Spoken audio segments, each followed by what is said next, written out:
One of the balls bounced off a tree branch like a lively bird. Voices rang out in the forest, calling for a search, because this ball became an integral part of the mystery that needed to be solved. The wind tirelessly tangled in the branches of the trees, like a dance. A group of angry men rushed forward like a hurricane. He was given one task, to find and destroy him, regardless of where he is hiding and at any cost. A smile lit up the stranger's face. The main character realized that he was being hunted by killers. Hiding in the bushes, he watched with trepidation as two aggressors flew nearby. Suspicions began to torment him as soon as he realized that his life was in danger. Every sound and movement around became the subject of his anxious thoughts. The main character, struck by doubts and deep thoughts, realizes that if he does not get rid of his fears, they will completely consume him. The observer, hiding in the thick bushes, carefully looked at every step of the criminals. The killers quietly walked through the forest, and the main character, with a heavy heart, remembered how everything began in a different light. The main character nostalgically remembered how he called himself Phi Wall, and his walk along the path to the settlement, which became a key stage in his life. He was a traveler who was constantly exploring new horizons, whether by land or sea. The main character was interested in the silhouette of a man from a picturesque distance.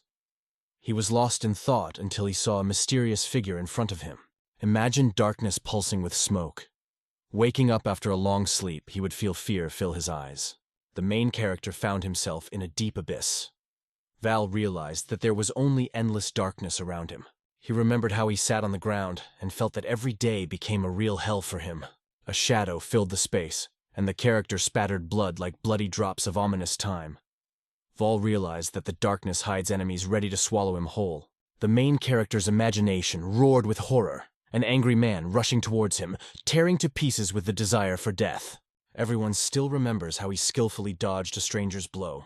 His memory preserved the moment from the fight with the girl. The man in the mask has always aroused curiosity with his mysteriousness. No one knew his true face, but his fate embodies unexpected turns and exciting adventures. Reg protagonist lay powerless on the ground, aware of how the darkness transformed him every morning. The creators of this hell carried out their plan. He became a real killer. The main character dreamed of how a mysterious aura covers his body. From behind the trees came sounds that indicated that he had been found.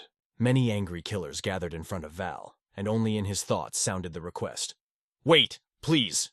He plunged into the situation, swearing to endure to the very end. He held the blades firmly in his hands, confident in his determination. His mission had begun. The task was simple: to return and change everything. Residents roamed the city streets, enjoying the architectural beauty and the mysterious evening atmosphere, full of secrets. The main character, looking at his plate, pondered how he collected so much. His eyes reflected pride with a slight tinge of sadness. Wool noticed that today was the fair, so the apple didn't seem like much. Tasting an apple, the main character thought about where to spend the night. His name flashed through his head, and he thought about his 14th year. He used to be an orphan, but now he wanders the world aimlessly. The wolf noticed that he had neither a comfortable home nor money left. The character believed that the bridge lay somewhere in that direction. A stranger loomed ahead of him. Where was the man? The stranger quietly watched the main character, as if looking for a hidden idea or a secret plan in his actions. Everything plunged into impenetrable darkness. He closed his eyes, and then suddenly opened them wide. The protagonist realized with alarm that his eyes were open.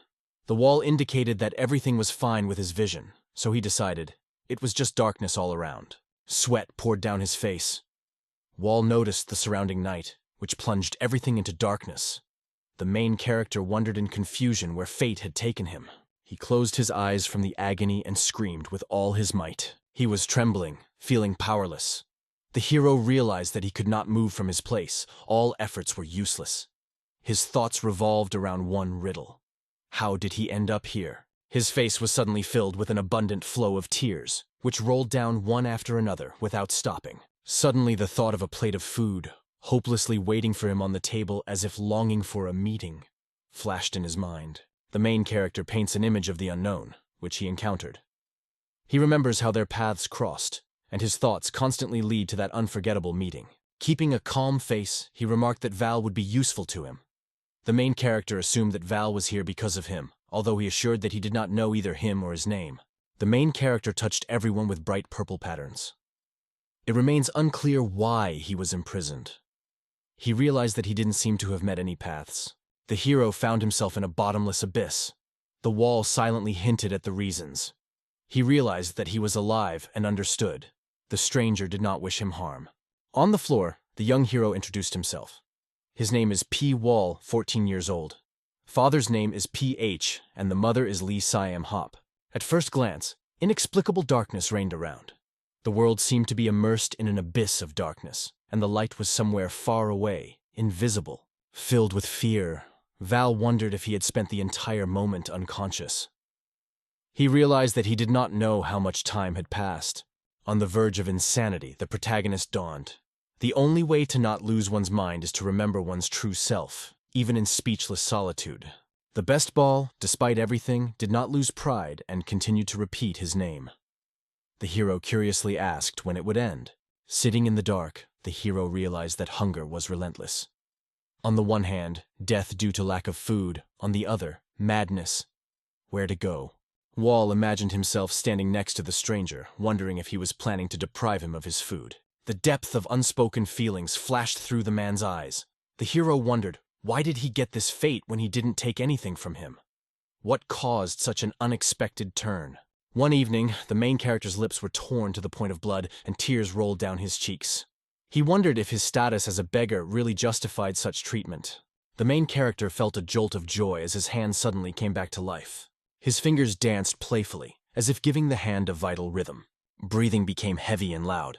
On the planet, the hero felt that breathing became much easier. The protagonist looked down and noticed that the floor was bitterly cold. The hand moved incessantly, drawing an imaginary stone wall in the air. He realized in his mind, he is wrapped in darkness, in the deadly depths of the earth. The drop hit the water with a thud, creating an amazing dance of waves. A picture unfolded in his imagination. In front of him were waves of water, and drops were gently falling from the sky, constantly floating down. The protagonist, trembling a little, realized that he could not do without his favorite drink. Waking up in a cozy town, Vol decided to turn over to the other side, and the bright rays of the sun streaming through the window prevented him from falling asleep any further. Leaning on his stomach, the hero felt that he was about to overcome all difficulties. At first she tried to get up. Drops of sweat appeared on his face, glistening under the sun's rays. Pavlo, crawling, suddenly realized survival has become his main goal. Through difficulties, with determination on his face, the hero decided to persevere, despite all obstacles. He, with all his thirst, went to the wall, passionately quenching his thirst with water. With his hand against the wall, Ball studied its texture with interest, assuming it was solid stone. The boy lost his finger after catching it on the wall. The hero ran his finger over his face, and a groan escaped from the depths of his soul. His eyes glistened with tears. After trying to put a finger in his mouth, he realizes that it was pointless. He closed his eyes. The main character was lying on his back, delving into thoughts about world secrets. As if in the boundless ocean of his thoughts, unusual figures surrounded by a mysterious blue aura moved towards him. While following him, the main character thought deeply about who this mysterious stranger really is. The young man looked at Val in disbelief, wondering why he was so steadfastly fighting for his survival. The character was shocked by such a question. The stranger assured that it was simply funny to tears. Molodic cautiously asked what in this man's life is so binding him to him. The boy, staring at the wall, insisted that the other surrender immediately. It seemed that the hero realized that after leaving the struggle, he would finally find peace. Paul asked if they really thought so. The man spoke the main character's words again, like a shadow, reproducing his every step. Frustrated, Wall wondered if he would find peace if he gave in now, but his doubts persisted. The hero has a ruthless calm on his face. He was sure that he would overcome this difficulty. The guy said that Val was wasting his energy unnecessarily. In the infinity, the hero reasoned that his death would not bring peace, but only new torment. Everyone realizes that without revenge for captivity, the soul will not rest, even in eternity. Inspired, the hero vowed to survive at any cost to complete his act of revenge. The young man, leaning his elbow on the table, asked with interest if Val was really ready for revenge. The protagonist nodded confidently, yes, without any doubt. Looking into Volya's eyes, the stranger asked with interest whether he intended to surrender. Raid declared with fervor that he had no intention of retreating. A smile blossomed on the young man's face. Suddenly her heart was filled with a sense of wonder. The hero stared at the ceiling, which seemed to be empty. Thoughts raged in his head. Was it just a dream? Or had he already lost his mind? Slowly began to rise. The ball assured that it definitely has the right to survive. He pressed his hands against the wall, feeling the freshness flowing under his fingers. The hero noticed that something was turning green on the wall where the water was flowing. Maybe it's moss. Touching the greenery on the wall, Vol realized he had no idea if it was edible. But he had no alternative. I put a piece of moss to my lips. The hero, deep in thought, began to chew moss. A clear thought appeared in his mind. To survive, you need to eat. Against the background of the darkness of the party, a question suddenly rang out. Is there really something so terrible? The sun protagonist smiled, assuring that he felt great and was ready for a delicious meal. Val, noticing the moss on the wall, realized, it's time to have a snack. Drops of sweat began to appear on the face. The main character remembered from the very first moment. He will survive all bad weather. Go on an unknown journey. In the darkness that surrounded him, Ball carefully touched the walls so as not to get lost. Studying the surrounding spaces, the hero plunged into thoughts that confirmed that this area really fascinates his imagination. I imagined how the square appeared in the projection. Impressed, he counted 9 by 9 meters. His thoughts flew into incredible perspectives. Wandering around the neighborhood, the hero suddenly realized he was trapped in invisible chains. Two-way trade.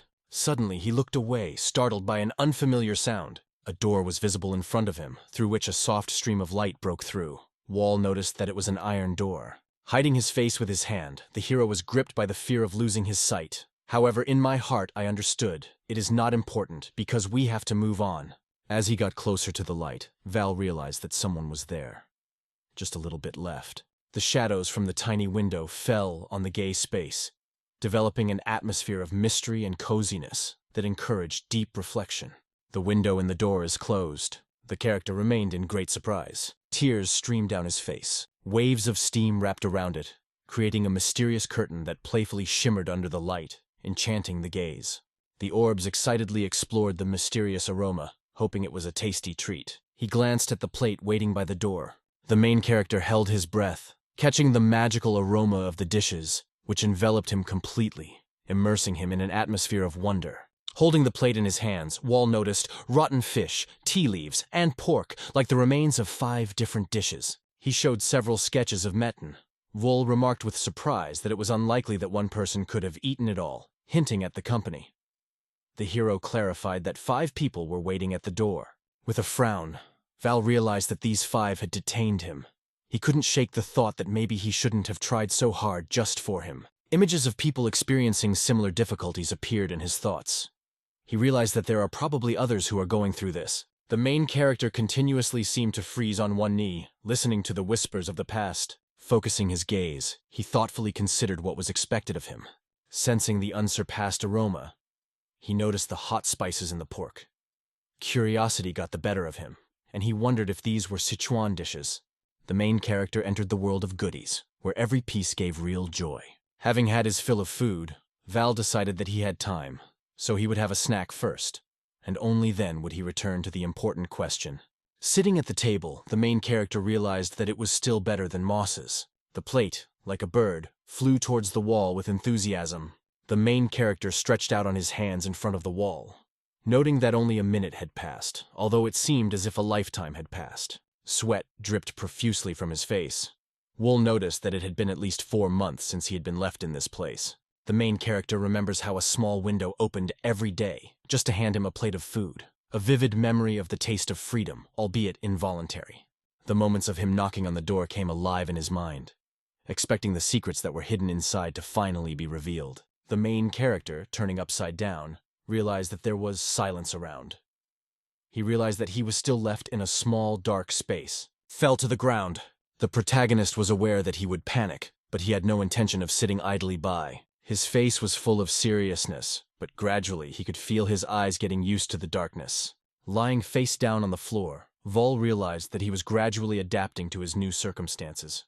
The main character noticed that he learned to feel the difference between movements. A huge centipede crawled along. Wool noted how many insects hide in the dark, away from the sun's rays. In the bitter darkness, the hero stopped, coming across red eyes. Is it the centipede again, awakening his hidden fears? Their gaze rested on the shiny white scales of the snake. She gently entwined her fingers in his hand, as if wrapping it with an invisible thread. What he saw left him in complete delight. The snake smoothly wrapped itself around the hero's hand, forming an amazing connection between them. He plunged into her face, as if searching for answers to the secrets hidden in the depths of her eyes.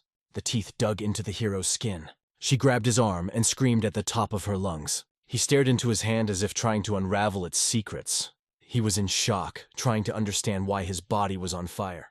The ball quietly asked with its jumps whether it was poison or a snake hiding close to the chest. On the ground, he curled up in agony, disheveled his enemy's face. A smile slowly blooms on his face. Before his eyes, a gigantic snake appeared, opening its mouth just above him. A plate with food appears through the window in the door, bringing the warmth and fragrant aroma of freshly prepared food into the room.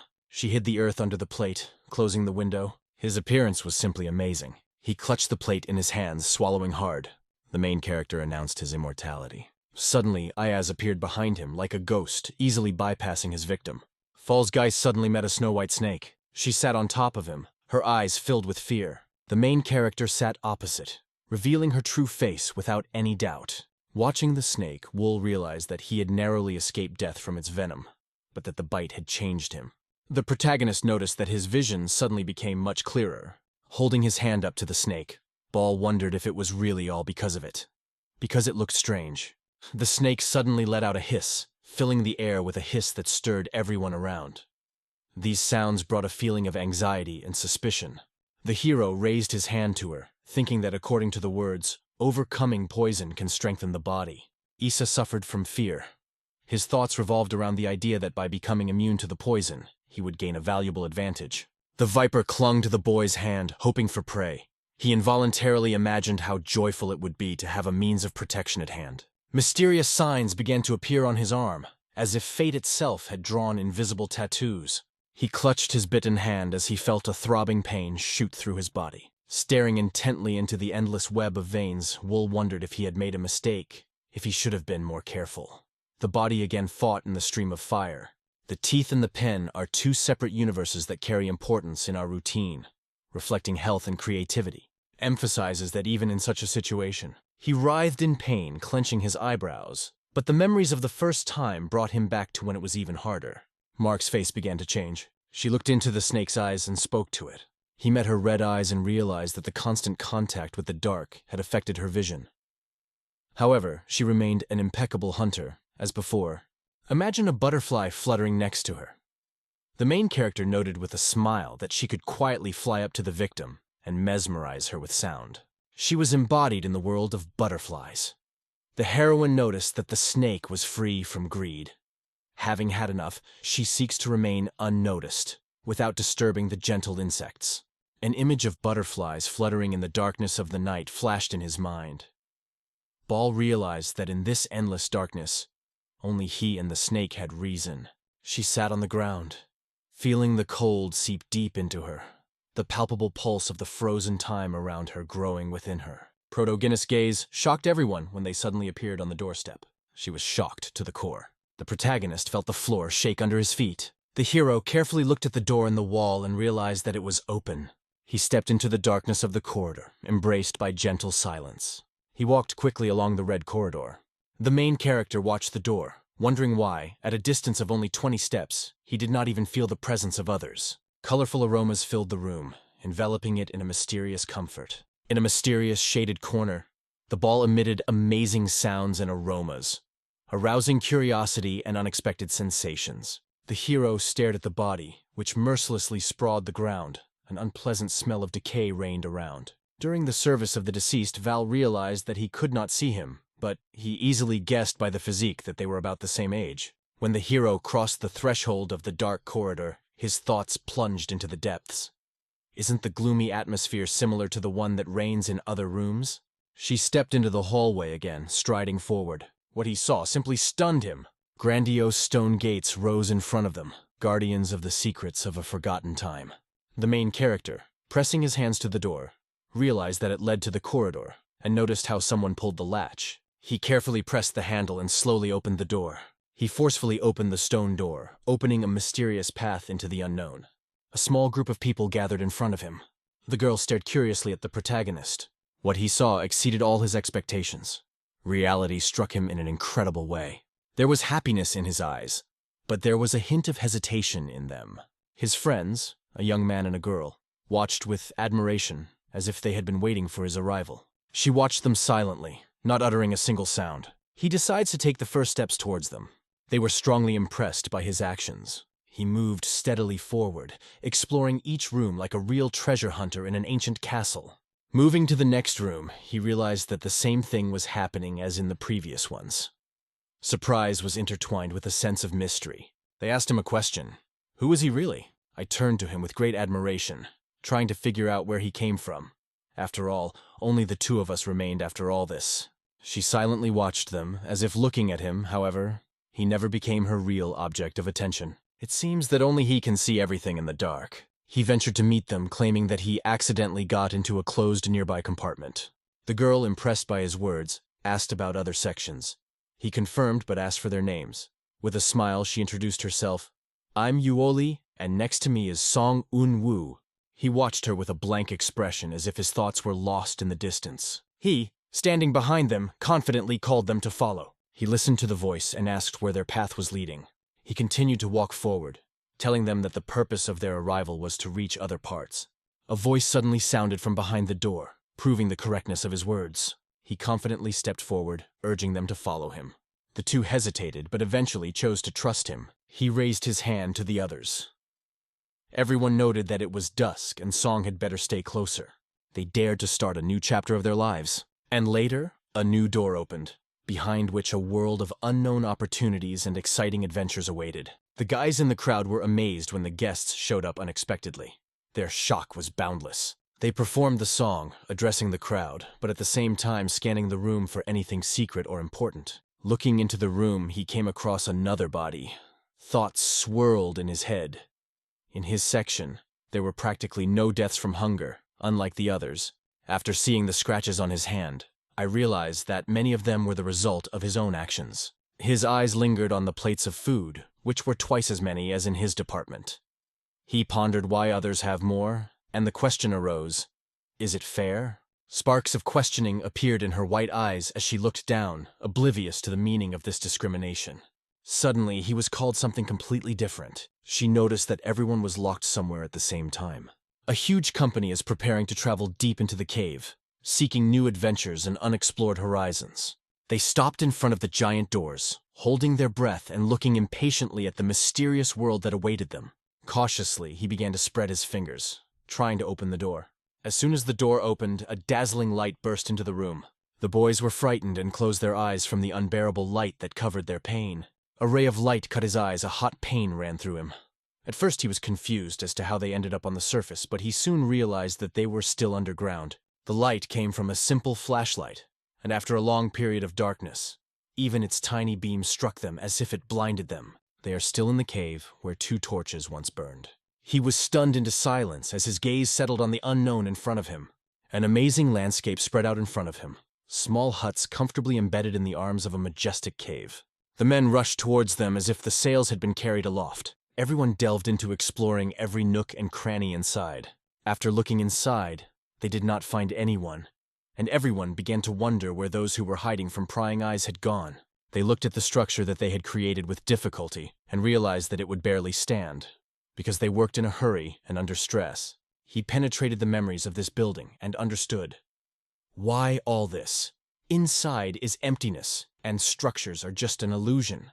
His head turned instantly as he heard his name floated through the din of the street. The girl with blonde hair was staring at him intently. She fell on him with a look that shone with sparks, and calling herself Lyman, openly declared her hope for his support. He looked at her in surprise, speechless. She stepped closer and cupped his face, and asked if things had always been like this. At first, Val did not understand what was being said. She gently touched his cheek, emphasizing how the red pupils of his eyes were enchanted by her gaze. Suddenly, everyone remembered Sam reading, "I am a snake." They realized that it was because of her bite that they became like this. Sam chose to remain undetected in this situation. She gently lowered her hand from his cheek, noticing how their faces merged in the flickering torchlight. And he, as if moving away, was not even aware of this moment. She just smiled, and Vol felt an incredible joy, knowing that she had no idea. He looked up sharply as she questioned his thoughts. He instantly found an excuse, assuring that his mind wandered endlessly. There was a light in her eyes. She was convinced that he was truly special. He was amazed at what he heard and asked why this happened. He smiled gently, assuring her that it was just an illusion, for only Val could see through the confusion. A bead of sweat ran down his cheek, and he hesitated for a moment, not knowing how to choose the right words. Song came forward, eager to unlock the secrets of their conversation. She looked at her and explained that they had just talked about various little things. She looked at her, disbelief and curiosity mixed in her eyes. The cheerful company decided to act together, joining forces. The men watched them with stunned looks, as if they had forgotten what they were actually seeing. She waved her hand, beckoning them to join her. He closed his eyes, bowed his head and promised that he would consider their offer. Song asked with interest why he didn't want to join them. He looked at them carefully and said that at first he just wanted to observe the events. She watched him, unable to close her mouth in surprise. Just be silent, as if the world has stopped. There were no words left, only silence, which spoke of what the heart felt, and the mind did not understand. She smiled and said warmly that she was always happy to welcome him if he suddenly changed his mind. He approached her, asking if she wanted to be part of their team. Her smile appeared as she held out her hand, suggesting that together they would overcome difficulties more easily than alone. It seemed that they had been here much longer than he had, and doubts about their mental stability did not leave his mind. The three of them chimed in as he, plunged into the darkness, decided to stand back and watch closely. Observing several companies of people, I noticed how quickly they found a common language. Although they had only recently met, a group of several people stood together, showing team unity. These were the leaders of the detachment, known for their strength and coherence. Another young man with a ponytail appeared, named Kang-el, who also took over the leadership of the squad. Il-jun, with fiery red hair, became the penultimate leader. The last to appear in the squad was a blonde named Yongside. The hero always preferred solitude, avoiding even the shadows of companies. Rumors circulated behind his back that no one else in his section had survived. People began to suspect that he had a secret plan to become the sole survivor. He understood that wherever a person is, his essence remains the same. He walked away, realizing that their problems no longer bothered him. He approached the stone wall, carefully ran his hand over it, feeling its cold and smooth surface under his fingers. In the houses where the boys live, I reconsidered that these houses appeared very recently. He came across moss and noticed that despite the newness of the houses, there was a lot of this green cover. This indicated the ancient history of the dungeon, which is connected with someone. He opened his eyes and realized, whoever he is, his wealth is amazing. It would be difficult for an ordinary person to achieve such success. Suddenly, stones flew from under the ceiling, and the warmth of the sun's rays broke through them. He stared at it in disbelief, not believing his sight. The food gently slipped into the opening, and joy blossomed on the children's faces. There was a lot of goodies hidden inside. She suddenly rushed to the food like a star that has flared up again. She held herself confidently, covering the dish with her hand. The music played, and the hands reaching for the food were pushed away, pushing away anyone who wanted to join. Joy and anger did not hold back their indignation, asking why they were denied food, showing interest in the reasons for this strange situation. With a smile on her face, she offered to share everything in half. Gazes focused on the leaders, waiting for their wise opinion. He watched them intently, patiently waiting for an answer. Their silence only increased his interest. He pondered as he thought about this strange proposition. The representatives of the group assured everyone with a smile that they are ready to take responsibility for solving the issues. Wall suddenly appeared among the crowd, who, gesturing to stop, irresistibly attracted attention. With a look of confidence on his face, he announced that he was determined to take his share. It was only when he reached for the basket that the red hairdresser noticed it. Her eyes flashed with interest at the unusual act. He firmly grabbed his hand and urged him to flee from that place. She gave him a look filled with calm anger. With a bitter look on his face, A emphasized that their food would remain untouched without their permission.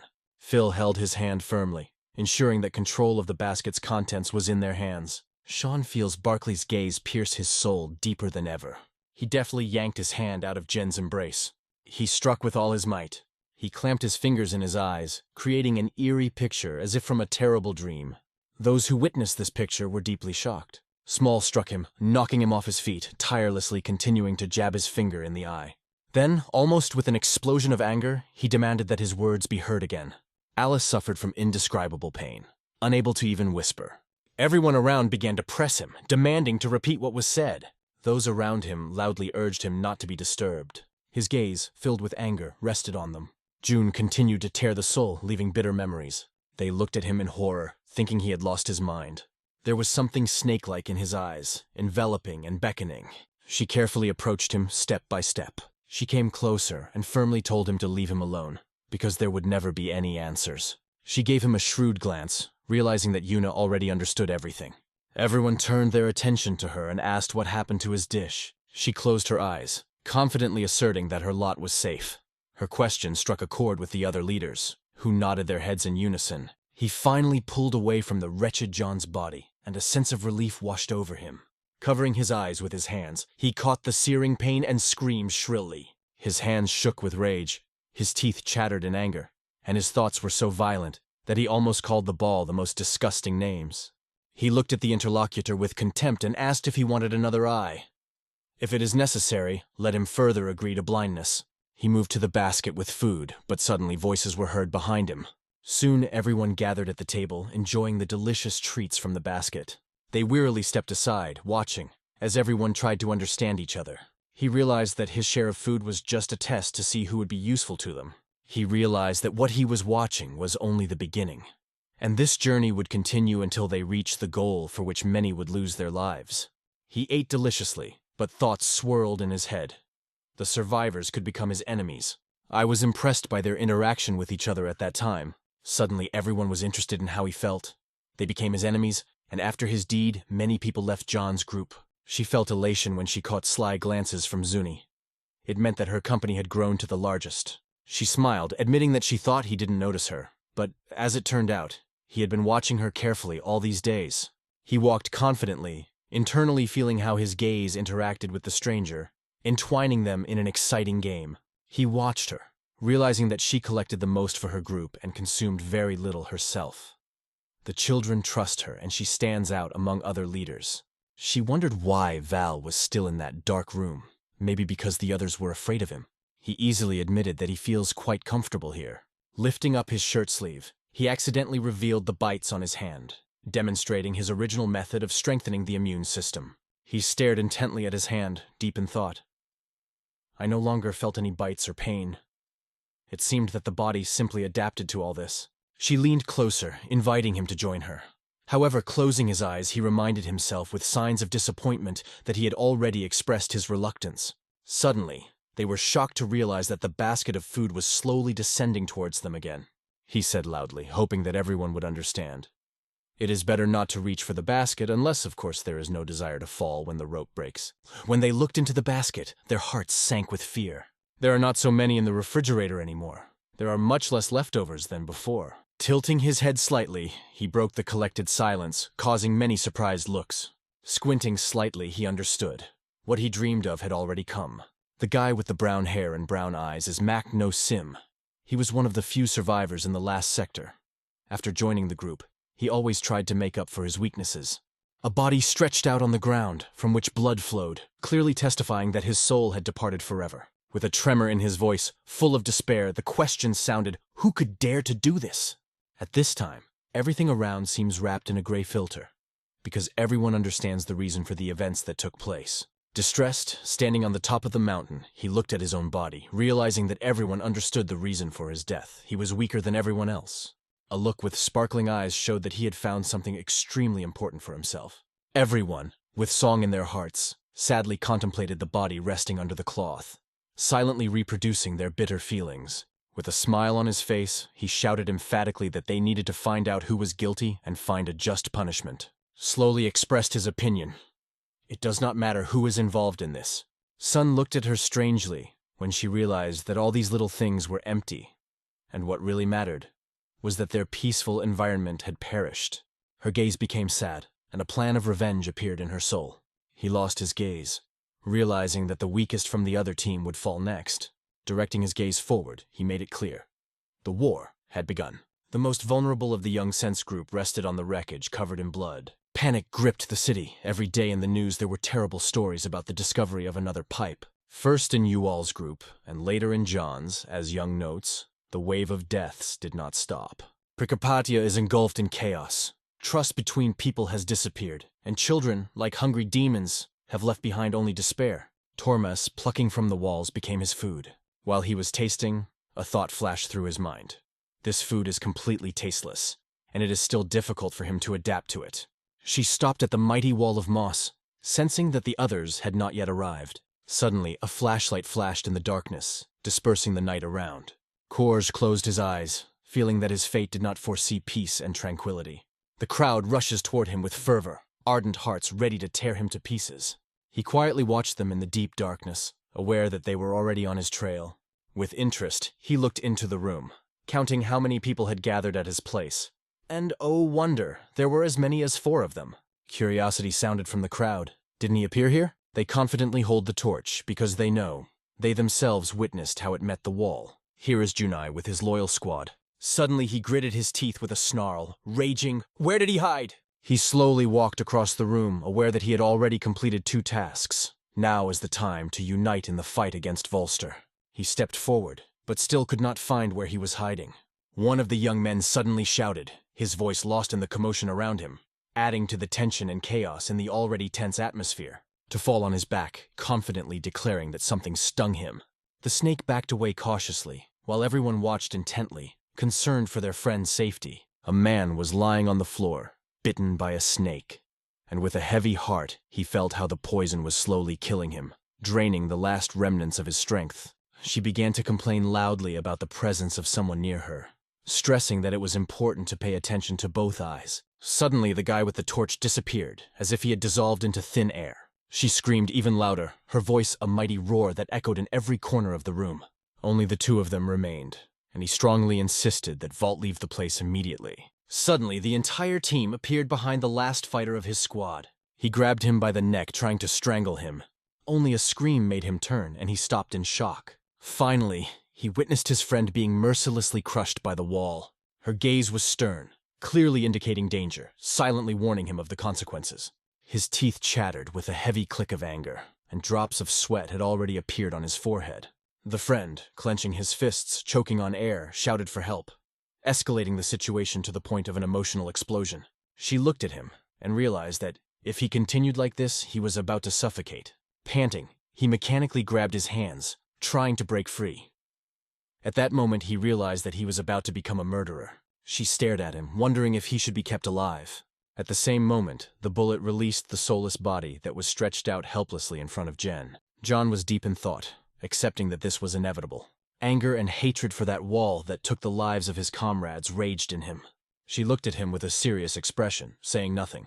Students gradually limited their learning opportunities. Like a flash of lightning, he suddenly pounced on him with a scream, and Val skillfully avoided each of his blows. She seemed to have finally lost control, continuously punching him while screaming shrilly. An impressive hit on the ball impressed everyone, power and accuracy. Suddenly he was surprised. Valdis disappeared as if dissolved in air after his blow.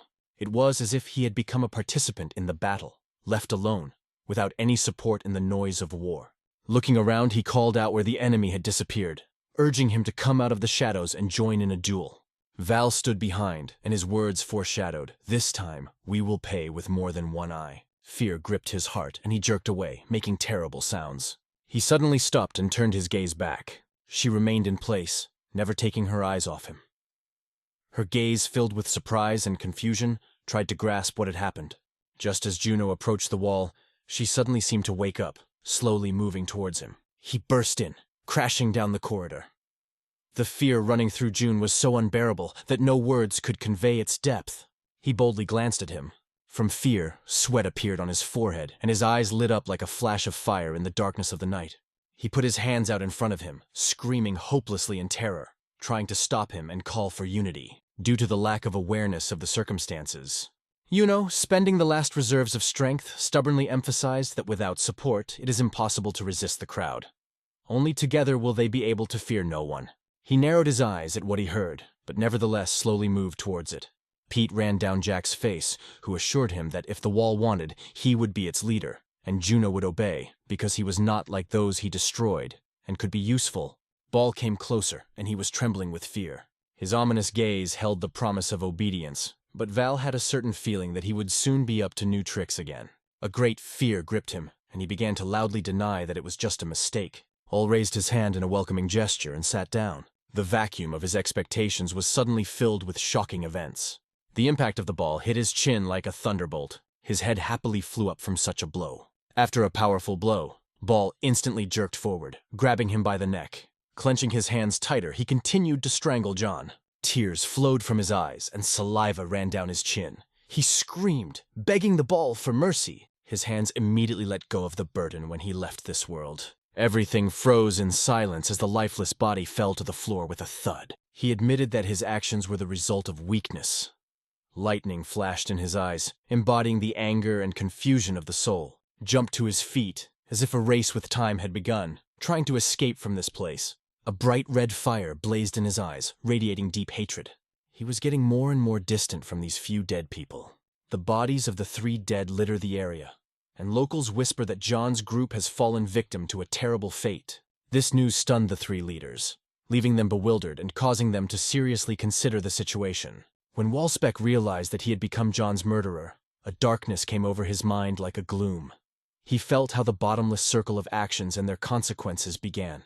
She touched her chin, thinking about the strength of the wall, which steadfastly withstood the onslaught of 4 opponents at once. Deep in thought, the man realized Walmart had chosen the right path by changing course. Even though he was just lying on the floor, his thoughts were full of anger. The wall seemed to sneak up, mercilessly resisting. While the other children were distracted by playing with stones, he thought about how skillfully Vol was scaring everyone around him. With a heavy sigh, he stared deeply at the ceiling. Her thoughts returned to the faces of the children who looked at the contents of the basket. There was so little food that it was impossible to share, and many of them died. From his look at the floor, it became clear. They all turned into murderers, invisibly wandered into the shadow of their own conscience. Amidst the quiet wasteland, he imagined how he had chilled Junta, the creator of this madness. Now, it seemed, no danger would approach him. He warned his team, "Don't even dream of revenge on Ball. No one is scarier than the one who already has nothing." He revealed to her unexpected news that shocked her, and she agreed with his words. Suddenly, someone rushed forward, heading for the sandy expanse. A man in a snow-white bow tie called his boss, dreaming of a promotion. Just in front of San, he pointed back, explaining that he was in the Red House in the north. He emphasized that these are precisely those who were expelled from Ual. Standing up abruptly, he asked if they were really sure of his words. In response, they heard that everything had been repeatedly checked. Squinting his eyelashes, he asked if they had anything to eat. The boy with the bow shouted joyfully that he had noticed the potato, inviting everyone to hurry up so as not to miss the moment when it would be eaten. They set up behind San Choded and realized it was time to get those potatoes. He turned away, closing his eyes, realizing the senselessness of killing for a piece. However, he still ordered to prepare and go forward. She was brought to a cozy house hidden under a cave. 2 boys were sitting on a bench, secretly sharing potatoes, hidden from prying eyes. The team crept quietly to the corner, peering in with hidden admiration. The woman, carefully holding the potato, was on the verge of a decision: to taste it. Anyone who happened to be near San Siam could lose their mind after seeing this potato. He looked at them with disgust and told them to stop. The crowd didn't hear his speech and suddenly attacked, shouting that they intended to kill and take the potatoes. The unfortunate people were so frightened by the shouts and noise of the crowd that they could barely hold the food in their hands. Running quickly, they heard cries to stop and pleas not to leave them. He watched them as if all hope had disappeared into the boundless space. He watched as they sped between buildings and immediately felt that something was wrong. Their position was one of great danger. 2 boys with potatoes in their hands suddenly whistled at full volume. The whistling sounded in the depths of the cave, echoing off the walls, reminding of unexplored adventures. In just a moment, they began to appear from the windows, holding sticks in their hands. Exploding with emotion, he urged them to stop, seeking to save them from imminent death. People who jumped from windows launched a ruthless hunt for those who remained inside. After a few well-placed blows, the young men fell as if they had hit the ground, losing their breath forever. The boys were shocked by the trap and did not know how to act. Fear filled him, igniting a fiery gleam in his eyes. When he realized the truth, his voice boomed, "Back off! It's a trap!" Another company of young men with sticks crept up from behind, complicating the situation. Everyone surrounded him, clutching the same sticks in their hands, which were threateningly stretched in his direction. Suddenly, a person approaches him, burning with enthusiasm, and reports joyfully They managed to catch a huge fish using only a simple potato. The dream was already looming nearby, and she still hoped that soon there would be fewer people suffering from hunger. He gritted his teeth violently in anger, couldn't believe how he could have made such a mistake, and asked how they had even dared to do that. She met his gaze calmly, silently. Phil hated Sam so much that words couldn't describe it. He quietly exhaled, closed his eyes, and desperately asked her for one thing. Let her take his life, if only to leave the others alive. With an indifferent look, she admitted that she would gladly accept his offer if there was enough food. He gritted his teeth with all his might. His body trembled with anger, and a vein throbbed on his cheek. Does she really think that everything will be over if she destroys them? Her gaze became increasingly cold, she realized. In his place, she would have done the same. Only she turned away as she gave the command to her boys. Destroy everyone. This decision turned tragic, forever changing the lives of those who followed the footsteps of death. They pounded the sand with sticks, shouting at it as if seeking to destroy it. The tragedy, which turned into a bloody massacre, brutally took the lives of many children. The audience watched with admiration the fierce battle between Song and Sun. Suddenly she stopped. Something strange appeared in her field of vision, which instantly caught her attention. They turned their attention to the ball that froze on the top of the tallest building, piercingly watching them. Placing his hand on his knee, he realized. Now everything became clear. Where someone traveled on the roof, he noticed how everyone merged with the surrounding world. The girl threw pebbles at the rubber band, realizing that it would save a lot of time, because that was how they approached with ambushes. After studying the infrastructure of the buildings, it became clear. Their location makes it difficult to get inside, even with good security. A chill ran through his skin as he realized that the place he had doubted before was real. Familiar landscapes seemed to have lured them into a trap, combining comfort and violence. Near the main building, they always had a thought. One day they would be sent there. The mansion looked like it was owned by a powerful clan or an extremely influential person. People need to understand. Irresponsible actions will lead to serious consequences. They turn children into tools that are easily discarded. He held an imaginary sword, realizing that he was in hellish conditions where they were trying to make a professional killer out of him. One of the boys, smiling sinisterly, recalls how everyone just had to see the expression on that man's face. He watched from the ground, delving into stories of strangulation and murder, finding it amusing. They were amused by the deadly convulsions unfolding before them. Everyone just stopped laughing, remembering how they used to be afraid of them. Her smile was genuine, and she noted with ease how much she enjoyed their company. Everyone suddenly clapped their hands, joyfully exclaiming that they had won an unconditional victory. No one would even think about touching them, because romance reigned around her. Everything was in pink tones and faded in floral patterns. Her presence struck everyone to the core. Ying settled on a rock, indulging in silly tales of murder. These terrible stories filled her heart with sadness. She stared at her hands, imagining the scent of blood enveloping them. She watched the trio, wondering if they had really adapted to killing. How can you enjoy food so peacefully when your hands are covered in blood up to the elbows? He shuddered in horror, realizing the hideousness of the moment. She tormented herself with these thoughts, realizing that she was no better than them. The curtain rises again over this cave, revealing the secrets hidden in its depths. Under the warm rays of the sun, people wondered why lunch came so quickly. Her arms, crossed over her chest, radiated authority as she discreetly but confidently instructed everyone to protect their food. She raised her head with a smile, realizing that now that San and his company were gone, there would be plenty of food. No one will interfere anymore. While she walked, the only thought did not leave her mind. Where is Val now? She noted how his gaze lifted with rapture, as if magic had taken hold of his heart. She carefully studied his face and suddenly realized he is not enthusiastic, but filled with caution. This melodic motif, filled with fear and anxiety, attracted the attention of everyone who tried to guess the source of his anxiety. Suddenly she turns her head, reacting to the screams. People dressed in red enthusiastically jump from the opening above, creating an impressive spectacle.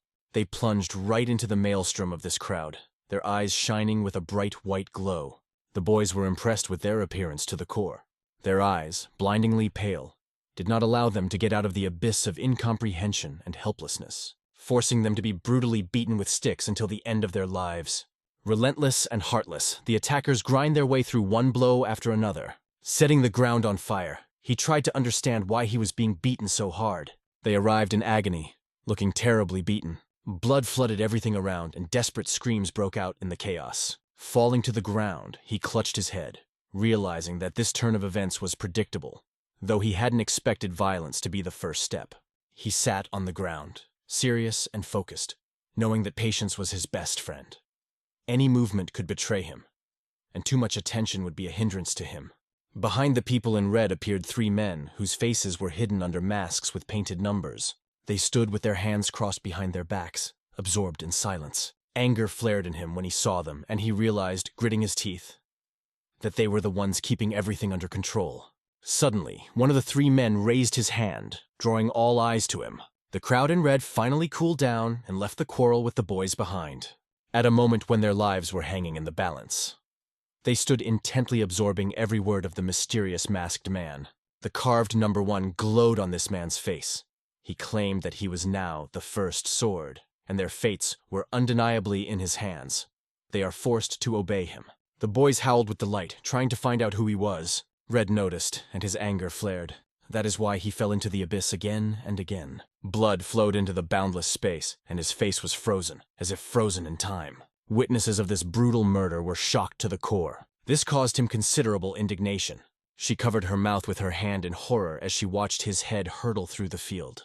The source said that he does not remember giving them permission to talk. He lay there, gripped by hatred, anger flaring in his eyes. After some time, a flickering candle lights up in the darkness. Something unusual is unfolding in the room with the kettle. An aura is released from the purple pot, notifying us that if we gathered the poisonous creatures into one container, they would destroy each other relentlessly until only a lone survivor remained. They were shown a variety of living creatures, from centipedes to spiders.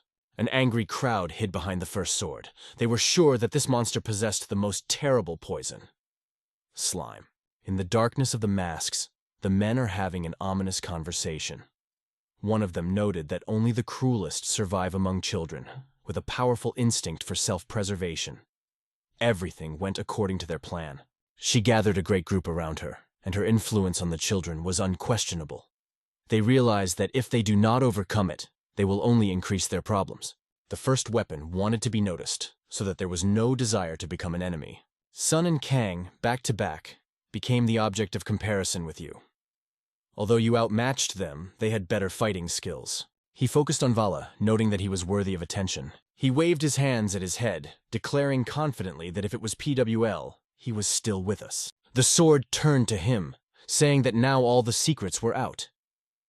He noted that the first sector had the worst conditions with poor food, so there could not be any survivors. Val saw him in her fantasies and asked the others to take a closer look at him. Second Sword clenched his fist tightly, realizing the new task. The second sword was barely out of the room when the first, like a fire in the arms of action, rushed forward. This moment promised drastic changes. He began to take something out of his kimono, emphasizing, "There are only 6 years left. You must have time to realize your dreams." In his hands lay a small box covered with a shining golden wrapper. He watched him, wondering why the captain had made this decision. For 7 years, a mysterious assassination plan costing 500,000 gold yen had been going on, with a clear condition: the Red Phantoms were kept out of bounds. A third sword suddenly loomed over one of the houses, confusing everyone who saw it. It seems that he opens a new page in the history of this place. He pointed with his hand in front, saying that their goal was that house. A red flag flies on the roof of the building. Whoever gets it first gets a 2-hour rest, and the last one feels the full force of hell. All the children immediately went to this house. The men in red continued to torture the children mercilessly. Not a day passed without violence. Daily training turned them into professional killers. A little girl carefully crawls out from under the wall, and a man in red emerges in front of her, filling the air with a mysterious unease. Someone appeared on the stage with a red flag in their hands. The legend says, "Whoever cannot endure will forever lose the ability to see the light." However, the ball decided to fight for its existence until its last breath. A red flag fluttered in her hand. The light remained unchanged, and one realized that Yahello was simply impressive due to her sharp mind, incredible instincts, and ability to assess circumstances. The few people standing under this house asked about the P-wall with interest, wanting to understand its essence. He admired her with admiration, but heard that for now he remained ordinary, nothing special. A conversation took place between the first and second checkers. The first doubted whether she was mistaken in her hopes for the only survivor from the first sector. But they decided to watch him for now. Remaining calm and attentive, he asked about the mysterious split lightning technique. She made herself comfortable on the floor, cross-legged, and plunging into her little notebook, seemed to be sure that he knew well what it was about. She looked into her notebook and realized that reading is no longer mandatory. He replied with a smile that he was just interested. Andy is constantly asked if he feels tired, because his energy is always amazing. She slowly left, unobtrusively making it clear that it was time to go to bed. I continued to immerse myself in this book, because every page of it opened a new, fascinating world that kept my interest from the beginning to the very end. He took a meditative pose and closed his eyes. A bright glow erupted from his chest, accompanied by a hurricane-like wind. In his mind, he drew the third sword, remembering how to learn the forked thunder technique. After mastering it, their body will be reborn, feel Kai, and command energy. The notebook spoke of the branching thunder technique, and he realized that their task was to master it in order to tap into Kai's essence. Others believed that this was the first step to her knowledge, although no one went into depth. He pictured a lot of lightning in his imagination. Here it was, branching thunder. He closed his eyes, lost in thought. Thunder cannot be physically upset. But perhaps the whole secret lies in the speed of his mind. Suddenly, opening his eyes, he realized that mastering technology would open new horizons in his soul. It was unacceptable to be ahead in art or to lag behind.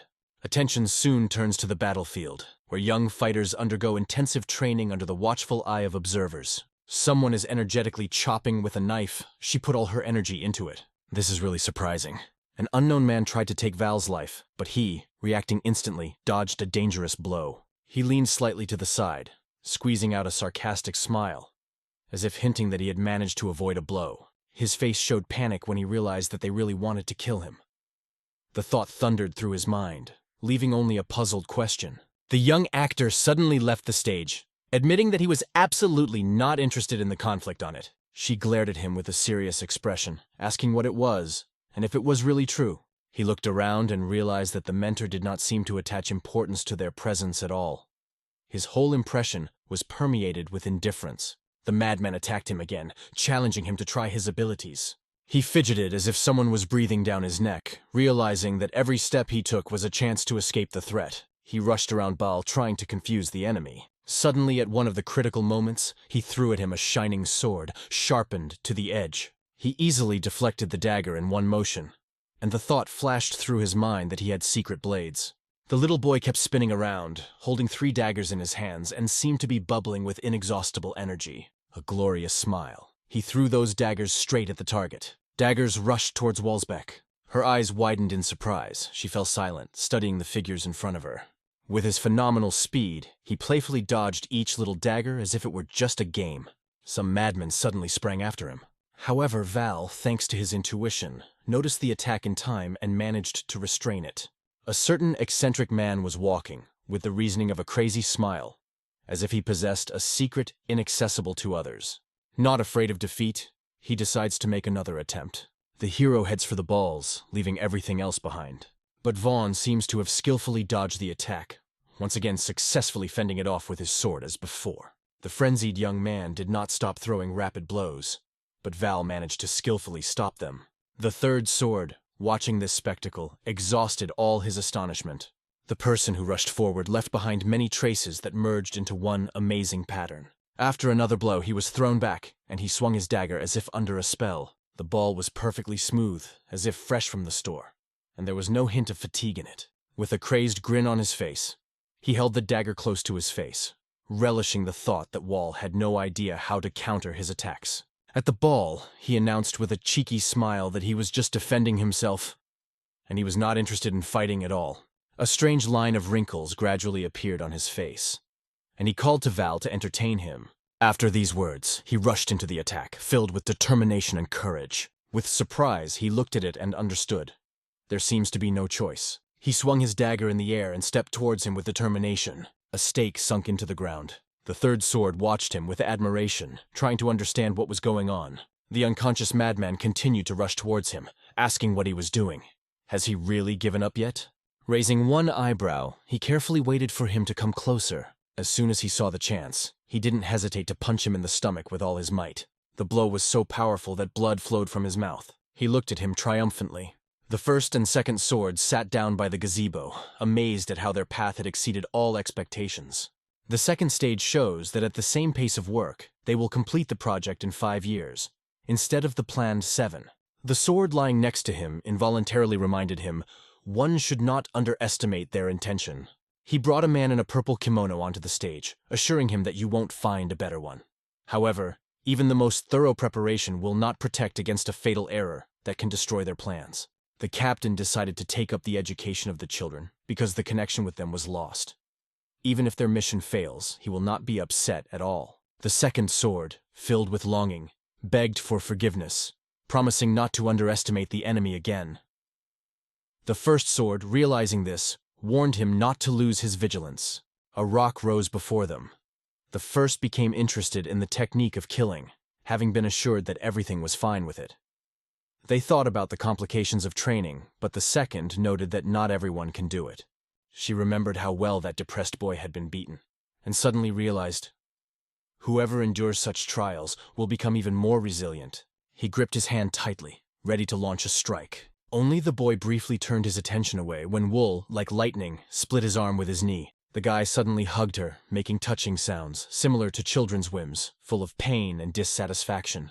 He leaned towards him, looking intently at him, as if trying to unravel the secrets of his thoughts and every emotion that was involuntarily reflected on his face. This was noticed by the first and second swords. They watched the balls slide in the sky as if enchanted. His gaze radiated sparkling magic, like the rays of the sun dancing on the waves of the sea. Before you act, you should approach him and understand why he won so brutally. The first and second swords, like guards, stood by the volume, protecting it from the threats of the outside world. Their shine attracted the eye, emphasizing the significance of the writing. Although the sudden appearance of the enemies scared him a little, because he did not have time to notice how they appeared, he realized that it was his strength that defeated the enemy.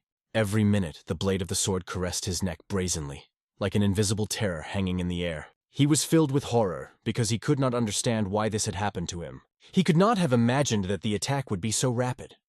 The speed with which the man acted simply stunned him.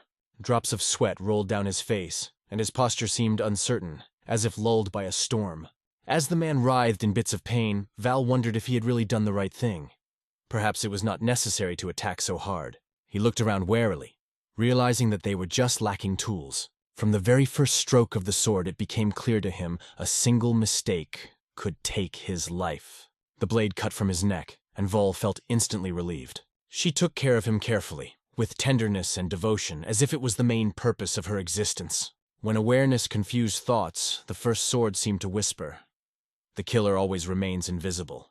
If he broke someone's shoulder, he only revealed his own essence and skill." He emphasized the key mission of Volu, to maintain anonymity without leaving traces. The whole crowd shuddered in terror, while the ball remained peacefully in its place. In fear, he exhaled heavily, feeling a cold wave run down his back. Wiping the sweat from his forehead, he breathed heavily with pleasure, leaving the mysteries of the recent events in bewilderment. 6 years later, he found himself back in the old abandoned building that had once been their roof. Suddenly, in the midst of the city noise, someone noticed the turtles walking slowly, bringing their calm harmony to the busy life of the city. Old, ruined buildings, weathered with rags of fabric and torn with boards, remind of the times when the indomitable energy of life reigned here. In the very heart of the city, as if from a magical legend, a figure in a bright red robe walks slowly. He carefully examines each scrap among the broken debris. Suddenly, swinging his sword, he cuts the canvas, as if in a strange world, where even the walls hide incomprehensible secrets. At the same moment, he takes it off, and a guy suddenly appears under him. The man in red realized that when they met the enemy, there was almost no chance of survival. The boy bowed his head. His anxiety felt so close. With the appearance of this person and the red team, the world changed forever. Their influence was unexpected, but the consequences were felt by everyone. The mercenary lowered his head, realizing that without mastering the turtle's breath, he would definitely be detected, no matter how hard he tried during training. Hit the man in the area of his head. A man threw a stone at the head of a person sitting higher. Taking a step forward, he realized the team was not ready. Wandering through the devastated city, he realized that he was its only resident. Look in awe. A green light reigned around him, and he could sense exactly where the enemy was hiding. Searches for the fifth person did not yield any results. The room sparkled with a green glow, but he couldn't find the last one. Were there really 5 here? Was he mistaken? Or maybe no one is hiding here. He wandered through the city, feeling that no matter how hard he tried, he couldn't sense the presence of a single soul. This confused him deeply. The wizard lightly tapped his wand on the floor, and the silence echoed with a magical echo. Looking around intently, he called out to the fifth. It was not noticeable among the rest. The small back suddenly shifted just under his feet. It made an incredible impression on him. White eyes flashed between the shards and sacks, and he couldn't believe that this person was so close. This man admitted that it became a real test for him. They dropped all their bags and froze in silence, staring into the void. With magical eyes, he instantly appreciated that the training was over and now it was time to relax. The Red One tuned everyone to his wave, and no one even objected. The motionless Val suddenly began to disappear, like a shadow slowly receding over the horizon. The man was raging with rage, and Red was burning with anger, because there was no way he could find him. The hollow echo filled the cave continuously, never stopping. A group of boys were stationed around the fire, deftly frying delicious food on sticks and immersing themselves in the atmosphere of adventure created by the flickering tongues of flame. One of them, with soft, fluffy hair, looks thoughtful as such an important guest joins them. She gave him a look filled with irony, saying, "Are you changing your appearance again?" It sounded like a joke. CEO Jock Sam. She looked at him and asked, "What is it with men?" He replied that the young man had only recently passed away, so why not give good while there was still an opportunity? Feeling deep disappointment, he closed his eyes, remembering how long he'd forgotten Huck's face. But the thought of its futility dawned on him. Their place was here, forever. He lowered his eyes, lost in thought about what he had said. No one had any idea why he said that, because he could easily have been interrupted before he could finish his thought. He turned to him, seeking to know his thoughts. Someone made a culinary miracle by cooking on fire. Everyone noted that each time the dishes become more and more delicious. With a slight sadness on her face, she asked how soon they would be sent on a mission. Everyone around them held their breath, as if her words stole their attention. The light of the lamps refreshed the corridor, filling it with warmth and brightness. She sat heavily at the table, deep in thought, in the silence of the room. In front of him lay the first sword. Its mysterious glow flickered, as if absorbing all the secrets of the universe. He assured that for 6 years, 30 murderers were raised every day out of 300 people. He stared intently into the distance, thinking about the cruel realities of Jang-Hoo's world. In the depths of his soul, he felt that the children of his age surrounding him had long been ahead of him in development. Days was experiencing anxiety. He felt that time was passing quickly, and emotions were taking him recklessly. The sudden opening of the door caused an unexpected look from everyone. The second and third swords were in his hands, and the world turned upside down. Lim casually looked at the interlocutor when he asked why his face was without a mask. Stretching out his hand, he pleads, "I can't breathe!" 6 years is a long time. He finally agreed to drop his masks. The second sword, having removed its mask, flew away as if by a wave of a magic wand. And the third, conquered by a powerful thought, stubbornly held on to the mouth of its master. A man appeared before him. Sitting at the table, he could not contain his sadness and complained of thirst. In response, they heard promises. As soon as freedom comes, an unlimited abundance of food and drink awaits them. The third sword realized with indignation that they had been here for almost 7 years. He noticed how the children would soon go to the tree and finally find their freedom. What path would they choose if they were to achieve the prize? Behind the second sword hid children who surpassed all dreams. He felt indescribable sadness at the inevitable parting with them. He touched his heart and said that there are no options. These are the terms of the contract that must be followed. He sat down in a chair and announced that this was their last test. He pressed his hand to the notebook, as if afraid that something important would disappear. A mysterious notebook opened before the children. Swords flashed in front of them, reminding the trio of their duty to master martial arts. This task hid not only power, but also a deep secret. The children were filled with anger. They froze in indecision, not believing their eyes. Claim stepped forward and announced that this was their last test. An ominous man in a mask announced, "After the last test, they will be able to calm down.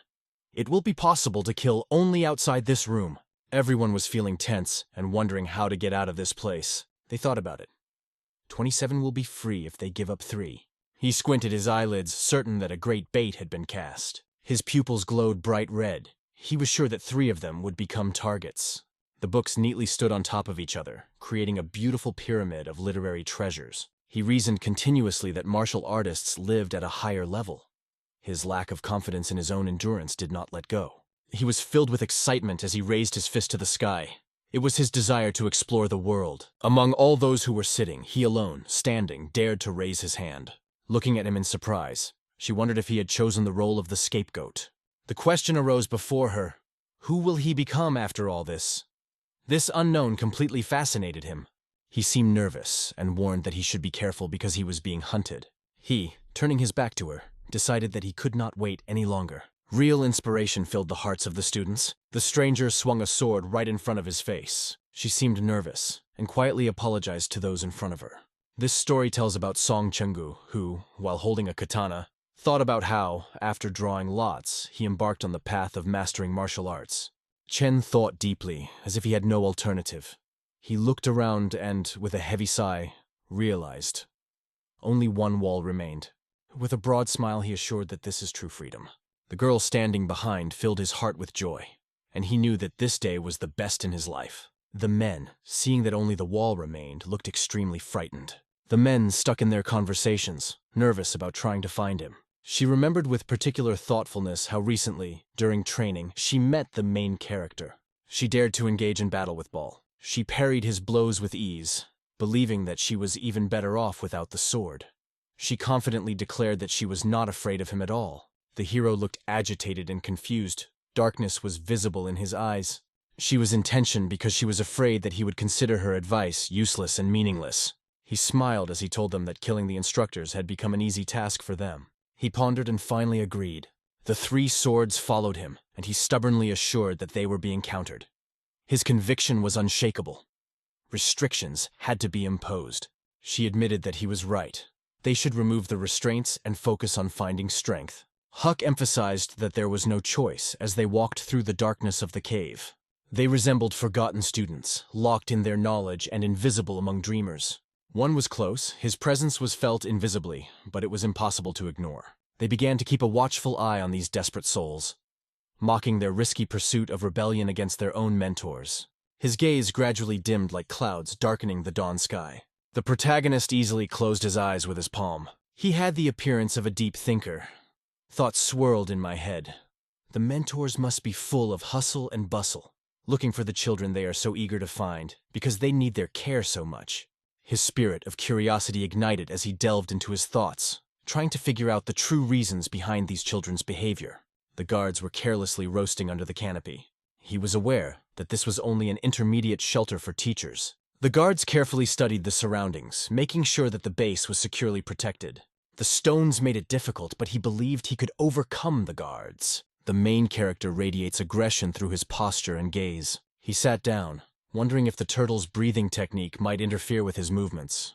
Don't forget that after using the thunder cultivation technique, he could break his breath in an instant. The protagonist found himself in front of the guards and, suddenly enlightened, remembered that he could hide his presence. Travelers have passed the security control without difficulty and with confidence, and are now free to enjoy their travels. He knew how to hide his plans so brilliantly in his mind that no one even guessed about his stay.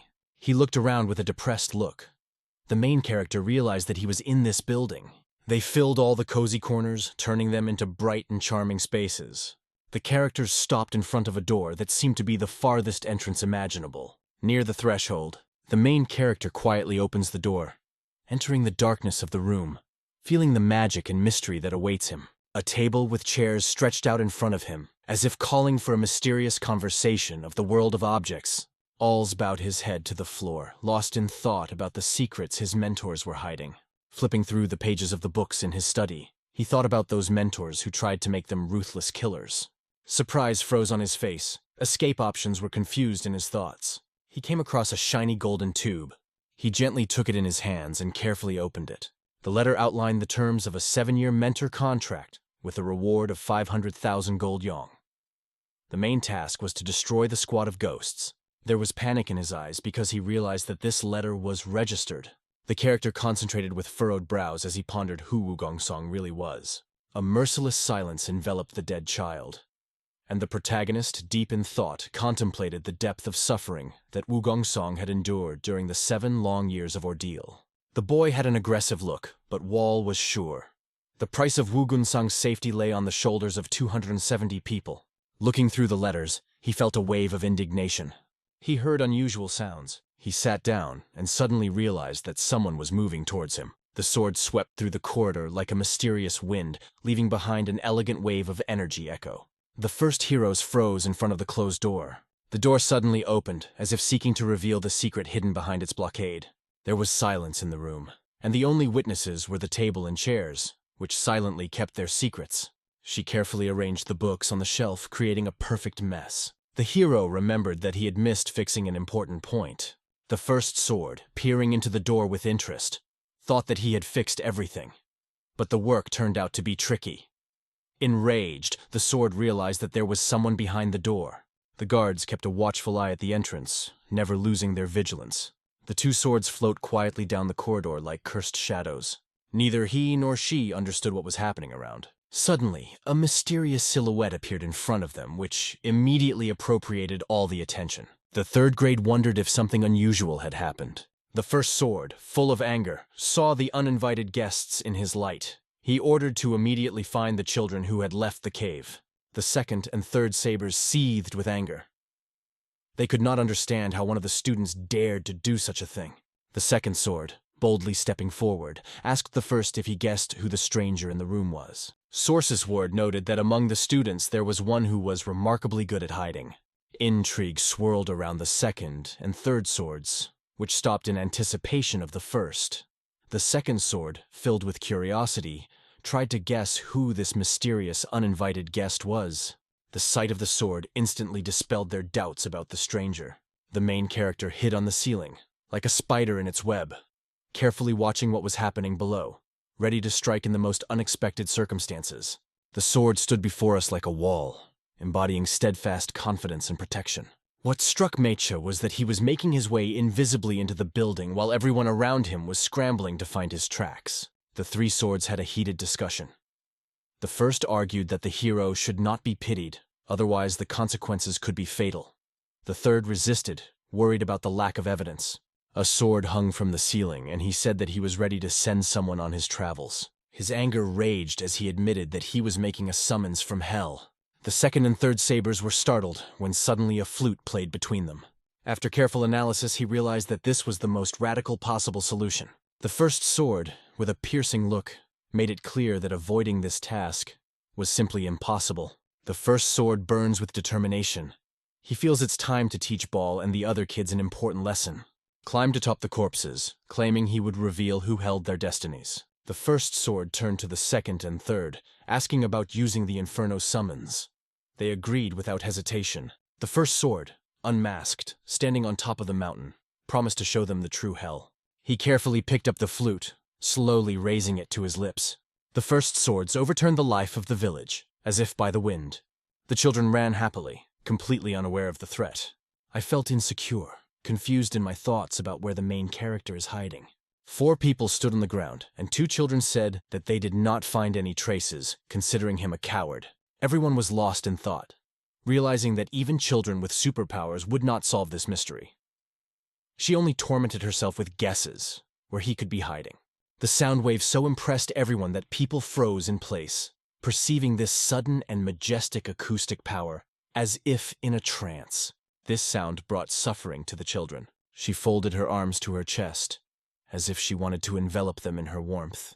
The children listened motionless on the floor, face down, like players in a mysterious game, waiting for new mysterious commands. The melody struck their souls, leaving a deep trace of pain in their hearts. Tears streamed down her cheeks, and a palpable rage grew inside her, as if insects were greedily devouring her body. On the floor, in a silent stupor, a figure lay motionless, like a frozen face in silence. Suddenly, he appeared in front of her, as if out of nowhere. Everyone was kept in awe of the events, convincing themselves that the mentors had turned on the limiters. He gently held her back, aware that he was no stranger to pain. Anxiety filled his soul. He realized that he had to find out why all this was happening around him. A man lay lifeless on the ground in front of him. Immersed in the magical atmosphere, He felt himself channeling Ming's energy. This deliberate step involved a dangerous risk, but he did not hesitate.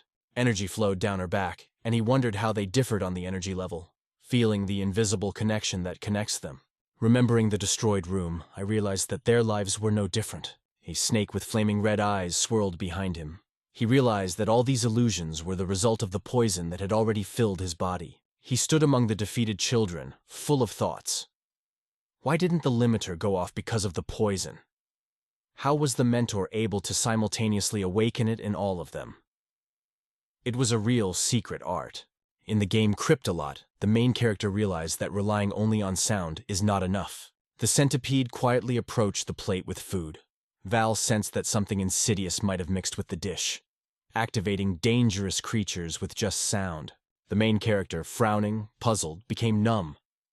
An unknown voice broke the silence.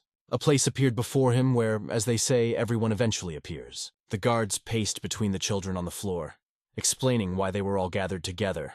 Everyone seemed unhappy, and he wondered if the guard was near, and his thoughts wandered miserably. The main character lacked clarity about the next steps. People debated passionately, and he felt that if he left this place, everyone would understand his determination. Waking up on the ground, he realized he should be like all other children. The guards walked past the children who were lying on the ground. Everyone stared at the main character with interest. He was safe under supervision.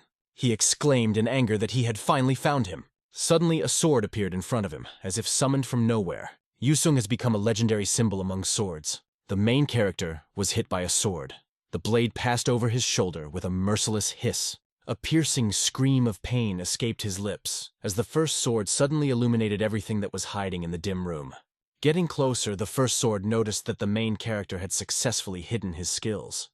Life in the village smoothed his former sharpness. He pulled the sword from the hero's shoulder, emphasizing the need to destroy it. A second appeared from behind the first sword, trying to stop it. This sudden move could have turned the tide in his favor. The second sword reached out to Val, claiming to be a master of penetration. Their task required his unique talents. The first sword said that there were enough children for the job. It turned to the main character, emphasizing that controlling the situation will not be easy. The second sword felt a heavy strain, believing that it was through the infernal summon that one could dominate the main character, being powerless against this poisonous influence. In front of him are two swords shining in the flames of half-darkness. Security guards received a request to provide children with antidote. The hat with the life-saving elixir was carefully raised to the hero's nose. The children remained confused, unable to understand what had actually happened. His sword rose, reminding him of the punishment that fell on him because of his mistakes. He unceremoniously crashed into the highest bastion, breaking the silence. She was in the lotus position, calm and focused, as if she had merged with the whole surrounding world. The hero remembers his first sword, confessing his powerlessness before poison. A snake was hiding behind the hero. He guessed that her poison had weakened the other, giving him a chance to escape the limiter. In the darkness of the corridor, the closed door stood silently, guarding its mysteries. A question arose in his mind. Was Wall really there? 3 travelers made their way through the darkness and mysteries of the cave. Hual was stunned, not believing that the heroine was left alone. They were given a moment to rest, and he hid in the darkness of the cave. There was surprise in his eyes when he realized that no one felt the hero. He decided not to stay in the company, choosing a quiet, dark place for himself. She seemed depressed, remembering how the first sword had once announced that they would be punished because of the main character. This caused the hatred of many children. There was great surprise in his eyes. He simply could not understand where Val had mysteriously disappeared. The main character suddenly appears in front of him, and he understood why they were looking for him so fervently. His appearance caused real surprise. Huck admitted that he jumped almost to the heavens with terror when he suddenly saw this mysterious figure. He asked the hero not to visit this place without a mask, and was looking forward to his surprise. They looked at him intently, emphasizing that they had come for a serious conversation. The character with a look full of awareness understood exactly what they wanted to talk about. I watched his reactions and realized my interest in the limiter. With a flaming torch in her hands, she looked into his eyes, asking him if he realized that everyone was in chains. The feeling did not leave her that he appeared only when everyone had already gotten up. The men stomped silently behind her like mysterious shadows. She touched her heart, remembering how the main character inspired her, charging her with energy and strength. She watched him, her heart beating faster, trying to figure out if he was aware of the invisible chains that kept everyone in fear. He looked at the boys and again voiced what he had in mind. She really looked shocked. The boys understood that he was aware of the restrictions imposed on them. Torches stealthily illuminated his face, giving the night a mysterious aura. She was seething with rage, demanding an explanation from him, taking her anger out on him. The character was in a stupor, not understanding why he should share his thoughts. He looked at them and understood. Why bother to tell a story? There was no benefit for him here. He was angry with him, considering him to be the culprit of his bad attitude towards his friends. With sympathy in his eyes, he turned to his friends, inquiring about their plans. The main character, impressed by the actions of the people around him, noted that friends never betray or persecute each other. The hero did not hide his surprise. Now they became friends. He promised that he would never betray a new friend, because true friends are not betrayed. The protagonist approached his opponent with determination, emphasizing that he could not just believe it. He confidently declared his willpower and perseverance. Smiling, he noted that mastery of masks required patience. In his opinion, the main character won by finding new friends. Against the background of bright Chinese lanterns, he dreamed of the freedom that would allow them to enjoy moments in the Republican ensemble of arts. His heart yearned to support the main character. As they raise the torch, they feel new impulses fill their hearts. Every step leads to a goal, and a living passion burns inside. Everyone gathered together, and Allah claimed that she would also consider him a friend. Aggression was visible in her eyes, and she firmly assured that the children who would follow her would never become enemies of the main character. He looked at her, believing that she would always remain faithful. Ahead of them was an impressive sight. It was deaf loneliness. The three friends were shocked by the news that reached them. And crawling creatures have already appeared around the main character. They claimed that they were poisoned by a dangerous, poisonous animal. He revealed the secret. The creatures secrete poison only in time with the sound of the flute, which strikes their vessels. Her displeasure was obvious, and considering his good mood, she couldn't stand it. Why, she asks, is it so easy for him after all those events? He stood in front of them, emphasizing his indomitability in the face of any poison. They gathered in a dark cave, surrounded by mystery. The main character, with great confidence, urged them to find an independent way to get rid of the poison. He seemed to be deep in thought, trying to take into account all possible nuances. Realized, if one of the variables escapes influence, numerous alternatives will arise. She stopped next to him, trying to catch his eye. When she looked at him, confidence flashed in her soul. There was something mysterious hidden in him. Looking into his eyes, she sincerely thanked him and promised to thank him for his sincere support. She stubbornly claimed that she would make every effort to support him. He bowed his head and, collecting his thoughts, turned to her. They were behind, and suddenly he said that their journey was ending here. She was silent for a moment, but finally made up her mind and said her name. He watched her carefully, not grasping the meaning of her words. For some reason, men assured her that her name was just that. His elegant appearance was mesmerizing, and he was proud that she expected him to remember her name. Her friends always appreciated the sincerity and kindness she exuded. Her ability to listen attentively and support made her an integral part of the company. The light on the roof is gone. Bright light flooded the village, illuminating every house. The children, as if under a spell, caught his every word with delight. Under the hopeful eyes of the children, he felt that their dream of getting out of the cave was now in his hands. The first sword, Sul, gained fame for its astonishing accuracy and the mysterious power that relentlessly pursued it. The girl raised her hand, responding to his call. She was overcome with joy, and at that moment she understood everything. A box with a toilet appeared in front of them. The children gathered behind the first sword. He wondered how many of them would be able to escape from this danger. Everyone, under the sensitive guidance of the mentor, took off in a hot air balloon. The first sword realized that they were full of power, but aspired to master the unsurpassed art of Yonghulu. He knew that survival would be a test. The first sword, illuminated by a soft light, thought, "This is no longer my business." He realized that his mission was over, and decided to leave behind the life of an assassin. The child carefully watched everything pass by. They were filled with happiness, because at last, they left this place. She asked the children to pay attention. The basket is too small, so they must be divided. Already called them to the line. Everyone looked up hopefully, hoping to escape from that place.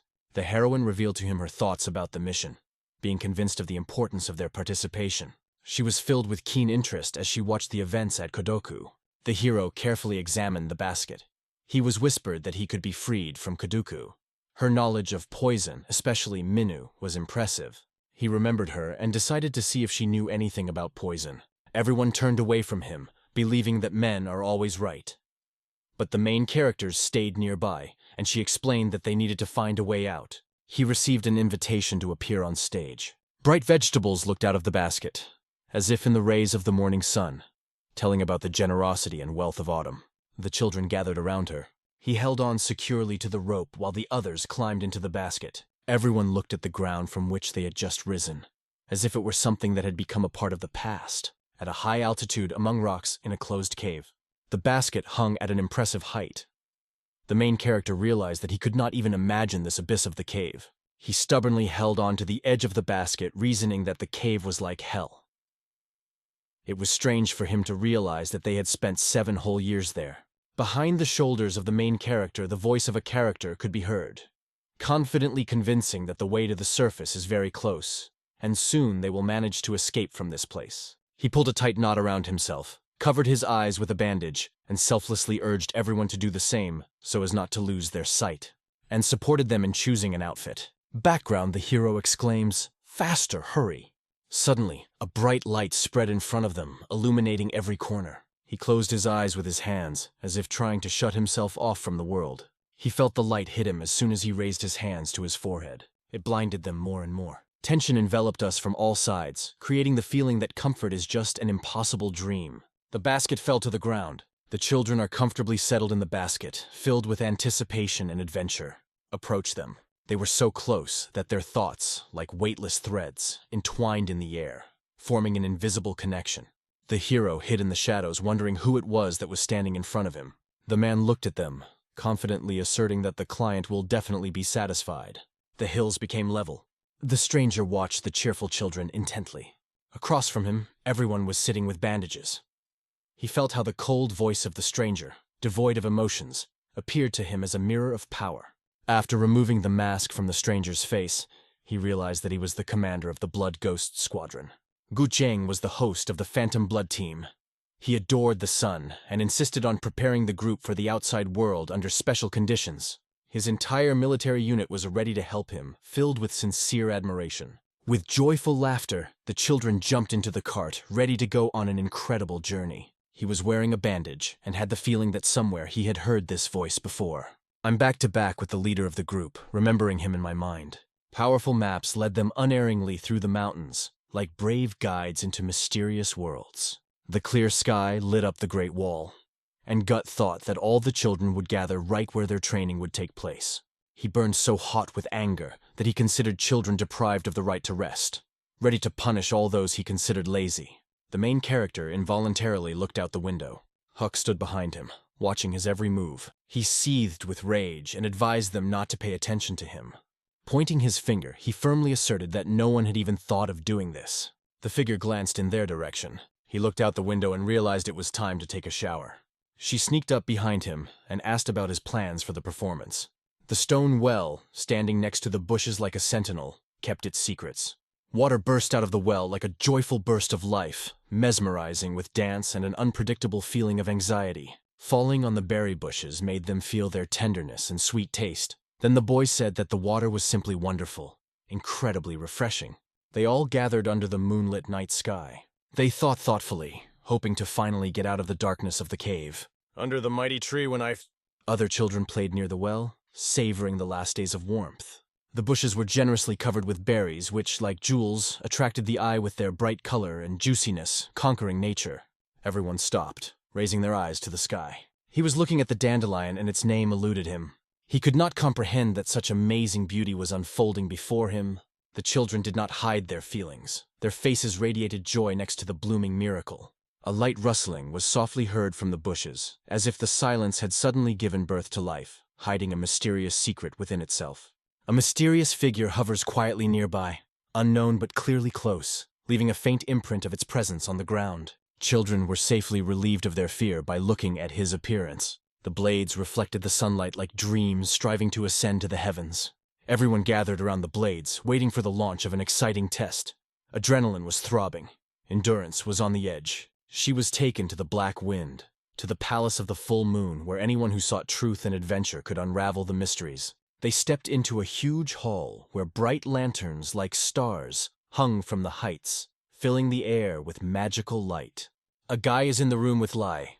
In the last rays of heat, the kettle smiles, thanking his hand for his tireless work. He frowns, lowers his gaze, realizing that he acted only out of necessity.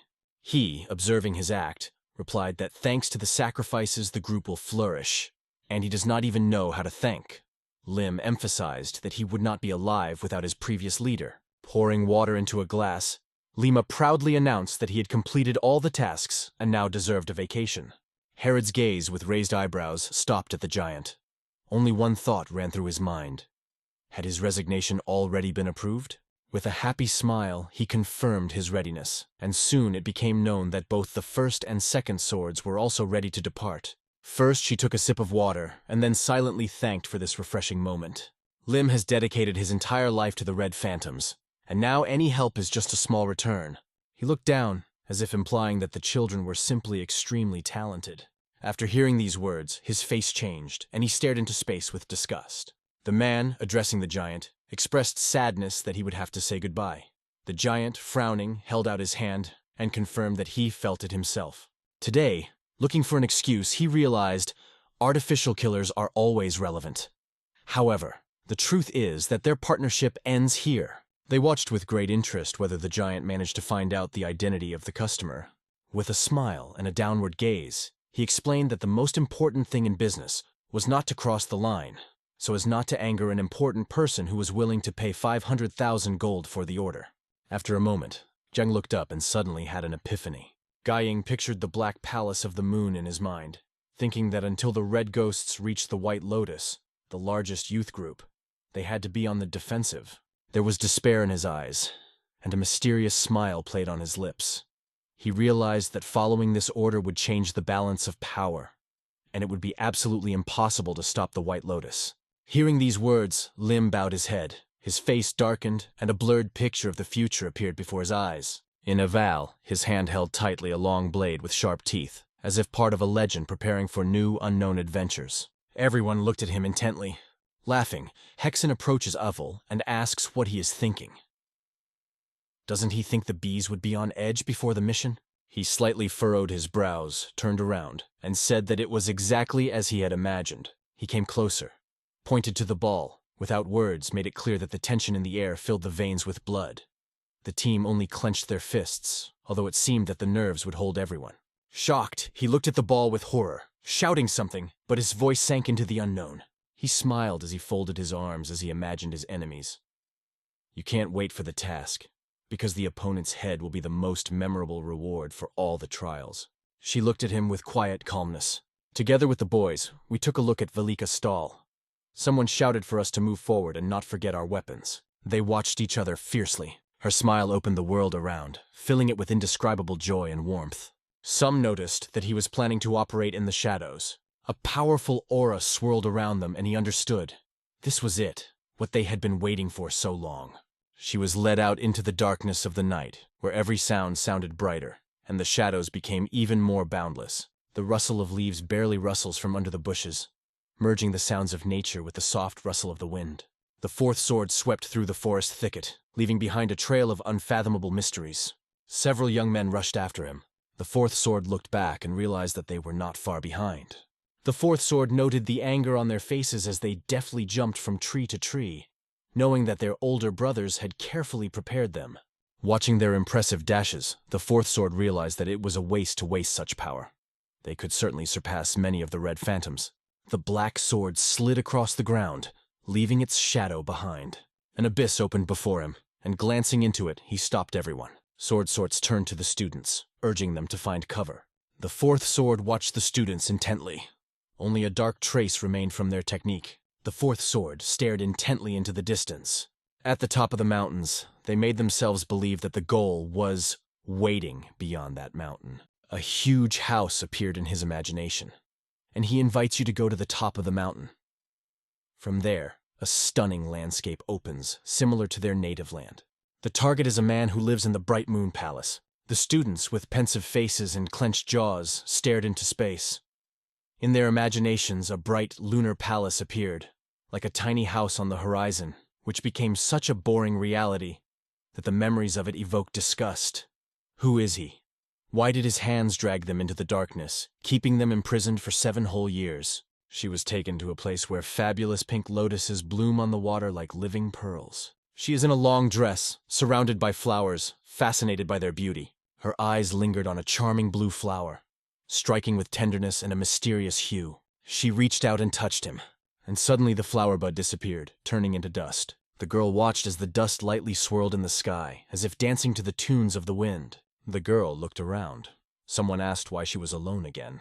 A pensive old woman with a staff appeared before Salren. Her sumptuous outfit, strewn with feathers, reached the floor. She turned to the girl, mysteriously whispering important words.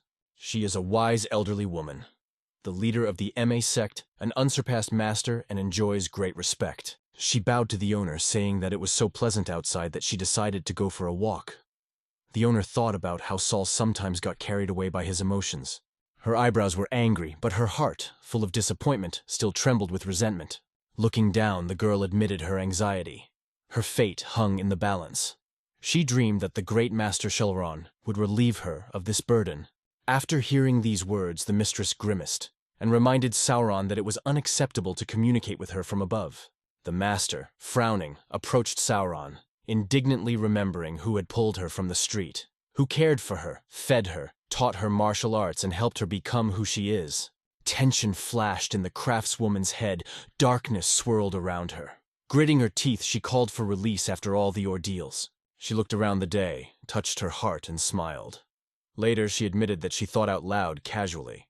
Lauren, staring at the floor, walked past the teacher, noticing that the students should follow him, and the master should not fall into sadness, because it harms health. She raised her eyebrows and closed her eyes, saying that if they didn't get an answer today, they would go ahead with the plan they had spent 7 years on.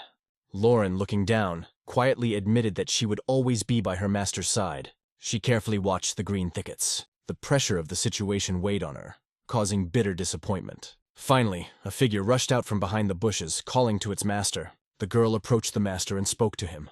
Salren, stunned, glanced at her sister, trying to guess what had happened. A girl in a gray dress appears before their eyes. Crossing her arms, she stares straight ahead, confirming that King Chang has finally answered. This is their native Kva. Jiang, looking at her closely, asked about their decision.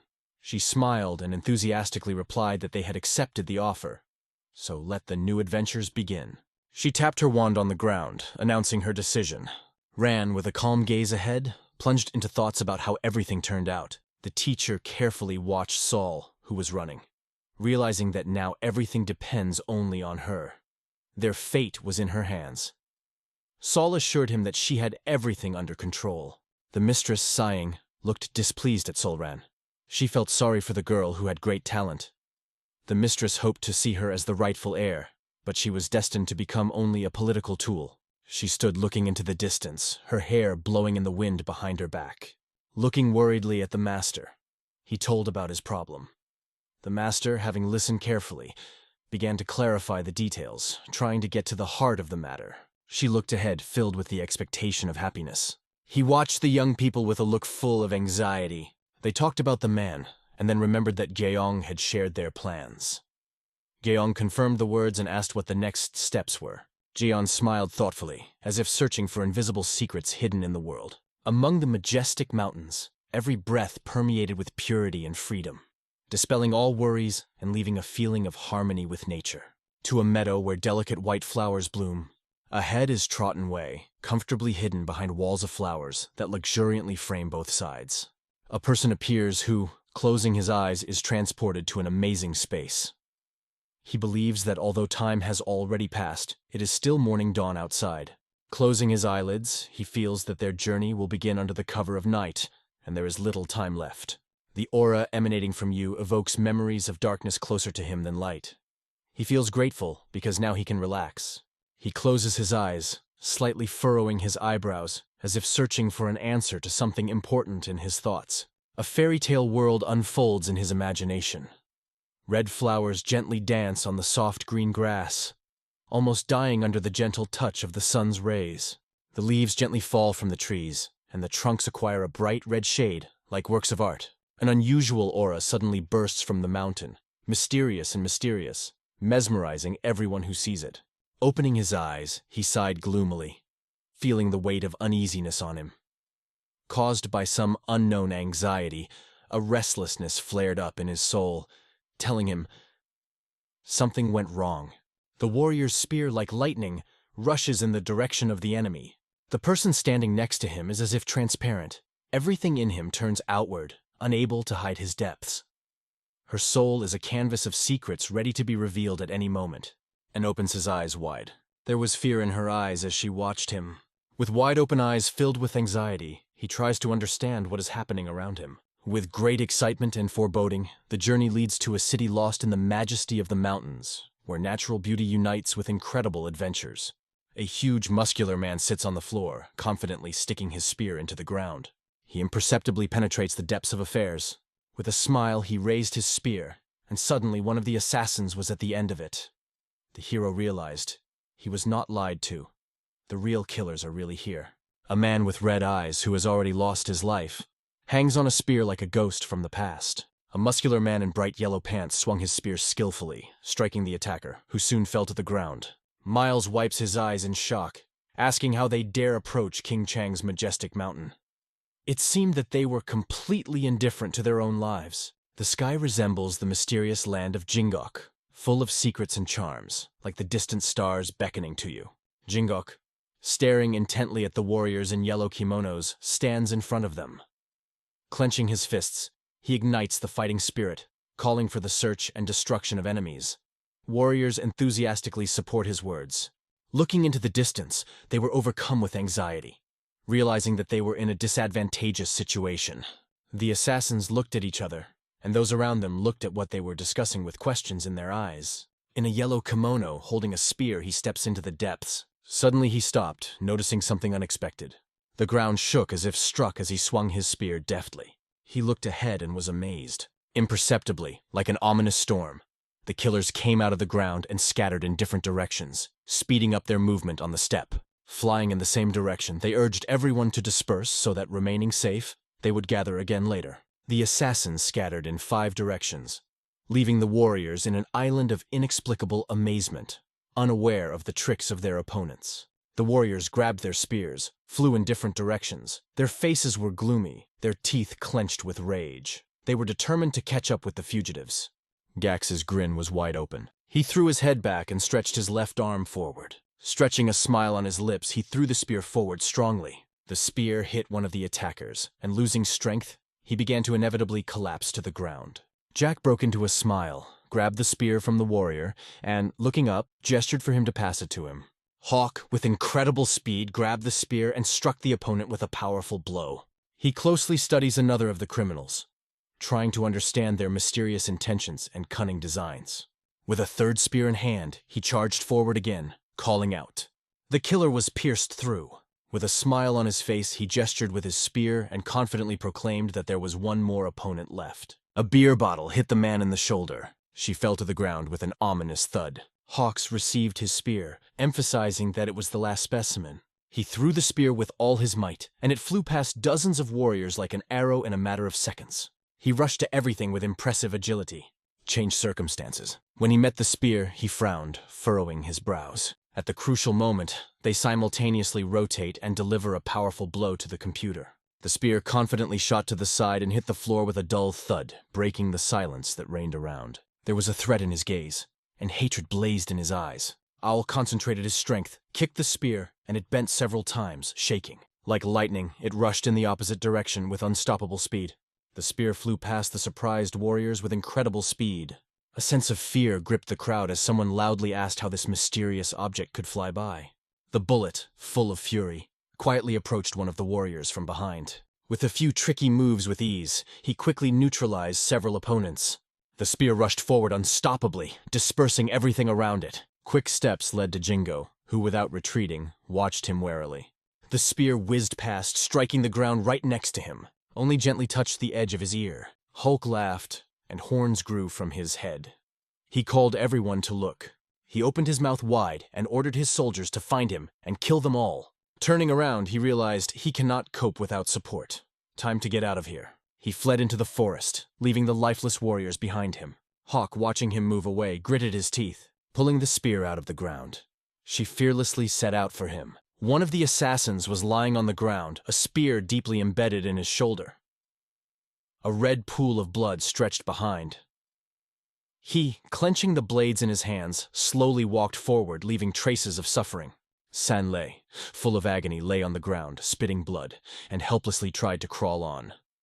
Behind him, like a cloud, hung the terrible shadow of Jingok, studying his every move relentlessly.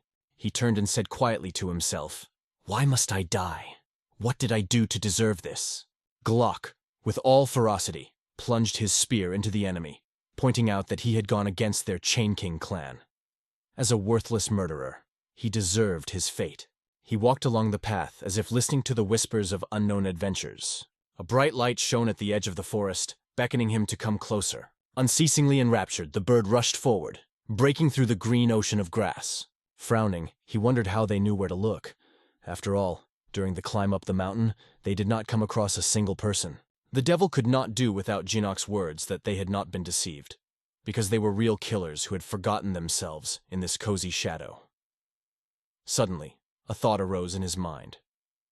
Had they not been betrayed by someone who was nearby? Stepping forward, he considered the situation. No one around him guessed about his intentions. Only he knew who it could be. He noticed that the fourth sword and their servants had disappeared before the attack, indicating their desire to avoid danger. Suddenly, a wild rain of arrows began to pour down from the sky, and everyone became suspicious. The enemy wanted to erase the tracks. Everyone dodged deftly, performing several forward somersaults. It looked as if the arrows flew eagerly towards the hero. Closing his eyes, he felt several arrows penetrate his chest, causing bitter pain. All of a sudden, everyone was knocked down, and they fell to the ground. After making sure that my feet were on the ground, I looked up at the sky.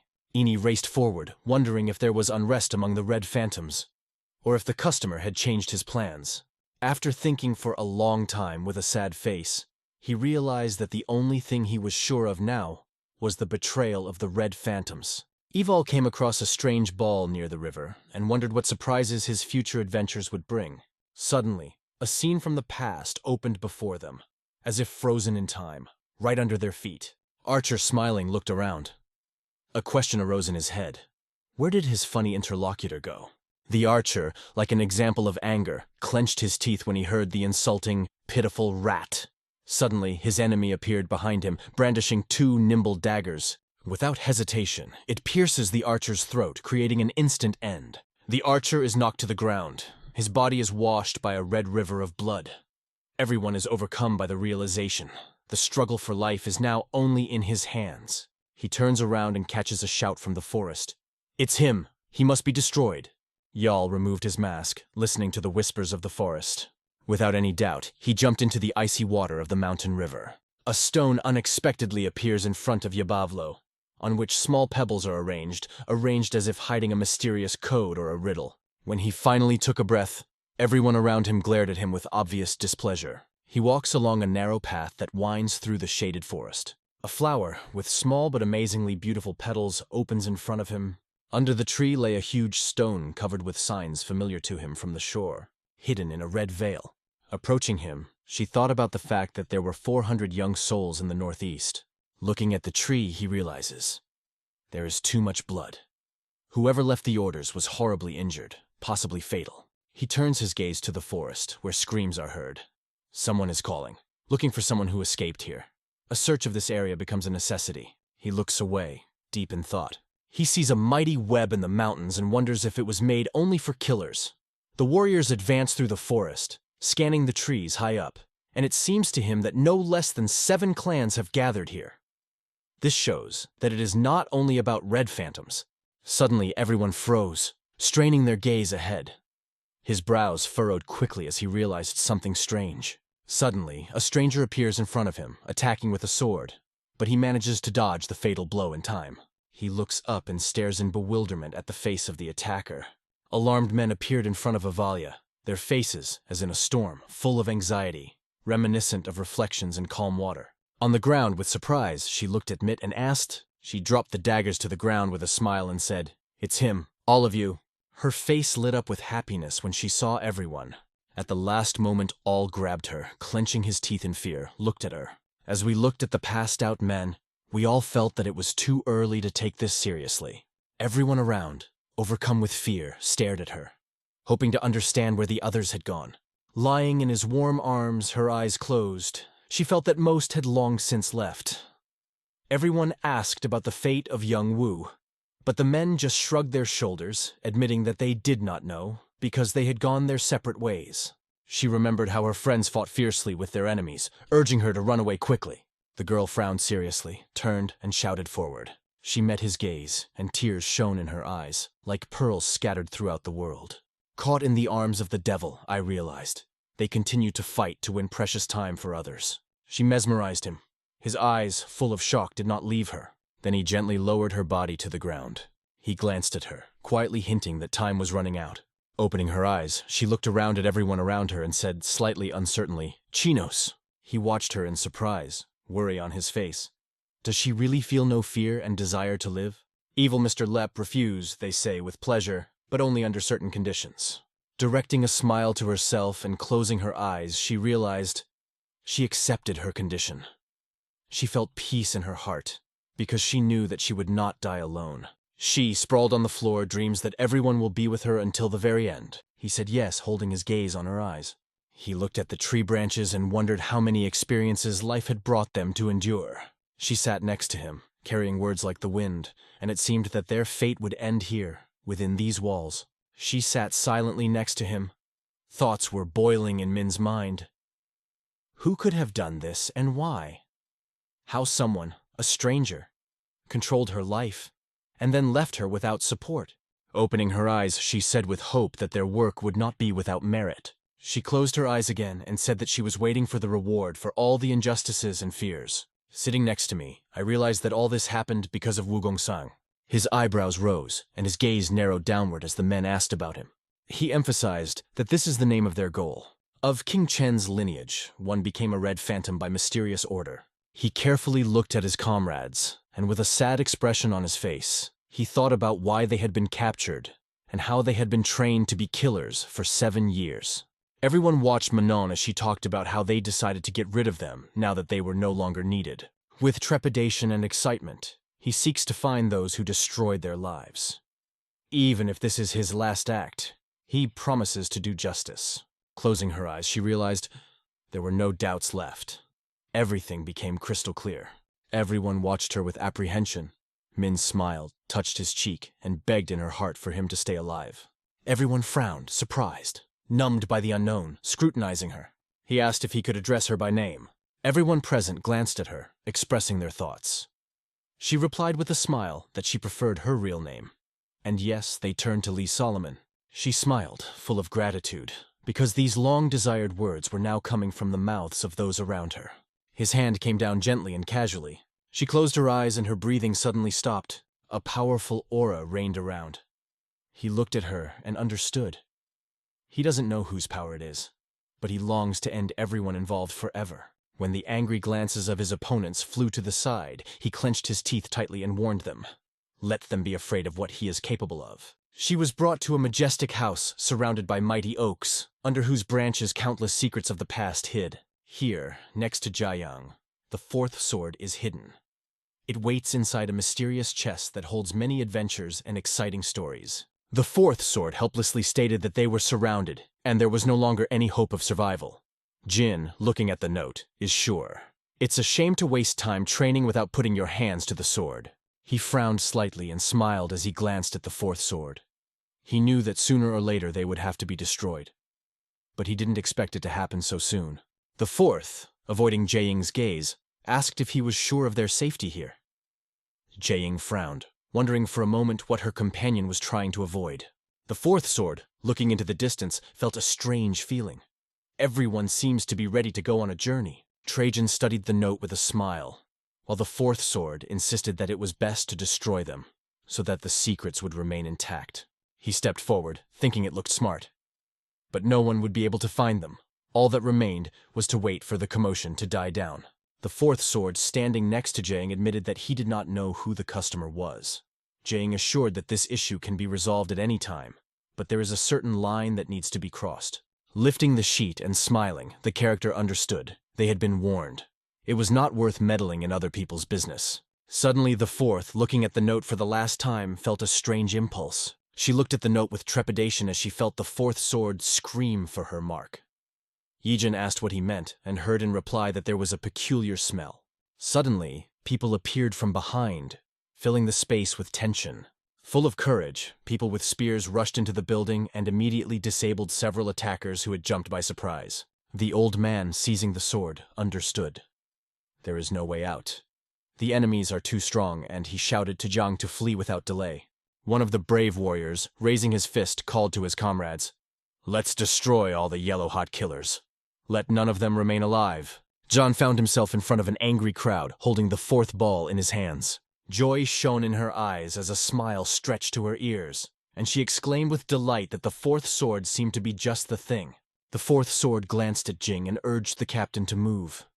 Jing smiled and asked where exactly, to which the fourth sword replied, "Anywhere." They wished that the fourth sword would not feel their closeness, because they needed it.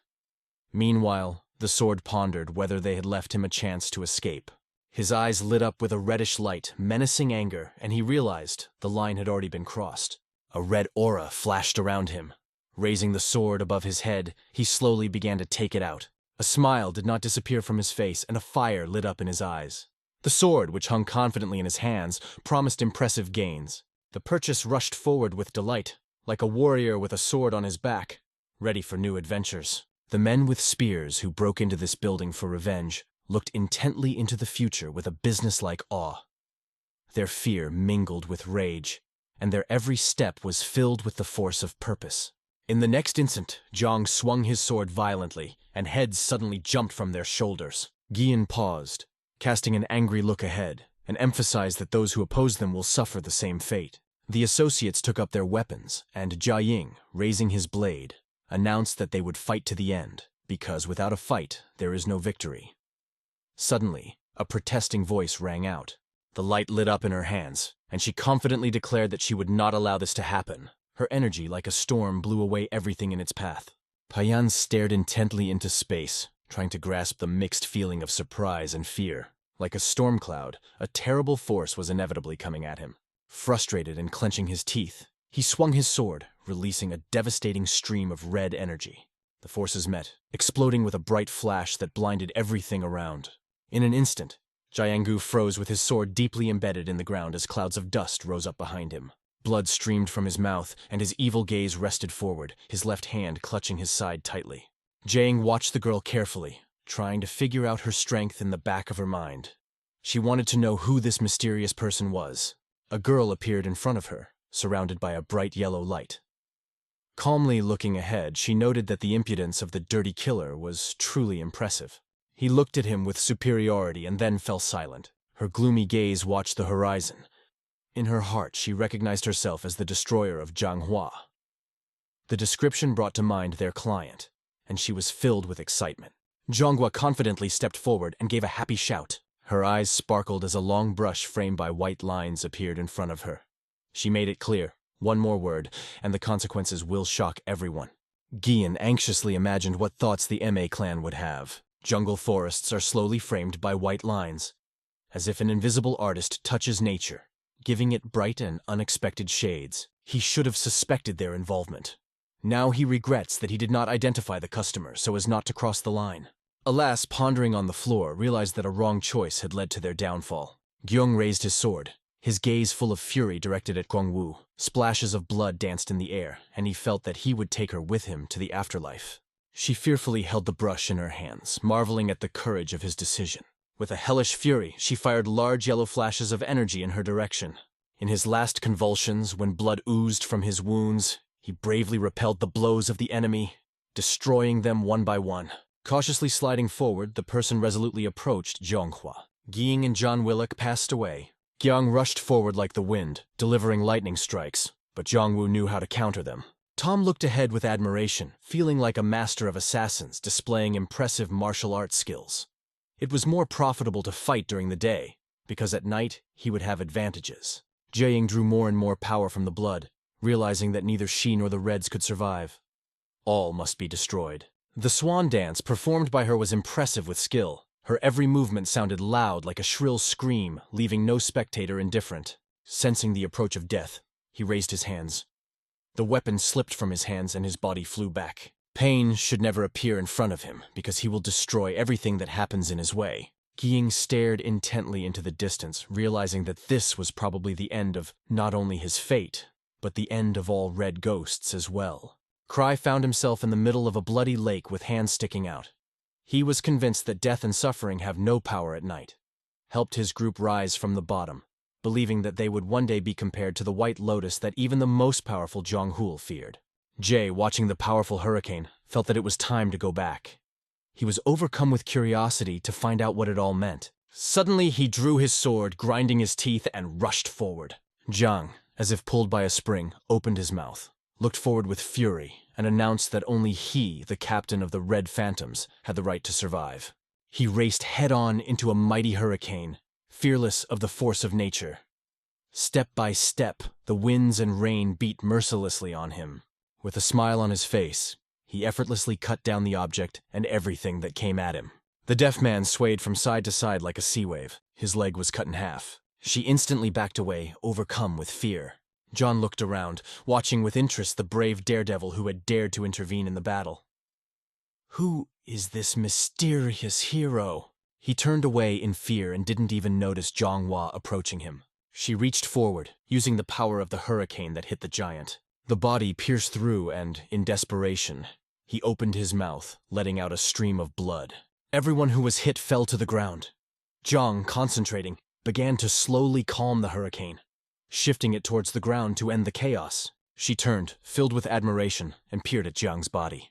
The killers, armed with fear, screamed at the captain, overcome by panic and anxiety for their fate. Later, they were killed by the hands of monks who took up spears. He lay on the floor, losing precious blood. His face glistened with sweat, and a pool of blood had already spilled under him. Leaning on his arm, he slowly got up, barely suppressing his despair, and shook his head sadly. Behind Zhanwu was his mentor. She folded her hands, looked down, and greeted the owner.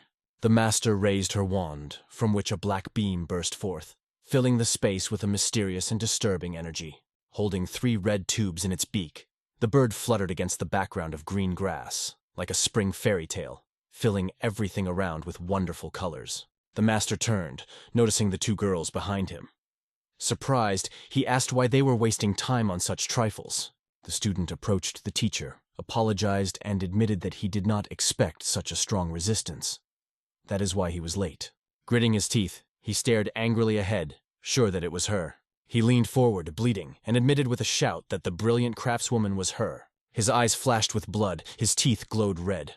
He frowned, indignant. How could she? Why the MA clan betrayed the Red Ghost when it was their order? She looked at him anxiously, her gaze as if pierced by an arrow. Behind the wand emanated a mysterious darkness, and around it flurry of feathers were scattered. In his rage, he roared like a wild beast, considering them even more cruel than the animals themselves. He opened his mouth wide, and his voice could be heard shouting, "How could they do this?" The teacher, full of incredible calmness, approached him and with one decisive gesture of her wand, destroyed his head. Blood fell to the ground, and the owner, surprised, thought, "What nonsense comes out of the mouth of this madman? After all, now everything falls on their shoulders." He felt like a murderer, as if pierced through and through, and the burden of guilt ached greedily in the depths of his heart. The first sword, filled with fear, looks at the blade sunk deep into his chest. Swarton suddenly clutched his chest and, as if grounded, fell to his knees in front of May. Drops of sweat appeared on his face. He frowned as he looked up, as he pondered how their power had grown at an astonishing rate since the time the venerable master had become their leader. Ran watched him quietly, as if waiting for something important. Lauren looked down and quietly said without concern, "I am Sol Ran." The first sword closed his eyes and thought, he had heard that the disciple of the famous master was as handsome as he was talented, so their conversation revolved around him. Ran turned and emphasized, "Do not believe any rumors." The weapon lay nearby, and he smiled as he sat on the floor, realizing that after decades of training, he was still losing to the MA clan disciple. The first blade of the sword lowered, and there was a silence around them. They held their breath. Ran headed in the opposite direction, but then stopped, looking back at his own body curiously. Everyone eagerly approached the mistress and her sister. Sangwa looked at her with undisguised concern, because she was not only late, but also talking to suspicious persons. Saul, feeling ashamed, looked down and quietly apologized. In the end, one of the criminals was caught and brought to court. The monks, treading the paths, pointed to the man who had led the murderers to King Chek Mountain. The teacher, staring intently at the fourth sword, asked him how many there were. The fourth sword gritted his teeth and pondered why they would do this. The master, looking at the student with distaste, sharply said that his thoughts do not matter here. Let him just answer. The fourth sword, bowing his head, burst out with a question as to how he could have known this information. The master was amazed at his audacity to lie to her. The fourth sword looked up and smiled, saying, "Knowledge is a treasure, and he will never share it. He would never help them, because he didn't expect anything like that." There was energy around the master, and his eyes shone with a crazy smile. He seemed to be thoroughly enjoying the moment, even though he was just a pathetic killer. The fourth sword hung in thought as the master lightly touched his head. Her touch filled him with dark energy. The fourth sword groaned in pain, and a powerful dark aura flared around the master. The craftswoman, with a wild look, announced a new question. The fourth sword, pouring with blood, moaned in excruciating pain, calling out the numbers 20 to 28. The fourth sword did not stop crying out, and the blood gushed wildly from his wound, and he pleaded for death. The master turned, and the fourth sword slid quietly to the ground. Her way of working interested Froning and Chonghua. Both wanted to know how many had already been freed. Zhonwu mentioned that they managed to release 24 units. Leaning forward in disgust, the teacher coldly stated that if there were only 4 left, it would be best to play it safe and destroy them all. Before them appeared a ruined community of red phantoms. Yang gave menacing orders, because their arrival was a mysterious and incomprehensible sight. After the walk, she heard Saul approaching quickly, reminding her of the essence of her new role. The answer of the heart suggested, "This is a good sign."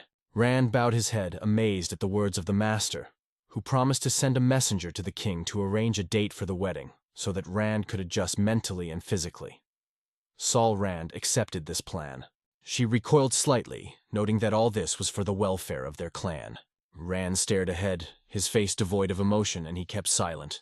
Once he was taken to the forest, where an unusual adventure began. Someone instantly jumps between the branches, like a bat gliding gracefully in the sky. Accelerating, he pushes off the branches and rushes forward. Every wrinkle on the face tells its own story. When all avenues are guarded, we begin to act from within. He carefully examines all the nooks and crannies. As his gaze rested on the guards, it dawned on him that they were made to die as enemies of the jungle. His brows drew into a line, and his teeth gnashed with tension. He clearly stated, if this is true, then he will become their enemy. With a bag on his shoulder, he suddenly appears from behind the gate, as if with surprise. He is greeted with joy in a yellow kimono. One asks why he is going out for herbs again. He only smiles, and the other remembers that he was already there yesterday. A smile lit up his face as he recalled the advice. It is important to protect one's reputation, and always be prepared for surprises. One of the guards, watching indifferently, spoke about his anxiety. There are always dangers in the world. However, the man smiled, and confidently replied that it was unlikely that anyone would dare to attack the Kinshin clan. The young man stepped into the mysterious forest, cutting through the veil of branches and leaves hanging over him.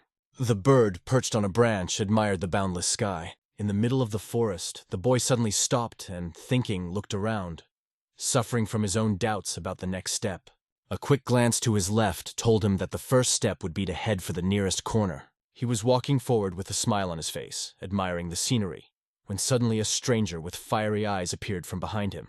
All gripped the boy's throat tightly, while his other hand raised the gleaming dagger to his face. The tension in the air reached its climax. He looked restlessly at the cold dagger. The man could barely stay on his feet, quietly whispering about his existence. Evil plunged a dagger into the young man's leg, and he, feeling unbearable pain, closed his eyebrows with a cry. The pain became clear in his eyes, and the cry that broke out from the depths was heard, as if the world around froze, lost in the endless melody of the sound. His eyes flashed with astonishment as he turned around, wondering who could have set up such an elaborate ambush right on King Chek's mountain.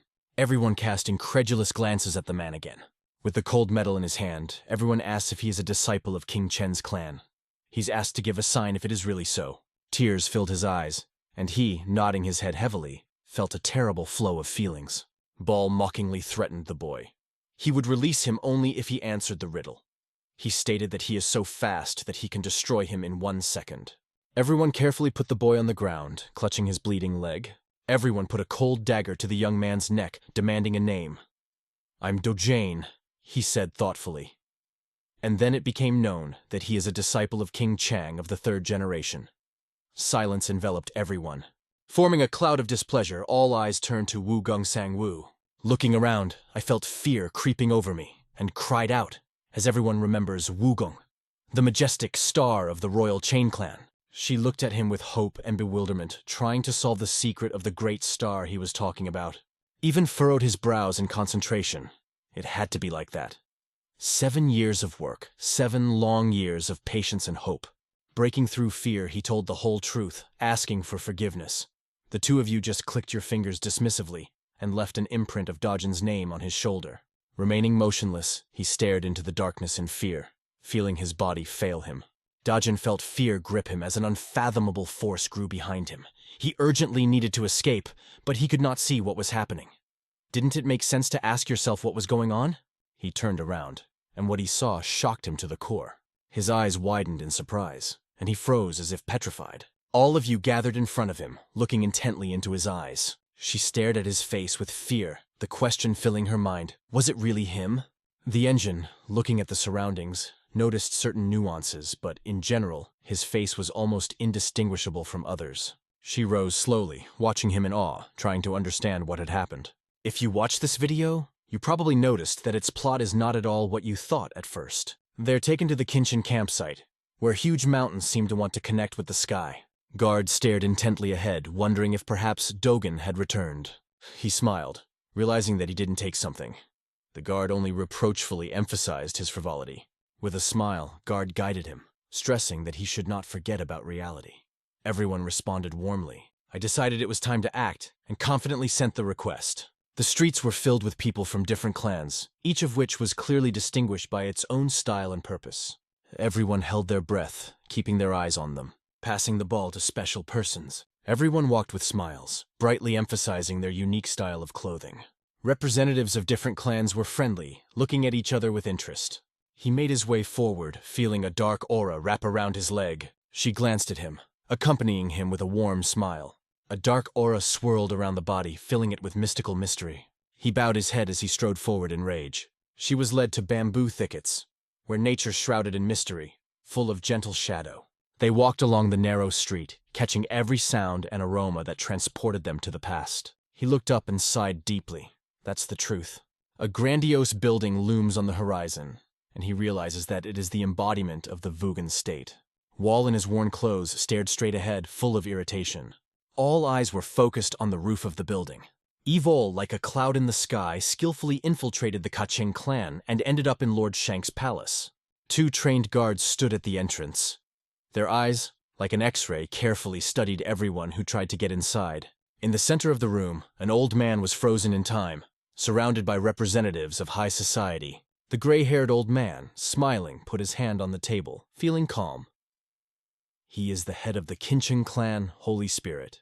One of the people present to his left noticed that everything looked like a dead end. The Holy Spirit watched in amazement as the timid mercenaries dared to attack. How did this become possible? The woman sitting on the left, with a displeased expression on her face, called for order, assuring everyone that these ambushes were carefully planned to remain unnoticed. The man with a menacing gaze ahead is the right-hand man of the Wooden Ping clan, revered for his steadfastness and power. The surgeon shook his head only in passing, realizing that it was still too early to draw conclusions. Not having a clear picture, he sent several students to scout. The young man opposite instantly reacted as expected. Oleg, with clenched eyebrows, hit the table hard with his fist, declaring that the perpetrator of this act will not be forgiven. With thick dark hair, he announced that I was now part of their world and was at a dangerous stage. This young man is the most powerful warrior of King Chen's clan, a symbol of holy justice. Ruka, trying to calm herself down, considered, it is not worth worrying about holy justice, because they will not be allowed to do this. Numerous demons appear on the horizon, descending from the heights. It's a battle between demons and heaven, and the threat of their takeover of our world is more acute than ever. The great martial artist Li Guok created the Heavenly Will Alliance, wanting to unite the warriors under a single banner. Grand wars unfold before the reader, where the combined forces entered into battle. The Shaolin Temple of the Wudan clan and the Huashan Mountains have performed great feats, restoring the grandeur of their glory. Those who shied away from the battle received the priceless titles of the 4 heavenly kings along with their clans, but had no proof of their worth. The leader of the clan looked ahead and understood. In order to catch up with rivals, little things should not get in the way. Time to focus. The right hand, looking intently at the leader, reassured him that if everything went according to plan, the other clans would not be able to catch up even after decades. The President of Justice, joyfully slapping his hand on the table, declared that this was great news. His smile showed delight at the support of his right hand. The Saint of Justice held his hand up, indicating that if his right hand was so impressive, then his son must have inherited the same talents. The right hand was embarrassed, admitting that indeed the saint had praised him. The Ministry of Justice noted this fact, and Guna, like a ghost, disappeared from sight like an invisible shadow. In his silent gesture, bowing his head to the ground, one could feel deep sorrow. No sound, only silence. Gun stopped for a moment of reflection. How he hid from the world, he found this redemption in hard training. A bright white aura filled with power emanated from Gunasang. She confidently looks into the future, full of hope. He sat down on the floor, surrounded by many swords that sunk into the ground, forming a bizarre pattern around him. Delivered to the street, burying his gaze into the ground and furrowing his eyebrows, he feels a heavy burden of regret. The lack of opportunity to raise his son with honor. The young man's gaze radiated confidence, which fully corresponds to his young age. He was full of energy and strength, like a living fire. There was silence in the room as the Saint of Justice argued that no apology should be demanded for a decision that had already been made. The calm right hand assured me that it would hold its own, and that assurance sounded beautiful. Looking to tomorrow, he remembered whatever his right hand said. Like a bolt of lightning, he cut through the space with his katana, leaving a trail of wind behind him. He instantly recreated it, but already in a completely different direction. Justitius crossed his arms, closed his eyes, believed that proper upbringing would make him no worse than the descendants of great clans. The old man sitting next to him delicately bowed his head, taking an interest in his surroundings, and his lips parted slightly in a smile. Unlike the others, men also bowed their heads. Unexpectedly, the manager spoke, speaking about an importance that required the attention of the entire team. One watched him intently. He heard that the right-hand man had accepted an engagement proposal from MA's family. One of the members mentioned the MA clan and noted that being associated with this clan is a real success because the daughters-in-law of today are incredible. A woman appeared in his imagination, intently watching the lotuses. Her beauty and wisdom were legendary, and he was convinced that she was a perfect match for Gunsango. Extremely worried, the assistant looked down, constantly feeling the anxiety that tormented his soul. He looked at his right hand and asked the elder. Affirmative answers were heard. The right-hand man imagined how ominous the head of the MA clan looked, craving power over King Chen. They are probably planning a rapture through Gong Sang's marriage. So, the engagement was rejected. The leader confidently replied that he would certainly do it. Once in Avola, he stopped in front of the grandiose gates of the estate. The shining structure looked at him like a lunar palace. It was his first visit, but the familiar appearance, reminiscent of an underground cave, gave no chance of getting lost. Confident in their abilities, the group moved slowly along the wall, figuring that even with the gate open, it wouldn't be difficult for them to get inside. Pushing gracefully away from the wall, he flew onto the fence with ease. The group held their breath when they learned that Gunsang had invited another girl over. Priscilla, pressed against the wall, watched the two guards with tension. The guards watched everything with hatred, not believing that anyone could resort to treason under the guise of isolation and training. One of them sharply ordered to shut up. The guard smiled, curiously examining the summoned person. Another, in anger, clenched his fists and threatened his friend to remain silent if he did not want to share the punishment. He watched with interest, wondering if Gunsang would even have a chance to be intimate with the women in a training room dominated by King Chang's clans and the Blade clan. The guards gathered their spirits and moved on, deciding to let them pass. Pinned to the wall, he remained a faithful guardian of time, watching how the world around changed its shades and forms. Leaning against the wall, he thought, no matter where he turned, there were people ahead, whose inner worlds were so different from their outer appearance. Mysterious horizons open in the deep darkness of the night. Silence is all around, and only a light whisper of the wind beckons to unexplored adventures. In this mansion, where the walls glitter with weapons, lives a man whose world is riddled with secrets and fascinating stories, waiting to be discovered. Ola drew her eyebrows together and glared at him angrily. He flies along the wall like the wind at his back. Slowly, carefully, she walked along the corridor, as if merging with the darkness that embraced her from all sides. She walked calmly, meticulously studying every corner around her. Suddenly, he furrowed his brows and looked away. There was a feeling that he was somewhere nearby, although in fact the palace was left without him. He stubbornly moved forward, thinking, his peak has not yet been conquered. Therefore, the space ahead remained unique. As I walk down the hall, my attention is immediately drawn to the elegant ventilation grill hanging from the ceiling. She was carried to Gunseng's room, where swords glittered at every step. He shares how he spends the night on the floor with a girl, with a grate above them. Carol clung to him, wrapping herself in his jacket. Lying on the ground, he plunged into an abyss of deception. Everyone is amazed by the sight of him through the bars, full of surprise and shock. A man full of self-confidence thinks that this is his secret power. Sitting on the beams, he felt their magical pull, as if they had become an integral part of something big, which was drawing him closer to itself with every moment. He moved his eyebrows and bit his lip. Looking at Gunseng, he realized that the captain of the Phantom Squad couldn't even match his strength. Honestly, this guy was on a whole different level. Finally, everyone managed to push the thin bars of the gallows through the bars. In a frenzy of anger and anxiety, he fidgeted incessantly, passing another minute. Without stopping, he let go of the fin rope, heading towards Gunseng. Sweat ran down Yual's face in rivulets. Everyone carefully tightened the rope around Gunseng's neck. Gunseng suddenly opened his eyes, scrutinized everyone around, and asked what happened. When he opened his eyes, only fear and panic appeared around him.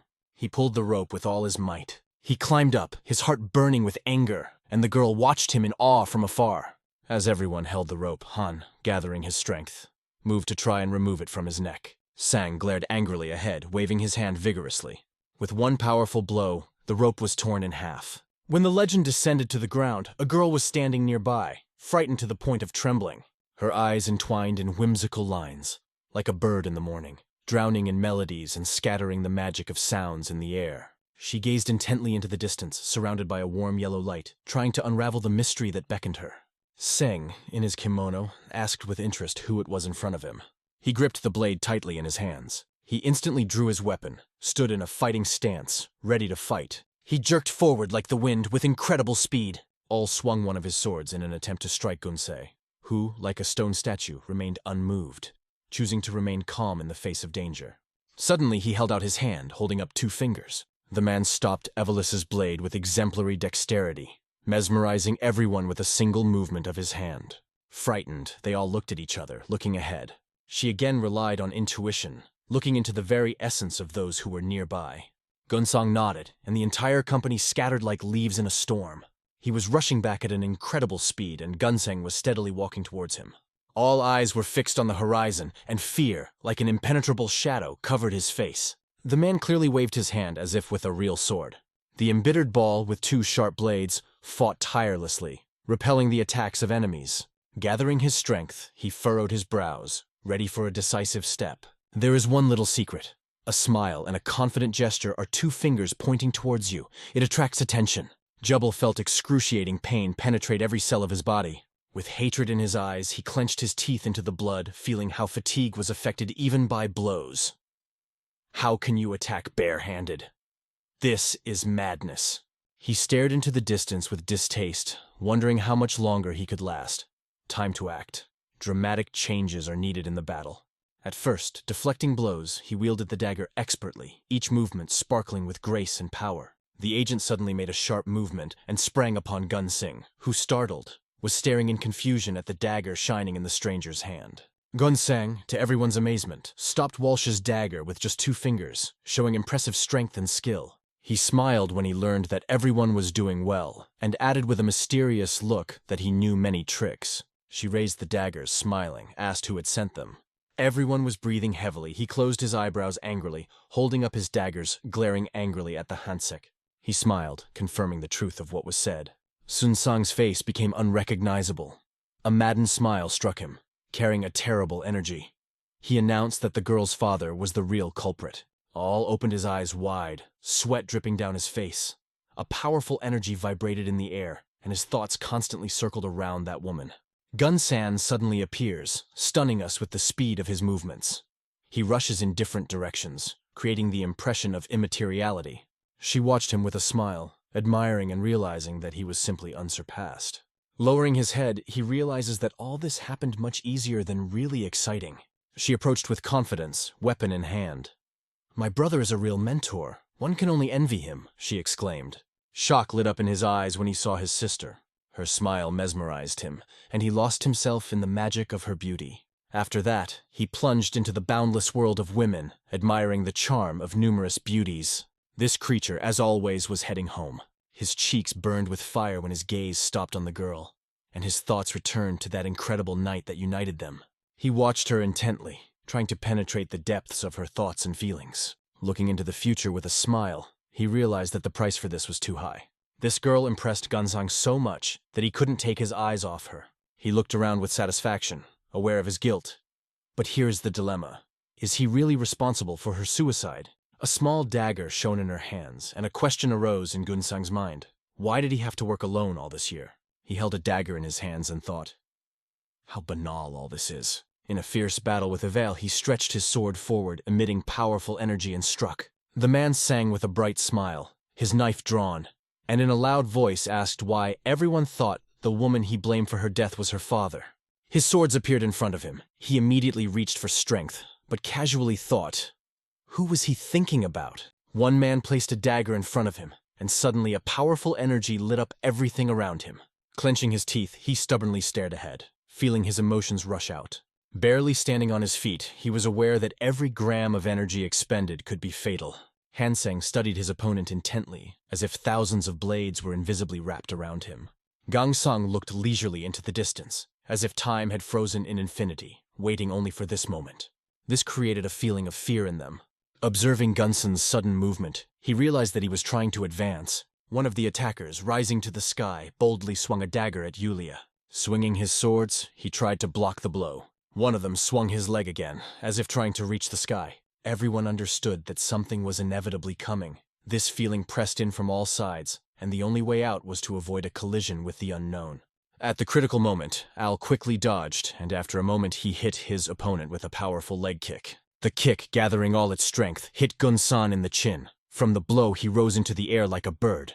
Calmly glancing around at everyone, he admitted that he was already well fed up with his simple tricks. From the bottom, where he was lying, he gathered the rest of his strength, and pushing the ground, got up.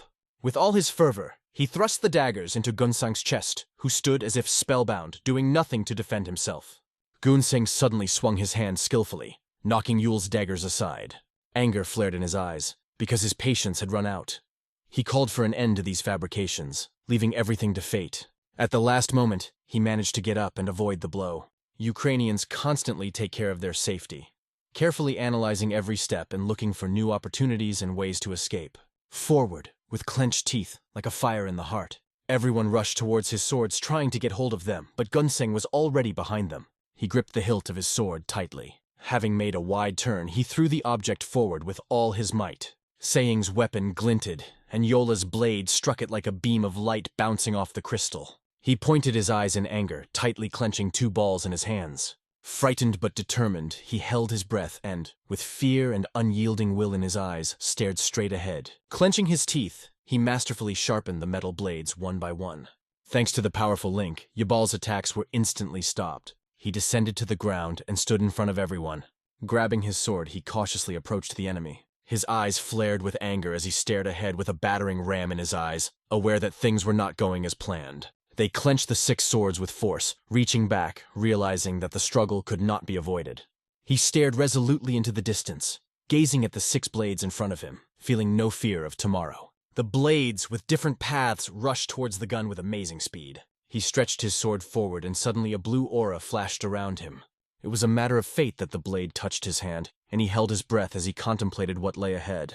Before him raged waves, like winds in the voice of a mighty ocean. Gunsang, unmoved, mastered the mysterious technique of Kinchang, 72 waves of swords, masterfully. He reached up, trying to catch the energy of the wave. High waves rushed towards us with incredible speed. The melody, merging with the waves, steadily approached him. Filled with anger, he stared intently into the distance, not knowing what decision to make. He came closer, extending his hand, but suddenly everyone stepped aside. He glanced to his left, trying to figure out what was bothering him so much. Everyone was suddenly behind the girl. He gritted his teeth, glared, and assured that he would use his tricks again. The waves that rose from the boy to the girl in Ivala changed the course of their story, opening a new chapter. They became not only physical, but also symbols of their interaction. Suddenly, a tornado raged between them, and their gazes filled with fear, directed into the distance. At this time, Gunsang, appearing not far from Wol, sword raised, coldly and decisively declared that Wol's fate was death. Remembering the first 3 swords, I feel that they should become the bearers of this martial art. This impression is full of mystery. So, looking into the future with impatience, he decided to become an independent goat maker. Who could have imagined that his choice would turn out to be so brave? Taking the book in his hands, he smiled and wondered if he would really turn into a wolf. Time would reveal the truth. Gritting his teeth, he struck with his sword, successfully parrying Gunsang's attack, who was now watching him in fear. He stared, amazed at how such a person could attract someone's attention. He was scared but did not stop, putting all his technique into the blows. His voice was shaking, and he could not believe what was happening, because it seemed absolutely impossible. All of them connected their swords, and the waves roared around them. This creature opened its mouth wide, glaring its eyes forward angrily, and exclaimed its inability to block something so powerful. It was King Changsok's secret technique, the 72 wave swords. He courageously resisted, smiled, and thought about what other dangers await him in order to survive. Gunsang swung his sword again, creating threat magic. Everyone who watched was aware of their lack of skill, but the confidence of victory did not leave them. He opened his eyes wide, and suddenly his own copies appeared around him. He plunged into a change of consciousness, touched one of the necks of the spear, skipped through the entire depth. We failed again and again, trying to avoid Hansen's advances. Something had to change. A smile played on his face as he swung his sword, and suddenly found himself behind Hansak. He couldn't believe what he had just stumbled upon. Pulling out his sword, he lunged after Gunsang, who deftly parried. Yol's time was steadily drawing to a close. He turned, his sword ahead of his movement, and impaled Gunsang's body. He stared ahead in horror as he coughed up blood and silently wondered how someone like him could end up in this dire situation. Blood spattered from Sang's chest, sending bright red droplets flying in all directions. One, with a sword in his heart, fell to the ground, continuing to sing. Nick, suddenly on his knees, breathed heavily, struggling for air. Blood ran down his hands. He turned cautiously, glancing briefly to the side. Air currents swirl around the mountains in a merciless dance. Light filled the settlement, giving it fresh shades and energy. A wide stream calmly flowed towards the tall building, like a gentle flow of time that slowly envelops everything around. People rushed away, leaving panic and chaos in their wake. It seemed that something unknown was driving them into the unknown. A shrill bell rang out. Guards, dressed in yellow robes like knights of the Middle Ages, closely watched the entrances to the estate, guarding the secrets of its majesty. A bloody corpse, carelessly covered with a blanket, lay lifeless on the floor. Guests accidentally discovered a body hidden under a cloth. The distressed man shouted the name of Gongsan loudly, as if trying to convey his feelings to the world. The stranger, coming across the body, went deep in thought, trying to solve this riddle in the darkness and silence. The old man watched what was happening and wondered why exactly his clan fell under the hand of God to severe trials. Clutching the dead man's face, the gagged man felt the chill of panic sink into his heart. Strangers watched the scene. The man turned to his older brother. Grandfather asked a small part of the family to share their thoughts, revealing the secrets of their connections. The man firmly stated that he should get rid of that girl. A squirrel perched by the wall, carefully examining its surroundings. Tears quietly run down her face, leaving traces. The eyes lit up with a yellow glow. An experienced man asked what it was all about. Did the younger brother not think of getting rid of the disciple of his sect? He emphasized that Gongsan's reputation is at risk. Remembering the experience of the old man, He realized that she too was waiting for the same fate. Strong swirls of mana filled the room as the old man loudly called out to his younger brother. The evil grandfather stared at him deeply. The man turned, realizing that there was no turning back. From the moment the younger brother appeared in the conversation, he realized that after the death of Guns, their sect would be on the verge of a reputational collapse.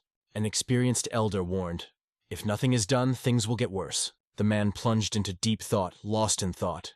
A stranger with two companions approached them and said that while reputation is important, life is priceless.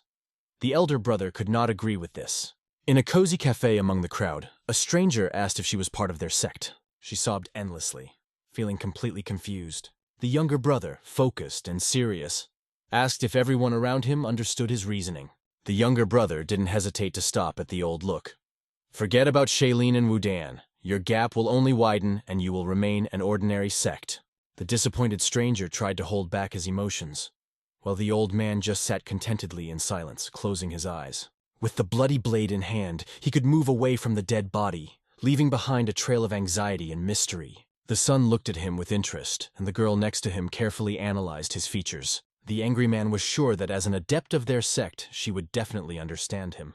The girl froze in confusion, her mind in a whirlwind of questions, but none of them could be a worthwhile answer. Doubts tormented him. Why did only she survive? After all, she should have protected him at any cost. The frightened girl called for help, hoping to be saved. Next to the old man, red energy pulsated uncontrollably, enveloping the surrounding world with a mysterious charm. He came closer, trying to understand what kind of pranks he was up to. The old man is vulnerable and shocked by the news that has reached his ears. In anger, younger brother Wu exclaimed that Gong was not only the hope of the Qin Chen clan, but also its very meaning. He couldn't fathom how his father looked indifferently at the collapse of his own reputation. He knelt before the wise old man. The man put up with any titles, even shameful ones, if it would ensure the protection of the one he loved. The bird spread its wings in the sky full of sunlight. She stepped into a mysterious corner of the forest where the winds whispered secrets. Mother diligently reviewed her notes on the sheet. Sitting at the table, she convinced herself with all her might that this simply could not happen. Sitting at the table, the grandmother asked, "Was Gongseng the victim of a hired killer?" This thought interested her. How could this happen? The son's girlfriend went to the master, wanting to find out if the younger Wu was really killed. The grandmother was passionately indignant, saying that they were dragged into a trap from which it is impossible to get out. She asked if they sometimes hid in the Qinshan sect and killed Gongseng. Everyone listened attentively to her speech, as if holding their breath. It became clear to the angry grandmother that the wedding had just been approved and everything turned upside down. She was convinced that under the right circumstances, she could subdue the Changqing sect within 10 years. The girl from Brighton emphasized that Gongseng could not be left alive. He might know the secret and therefore should be eliminated. Closing her eyes, the grandmother sighed deeply, remembering how the Kanchong clan had asked them for help. She ordered to urgently gather the students and go hunting. The girl watched with hope, clasping her hands and begged to leave it to her. His gaze rested on the girl in the blue cape. He wondered if maybe she was relieved after the wedding plans fell through. The grandmother, at first putting her hand on the table, closely followed their conversation. The mother, like a volcano, exploded with anger, asking questions about her husband. The girl happily announced that they were planning a wedding, and from now on, he was considered her husband. The mother watched with trepidation as the warriors set out on their journey. Their steps were determined, and their eyes were bright with confidence. He was holding tightly to the table, and his face showed real anger. The sunbeam gently embraced the golden fields, giving them a magical shine. People accumulated moments. While walking along the path, he turned his attention to the sky's boundless blue space, and a yellow field spread out all around. Milling admitted that it was a true symphony of silence, and he wished for nothing more. Before him, two men, swords in hand, were competing for their honor and glory.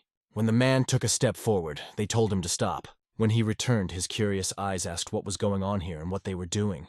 The warrior, carefully looking at the man, demanded to name the man, because they are hunting for a criminal guilty of a mortal sin. Pointing to the path ahead, the man called himself Chul.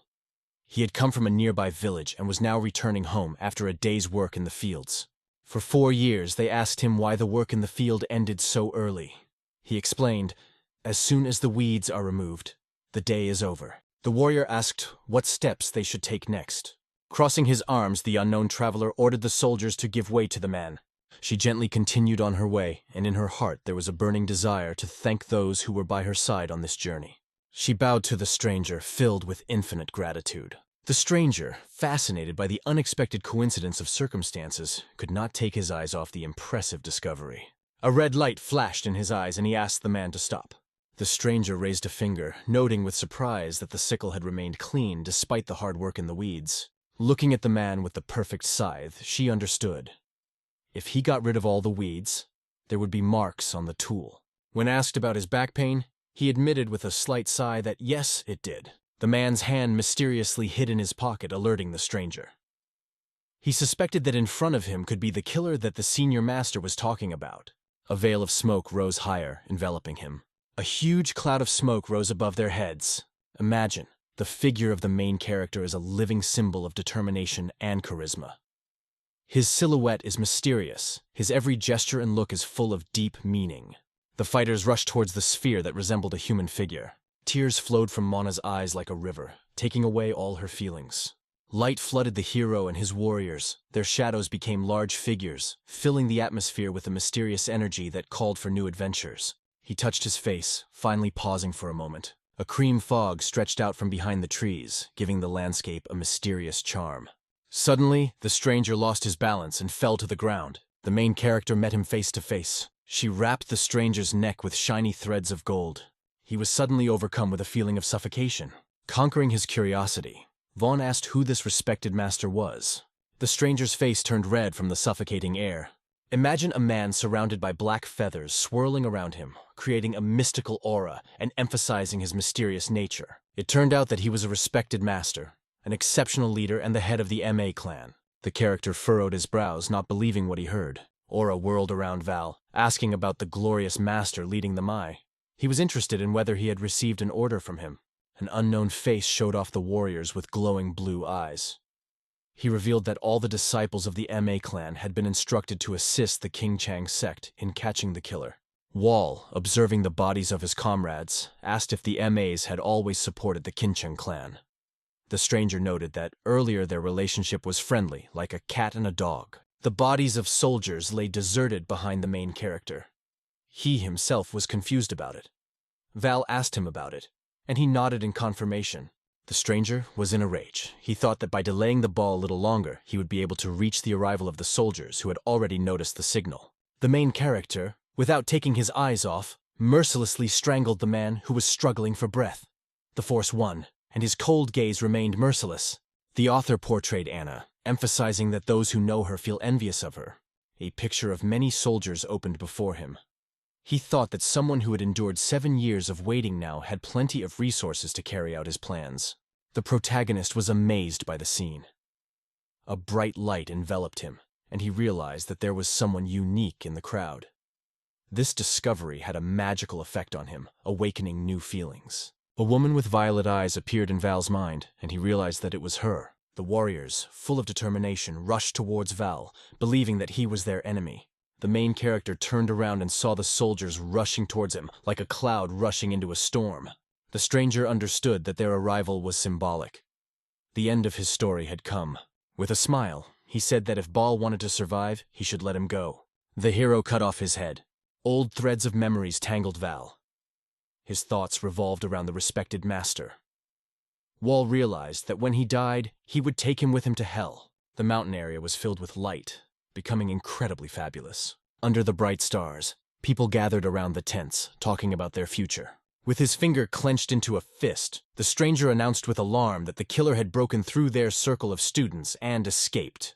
The girl sat down on a chair. She touched her forehead, realizing that the ball had incredible power. In her imagination, the main character bravely fought with warriors, weaving invisible traps from golden threads.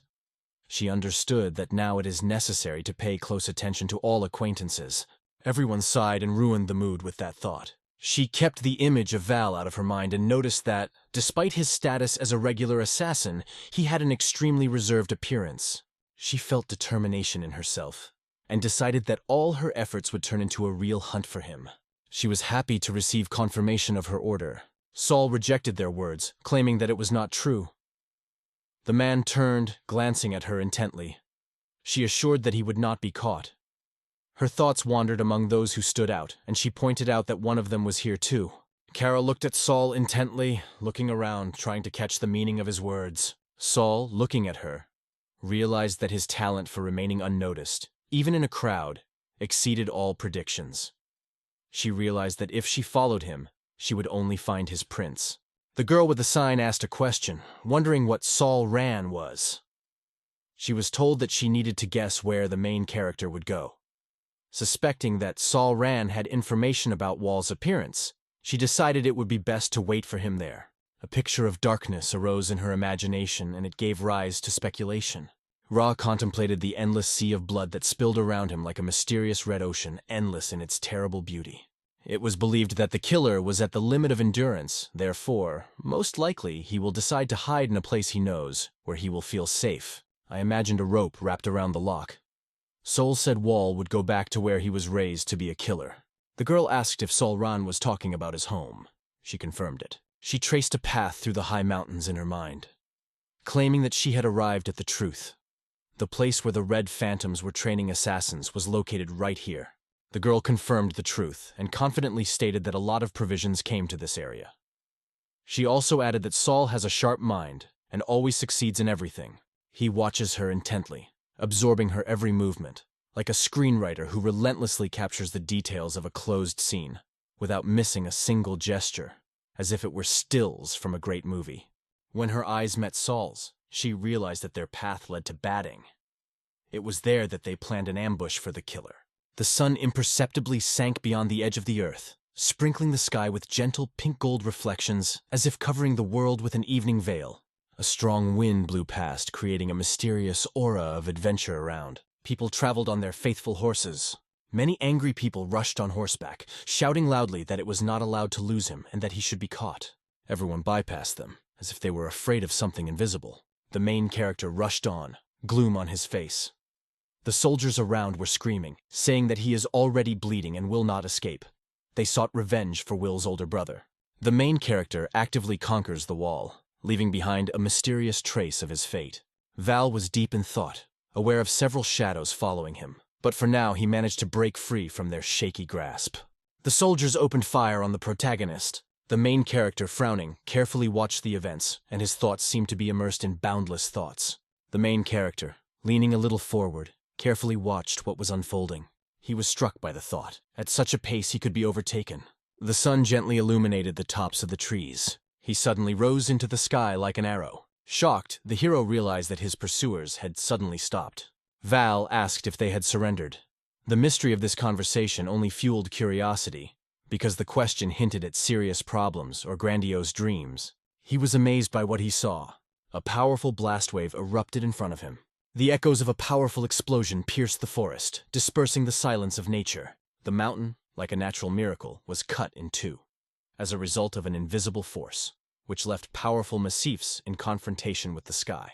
She gradually gained the upper hand, enveloping everything in clouds of dust, as if creating a magical world around her. He extended his sword towards Val. Watching the main character, he repented inwardly, realizing that although he wanted to correct the mistake, anger prevented him from restraining his strength. Only by capturing the murderer alive will they be able to get to the truth. He ordered his soldiers to find the main character because there is a possibility that he is still breathing. The girl, who was flying in the air, was staring intently into the gap in the mountain, as if trying to find hidden secrets or harbingers of change.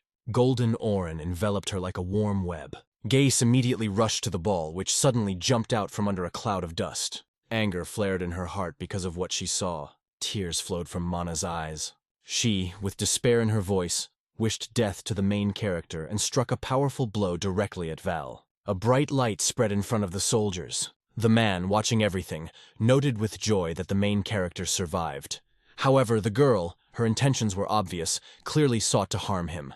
The air girl angrily ordered to find him, assuring that what she had done would never be forgiven. She called to look for him everywhere, persistently striving to find him. A glow of energy flooded the mountain landscape, illuminating its incredible beauty.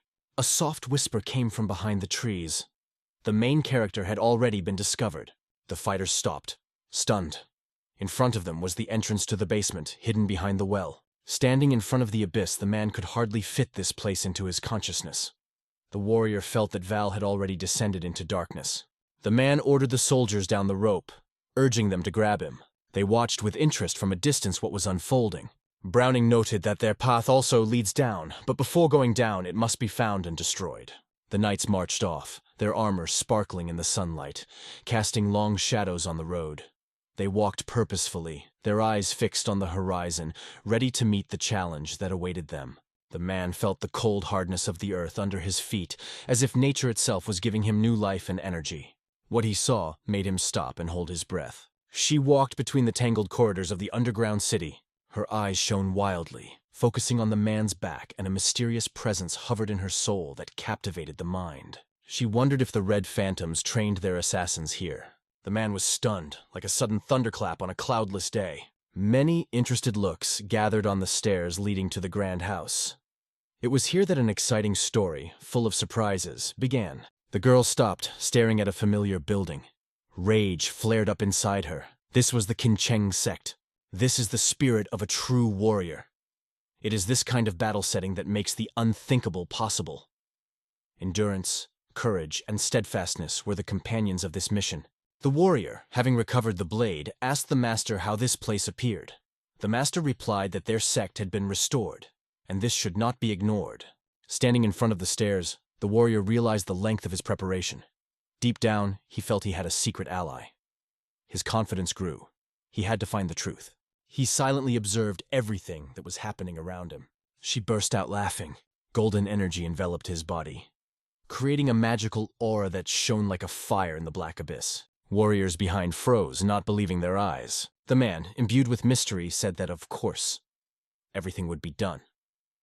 But first, the killer should be caught. Looking up, he wondered if the soldiers understood his words, focusing his gaze on the main character. The warriors, full of pride, followed the order, crossing their arms behind their backs. The girl noted that she was going on a new quest with her students. He emphasized to find out if he was really caught. The girl was struck by what she heard like a lightning strike. With his back to her, the man spoke anxiously that he didn't care if his hands were torn off or seriously injured. He longed to be saved, believing that the girl was capable of this. She, turning aside, confidently declared that she would do whatever was necessary. Crouching, the man remarked that he would be furious if the assassin died, and if anyone dared mock their sect. As he left, he decided to use all his strength to punish the culprit, even if it was one of the 5 Grand Martial Masters. They parted, choosing their paths to meet new adventures and unexplored horizons. The girl realized that the man was approaching the disclosure of their sect. Browning realized that they should endure a race against time and find this man before the Kincheng clan found him. Ran watched the girl closely. Stepping aside, she felt in her heart serious trials await them. Saul looked around the structure, feeling the danger pulsing nearby, but this place remained his, despite all the risks. Ran realized that today he was the hunter, not the victim. Houses rose on a powerful stone wall. A man with a torch lingered at the entrance, as if enchanted by the magic of the mysteries. This place was impressive in its size. I simply couldn't believe that all this greatness was built in an underground cave with the sole purpose of destroying one person. Taking a position on the edge of the cliff, he noticed that this residence resembled King Changsok's palace in its grand architecture. Torch in hand, he realized that architecture did not capture his imagination. As he neared the entrance, he wondered if they had managed to create everything for the assassins. Or perhaps this place already existed before they decided to breed them here. He decided to open the door to a room full of riddles and secrets that awaited his explorer. As the person approached the round table, intriguing possibilities flashed around. Ready for new discoveries, he moved steadily on, leaning on the wall with his hand. He touched a button embedded in the wall. What he saw simply struck him to the core. A cozy little window suddenly appeared on the wall. She turned her gaze back to the scroll, resting in hiding. He was amazed that his eyes were opened. The scroll bore the inscription, "Confidential, for the captain of the Red Phantoms only." The document stated the destruction of Gongsan in 7 years and 500,000 gold nian. Everything ended with the appeal. Red Phantoms leave no evidence. The man was outraged by the news he came across on Scream.ie. The letter in his hands made his heart beat faster, igniting excitement and foreboding of the unknown that was waiting inside. A glow, bright as the sun, broke out from the man. He claimed that destroying the future of King Chong's clan for 500,000 nians was true bravery. the man shouted upstairs, begging them not to let them go. The unfolding story sounds like a quiet whisper of the past, full of secrets that intertwine into a fascinating narrative. Every step she takes is a new twist in this exciting novel. He was looking intently into the hole in the wall. When he entered, his eyes fell on the table, which was illuminated by a soft light that gave an air of mystery and aroused curiosity. He had quite a company of friends among the white snakes. Looking at the cover, he curiously wondered if it was really about the 9 demonic currents. Opening the book, he was lost in thought about the clan that had died many centuries ago during the War of Gods and Demons. He got information about them only from the ancient manuscripts of the secret library. He was standing next to a table on which a bright light fell. The warriors followed the path, their torches dispersing the darkness like fiery stars lighting up every secluded corner of the forest. The warrior extended his hand, holding a handful of rice, wanting to give warmth and support with a simple, sincere act. The warrior stared intently at the floor, where he had previously left the grains of rice he had eaten before the battle. His eyes studied the tracks that became a symbol of hope and strength. Screaming, the soldier warned everyone. A skilled mercenary is hiding somewhere nearby, ready to strike from a secluded corner. Everyone had to be alert. Study of the water crisis in our region. With the katana in his hands, he noticed that there was an uncontrollable darkness around him, and the light of the torch was unable to dispel it. She descended upon him like a shadow that prolonged sleep. They merged into one, like 2 reflections of silent star worlds. He covered his body with precious gold threads, emphasizing the elegance and majesty of his appearance. The first unyielding warrior perceived the cry of anguish penetrating his soul. It seems that his life path has been swallowed up by an invisible abyss. The soldiers boldly marched forward, leaving no doubt. The military man stood in the dark, thinking about the many murderers who lived here. His friend, in doubt, could not understand how it was possible to exist in such a place. Torch in hand, the warrior insisted on the need to capture Val in order to force him to reveal his secret patron. He left everything in the past. The character dared to take a desperate step, deciding to end his life, choosing an extremely cruel way. The warrior extended his hand to his comrades. The comrade froze, breathless, becoming a sad symbol of their losses. Mysterious soldiers confidently declared, "All this is a ball game. Go ahead, raise your hand and shout, 'The main character was a real moron.'" The main character, hanging over a soldier with a torch, was preparing for an assault. The warrior stopped his comrades, realizing that their strength is in unity. She decided to raise a combat soldier. The last samurai noticed the torch lying soullessly on the ground, and immediately his heart beat faster. Looking around, she felt her breathing quicken. He raised his sword into the boundless darkness, as if opening portals to an unknown world.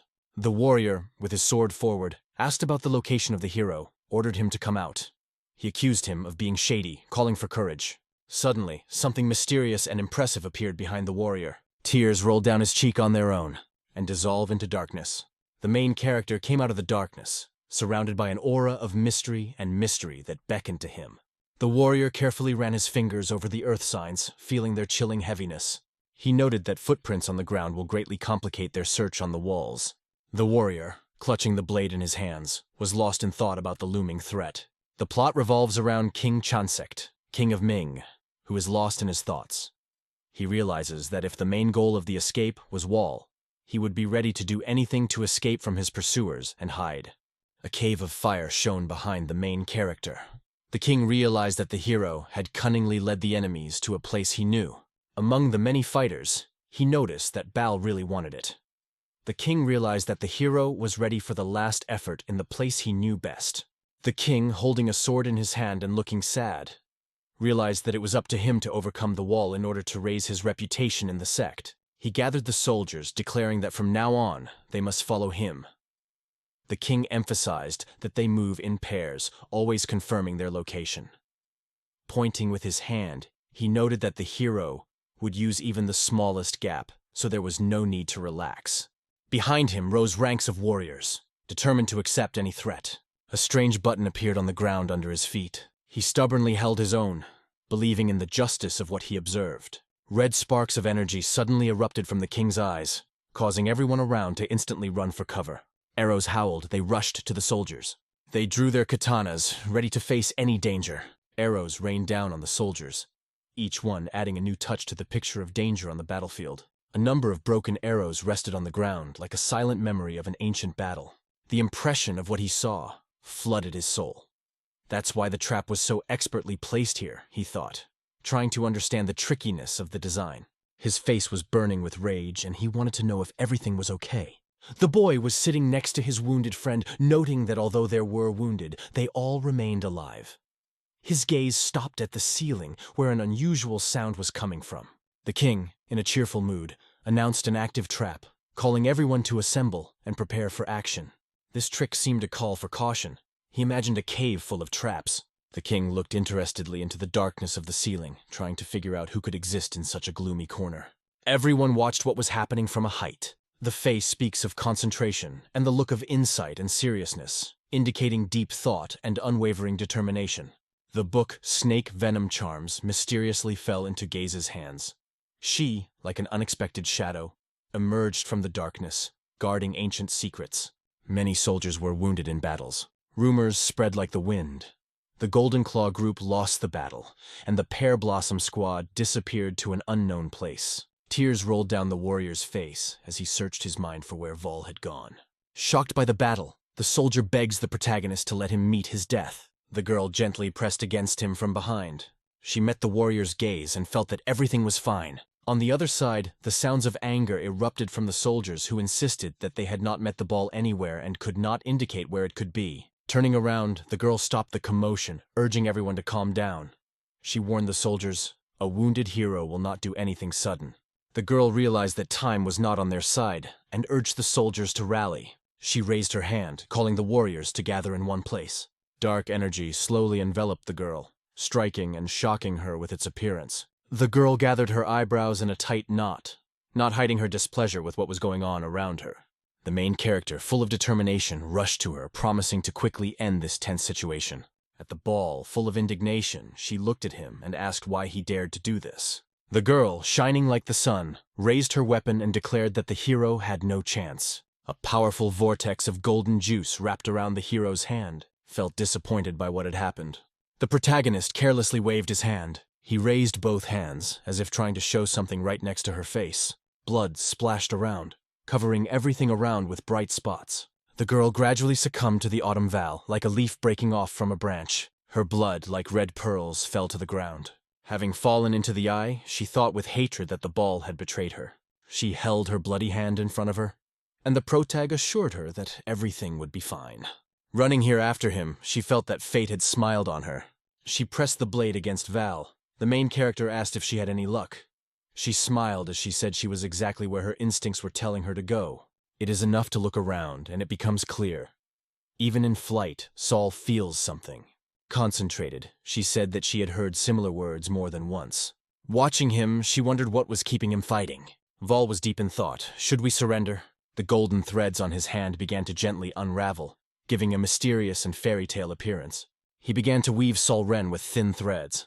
The main character, feeling the burden of feelings, furiously ran away from her shadow. The man carefully removed the blade stuck in his back. Saul, watching the fugitive, began to hesitate. Wouldn't it be better for him to surrender himself? Bol threw his sword on the ground on foot, asking, "Will you have mercy on me if I have done this?" Sol, throwing a glance back, jerked forward, trying to understand what had happened. The hero, with a smile on his lips, said that there was no hope of mercy. He remarked that if they really wanted mercy, they would not kill others to suppress their voices. Sol, looking into her eyes, wondered how many secrets the wall knew. A red glow surrounded him, and the hero understood. The connection with the abyss of 9 catastrophes clearly testified to his demon inside. The angry girl was surrounded by the question, "What is the meaning of this conversation?" She looked at Saul Rand, ordering him to finish this criminal urgently. Rand was silent, closing her eyes, sinking into the silence. She radiated energy. She admitted that she did not find her master pleasant, but in her heart she considered the young Lord Vucense her fiancé.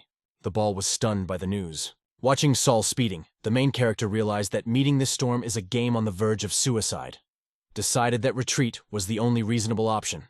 The main character took the first step towards her. Suddenly, a loud explosion sounded next to him.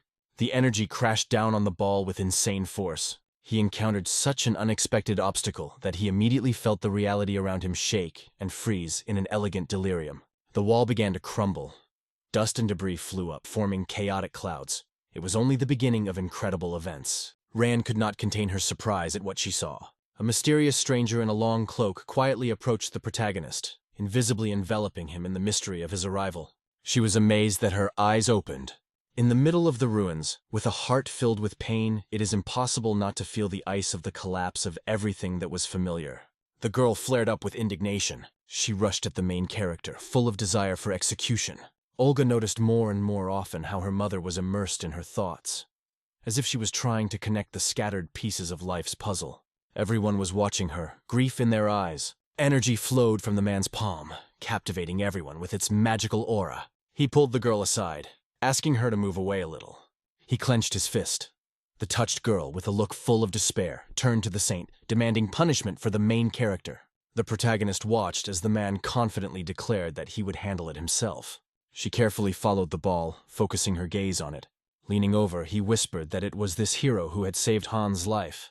The man, watching Volof, could not contain his curiosity. Why did he decide to kill? The hero admitted that his hands are tangled in murders, but even someone like him must distinguish between good and evil. Among the sands of time, Wall told how he was captured and brought here when he was still young and full of energy. Vol convinced himself that it was impossible for a person raised as a killer to have any human feelings or good qualities. In front of the main character, the man remarked that he understood that the hero had no intentions. He looked into Vol's red eyes, as if into a bottomless abyss, feeling the trembling on his fingers and the frightening breath of mystery. A thought flashed through his mind. Those eyes were burning with anger. He was convinced that this boy could become a real genius if he received the right upbringing. Having pulled out a golden scroll from the depths of his own soul, he revealed to everyone the secret of will. The hero emphasized that this is not just an artifact, but a letter with a request, which was not found by chance. A bright light shone from the man's eyes. He realized that Wall had known all the details from the beginning, and now he knew who was behind the order. The man asked about this person with interest, examining the golden scroll. The hero realized that he had the key to the secret in his hands. Who could it be? Wool, smiling, asked if the man had interfered with their plan to kill, because he was thinking the same thing. He furrowed his eyebrows at the eloquent words of the squirrels. This provoked a wave of merry laughter. The men glanced back. The girl watched with rapt attention as King Ming approached the man, drawing attention to himself with his voice. They bowed their heads, folded their hands, and asked if everything was okay. The man watching the main character noticed that several children were missing. King Ming apologized, explaining that the child had fallen into Wowie's trap. Finishing his thoughts, the man with awareness in his eyes made it clear that he was aware of everything. A bright light suddenly emanated from his eyes. James stood over the main character, his shadow barely piercing the space on the floor. Looking at him, the man realized that sudden death is not about him. He caught the ball by the leg. He suffered excruciating pain as they dragged him along the ground, as if it were the least of the punishments for all his sins. The main character was constantly smiling without stopping to laugh ironically. With a smile on his face, he contemplated atonement. Stina remembered her 7 years, wondering who would compensate for the life that was broken in their environment. Dragging the main character behind me, I left a bloody trail. Behind the temple there is a secret hiding place that preserves the secrets of the past. Ancient relics quietly wait for their moment to be discovered. He stopped in front of a huge rock. Hundreds of snakes stared intently at the man, watching his every move. Blissfully looking around, I enjoyed the silence. He asked if the main character still had a desire to atone for his sins. A palette of emotions bloomed on her face, from joy to thoughtfulness. He came across something amazing that froze him. Closing his eyes, he confidently asserted that the main character is a character that should not be approached, because he does not belong among others. He threw Val off the cliff, filled with desire to see him suffer for all his wrongdoings. A majestic darkness enveloped the hero, forcing him to squint. Many red eyes were focused on our hero. He landed right in the middle of the snake coil. Lane, closing his eyes, dreamed of unexplored horizons. Spots bordered with blood suddenly began to fall on the hero. He watched the man closely as he ordered his soldiers to retreat. He indicated the need to urgently close the exit as soon as everyone left the premises to eliminate the possibility of further access to the place. The wounded hero in blood and torment lay among the snakes. He felt the scrutinizing gaze fixed on him. Snakes show their fangs ready to attack. They started pinching Vola's neck. Many snakes coiled around his body. At one point, his eyes opened wide. He sighed heavily, feeling deep pain and suffering. The days passed like poisonous snakes, leaving behind a trail of anxiety and instability that was difficult to deal with. Frowning, Val wondered if they thought the hungry snakes would get rid of him by throwing him into that pit. On his way, as if from hell itself, a snake was writhing. Her cold gaze suggested ancient dangers that should be carefully assessed. Steam was slowly escaping from the main character's mouth. Smoke slowly enveloped the narrow passage. She gripped the snake's throat, trying to subdue its unspeakable power and the menace that flashed in its eyes. Vol sent it to his lips. His stars fell on a stone block. Skeletons, like silent witnesses, lie among the ruins, reminding of ancient events that changed the history of this region forever. Among the scattered debris, skulls rose desperately. A gentle ray of light gently touched the edge of the rock. Crawling across the bloody floor, fear and tension filled the atmosphere, like guests in a cruel labyrinth where the worst fears reside. The protagonist, glancing to the side, noticed that the uninvited guest was already very close. She suddenly found herself next to him. Autumn, like a flash, struck her consciousness. He carefully examined his pale hands, trying to unravel the secrets of the invisible stories sleeping in their lines. He touched the ground, feeling its icy hardness, realizing how small details of nature reveal their greatness from under the silent cover. He spread his hands over the abyss, feeling the powerful energy of nature on his fingers. The sun's rays flooded the settlement with warmth, filling it with life and a bright glow. The streets were full of life. People flowed like rivers in different directions, filling the space with purpose and energy. On the facade of the building there was a sign proclaiming, "This is the shelter of the Brotherhood of the Red Sky." The man's screen suddenly flashed with a bright light. He suddenly threw himself off the top of the building. A trace of his presence remained in the house. The main character calmly asked if he had already been informed. As he straightened his hair, Wulst realized that he would stay here for 3 days without causing any trouble, so there was no need to worry about him. He pondered, surprise reflected in his contemplation as he began biting his lip. A girl approached the boy, followed by 2 men. The girl, fascinated by the surprise, asked what it was. Peering through the gap in the wall, she tried to understand what skill Val was using. Her curiosity was boundless. Clenching his fist, the man angrily accused the hero of being stupid. He asked if Wol really believed in his salvation after the confrontation with the master of Sapphire House in batting. Proto-Guinness wrapped his fingers in gold threads. Wol, intrigued, asked about the Sapphire House, admitting he had never heard of the place. He grabbed them by the throat and they fell to the floor, desperately struggling for breath. Val uttered such a terrible threat that their hearts were seized with fear. They lay down on the floor, trying to catch the rhythm of their breathing again. The girl watched in amazement as the protagonist stopped the warriors of the Sapphire House with one movement of his hand. The question swirled in her mind. Were there any such masters in this district? Because this was not an ordinary person at all. The girl in the red cape was interestedly exploring the surface of the mysterious sphere, which seemed to respond to her touch. The girl shouted and apologized to the hero, not recognizing his greatness. She promised to provide him with all the conditions for rest. She wondered if Vul could show mercy to these people. Captivated by Wulfia, he couldn't take his eyes off. Her graceful movements beckoned, and the mystery around her mesmerized. The main character could not help but be impressed by the calm reflected in the eyes of this girl. Wall imagined a large snake from the rainforest with its effortless, graceful composure. The main character raised 3 fingers, sending his thoughts to the 3-day gap. Ball raised his hand, silently asking not to disturb him at this moment. The men fell to their knees, exhausted, trying to catch their breath. With clasped hands, the girl admitted that she understood everything. And then, with interest, she asked if it was possible to find out the name of the hero. Suddenly, a snake appeared behind Val. He stopped and looked around and said, "I am Fivol." The city gates opened, inviting a world of mysteries and adventures. The main character broke out of their circle. The girls watched him eagerly, respectfully calling him their mentor. The girl held out a dark package, explaining that it contained food for Val, so that he would not suffer from hunger during the journey. They took care of the main character, striving to improve his life and supporting him at every stage of his great journey. Turning to Sil Young, he asked who it was. The young woman remained calm as she recounted how Wall had inadvertently entered their facility. The girl, looking at her, asked if Sinil Young knew who this man was. A huge cloud of smoke rose behind them.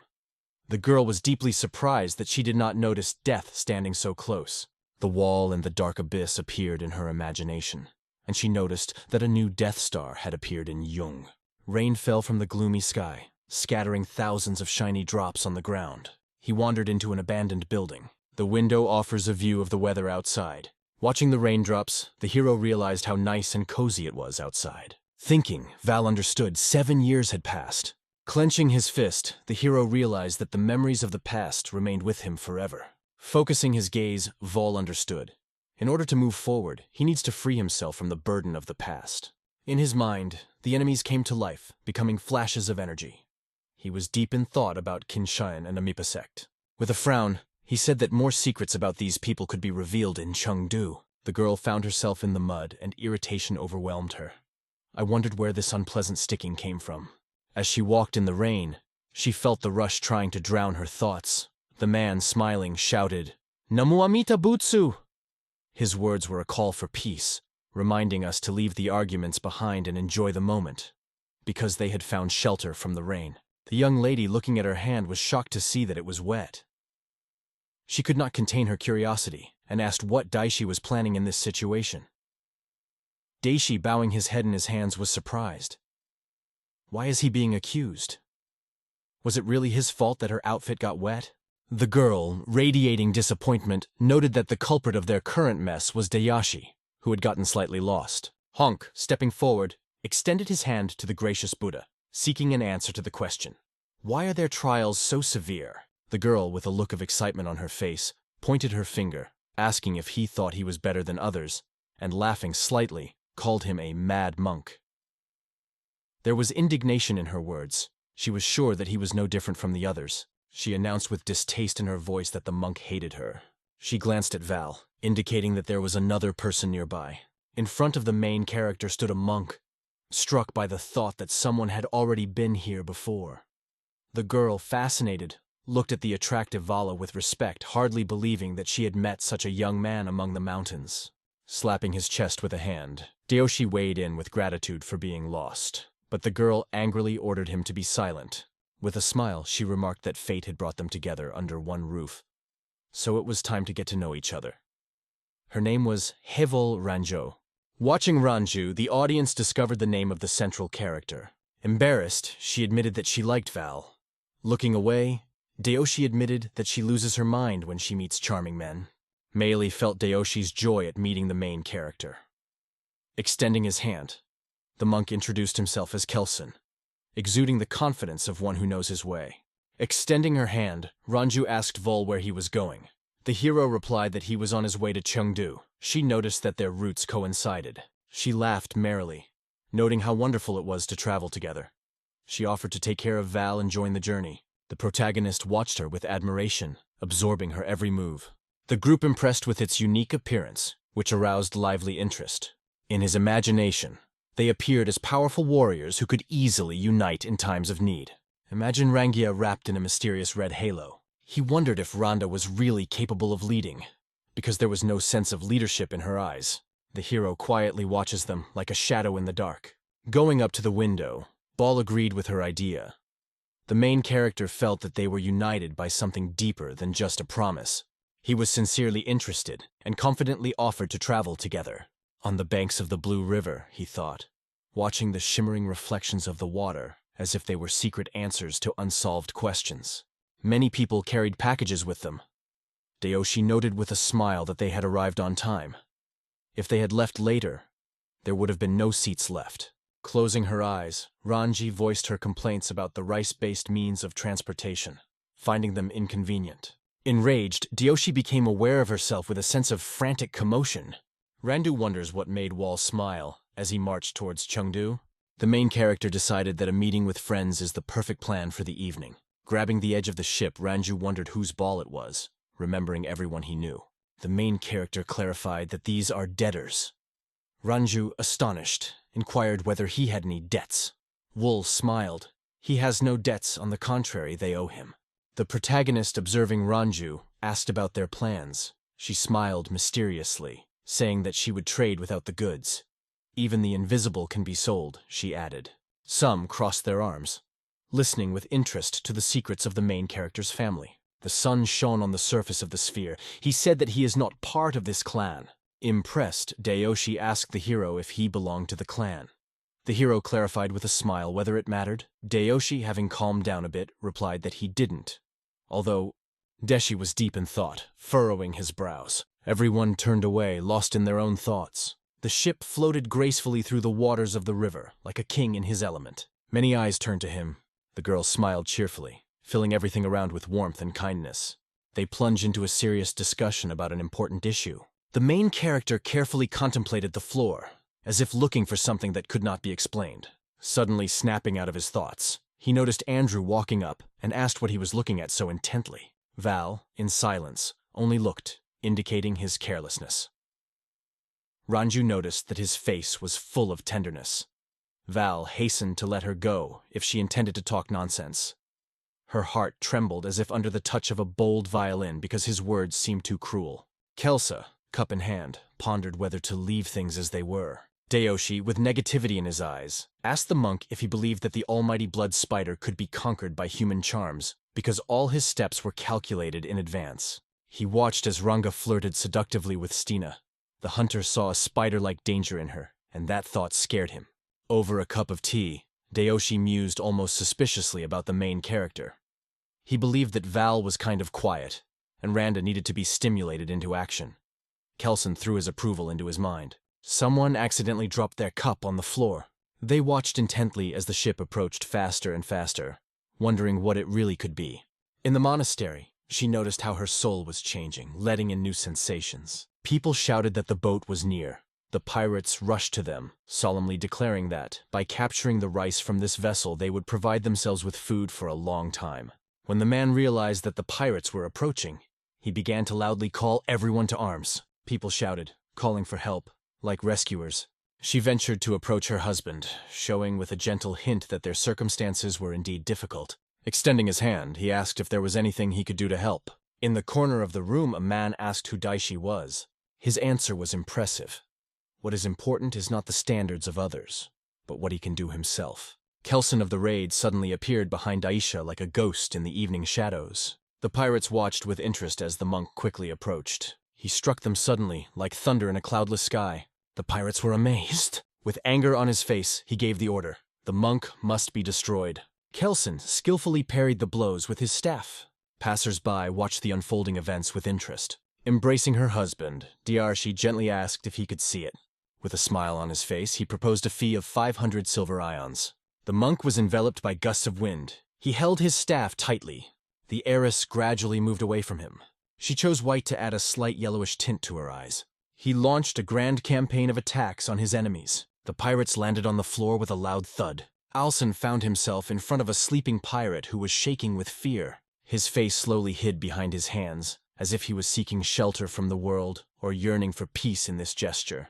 The monk, silently turning away, left him alone.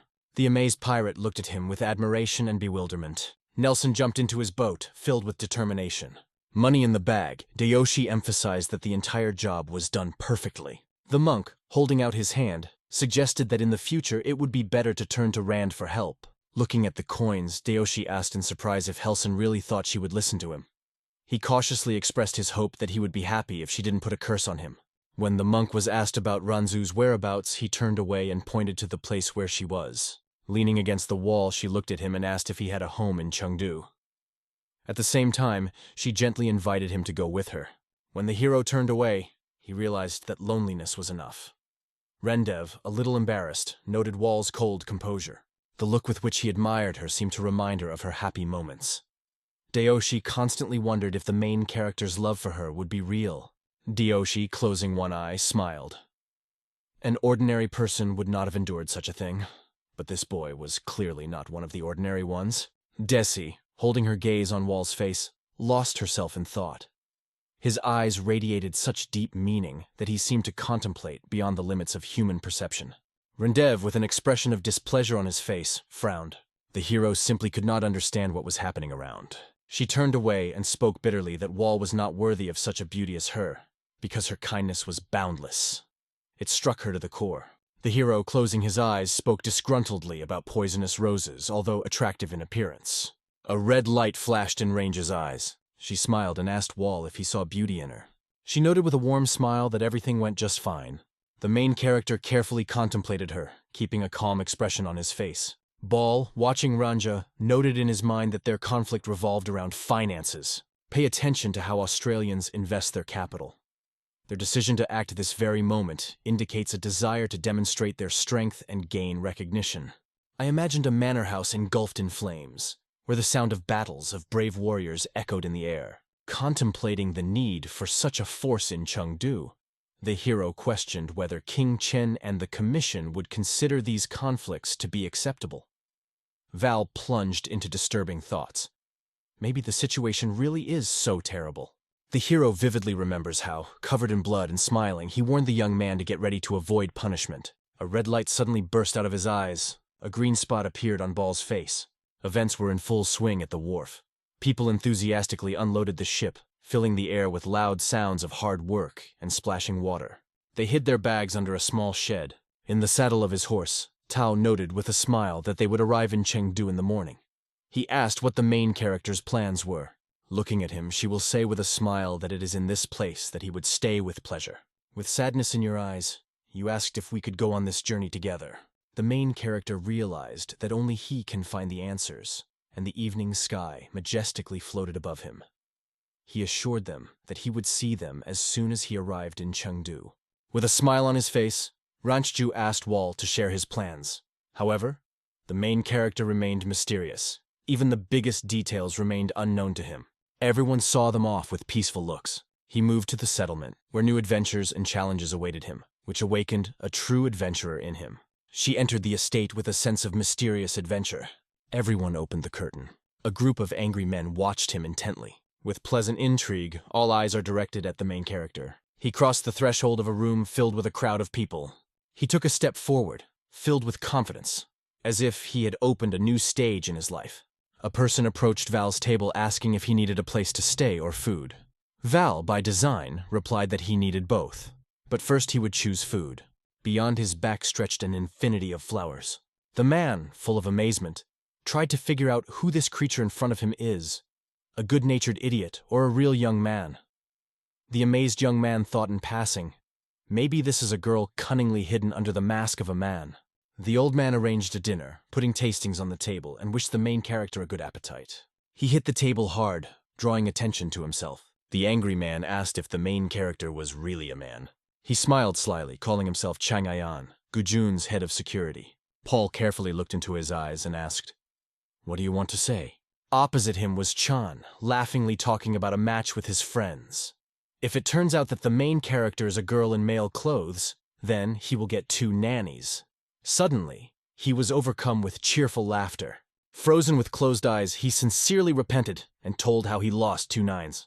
Chan, with a look of surprise on his face, asked if that meant the main character was a man. Vol clarified whether it looks obvious. Chan admitted he wasn't sure. The guests at the table happily took out their glasses and cheerfully called the hero to undress, promising to taste a fragrant drink with him after such an act. Bittershan held out his hands to the main character, asking if he could check it out. The sticks flew through the air like arrows, hitting the shoulder, and fragments of an unusual moment flew around. A cold arrow, like a sharp thorn, sank into Chan's forehead. He slowly slipped and fell to the floor. The spectacle that unfolded before their eyes filled people's hearts with terror. Squinting his eye, Chan noticed that the protagonist had definitely hit the man in the eye. He shouted, claiming that Val is a real madman. The main character realized, if the eyes do not recognize who is in front of him, then their essence is doomed. Val remembered his second eye and asked him to remove it. Chan held his hand forward, asking him to stop. The protagonist approached, aiming his wand directly at Chan's eye. Volpira's design impresses with its unique originality and sophistication. Its bright shapes and color palette capture the eye, leaving vivid memories. The main characters froze in front of Chan, who was crying out in agony. The main character, holding a bunch of sticks in his hands, suddenly ran to the ball, exclaiming that his head was spinning. The ball, gently illuminated by a golden halo, impressed with its unstoppable speed, brooding in a state, observing the environment, come to the conclusion, it is important to accept responsibility for one's own actions. The boat floated quietly under the majestic bridge, where a tiny house flaunted itself on it. The trading floor was full of life. Local sellers arranged a real shopping holiday, and buyers, moving quickly, did not stop their step. With grim faces, they wandered through the central market, looking closely at every stall. A red-haired girl wandered around the market with 2 boys, admiring the world around her. One of them smiled, emphasizing the wonderful atmosphere in Chengdu. He looked sharply at the man in red and noticed that half of the passers-by were armed. The red-haired girl, jokingly lowering her eyes, smiled. This is their chance. The old man shook his head, looking intently at the floor, reasoning that for others, failure is a new opportunity. The girl, despairing, fell into the abyss of her feelings, crying that she did not need to hear this. He ran his hand over her chin, looked back at her and asked the reason for her mood. She turned sharply, crossed her arms, and asked who really wanted the money. He boldly replied, Dayoshi. Hearing this, Dayoshi gave him an angry look and reminded him that he had already been there for a long time. It was time to stop talking. The girl looked ahead with a joyful smile. Suddenly she got the idea to look around.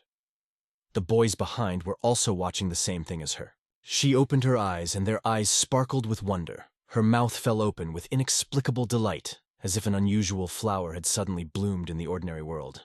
Suddenly she jumped on the older man's back, exclaiming that the captain had been gone for a long time. He suddenly turned to her, staring intently, a smile on his lips betraying his admiration for the interesting details. The deputy captain arrived in time to save the day. The men from the escort kindly put their hands together, noting with a smile that it had been a long time since their last meeting, and he had become even more attractive. Marion folded his arms in greeting, his smile brightened, and he noted how long it had been since they had seen each other. Everyone gathered around the round table, carefully studying each other. One of the men, glancing at the captain, understood that money was needed after a long pause. Was this the reason for their meeting? He focused on the captain's gaze, who opened one eye for a moment, appraising him. In her eyes, she felt a spark of his interest, and her own curiosity suddenly came to life, like an old friend who unexpectedly visited. She wanted to know more about this mysterious person. The captain bowed his head sharply, closed his eyes, and, smiling, understood that it was time to get rid of his worries. The boy smiled nervously and denied saying anything. The vice-captain turned to the boy with her head down in her hands. Wondering if all of this had happened because of King Chang and the Emma sect, the boy confidently met the captain's gaze, asking if everyone did not understand that they had been living in a tense atmosphere for 7 years. Murray, tilting his head slightly, closed his eyes and confirmed this without a word. The captain stared intently at the table, imagining the brutal duel taking place on its surface. No one had any idea why, but in recent years, conflicts had engulfed them, from small skirmishes between martial artists to major battles. A hot battlefield blossomed in his imagination. The two warriors watched each other intently. Miriam realized that the struggle between Sichuan's powerful sects would inevitably tear society apart. She looked up. She stared thoughtfully at the ceiling, moving her pinky finger, wondering why the feud between them had developed. The captain opened his mouth with a faint smile, implying that truth was more important than reason. He smiled, closed his eyes, and curled up in the blanket. The fact that he could now realize his dream became a high value for him. Huge mountains and trees, like faithful friends, gently embraced the small house, creating an atmosphere of comfort and seclusion. Carefully, his foot stepped on the stairs. The fiery-eyed blonde kept his eyes on his target. He carefully began to descend, keeping a close eye on each step.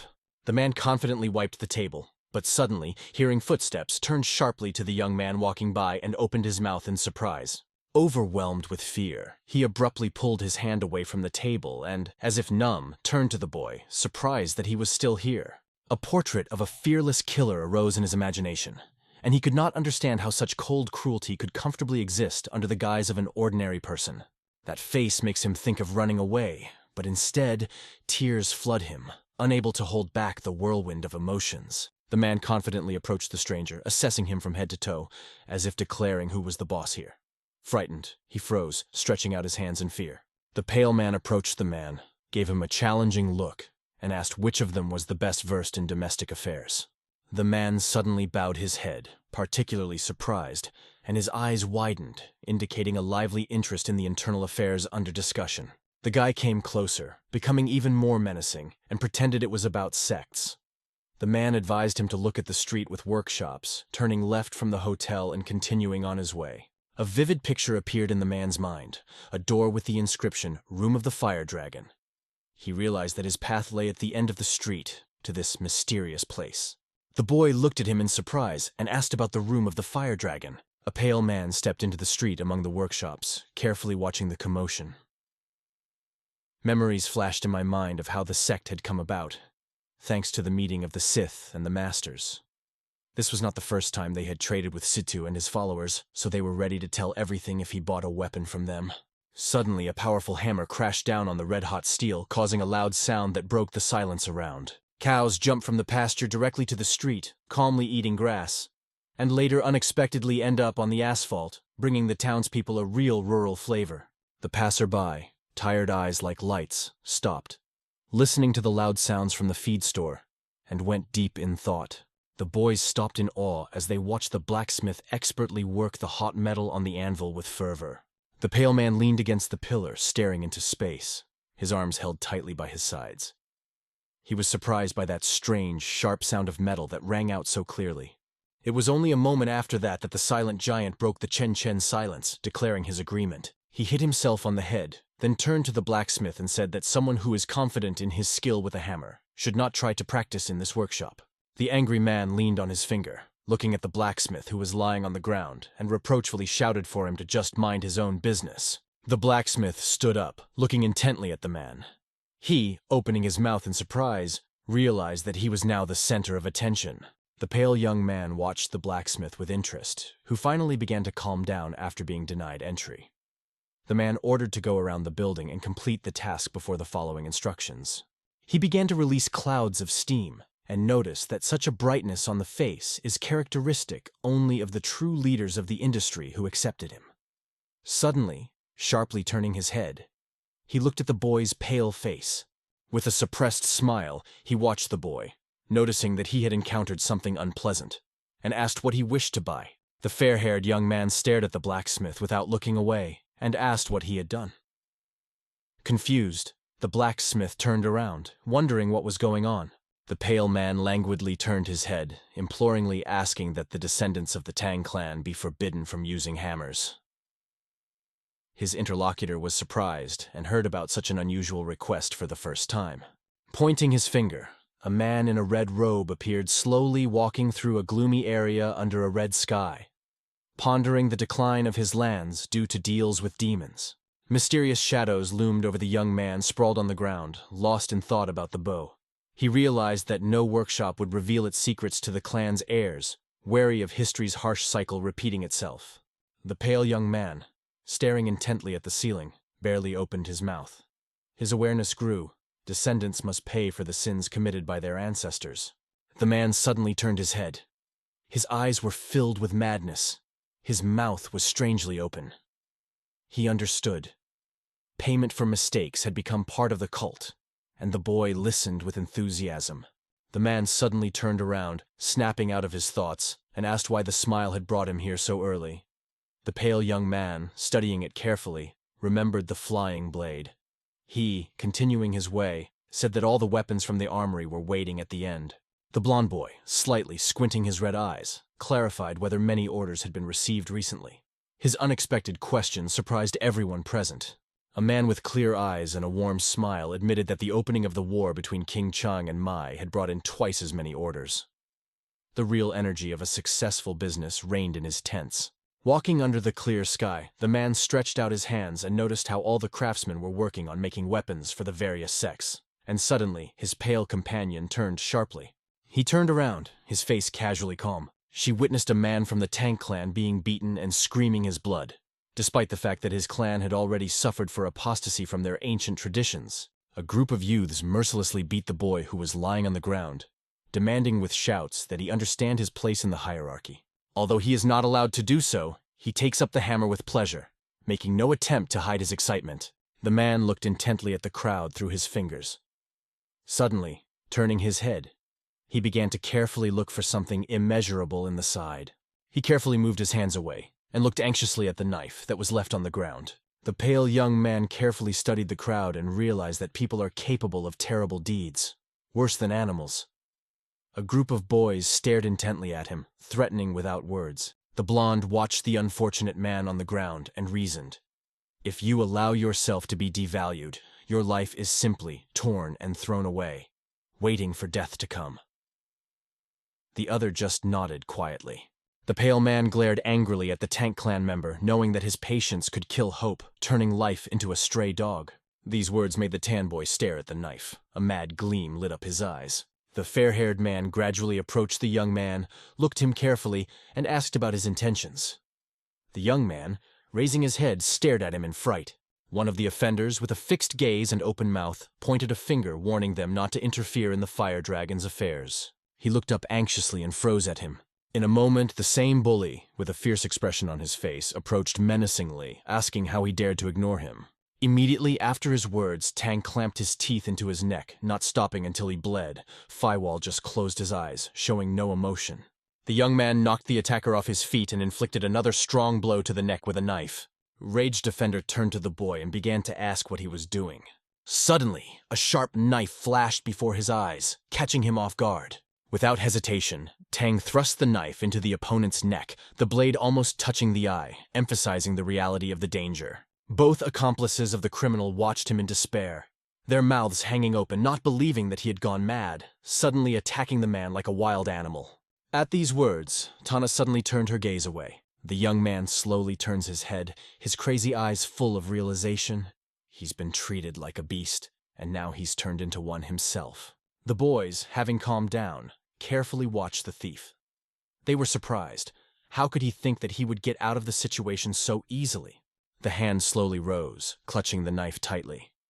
He carefully looked at the frightened boys and declared that they could do whatever they wanted, because he was already tired of their bullying. Suddenly, he clenched his teeth into blood, pulled out a knife from under his clothes, and a vow arose in his heart. He would not leave unanswered for any unkind word. Suddenly, the boys picked up their comrade, threw him on their shoulders, and shouting for retribution, hurried away. With anger and attention, she followed the escape of criminals. Suddenly, his semblance of consciousness began to fade. Val suddenly grabbed the thing and threw it over him. He took on the situation tensely, tightly pressing the lifeless body of the boy lying next to him. The wall pushed the man to an abandoned, ominous house. They entered quietly, and the pale man carefully examined everything that was left behind. Slowly lowering the bronze boy from the tribe, he placed him gently on the bench. Plata, feeling the unsolicited attention around her, glanced around the room. Dale Man instantly turned around and felt that this house suited him. Khan, taking off all his masks, stared at him in surprise and utter indignation, his mouth wide open, asking, "Why are they laughing at me? What kind of laughter is this?" He carefully studied the corner, perceiving it as a fairy tale palace, because it used to live in a viper's nest. Tan, with his head up and mouth wide open, realized that he was actually fantasizing.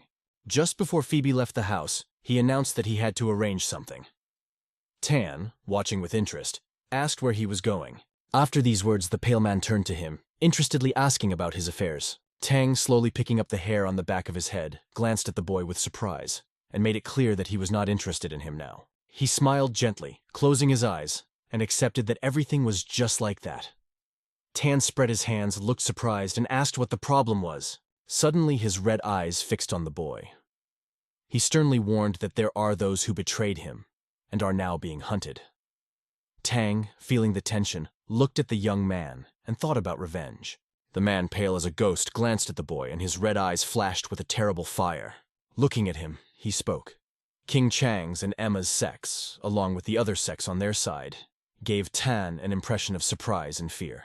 At one point, he opened his eyes wide, staring into the man's pale face, and asked if the man had gone mad, deciding to stand alone against Sichuan's forces.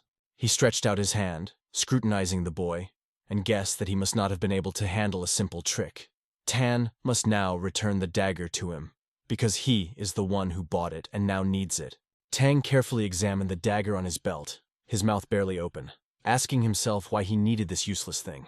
Raising an eyebrow, he studied the boy intently, realizing that he was only worth 1 silver nian. Tang, realizing this, slowly, the old man imperceptibly slipped his hand under his bed when he heard that revenge would be his final path. The man suddenly turned to the pale stranger and threw the belt at him, demanding that he take it. Carefully lifting the belt with daggers, they carefully examined it. Pale pulled out one of the knives and examined it carefully, noting the flawlessness of the blade, balance, and strength. He was amazed how such a difficult work could be done alone. Tang sprawled on the floor. The Lord, with a smile, said that he had spent a lot of time creating this secret masterpiece, and it turned out to be simple. He slipped the belt over his arm, curiously asking if he really intended to hand it over. Tang scrutinized him and wondered if he was plotting revenge on Kinchang and Eme. The boy imagined how the girls looked at him with interest, but suddenly his face turned pale with anger. Cautiously standing at the door, he feels his sect disintegrate because of it. They were not saints, but he cannot forgive the destruction of the community. He held up 2 fingers to the pale figure, remembering how it was this man who had first hinted at the possibility of changing his life. He turned carefully and a soft smile appeared on his face. Suddenly dropping his belt, he deftly threw it over himself and quickly secured it. Fi, pulling out one of the blades, noticed how it flashed a bright light. Tang, surprised, watched this miracle with interest. In a moment, Fi bowed his head, staring at the blade star that suddenly swirled around the room like invisible butterflies, mesmerizing the sight. Khan shielded himself from the rushing blades with his hands, and Fibrid, spreading his arms, made them fly even faster. Pale cut the air with a blade that stopped right on his outstretched finger. Phil studied the blade intently, while many more knives flew around him chaotically. Tim, watching this spectacle, could not contain his surprise. The boy, with his mouth wide open, watched the blade, which seemed to slide on its own, with rapt attention. And he was not wrong. Leaving the house with a blade on his finger, he glared at the boy, describing them as phantom blades. Tang was sure that they must definitely belong to him. The man turned, smiling broadly, and introduced himself, P. Wall. He added that his name is reminiscent of unforgettable phantom blades. In an instant, he clasped his hands together, looked intently at the pale man, and declared that he would pray for his name to be heard in every corner of Situin. Suddenly, a bridge with a house appeared high above the wall, as if from another dimension.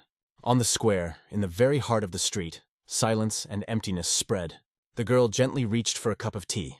The girl in the pale pink dress bowed her head, closed her eyes, radiating gratitude to everyone who answered her call and gathered around her. Soon, she opened her eyes wide and stared thoughtfully into the distance. The men gathered at the table watched her intently. They assured that they would always respond to her call and were ready to serve her forever. The girl, bowing her head, pressed her hands to her chest. She understood that the atmosphere in the room with the white flowers was being poisoned by the King Chang sect. But now, feeling grateful for the help, she could breathe a sigh of relief. Suddenly, the men at the table stood up, carefully watching the girl, assuring them that they would guard the White Flower's room. "Don't let King Chan's sect try to intimidate Chanda." The girl quietly bowed her head, smiling sincerely in farewell. But tears glistened in her eyes. The thoughts that all men only sought to flatter her did not leave her. The man at the table was staring at her. After careful consideration, he said that due to King Cheng's mysterious actions, the department would begin collecting them, so she might not be able to appear at the next meeting. Upon hearing these words, the men immediately jumped up, raised their hands, and enthusiastically announced their readiness to embark on the May trip to Mount Am. After that, the girl gently covered her lips with her hand and cried softly. At first, her eyes widened in surprise, and then she realized the men had gathered only for her sake. She planned to conquer them by becoming the leader of Ma sect and the commander of Situin Fortress. The street remained empty and silent.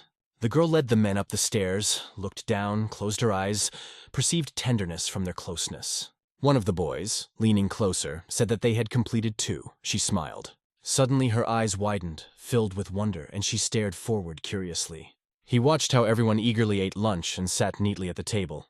Her gaze was determined and full of anger, fixed on the object of her emotions.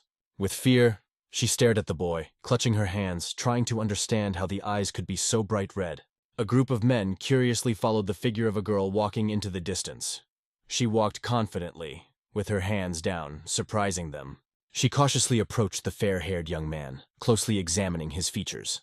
Looking up, he studied her intently. They looked at the boy with a smile, noticing that he really seemed like a newcomer to this atmosphere. In the room where the white flower was blooming, Suna looked at him with a bright smile, placing her hand on her chest. She noticed that he did not look like the locals, and wanted to know his name. He carefully looked into her eyes and introduced himself with a smile, trying to interest her. Blaster, wide-eyed, awkwardly asked if he could fight skillfully. She glared at him, letting him know that his thoughts didn't matter. Then she asked what he really wanted from her. The girl carefully tilted her head, examining the boy, and asked why he was silent. He smiled, and replied that she was the first to come. After his words, a man in a blue kimono approached the girl and demanded that he quickly apologize for his bravery. Paul stared at him with a maddened look, asking the question again, hoping to find at least a hint of an answer. The man spread his arms, demanding that he kneel down and repent. Otherwise, nothing good will come of it. One look and his arrogance seemed boundless. Of course, this only strengthened his opponent, whose power was steadily increasing with each glance. Is it really not time for an opening? After these words, his eyes became huge and his teeth, as if in pincers. Suddenly, the man held out his hand, asking for the sword. Another immediately appeared and obeyed, handing over his weapon. The man dropped his sword, thrusting it into the ground, and, filled with rage, asked who dared to insult him. Shaking the air with a swing of his sword, he emphasized that he had not made any requests. Paul watched his movements closely. Pale watched intently as the blade of the sword approached him. Spectators stood in shock but could not tear themselves away, mesmerized by the action unfolding before their eyes. Turning sharply forward, he did not take his eyes off the blade. At the same moment, he instantly jumped back, and the man struck, a smile of secret intent playing on his face. The man, with his eyes wide open, wondered in surprise how he managed to avoid this threat. The man carefully examined the pale boy and realized that he had moved away just in time to avoid being hit. In a moment, the man brightened, as if sparks were escaping from his eyes. Shining sword raised high above his head, he stared intently at the boy. The spectators looked at each other warily, watching the man in the zippers. It became clear to them. In front of them was King Changxiok's deadly technique. 7 devastating blows. The man suddenly lit up, and lightning energy came out of his mouth. He rushed towards the main character like lightning, and the blow turned out to be accurate and merciless. Holding his hair in his hands, he suddenly stepped aside, keeping a close eye on the floor, trying to avoid danger. A pale young man rushed through the air like a flash from both sides. The man stepped back cautiously, startled, pausing to deal with the lightning that flashed ahead. Pavlo, walking unhurriedly, focused his gaze somewhere ahead. Suddenly, the man turned around, looking intently into the young man's pale face, and clenched his teeth. He bent down, ran his palm over the blade of the sword, and suddenly it flared up like a fiery projectile. A movement was suddenly felt in the pale-faced man's back, as if awakening hidden powers. Everyone stepped forward, resolutely avoiding the 7 attacks that seemed frozen in time. He stood in front of the girl. His gaze met her eyes enthusiastically, and she, as if mesmerized, stared at him, not restraining her surprise. The girl, with a special glow in her eyes, looked fascinated at the pale figure of the young man, barely parting her lips. The man behind raised his sword to the sky, ready to deliver a crushing blow. Suddenly, everyone turned to him, their eyes full of questions. What happened? The man was stunned when suddenly, a mysterious snake coiled around his neck. Paul carefully and imperceptibly touched the man's chin, not taking his eyes off the girl. The man landed on the ground with a force, leaving behind a huge crack. Leaning over, he remembered how this person forcefully pressed him to the ground. The pale man stared intently into space, gradually standing out among the crowd. Paul quickly got up and fixed his gaze on the girl, who, frozen, was staring at him. He approached slowly, a pleading look in his eyes, a fervent search for sympathy. Behind her, the men tried desperately to notice her, but with one vigorous movement of her hand, she stilled their chaotic noise. She approached the pale young man and said that he was a really good person. Carol apologized sadly, trying to convey that his actions were reckless out of concern for her. Looking into the depths of her eyes, I understood. Everyone must be responsible for their actions. This is an unbreakable rule, even when the heart calls for forgiveness. Sunhope touched her breast, looked pityingly at the pale youth, and acknowledged his rightness, but her heart burned with the desire to take upon herself this heavy responsibility. Bowing his head, he studied the girl carefully, wondering if she could handle it. Men from behind suddenly appeared, mouths wide open, ready to fight to the last breath to prevent her from carrying out her intention. He studied her intently, aware of how confidently she used her talents for good. The girl joined her hands in prayer and accepted reality. Her smile blossomed, and her gaze traveled smoothly in peace. He looked at her with a slight irony, barely smiling. Rose quickly got up from the bed and confidently looked to the side. He instantly turned around as Sanha gently touched his hand. She gently touched his bicep, looked into his eyes, and gently hinted that this task would not be easy for him.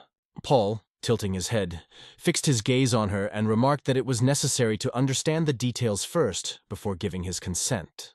A mysterious silhouette surrounded by purple flashes appeared in her mind. She realized that it was time to climb Mount Nemo and deal with the head of the Thunder sect.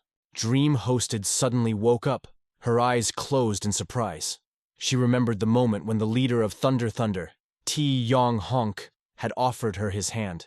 Refusal would mean helping King Chang, which would lead to severe trials for her and the White Flower, along with Emma. He looked at her, then turned away, making it clear that he was not interested in the room with the white flowers. She should have understood. It was none of his business. Sango gently touched his lips, stroked his torso with her fingers, and suddenly realized if he killed him, she would praise him in front of her aunt, and he would receive a reward. Pavlo watched her carefully, trying to figure out who she really was. The figure of a dark-haired woman appeared in his imagination, which struck him, plunging him into deep thought. He turned his head sharply. His smile became ominous and asked again.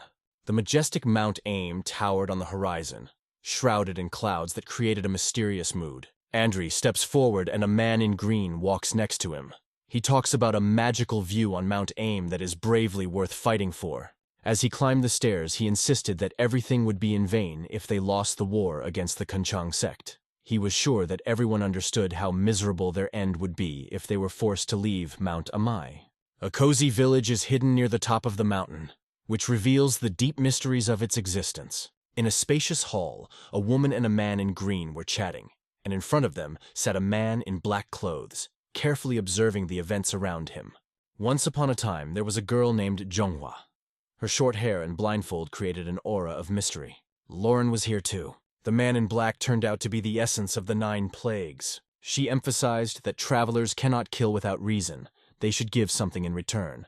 Ranju, blushing a little, admitted that she was right. They couldn't afford to work at a loss. Andrew, bowing her head slightly, emphasized that 500,000 gold nanis was quite enough. One of the sitters, shocked to the core, exclaimed that he would not even dare to ask for such a colossal sum, and advised Abbas not to pay any attention to them. When they approve of it, John instantly makes fun of them by making sneers. Suddenly, her scream broke the silence of the hall, shocking everyone around. Everything was spinning around, and she remarked that it was not advisable to arrange a circus. It would look really ugly. She glanced at the boys again and noticed that their surprised faces clearly spoke of complete unpreparedness. With such capital, they could attract several similar teams, which opens up even more ways to realize their ideas. The man in the green shirt clenched his fists when he heard that no trumpet could match the black clouds. The old lady decided to find out what her refusal would lead to. Rand, clear in her eyes, shares the news. One of the girls in her squad has already reached the top of King Chang's mountain. The old woman carefully protects herself, forcing them to think about the design of their secret games. She barely had time to utter these words when she sent lightning bolts at them, declaring that their audacity was unacceptable. Huge drops of blood fell on the floor and steam flew in all directions. The two suddenly fell to the floor, suffering from terrible stomach pains. The old woman, with a gloomy expression on her face, persistently demanded the truth. Her eyes full of disbelief showed that no one could expect to hand over 500,000 gold easily. After the terrible blow, Renju felt the strength of the Masek leader, because her spirit remained steadfast. She realized that people usually follow those who are willing to pay even a little more. A disdainful look fell on her. It was necessary to remain silent until the end. Her squad must have felt the same way on Chang Mountain. The Chang King sect had already overtaken them. However, there is hope. You can attract strays to success. She studied them carefully, realizing that she could become a leader.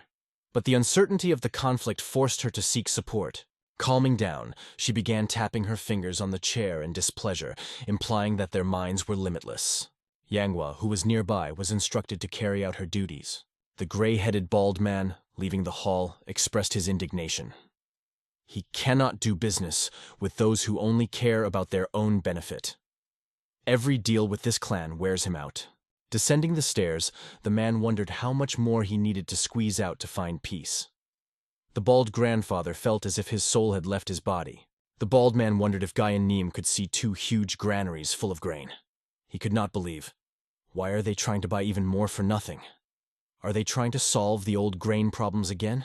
Stan, perched on the second floor, was intently staring at something that captured his thoughts, not allowing any distraction to interrupt this mysterious moment. Grandfather tirelessly took care of his garden, where the vegetables were amazing as if from a fairy tale. In his days, a unique melody sounded, the rasping of the sap and the exciting whispering of the leaves.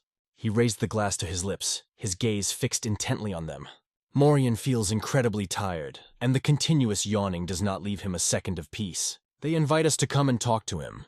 He emphasized that the time has come to think about rest when all this is over. The pages of books rustled behind him, and he noticed that he had just appeared. Daishi admitted that he had intended to do this yesterday, but ran into an acquaintance. Looking up, he remembered Vol, and wondered what secrets still remained unknown about him from the past. An unexpected meeting led them on an exciting journey to Chengdu, together with a mysterious traveler named Wall. He stopped looking at Daishi, and remembered the strange story he had told her about the boy. Then he asked if she had seen him again in that place. He looked at him in surprise, stroking his chin. An inner voice suggested that these feelings should not be rejected. Raising a finger, he made it clear that he meant the free men, promising to send someone clever to look closely at the person who had caught his attention. Suddenly they both turned, hearing a voice calling Murian. Ranji was sure that it was the low prices that enchanted them. Yunlan Xiao suddenly appeared in the doorway like a ghost from the past. Marianne got up from her chair and smiled happily as she greeted the guests from the MA sect. Two new acquaintances looked at him curiously and introduced themselves, as if starting a new chapter in an unknown relationship. A smile lit up his face as he asked the guests if the visit of Masek's supreme disciples was about confirming the agreement that had been made. He approached her, said with a smile that everything was ready, and gestured to the door. He smiled, as if inviting a conversation about the rules for entering this room. As time went on, it became apparent that Zhong, angrily banging on the table, sought to gain the right to trade beyond the Great Wall, considering it a significant step forward. She calmed down a bit and pointed out that travelers should know their place and accept gold, because their greed often exceeds the limits. He burst out laughing because he couldn't believe that the MA sect would take the reins into their own hands. These words hit him so hard that she, full of anger, began to bang hard on the table, inflaming her indignation even more. She cast the spell, and the table shattered into 1,000 pieces. Yang sat on a chair with his eyes closed. The collision ignited his anger. Indignation reflected in his wide eyes. Marian barely opened his eyes, silently admiring her figure, lost in thoughts about her. Marian was sitting peacefully on a chair, surrounded by silence. But in front of her was chaos. Wooden chips and a broken mug, like the remnants of some disturbing moment. He started lifting the lid, noting that it meant losing the right to trade. In addition, 500,000 gold coins are eliminated, and compensation is not even asked for the table and cup. Looking at the cup behind him, he imagined an endless field stretching ahead, promising help in the development of the Western Plateau. She bowed her head, wondering why they wanted to find their place under the sun in the first place. Moriang glanced at her and said, "Everyone knows they are just travelers. No sect wanted their presence, and Chang'e confirmed that their sect didn't either." Their eyes focused on the huge map of Tengro ruling his lands, leaving Moriang far on the horizon. The distance inspired the spirit of adventure. He chose the Western Plateau for his new home, moving away from Masek to protect himself from possible conflicts in the future. She imagined many of them, wondering how to use them as a human shield. It feels like the situation has reached its plateau. Chong is convinced that their resources are running out, and there is very little left in reserve. The distribution of the territory will not be a big test. Closing her eyes and bowing her head, she hoped that the real difficulties would disappear as soon as they started bothering her. Therefore, she replied that she was ready to accept their offer. She smiled again, making it clear that the negotiations were over. Yang broached the subject of making a contract, but Zhang objected, stressing that they didn't need anything, as they would honor the agreements for the benefit of the MA sect. Saul raced at full speed, but sadness hung over his face. His gaze was fixed on the floor, like a riddle seeker seeking answers. Marian, looking at the poor table, asked if they planned to go back to Manhwa. If they want, they can stay for a day and get a room. Changhua replied with a smile that there would be 100 flowers in the room, because the young hostess was her niece. Suddenly, Songha bursts into the room, calling for Miriam. He rushed forward, looking around with fear, shouting about the urgent news that did not give him peace. Nurian let out a sigh, looking at her with disappointment. He sharply noted that, no matter how important the matter was, one should not rush to the ground. The message from Sunha about the death of the young leader of the Lightning Clan shocked everyone. No one could have predicted such a sudden turn of events. Yoon spied on Mariong, anxiously asking if the killer had been caught. Song Ye opined that the killer has yet to be caught, while the Lightning Clan is convinced that King Changsak is behind the crime. The sunset unfolds playfully on the horizon, illuminating majestic mountain cascades. In front of the group of people, a majestic clan building was revealed. surrounded by a loud crowd which captivated the eyes with its grand appearance. Amidst the gray crowd, she could feel life pulsating around her. T listened attentively to the interlocutors, but could not understand why the leader of T visited them uninvited. His unexpected visit caused real surprise. All attention is focused on the crowd at the bottom of the stairs, where people are holding glittering swords. The gray-bearded man asked for a cup of tea to get down to business. An angry vein appeared on Vance's forehead. He finally decided to discuss it. The man with a heavy expression on his face wanted to know the whole truth and understand why this coffin was standing in front of him.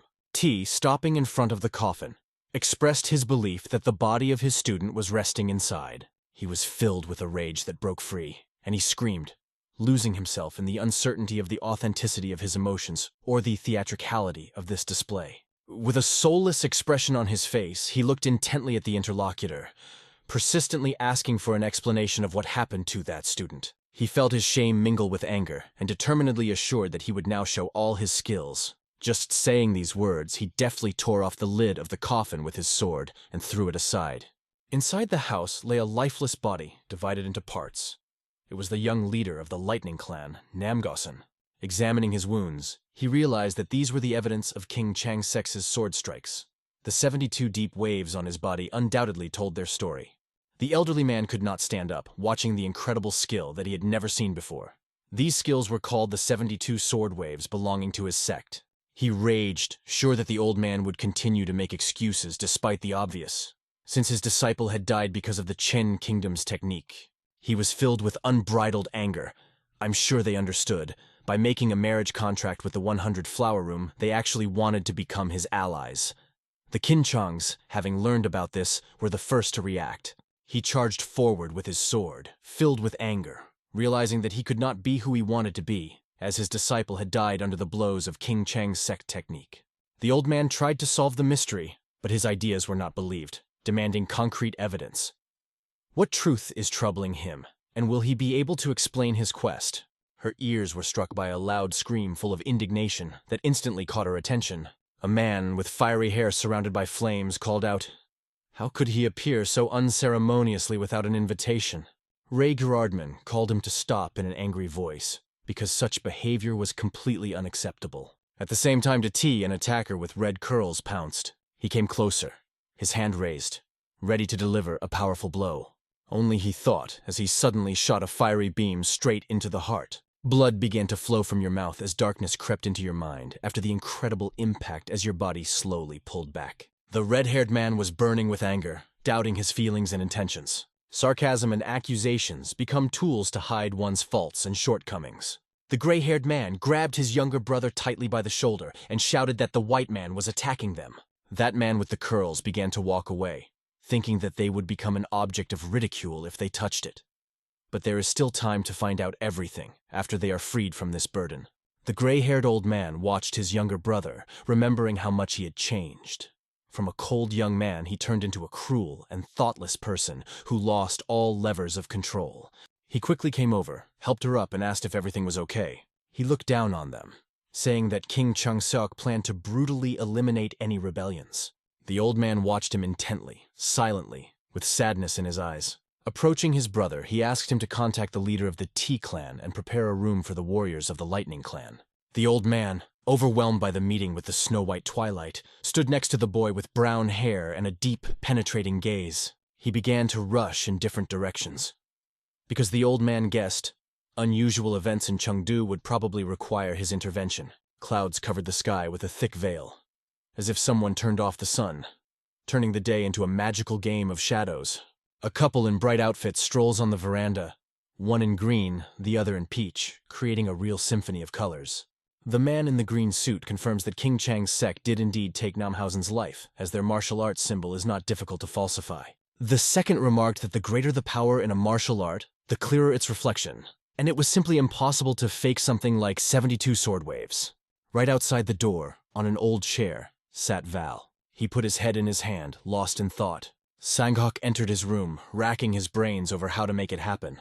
Anton reached for a thought. Curiosity was burning in his eyes. What did he do? Hanha, approaching, spoke of Namhausen, the deputy master of the Lightning Clan, who is plotting an assassination to incriminate King Chang's sect. Tang stood up and walked towards her, completely unaware of what she was referring to when she asked if he had taken someone's life. He approached her, confident in his words. It doesn't matter how exactly he did it. The main thing is that he is dead now. Lifting her chin, he asked if that was true. They slowly reduced the distance, trying to get closer like two magnets, ready for a gentle touch of lips. Their faces were close, and their eyes were half closed. Suddenly she turned and said that the meeting would be difficult because an important guest had come to them, and she would not be able to visit him often.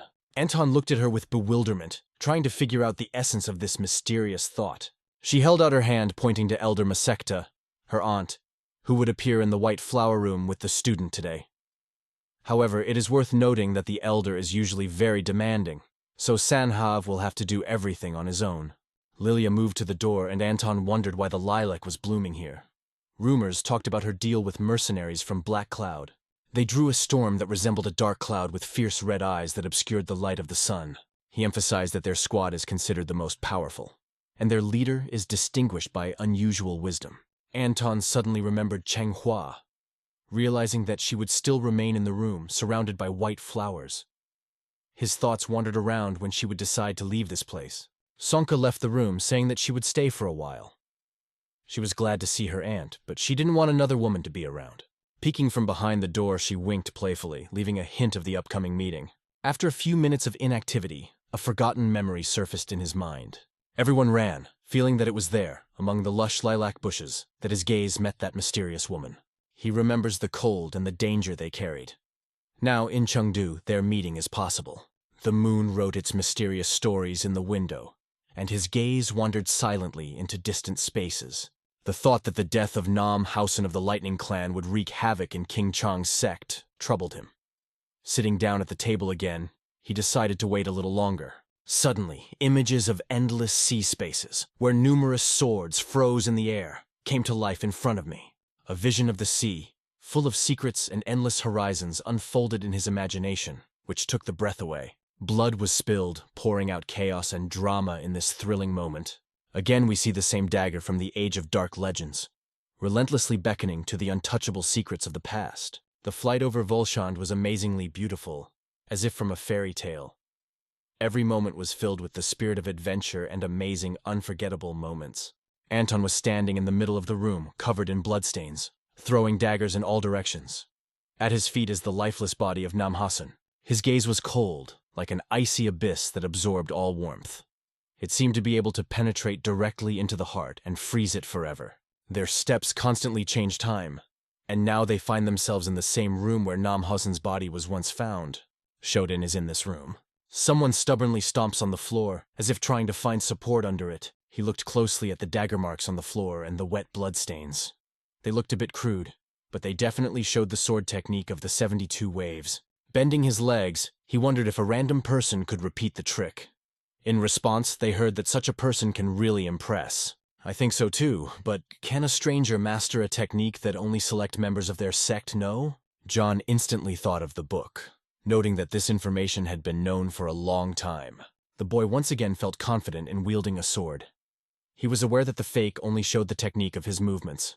The technique of internal breathing opens up enormous possibilities. However, perfect mastery of it helps to realize only a part of this potential. Chin, standing nearby, thoughtfully wondered what would happen if someone from their sect decided to come to the rescue. After receiving the answer, everything changed. Now they could explore new possibilities and recreate their inner breathing technique. Then he pointed the finger, emphasizing that it would be wiser to develop an entirely new technology. After getting up from the floor, the boy realized that only an inspection of the crime scene would not reveal the whole picture. It might be worth looking for the killer who might be hiding nearby, and that thought comforted him. He directed his hands to the belt, thinking deeply that the killer's ruthlessness was impressive. Suddenly, Bale's old body appeared in her mind. Is it possible that this killer is back after years of silence? Anxieties crept into her heart like an echo of the past. 7 years passed, and although doubts still lingered in his soul, he convinced himself that he was definitely no longer alive. Imagine the sunset over a cozy market, where every ray transforms the space into a magical play of light and shadows. Together with his brothers, he walked forward, dreaming of the Golden Sky Clan, which promised them shelter. He lightly scratched his ear with his finger and stretched his neck little by little, hoping to find relief from the tension. Step back. Everyone present was amazed. An incredible scene unfolded before their eyes. Intuition whispered that this would turn their perception of the situation upside down. Young guys from the community resolutely stepped forward, setting up a barrier for everyone else. They watched Younghwa, sparks playing in her eyes. The young men lost heart and gripped their swords tightly. History played with dark colors again, this time from the MA sect. She confidently stepped forward, but suddenly stopped. After a long separation, they met again, trying to catch a glimpse of a blooming lilac that reflected the carefreeness of their young days. He looked at him for a moment, lost in thought. What really prompted them to come here? Living in the mountains is the embodiment of her nickname, which is associated with the aerial dance of the white crane. They reproached each other, and Chin, with sarcasm in his voice, asked why the respected elder came here. Without her, it is not easy to defend the sect. To her displeasure, he said that the quarrel started with them, and it was time to stop because he was already tired. At this point, Rand pulled him vigorously along, insisting that it was time to go. Manhwa, outraged to the core, shouted in anger. They found out about the deal between the Lightning Clan deputy and the White Flower Room, and then they just destroyed it. You gave up your humanity and you think you did the right thing. He raised his voice, asking how they could have thought of such an idea. After all, it was they who tried to destroy them for 7 years after the appearance of their brightest student. Rand watched the situation closely from a distance, feeling the conflict steadily approaching. The question echoed in her head. Where could she have gone wrong? Left with her head down and a sad expression, she still believed that they were the ones who caused this problem. Even after his death, his shadow continued to affect her. Immediately, the image of the past Val came to mind, boldly walking forward. She stood confidently, her staff gripped tightly in her hands, her gaze directed to the side, imbued with determination and courage. Suddenly, something incredible touched her soul, making her heart beat faster and raising a storm of unexpected delight in her mind. Among the crowd of people, she tried to find the one whose cold eyes managed to charm her. However, she turned her attention to a man in a black suit standing like a mysterious shadow. She stood up and, without looking away, wondered if she had made a mistake in her conclusions. Amidst the chaos of the audience stood the same man in a black cloak. He watched intently, carefully recording every movement, as if there was something important hidden in them. Suddenly, unexpectedly throwing off all his clothes, Anton appeared. Emotion sparkled in his eyes as he remembered that it still brought him happiness. Anton walked forward confidently, reasoning that the right materials were needed for the fire, although some were still lacking. She watches them, her eyes sparkling with a fiery red light. He was closely following the argument between Chen and Younghwa. The city was drowned in the night, and the windows sparkled with sparks of light, giving a magical atmosphere. Anton focused his gaze on her, carefully speaking her name. 3 representatives of the Black Cloud clan appeared before Anton. These mysterious figures spoke little, but their confidence in their actions resembled the power of the elements. Everyone gathered around the table, enjoying the delicious dishes. Marian, with a smile on his face, announced that he was the captain of the Black Cloud. Their paths crossed, and now they had to spend dinner together. Anton looked at him with some doubt in his eyes. Marian smiled and remained friendly, noticing Randu's interest in him. Now, when they met, he realized how strong Anton was. Ryan kept a close eye on Wall, whose aura was glowing brightly. He noted how Wall skillfully distracts with his outfit, but the power still shines through the mask. Andre laughed merrily, feeling simply incredible. Murray, watching carefully, understood. It was time to act. He wanted Anton to become part of Black Cloud. Anton looked at him with such boundless anxiety that his eyes lit up with a bright red fire. Arian thrust his arm forward, raising 2 crossed spears above his head. For many, this gesture was the embodiment of courage and strength. As his fellow devotees dream of becoming a recognized sect, they seek to unite the masters to realize this ambitious goal. Mirion, full of generosity, sat opposite, ready to fulfill any desire of his interlocutor. He glanced at Rangia and realized, if Anton needed it, he would have given her away without hesitation.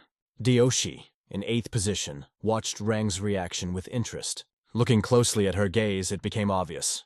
Despite all assurances of indifference, she was definitely interested. Tasting the drink, he was drowning in thoughts about his decision. Anton noticed that the offer was not interesting at all. And Dasha, hearing this, laughed so hard that all the drink jumped out of her mouth. Rand shot him a disdainful look, while the others felt a slight shame at what had happened, as if it was their own fault. Wiping his lips with his hand, he tried to explain that he simply choked. She stared at him, silently maintaining her mysterious aura. The table was luxuriously decorated with exquisite dishes that beckoned with their taste. Words could not express Renji's appearance. Her beauty was such that it was worth seeing with your own eyes. She stared intently into his face, realizing only he could so shamelessly throw everything away to dare to do so. How did he do it? Hearing these words, Dayashi also looked at him with condemnation, interestedly looking for the reason for such behavior. There was a lingering silence at the table, which permeated the atmosphere with discomfort and anxiety. Arian coughed softly, involuntarily covering his mouth with his palm. Laughter suddenly filled the room. He explained that it was only a joke and wondered why his face looked so serious. Marion suddenly jumped up from his chair, banging his hands on the table. Wall came closer and said that although he desperately wanted to help Ranju, he couldn't because he didn't realize how important this thing really was. Morian held up a finger, advising them to stay away from such encounters. Although he likes to talk, he is well aware that some prefer action. Anton, squinting his eyes cheerfully, decided to say something too. Anton looked around with such a madly angry look that it became clear. If one day he came across his lost head on the streets, he would have only himself to blame. After these words, Morian was seized with a real panic. Suddenly, Anton lit up with a broad smile and laughed cheerfully. He snapped his fingers, pointed at the boy, and asked why he took the joke so seriously. Barian, overcome with fear, suddenly lost all hope, realizing that he had just been deceived. The warriors of the Golden Sky slowly walked back to their chambers, to the abode of the Stormmakers. Someone nonchalantly threw his feet up on the table. The fun in his chair created a relaxed atmosphere. The black youth entered the room, lightly clenching his fists to emphasize his return. Shun, sitting on the office chair, cheerfully waved his hand, welcoming a friend. Stopping his rocking rhythm, he asked what happened to the cat. In response, he learned that the cat never left the room full of hundreds of flowers. The boy sat down on a chair. His thoughts flowed to his students, whom he instructed to monitor the situation and keep in touch with everyone. The younger brother decided to contact the fallen clan, because only they possessed the secrets hidden in the darkness. He introduced several individuals to the world and said with confidence that they knew exactly everyone who approached the lightning clans that day. The web-like eyes gently wrap around Sichuan, penetrating its every nook and cranny. Jin raised his hand at first, as if to indicate that he wanted nothing to do with them. However, after thinking it over, he decided to take the matter into his own hands. The younger brother bowed low, promising that he would never fail. Leaning over the moon, he realized that there was a lot more intrigue in this game than he first thought. Under the bangs that hid his forehead, he was lost in thoughts of lightning clans and golden skies, and also about piles of flowers. No one guessed what dangers await if the killer is not caught in time. They were led to the grandiose halls of Vale, where every corner was filled with a mysterious atmosphere of antiquity. The man leaned against the wall, rubbing his ears to catch the mysterious sounds from that side. He listens intently to the silence. He was sure that Anton was nearby, but now he doesn't feel anyone. Memories of how Anton crossed the threshold of the room filled his thoughts with the realization this person was truly unsurpassed. He looked at the wall, his heart burning with discontent because of the failure. He was amazed by this incomprehensible man who merged with the silence like a ghost. He continues to open the window, looking displeased. I started waving my arms vigorously, hoping to attract the attention of the people on the roof. Keeping his gaze up, he waved tirelessly, making numerous signals. Suddenly, among those who were nearby, one disappeared, as if dissolved in the air. After that, Anton found himself in an empty building, where no eyes followed him anymore. They watched as the ninja crouched down to report that their first-class target hadn't made a move overnight. The ninja quickly disappeared from the scene, deep in his plans, determined to implement everything planned.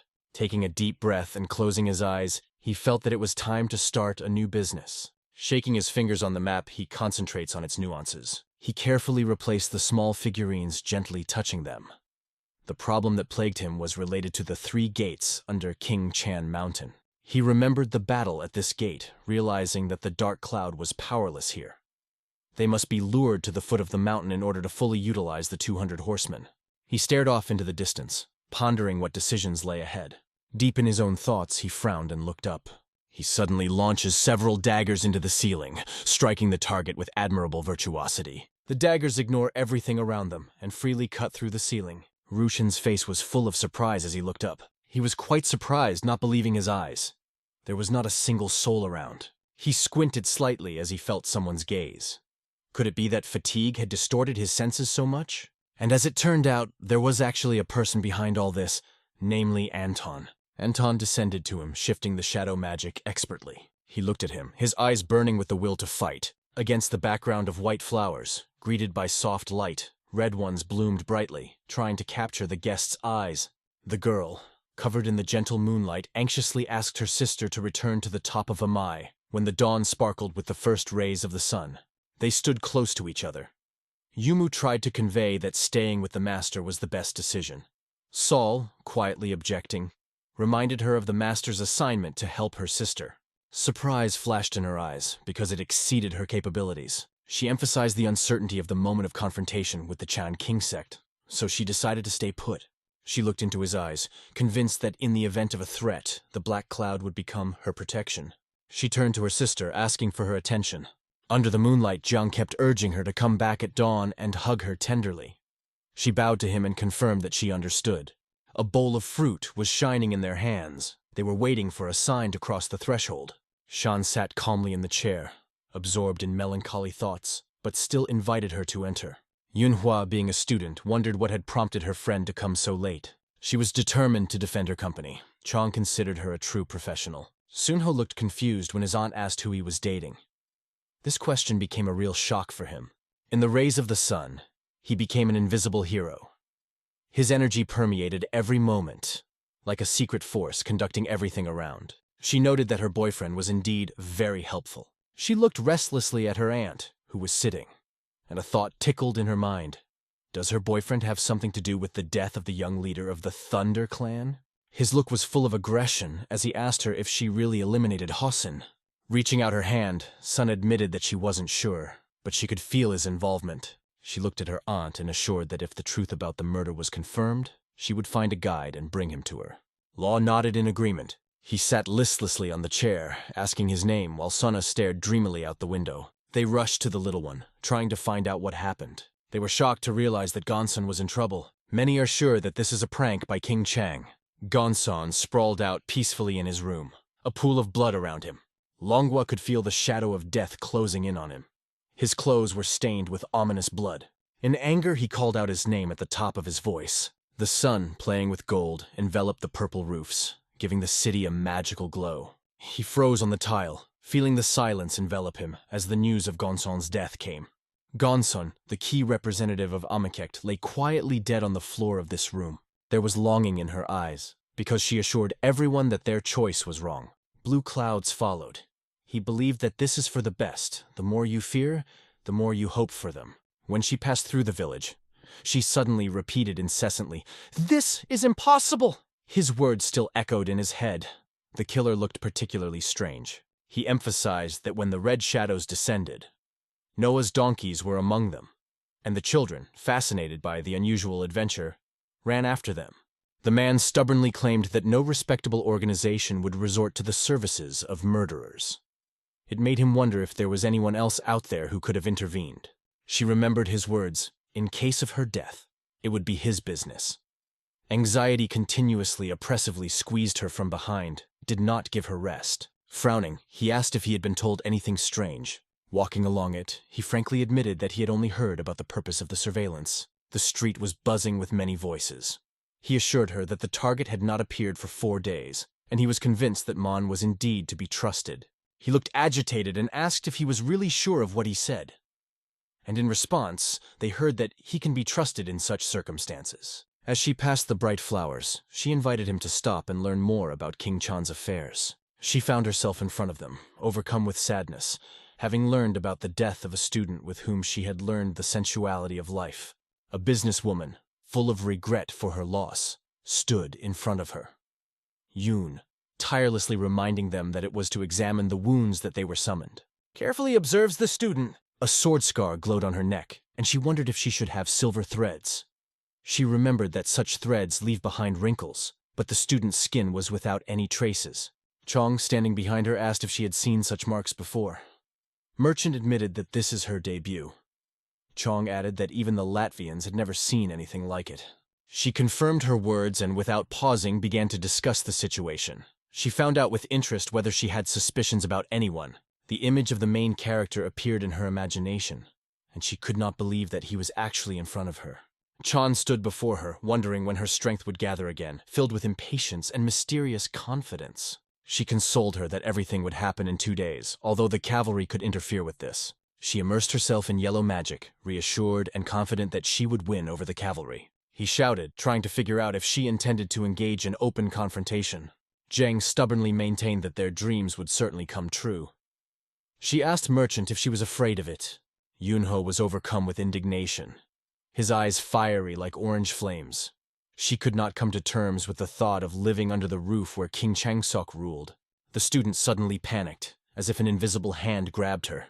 Her magical aura filled the room and everyone present felt her power without any words. This Monday was bright for her, filled with orange shades that brought energy and warmth to every moment. A fiery red light lights up in the main character's eyes. The wounded man lay quietly in bed, his eyes wandering around the room, searching for peace in the shadows. A wave of anger washed over him, and he kept questioning what had caused such a change in her. He looked worried, because he was trying to find the main character, but all his attempts were in vain. He approached her, and with a sense of urgency demanded a clear explanation. The girl plunged into a wave of anxiety. The main character sat relaxed in a cafe, savoring aromatic coffee, watching the hustle and bustle around, where every small touch gave this place a unique charm. There were 8 macarons on the table, patiently waiting for their time together with the chopsticks.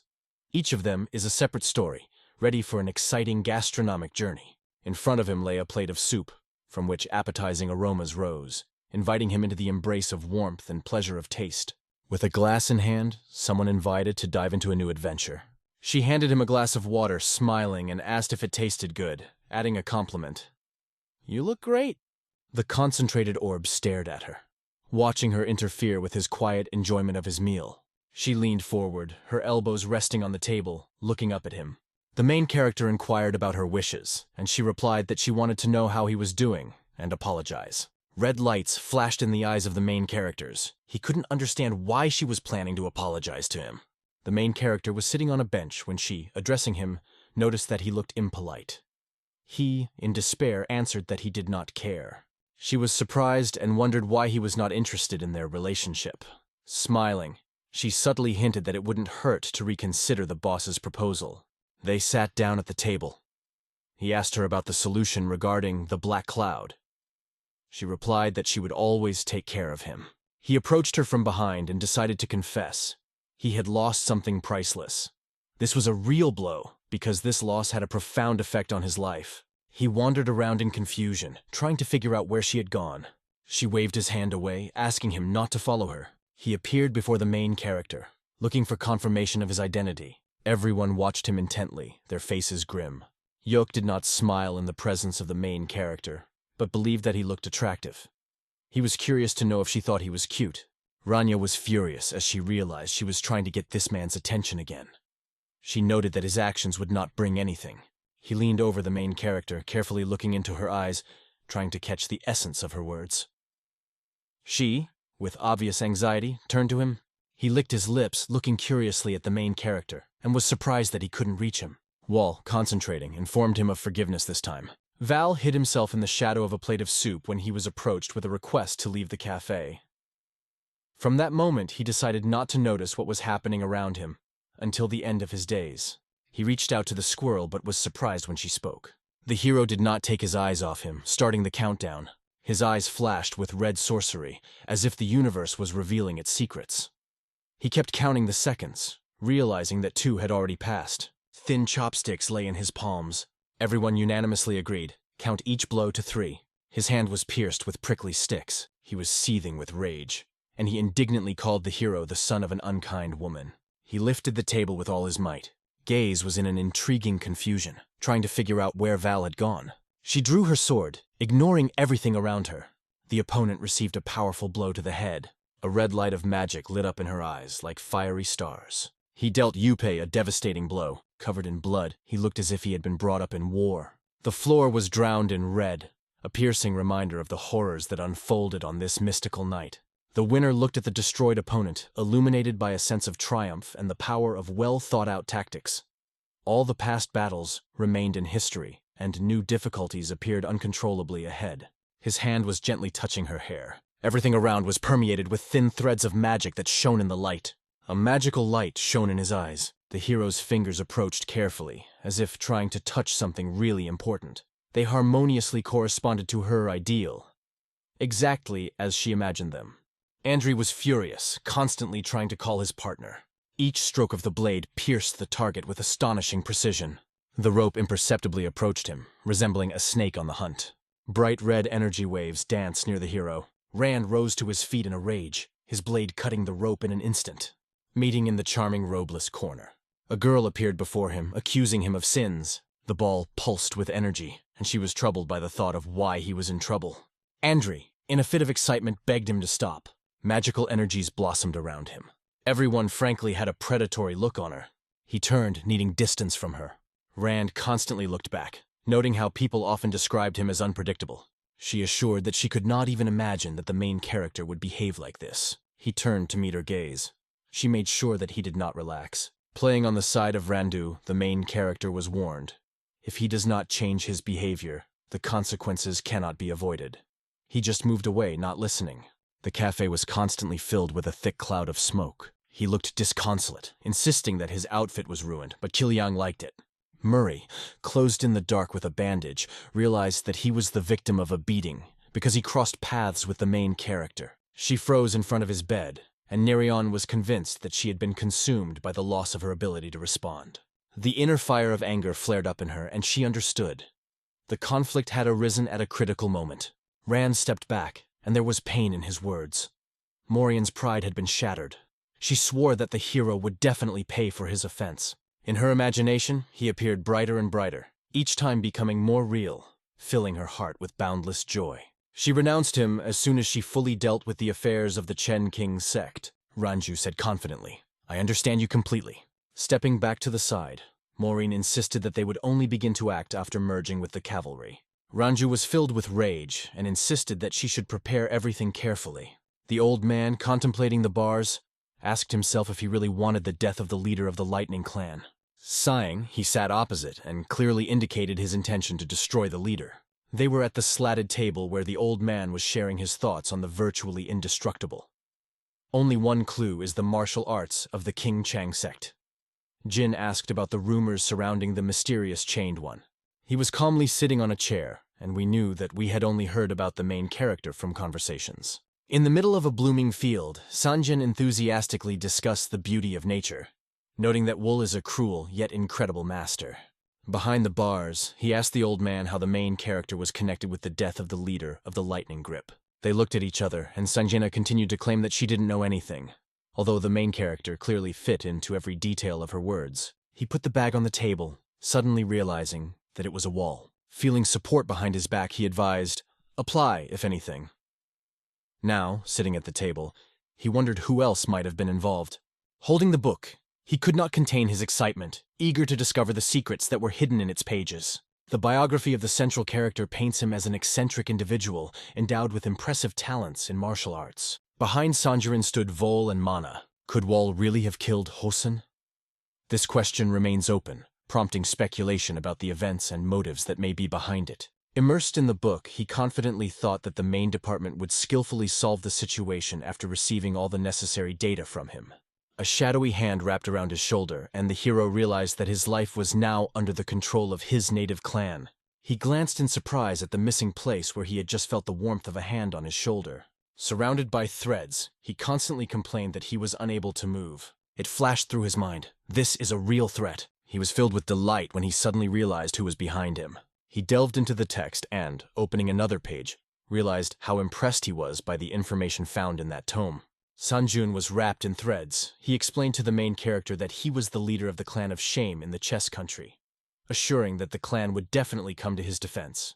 Everyone gathered in the dark chattered about the reason for his arrival. The bullets entangled him like threads, and Sangan understood his purpose.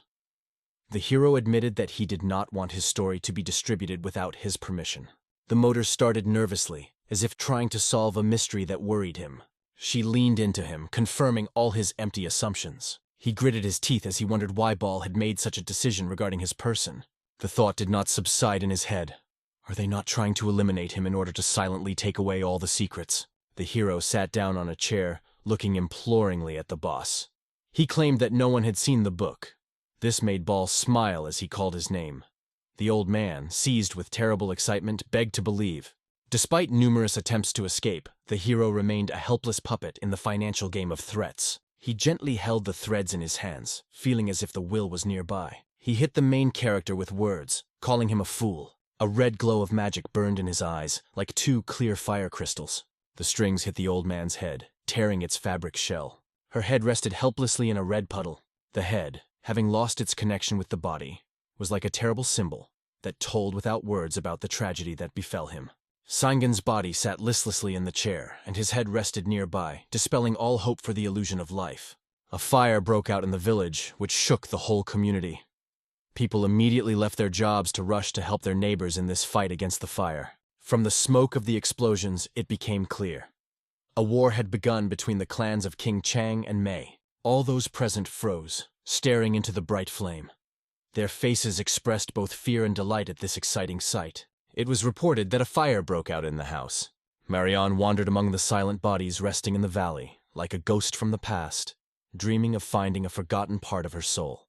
She watched intently but began to lose touch with the reality unfolding around her. She was hidden in the nets of her disturbing dreams. The fight was uncompromising, and it was impressive how much they wanted the death of their opponents. The warrior, deprived of an arm, burned with the desire to take revenge for Gossen, who did not find forgiveness. Amasek decided to order the assassination of elder brother Wu, choosing his path of darkness. Marian focused on watching the progress of the war. Her assistant, observing the situation, noticed that the relations between the sexes were hopelessly destroyed. Sun, filled with anger, demanded an urgent end to the fight. In one tragic moment, they got into the epicenter of the war, which sounded like a terrible warning. If they continue the fight, they risk losing everything. This word could change the fate of history. The arrow shot towards him like lightning in the sky. The sand burned his shoulder. A warrior stands behind him, calling out to him. The war lingered in his memories, but they clearly stated, an attack on a master is the ultimate unforgivable. Morian and his companions stood on the threshold of battle. Wars have always brought suffering and destruction. Smoke billowed behind Marian, and she said that everything around looked like a cheap circus. The assistant was standing by when she noticed that the MA sect was being defeated because of its weakness. She told him to summon the Black Cloud team. Her eyes shone with green fire, and in the depths of her soul the decision to take up the fight was ripe. The fire engulfed the entire rural landscape. Residents are asking for help. Chan Wu sped towards the battlefield, feeling adrenaline pulsing through his veins, building excitement. Indignation burned in her heart. She could not understand how they dared to take this step. She fearlessly strode through the fire, trying to find a way to summon a killer on her student. After brushing her teeth, she realized that King Chang Shuk was no longer worthy of respect. Chong held his sword as a reminder that they were the first to cross that line. He stubbornly claimed that they were the first to order the killing of Gong Seik. During the decisive battle, he announced that Chongo was involved in the death of the young leader of the Lightning Clan. She wore a red dress, and with bitter confidence she named the Kinshin clan's technique as a killer method. For a long time she could not understand how their sect was accused of murder. She was sincerely indignant, emphasizing the lack of conscience in the accusers. She approached Qin, insisting that one of them would inevitably die. Violet energy spread around, like a magical stream pulsing through the air, causing a feeling of mysterious connection with the unknown. They came closer, their eyes met, and a fierce battle broke out. Launched an energy strike. Wars retreated like birds, leaving dangerous skies. The battle was boiling in a flame that absorbed everything that met. It seemed to her that inside were the walls of hell. But gathering all her strength, she concentrated her energy to regain herself. They cried out in agony, trying to break through the suffering, but words did not yield. His arm was suffering from painful spasms. She clasped her hands to her head, unable to believe what had happened. After diving into the water, his mind stubbornly thought that the sect was behind the war. The young men radiated a special aura. And she realized that she could no longer close her eyes to the reality that surrounded her. A spectacular explosion rang out on the battlefield. People stood, admiringly watching the flame, which mesmerized their eyes with its dynamic dance and incredible power of the elements. Marian, watching the smoke, noticed that reinforcements had been on the way for a long time. She glanced at the puffs of smoke and turned to Salp. Maureen, contemplating the burning houses, was filled with anxiety. Her messengers did not appear, and this seemed very suspicious to her. Indignant, he felt that someone was specifically trying to annoy him. The woman watched the war raging behind her. She was aware that her assistant had to study the area to find the killer. Salt, like a bright comet, scattered across the battlefield, leaving a mysterious trail behind. He thought deeply about the senseless quarrels of the clans, forgetting about the danger that lurked nearby. The captain turned out to be right. All this is nothing but a provocation. After the spectacular explosion, he began to look for traces of the killer. He thought that the fight was still going on, and the criminal could not find solace in the buildings that threatened to collapse. Wars were raging around him, but he suddenly realized that he remained outside the battlefield. He nervously looked around, unable to understand where exactly he was hiding. His eyes fell on the giant tree, hoping that it would reveal a secret to him. Behind him raged the firestorm of war, destroying everything in front of him, leaving behind only a black ruin. Looking up at the tree, he realized that it was the perfect vantage point to observe the blooming world around. Invisible threads withered the tree in its arms. The village was full of uncertainty. Running out from under the tree, he felt a charge of new strength for real adventures. Salt was angry with the hero, because he is constantly hiding in a tree. A raincoat was hanging on Vilnius. Her gaze glowed with a red magical glow, like lights fighting the darkness. He wrapped the whole tree in a lace of threads. The blades twisted with incredible speed. The blades pointed sharply at the salt. Among the tangled threads, he thought thoughtfully about the trajectories that resembled the movements of daggers. The blades were covered in salt, and he wondered if it was a manifestation of the sword's telekinetic abilities. Salt couldn't understand why such a skilled craftsman needed it here. He felt a strong tension, as if lost in the labyrinth of his own destiny. Volstead carefully considered all options before taking this bold step. He stood on the edge of the abyss, feeling the light, chilling breath of the coming changes. He shouted loudly right in his face. Saul ran his fingers along his neck, trying to understand why everything was so confused around him. His robe was stained red with blood. A terrible saw hung in front of her, as if ready to fit into a bloody legend. Many warriors hung on the branches of a tree similar to an ancient witness. They watched intently as the fierce battle unfolded before their eyes. His face was drowned in the folds of the mantle, shrouded in mystery. The battle between Qin and Yongho unfolded, becoming a true contest of skill and endurance. Jung was resting on the ground, wiping blood from his lips. Each of us at least once found ourselves in a situation where everything around is shrouded in smoke. He was diligently looking for ways to interest Youngwon. She hugged her hand gently, as if checking to make sure everything was okay. He lifted her from his lap, and with tenderness in his voice, suggested that she return to the room where the white flowers had bloomed. He gazed at them with boundless enthusiasm, as if a time had passed. A warrior suddenly jumped out from behind, trying to catch his eye. The students gathered around their friend, tirelessly inviting him to join them in the battle for victory. They left the battlefield. The children were buzzing around the tree, overwhelmed by the news that Changguo had been injured. The main character sat on a tree branch, surrounded by a fascinating sight. The forest spread endlessly to the horizon. Everyone was watching the war in horror when it became known that Junho was seriously injured. Seilrin said goodbye to her sister. She felt that this was a truly thrilling finale. Against the background of a bright sky, a lonely house rested, surrounded by a gentle haze of fog which gave it a mysterious appearance. Bodies are hidden under delicate white blankets, and one of them is decorated with stitches on the neck. Murray, looking forward with interest, pondered the need to get rid of these people. Daoshi, meticulously looking under the sheets, examined the body in detail. The man with a menacing look slowly removed his hands from his body and realized all people were lost by one bloody hand.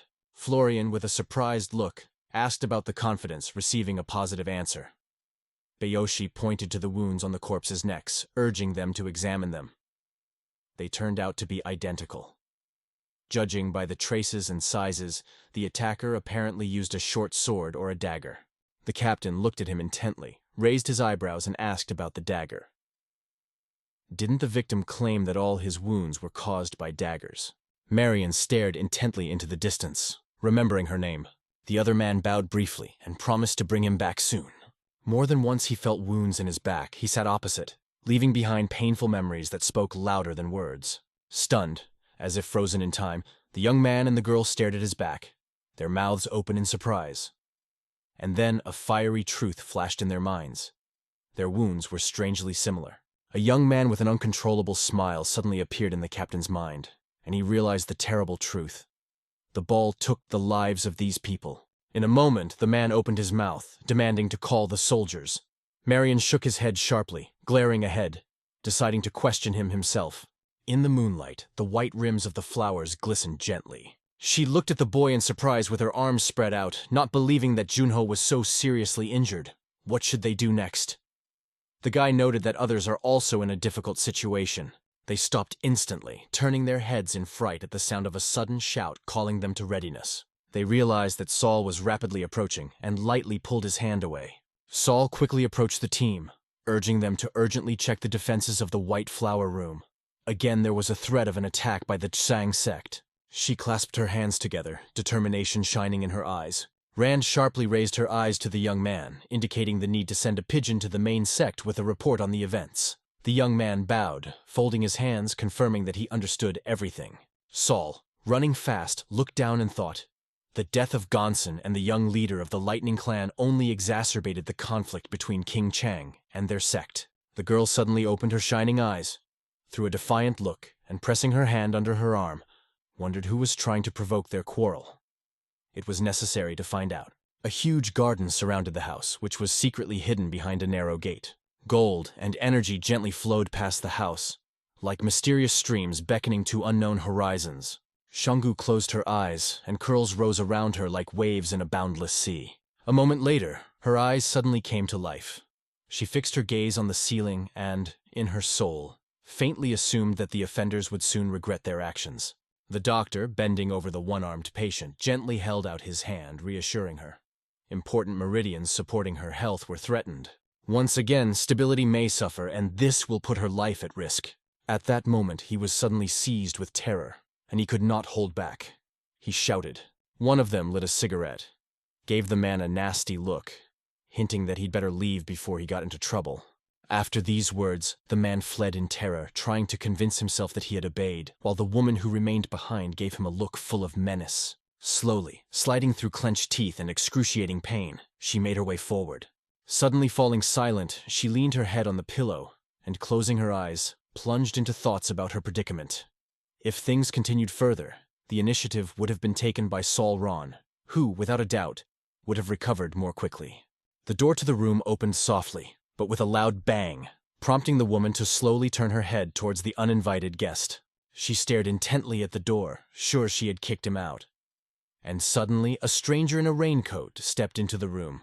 Yen will slowly open her eyes, look at him in fright, trying to understand who this mysterious observer is. From behind the darkness of the hood came a flash of red eye. He was looking intently at the woman, asking if he remained in her memory. She looked at him intently, thinking. She asked if he recognized her. The silhouette confirmed with a nod. The unknown slowly lowered his head, remembering her, who had not left his thoughts all these 7 years. After these words, Chong suddenly remembered the image of a young man with golden bracelets. He stared at him with hatred. She asked with horror whether he managed to survive. He snapped off his hood, his red eyes filled with anger resting on her, and he realized that their meeting had not happened in a long time. Jiang, overcome with indescribable anger, stared intently at him, not understanding how he appeared in her path. The holy martial artist once assured that he threw him into a pit of evil snakes for the sake of justice. The main character suddenly stood up, radiating anger, and realized that the moment had come to end everything. He moved closer and sharply turned her face to his eyes, which reflected her own fear. Pavel's red eyes widened in shock, and anger filled him as he realized that it was he who had become the murderer of Hanson's apprentice and the young leader of the Lightning Clan. The unbearably bloody student floated in the woman's mind. Her burning gaze cut through the tears, demanding an explanation for Gonson's death. He feels invincible to the threat of layout. Having killed one of them, he believes that he can easily handle the others. Hall looked at her with a wary expression, a giant snake rearing up behind him, sporting an equally menacing look.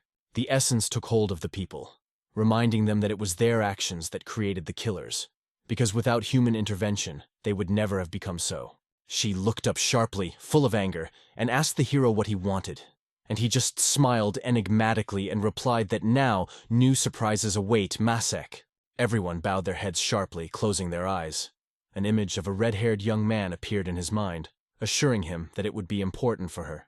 Shortening his day, He focused on the thought that he was able to destroy Chong Yep of the King Chang sect using A's basic technique, the snow cloud penetrating punch. Hearing this, Jung looked at him with open surprise and alarm. In the hero's mind, a picture of a girl with the magic of gold lit up. He glared at the woman, realizing that it was the same equipment that Saul had. The woman was losing blood quickly, but suddenly, having overcome the pain and moaning, she began to rise. With anger and fierce contempt, she lashed out at the main character, declaring that he was a demon and would not tolerate his actions in any way, threatening instant destruction. The protagonist watched expectantly as the powerless woman tried to touch him, giving a smile. She predicted that Chan and Emma would die in the confrontation. Pavel suddenly looked up and thought that the blood of the monsters hidden in the mountains would soon be spilled. Chung grabbed the hero and tried to stand up. He slowly bent his head and looked at the woman, who was shaking with fear. He, covered in blood, froze, not taking his eyes off her. The young girl, concentrating, focused her thoughts on a cunning idea. Suddenly, sharply raising her hand to the hero's face, she decided to resolutely fight back. Suddenly, red lights flashed in the hero's eyes. He, looking at his hand, understood. He would find everyone, wherever they were hiding, and take everyone away. Only after the protagonist's words, the giant snake bit off the stranger's head with ruthless precision. As if a light breath of wind, a trembling hand gently touched the face of the main character. Moments later, Jiang Wu removed her hand from the hero's face, looking like a predator. She raised her voice to a scream, but he calmly met her gaze. Her body was slowly sinking into red fur. Her skin was turning pale like a doll's. Hope sparkled in her eyes, and her gaze fixed on a boy with a pale face. A delicate white rose touched the ground with a soft splash from a flower pot. The fog, like a soft curtain, enveloped the room where the heroine was peacefully dozing on the bed. Paul watched intently as golden pollen burst out of her. In an instant, his gaze filled with rage as he saw the motionless body. It became clear to him. Creating this was a big mistake that should not be allowed. Barely had time to look down behind his back, as if from the depths of hell, a crowd of snakes broke out, giving him an even more terrifying appearance. In the cozy square, in the darkness of the street, small lanterns flickered, filling the surrounding space with charms. The electric whip smashed the door with ease, turning it into pieces. She and Hielsen, studied the broken door carefully. The room looked sad and empty. They carefully examined every corner.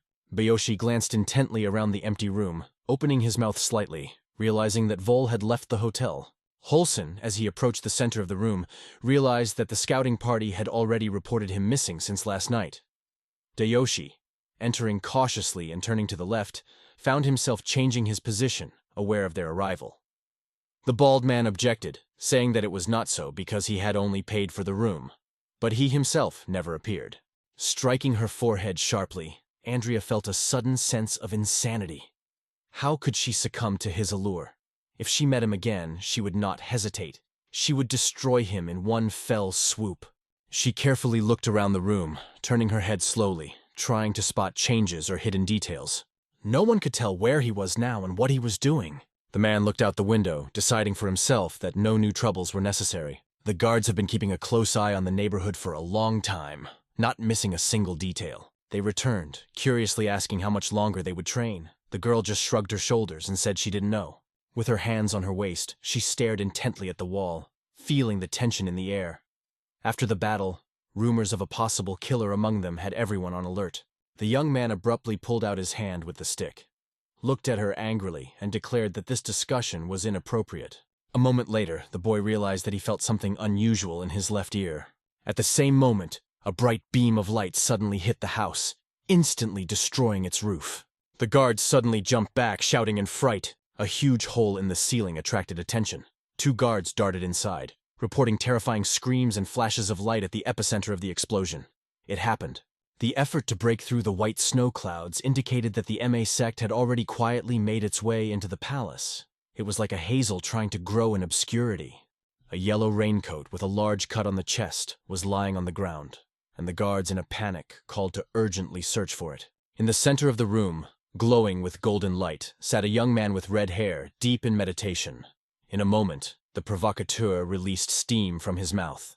Raising his eyes, he looked into the distance, feeling how the world around him took on bright features, revealing new horizons in front of him. Approaching, he noticed a mysterious figure in a cloak and wondered who this mysterious stranger was. The red-haired youth turned around, slightly straining his neck, and noticed that footsteps echoed softly. This indicated that he was fascinated by the wrong place. The man, slowly crossing the threshold of the room, looked down and began to introduce himself, as if he was deliberately hiding an important secret. The elder instantly lowered his gaze, finally smiling, realizing that his question could not be called the most intelligent. At the same moment, he looked up sharply, stared at the main character with an angry look, clenched his teeth, and expressed his desire to ask a question. The elder bowed his head sharply, looked grimly at the floor, and asked if the lightning vice had accidentally killed the young leader. The red-haired boy looked up and asked why. The protagonist, watching the elder carefully, explained that his plan was related to King Chen's sect. He remarked that the king might be angry with their sect, receiving a reply that Paul was offended by both the king's sect and Emma's sect. The elder realized that if the damage was done, he might have killed their students. The elder watched the main character with indignation, feeling his contempt for everyone, although no one guessed his true nature. With unwavering confidence and incredible speed, she approached the boy, revealing the secret of her profession: an assassin. He quickly approached, bowing his head, and said that the order had turned him into an assassin, while King Chang's sect had declared him an enemy here and now. After his words, the grandfather became enraged, exclaiming that Amasek had made him a murderer. It should not have been mentioned that the adventures 7 years ago, a tragedy occurred that was forever etched in my memory. The unknown took from the world a man named Gongsangha. He threw off his hood sharply, glared at the old man, and confirmed that it was him. An ominous silhouette appeared behind him. The elder instantly grabbed his weapon, and a purple light illuminated him. He realized that the Hordinganist had made a huge mistake today. Suddenly, a huge swan appeared behind the old man. He, holding the sword in front of him, stared at the hero with red eyes and said that he could have saved him if he had not raised his head. The red-haired youth furrowed his eyebrows in anger, turning his head slightly. His eyes sparkled as if ready to explode with a storm of emotions on everything around him. He, in the end, made a decision that would be the finale of this terrible page of his life. The main character focused and confidently looked in his direction and gently bowed his head. Only a short moment, and the older man, with proud indignation in his eyes, rapidly approached the main character. As soon as Paul put on the hood, a conspiracy of huge snakes suddenly began to crawl around, filling the space with an atmosphere of mystery and fear. At the same moment, numerous daggers burst out from his belt, creating a dangerous whirlwind. The old man confidently began to block sword blows, carefully following the main character. He jerked towards him, his teeth clenched against the tension. A powerful pack of blades flared up behind him, swirling like a storm. But he did not stop, trying to get out of this dangerous test game. The blades are approaching the elder's back with incredible speed, jumping up sharply. The boy twisted his face in mockery and looked at the main character in horror. Meanwhile, the red-haired man was swinging his sword, his blade whistling in the air. Pavel sharply stretched out his finger, anxiously looking at the old man with a burning red eye, as if he felt something mysterious and threatening approaching. The majestic swan and the red-haired boy rushed towards the main character, full of anger. Suddenly, a huge white snake appeared from behind him. Long, thin threads, as if dead, wrapped around the elder, giving him new strength, and a red fire lit up in his eyes. Pavlo threw a look at the old man, which was marked by stubbornness, even slightly fierce willpower. A red-haired young man with a bandaged neck, with horror in his eyes, seemed to freeze, staring into the main character with wide-open eyes. He tried to explain that these are martial arts. The main character, full of anger, stared at the elder, his eyes were glowing. He ordered the greetings to be conveyed to a woman named Manhwa. The boy, with his eyes wide open, full of surprise, silently asked his management about something. Quite suddenly, a majestic golden wave broke out on the horizon, illuminating the surrounding world with an unusual light. 2 guards rushed to the old man, who had a huge hole in his chest, calling him. His bloody lips slowly parted, and it became quite clear. They were the ones who invented the real monster. The guards stationed themselves nearby, their mouths open to see if they could shout something. The hero witnessed how a man in a yellow robe quickly crossed the square, and then, hiding, shouted that it was a sorcerer. The main character, from under the dark hood, froze in shock, watching how a man takes the life of an elder. The whole group of soldiers raised their hands. Their mouths were open with indignation. They made an oath of revenge because they could not bear it any longer. Paul smiled, feeling the taste of justice for the first time in his life. They had sworn to avenge the elder. The entire squad, clenching their fists, raised them to the sky, loudly proclaiming their determination to avenge the elder. The young man powerfully struck another soldier with his whip, and at the same moment a spark ignited, awakening the legendary fire that everyone whispered about. They had no idea how the outside world could affect them. The main character wandered among the chaos, watching with horror the senseless atrocities. He searched for the meaning of this continuous cruelty. They dreamed of destroying their enemies, fighting ruthlessly with courage and cunning strategy, striving to achieve what they wanted. Bodies were lying on the square. The city turned into ruins, and the ground was saturated with blood. Saul walked between the bloodied bodies, the weight of what he saw weighing on his soul. She quietly lowered her head, closed her eyes, and realized, this is real hell on earth. The girl turned quickly, catching sight of Captain Marion, and began to examine him carefully. Murray bowed his head suddenly, closed his eyes, pondering the grisly details of the recent murders and the mysterious person named Val, about whom he had important news to deliver. All ran, looking in front of her in amazement, uttered the name in amazement. Immersed in her thoughts, she suddenly froze, as if in an icy captivity with her eyes wide open. The woman hit the table with all her might, raising a dust storm. Saturday, full of 9 troubles, looked away angrily, letting through her teeth her disgruntled fear that the young women were taking too much of her attention. She suddenly raised her watery eyes to the hull, clenched her fist, and said angrily that she could not believe that he could kill. Violet flashes of lightning surrounded them as she questioned his words, catching her breath in rapture. The name of this mysterious speaker was Walt. A terrible image arose in the mind of the young heroine. The killer who took Ugan's life 7 years ago remained in the shadows and is now pushing King Chong and Maisky into conflict. The girl opposite was nervous. With her mouth open, she barely uttered, "That's right," although she doubted herself. Abbas gradually calmed down, lowering her gaze, trying to settle into her thoughts as to how this had happened. They were trained in royal martial arts, but how was he to know the Amai sect's snow cloud strike? The girl leisurely looked for the book in the kimono, admitting that it was only a guess. But Dongwum, one of the dead in the cave, always had a copy of this technique with him. It is believed that he knew how to use it well. These words struck the woman to the core. Purple flashes of anger escaped from her mouth, and whoever dared to carry a copy of the secret technology found himself under the brunt of its fury. The girl, shocked, pressed her hand to her chest and looked intently at the woman, noting that at the moment this was the only version that came to her mind.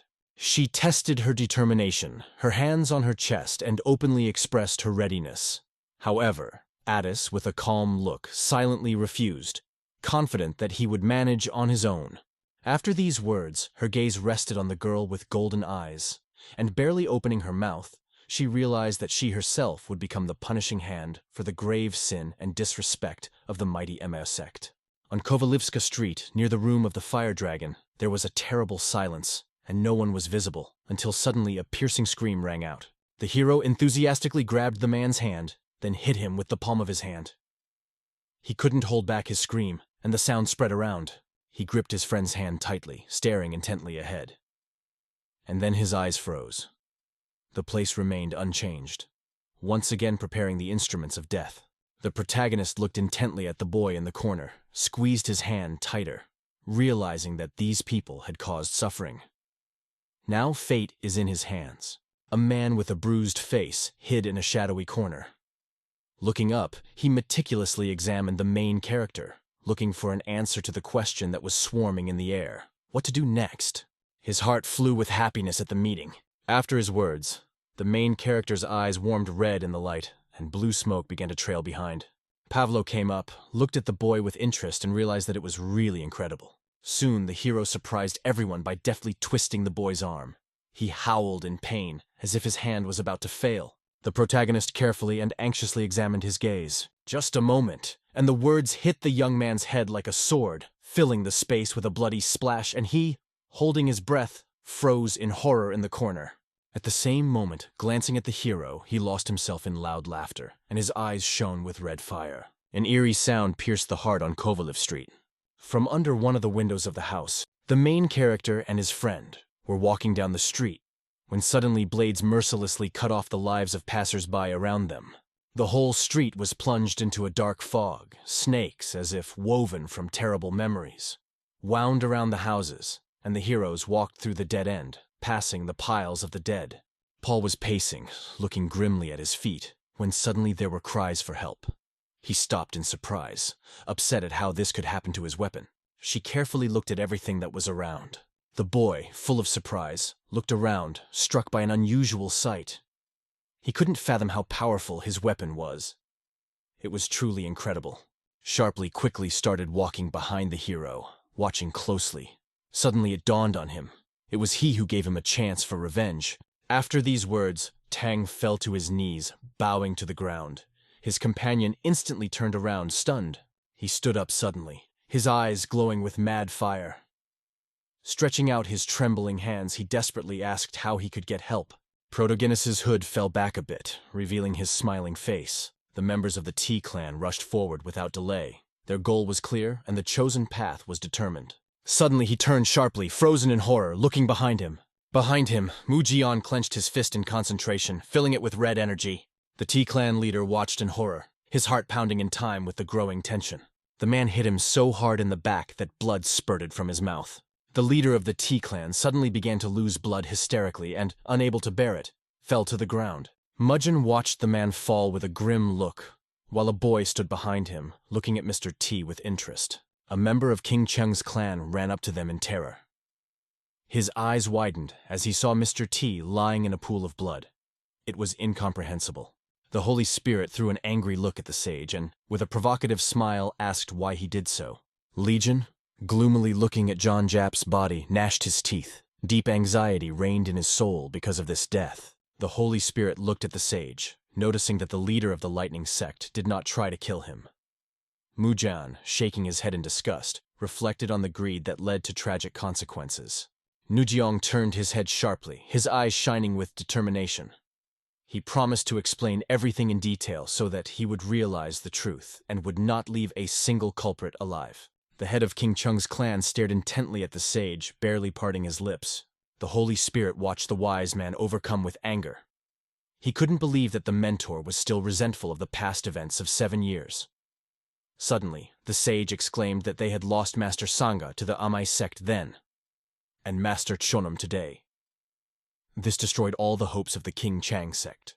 The leader of the sect, King Chang, watched the sage carefully, trying to get his attention. Mujian studied the body closely, filled with rage. Suffering is enough, he realized. All this patience led to nothing. Sage turned sharply, sullenly walked away, not allowing himself to be stopped. In his heart boiled the decision not to endure anymore. The Holy Spirit watched him in fear. Suddenly, the sage ascended into the heavens, and King Cheng, shouting his name in surprise, watched him disappear into the air. Another man cautiously approached the Holy Spirit, looked up with interest, and noted that the union of the elder brothers Mu Jung and Jimping could be a threat. Sect leader Cheng Qing turned his gaze sharply, imagining the elder brother who had given up 7 years ago and had nothing to do with this mess. He gazed intently at the clear sky, figuring that isolation would not dull his anger at Machek. Unification will inevitably lead to bloodshed in Sichuan. The old man looked in that direction and nodded meaningfully. The boy rushed to the leader of the sect, pressed his hand to his chest, and felt that this was where fate called him. These events seemed mystical, and he was determined to find the truth on his own. The old man looked at him indignantly. The Holy Spirit looked intently at the young man and said, "If this is his wish, let him calmly take the soldiers with him." The young man, overflowing with gratitude, bowed his hands. The Holy Spirit was closely watching the sky, trying to understand why this happened.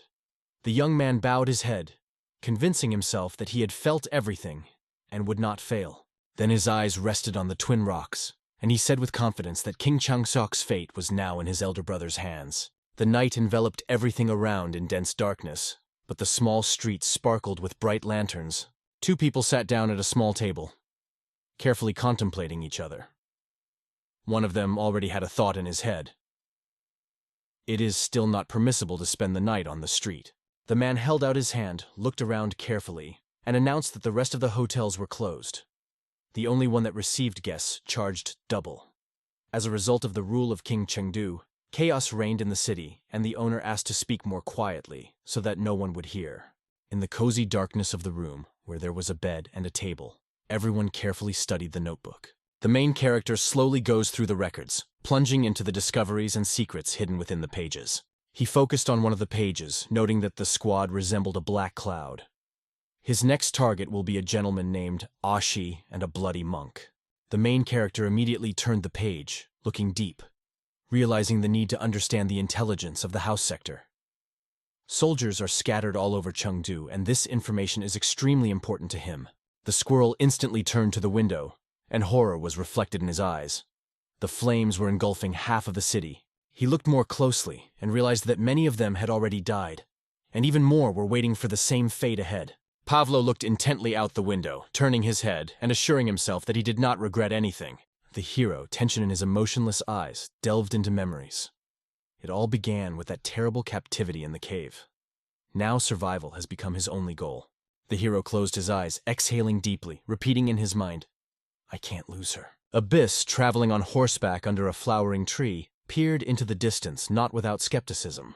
The man was speeding through the sky, staring intently ahead, his anger immediately felt. It seemed that he had no intention of stopping.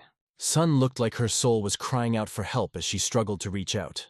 Paul, thinking about it, decided firmly, even if they fall, he will definitely see the matter through. Morian, Ranju, Dayashi, and Wukun all gathered in a circle, ready to dive into serious discussions of important matters. Pavlo opened his red eyes high, closing his eyes in thought. The inner calm was destroyed by a flash of the feeling that death was waiting for him in the midst of these flames. Surrounded by thoughts, the hero rose and looked thoughtfully at the burning horizon, trying to find answers in its mysterious light. The white flower room was slightly damaged, the streets were engulfed in smoke, and unfamiliar voices echoed in the air. A wounded man in a kimono was being carried on a stretcher when suddenly a cry rang out. "Help!" A girl with green hair, with fear in her eyes, looked ahead as if into an abyss.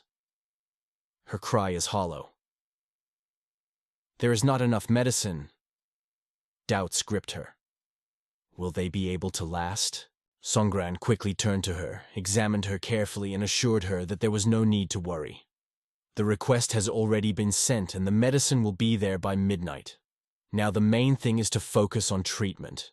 Murray turned to her suddenly, gave her a careful glance, and realized how strange it was that she was gaining resources even when outnumbered. Daishi, along with him, emphasized that she is the most talented in Amikta for the last century. In an instant, Song turned sharply, her gaze imbued with formidable power. Daishi, announcing her appointment as the head of the sect, promised to realize her dream of a bright future. Marianne and Dayoshi felt the heavy darkness enveloping them and realized that they should be more careful. She turned suddenly, glancing warily as she felt the skulls fill the air with their mystical energy. Mysterious shadows emerged from the darkness where the purple storm and dust raged. She suddenly sprung out from under the storm, striking the ground with her staff menacingly, and looked at them intently. Marian was peering intently into the darkness, and suddenly she noticed something that resembled a blooming lilac. It was Masectus, their wicked leader. The door creaked open, and dull purple rays burst into the room, soon playing with bright tones. An elderly woman suddenly appeared on the threshold, illuminated by an unusual light. She appeared in front of the people with a mysterious look. She had a spear in her hand, which she slammed loudly as she crossed the threshold. The woman focused her eyes on those around her. She was Masaktu, head of Abbas, and her name was Guna. Everyone whispered, remembering her name. People, concentrating, extended their hands forward, clenched one fist, bowed their heads, respectfully pronouncing the name of Abbas. Everyone, undeniably and immersed in their affairs, sincerely greeted the woman. Wallace, Gual, and Changmurian in once again performed the same gesture, but did not sit down.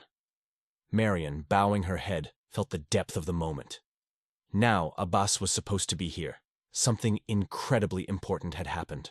Saul, a little removed from the company, reverently lowered his eyes and politely greeted the lady. She observed the events with questioning and strictness, and a bright light lit up in her eyes, radiating determination and mystery. The hero approached the woman with light and quick steps. Saul quickly moved forward as soon as he noticed a girl on the horizon. She introduced herself as Wu Yongha from the 100 Flower Room and greeted him respectfully. Her eyes lost their luster, and the woman watched the girl's approach with sinister judgment. Song looked at the woman with interest, noticing her sudden, attentive study, and wondered what had attracted her attention. Opening his eyes, Hanwood held his breath, staring into the girl with his burning red eyes. When the woman ordered everyone to go inside, the people calmly moved towards the house, trying to avoid the crowd. Abyss followed a familiar path, but stopped to turn around. In the darkness, her eyes flashed with a bright yellow light. Looking at Taurus and Morian, who were carefully studying the new arrivals, she called them to her. Young Taoist Guo stood in front of the captain with a smile. After hearing the woman's proposal, the captain realized that Guo was trying to push them into a decision. Dallas Gill admitted. He wanted to escape from this situation, but the choice was taken away from him. The couple slowly approached the house, joking with each other. The boy noted that elders always give way. The Taoist quipped, "I'm still too young to die." To which the girl replied, "But you will still be lucky enough to command the Black Cloud Squad." Finally, they crossed the threshold of the room, where 6 people were already waiting for them. They exchanged thoughts on recent events, and Saul explained that they had all the information they knew. She looked down, crossed her arms, and said, slightly upset, "Fee-wall." Suddenly the gaze lingered on Sunsi, causing surprise in the girl. Abbas's eyes shone with joy as she turned to Sunha and asked if she was ready to share something meaningful. Sweat streamed down the girl's face, and confusion reigned in her eyes. Frightened, she apologized to the Abyss, as if pretending that she did not understand the old woman's words. The woman stared intently at the frightened girl, endlessly asking Sung Ho about her relationship with Fi Wall. Seyong Ho was confused, feigning surprise and asking what this was supposed to mean. The woman approached the girl, her fiery gaze meeting the sense of confusion in Dasuna's eyes. Pinching her cheeks, she asked her question again, but this time her voice sounded a lot sharper. Guo looked suspiciously at the girl for the first time. A dark shadow appeared on her face. She did not recognize lies, and looking intently into the eyes, demanded the truth. And the old woman thought endlessly, why at the mention of Fi Wall Song had become so worried. Tears fell one by one from Sunny's face. She thought idly, not knowing what to say, and her mouth was dry, and she could barely contain her emotions. Kneeling before Gua, she apologized, explaining that she had not expected such an outcome. Her face turned red, and her eyes darted around the room, looking for solace. She suddenly burst into tears, exclaiming that she had longed to take advantage of Fivol's abilities, not knowing the consequences. Pressing her hand to her heart, she declared that she could bring Fivol if they gave her people, and Sana was ready to fix everything. An expression of pity and compassion for the helpless girl lying at her feet was reflected on her face. The girl gently closed her eyes, confidently declaring that Fio trusted her, so it would be easy to trap him. Gale fell at his feet in tears. He stroked her hair gently, trying to comfort her and support her. The woman carefully stretched her hand towards the sun, energetically braiding her hair, emphasizing her artistry. There was concern in her eyes, and Sonia could see irritation and disappointment in her eyes. Who dared to instruct her to kill the leader of the clan? Her goal was to decorate the world like a bright flower. Hearing the kind words, the girl beamed with a smile, feeling how the sadness dissipated. Realizing her mistake, she decided to live like a flower, opening new paths in the abyss. Sa stood in the back, watching the changing images, feeling the bitterness of disappointment, and could not believe her eyes. Suddenly, her face contorted into an angry expression. Her eyebrows closed, and a cry burst out of her mouth, calling for the lady and her son. The same moment Gu appeared, the sun shone as if inspired by magic. Her eyes brilliantly reflected the abyss that struck her, and the girl's body slowly bent to the ground. Her vision darkened, and blood hissed, rushing out and flooding the snowy strands. Panic gripped everyone when they saw this horror. Saul quickly turned away, not having the strength to look any further. Morian remained amazed, and Daos, amazed by the terrible sight, silently watched the girl's body. The head fell to the ground, followed the body, and the woman got up, challenged Salran and the others, full of new adventures. A large pile of snow-white hair lay on the floor, soaking up all the blood that had flowed from the girl's head. Glancing once more, he stopped in shock at the girl's lifeless body, wondering how such a creature could have a will of its own. Saul, filled with anger, shouted the name of his mistress, as if he wanted his voice to break through the walls and soar to heaven. All Ran was full of rage. Blue lights lit up brightly in her eyes. Red smoke enveloped her, giving the moment even more drive and mystery. Her face lost confidence, sadness and disappointment shone on it. Saul, burning with anger, declared that extremes are not an option. Her son's actions were accidental, and she should not pay with her life for her mistake. The young Taoists watched Saul Ran with concern, feeling anxious about the girl, aware of her incredible power. For the first time, she smiled with delight as she saw Soul Rain finally reveal his true power and greatness. When Saul and the girl met their eyes, she began to speak to the hostess, but she stopped her. You should know. If you give in even once, then it will be easier again. Fatal mistakes have to be paid for. The lady started away, turning to the girl. In a moment, spreading her fingers, she ordered her son to remove the body. She walked in the same vein, gesticulating emotionally, as if the room was bursting with hundreds of flowers, and her gaze was permeated with common roots. The woman could no longer stand looking at the lifeless body of the girl. A woman with sad eyes, not paying attention to Sol Ran, decides to later invite everyone to negotiations. Ran, full of anger, breathing heavily, gritted her teeth, glanced over her shoulder at the darkness of the abyss. Songa, eyes full of anger, looked down at the walking woman. Her entire being was filled with a burning desire for revenge. She furtively glanced to the side with one open eye, her thoughts confused.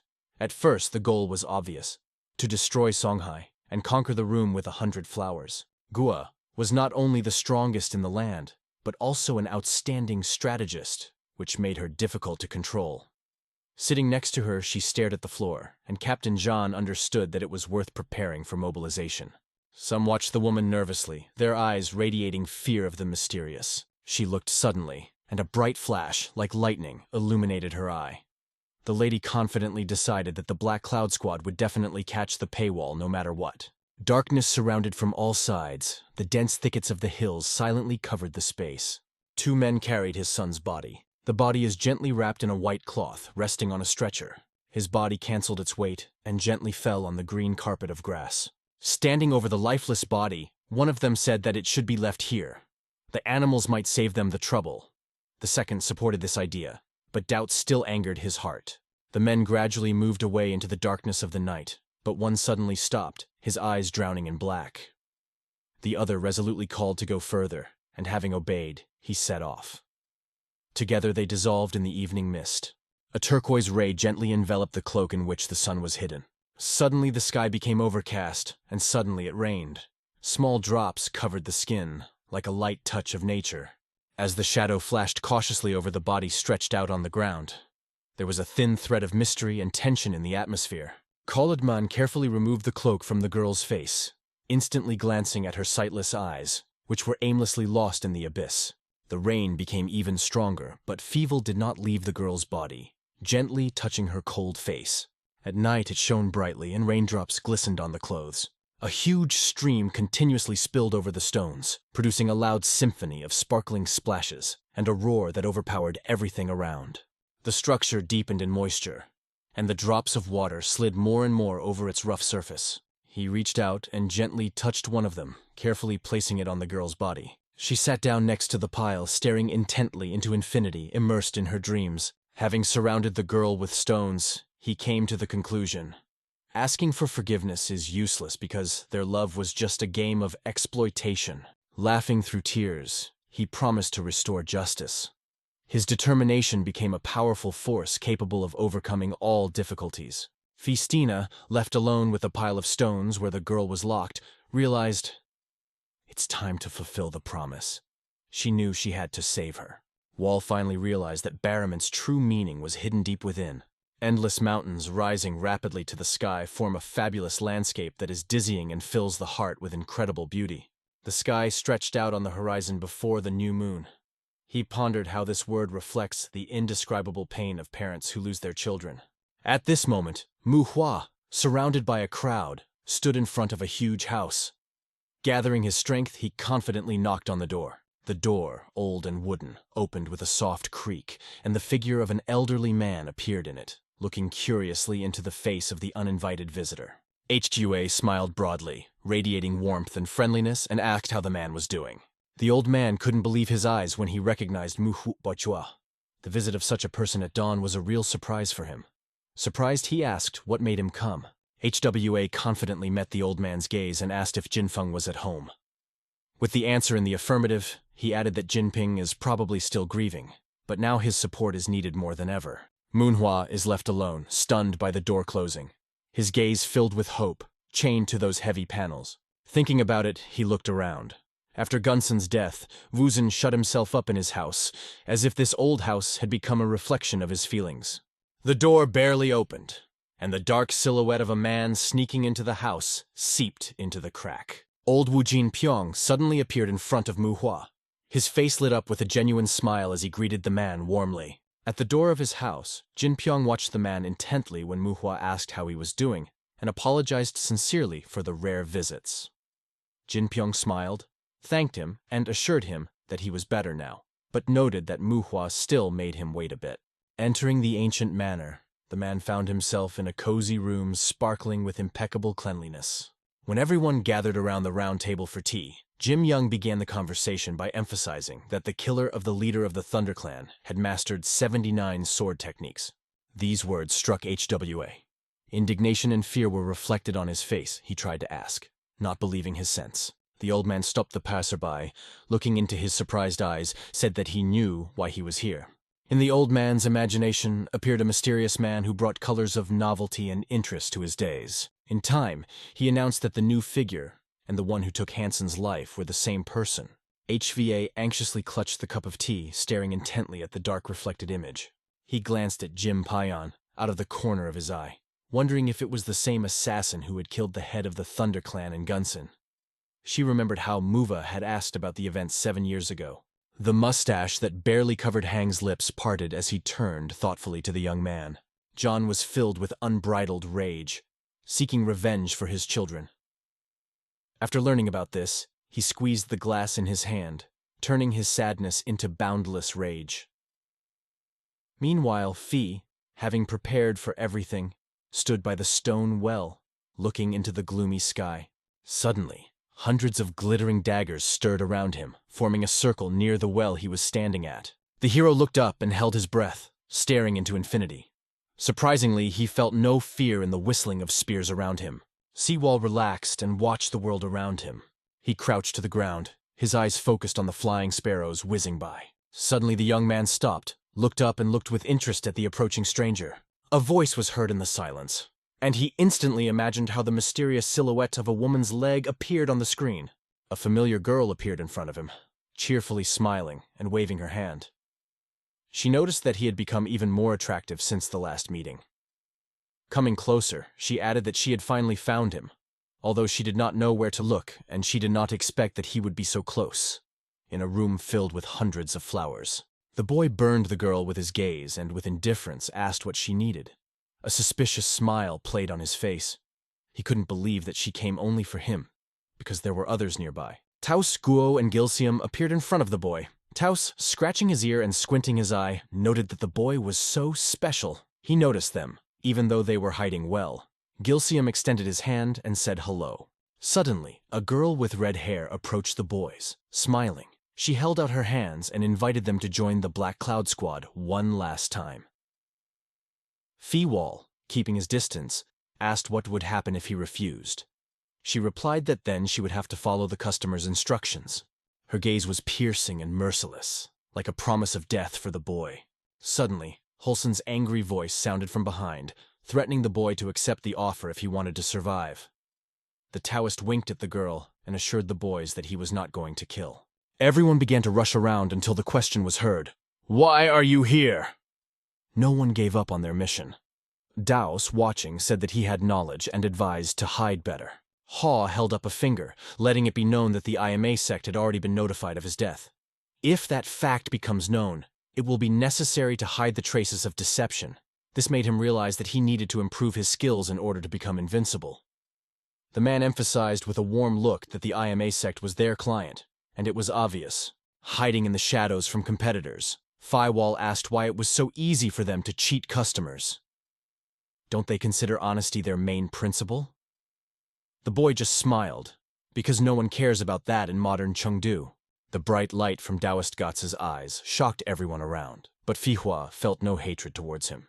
He made an unexpected offer. Instead of killing, join their team. Eval, completely immersed in his thoughts, stared intently at the floor, pondering the team's proposal. He instantly recovered, looked at the company with determination, and declared that he categorically rejected their offer, because honor is priceless for mercenaries. He sank into his thoughts, lowering his head bitterly.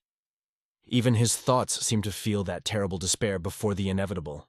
His thoughts were thrown into chaos when suddenly a charming girl appeared, whose smile he would never feel again. Her image remained bright and unforgettable, like a brief flash in the dark. The young man left his post and, standing next to Talas Gil, turned around, catching the shrill cry of ranges. The girl looked at PZ Evol with irritation, her teeth clenched. Her sharp gaze stopped at the client. Obviously, it is a woman. After all, only she is able to push a man to extremes. The Taoist smiled as he watched Faiwal's indifferent face. He understood that complex feelings were hidden behind this emotional mask. Andri looked into the eyes of a confident girl who resolutely held a weapon. Her suspicious questions about which girl hired him made him nervous. Without waiting for an answer, the girl rushed forward, seeing the boy with a burning look, swung her weapon, demanding an instant answer to her question. The fencer did not notice how the girl attacked.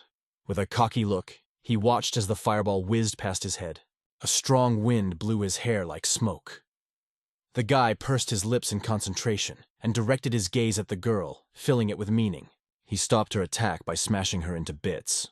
In one moment, hundreds of stone projectiles collided with the ground, creating a terrible rumble that brought with it chaos and the power of nature.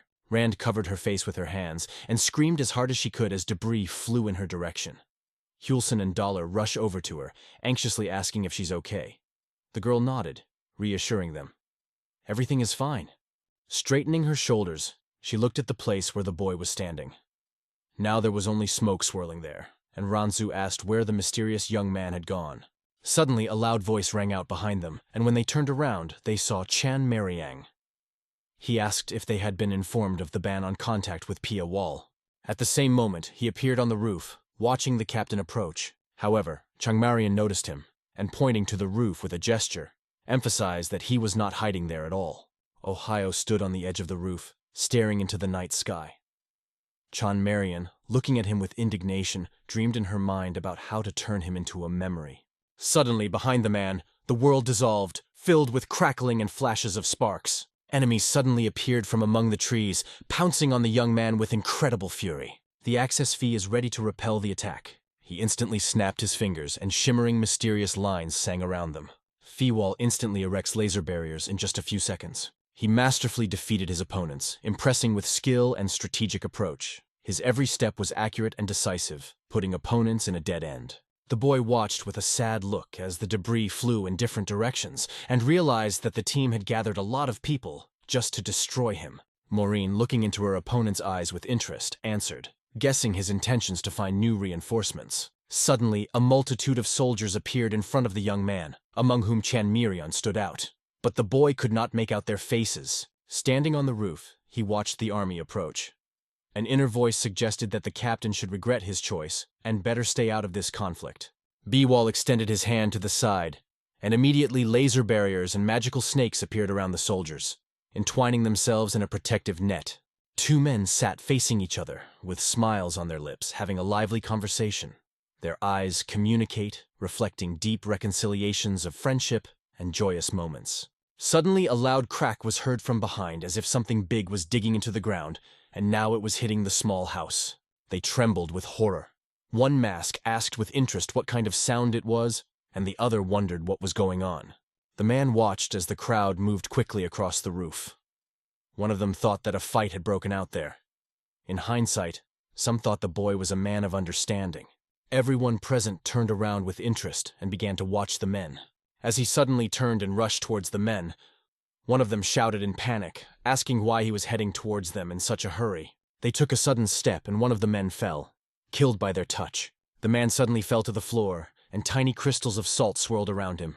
There was a man on the ground dripping blood. The other boys, overcome with panic, rushed towards the lifeless body, filled with fear. The boy suddenly turned to Yol in fear, asking who the stranger was who had suddenly appeared and killed a person. It happened suddenly and violently.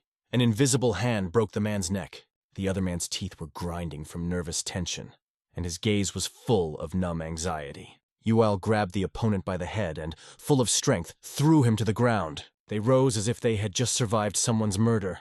Frightened boys gathered in front of him, not knowing what to do next. Bursting onto the stage, Ranzu suddenly appeared with his accomplices, instantly turning the tide of events. The angel looked around anxiously at everyone, asking what had happened. Gilsing shouted that the situation was catastrophic, and urgent action was needed. All eyes were riveted, intently watching the event unfolding on the sidelines. One person, looking at them, squeezed out a scream and asked who they were and why they were taking lives again and again. Ranjo flared with anger as she stared at Jolm, her teeth clenched. "Who are you?" she asked. Looking nervously into the distance, he replied that they had been tricked, and now they were prime suspects. Randa's fists were clenched, and the question was spinning in his head. Why did this scoundrel suddenly decide to fearlessly attack everyone? Surrounded by a dark aura, you smiled as the others rushed towards you, shouting that you were allegedly pushing them to fight the humans.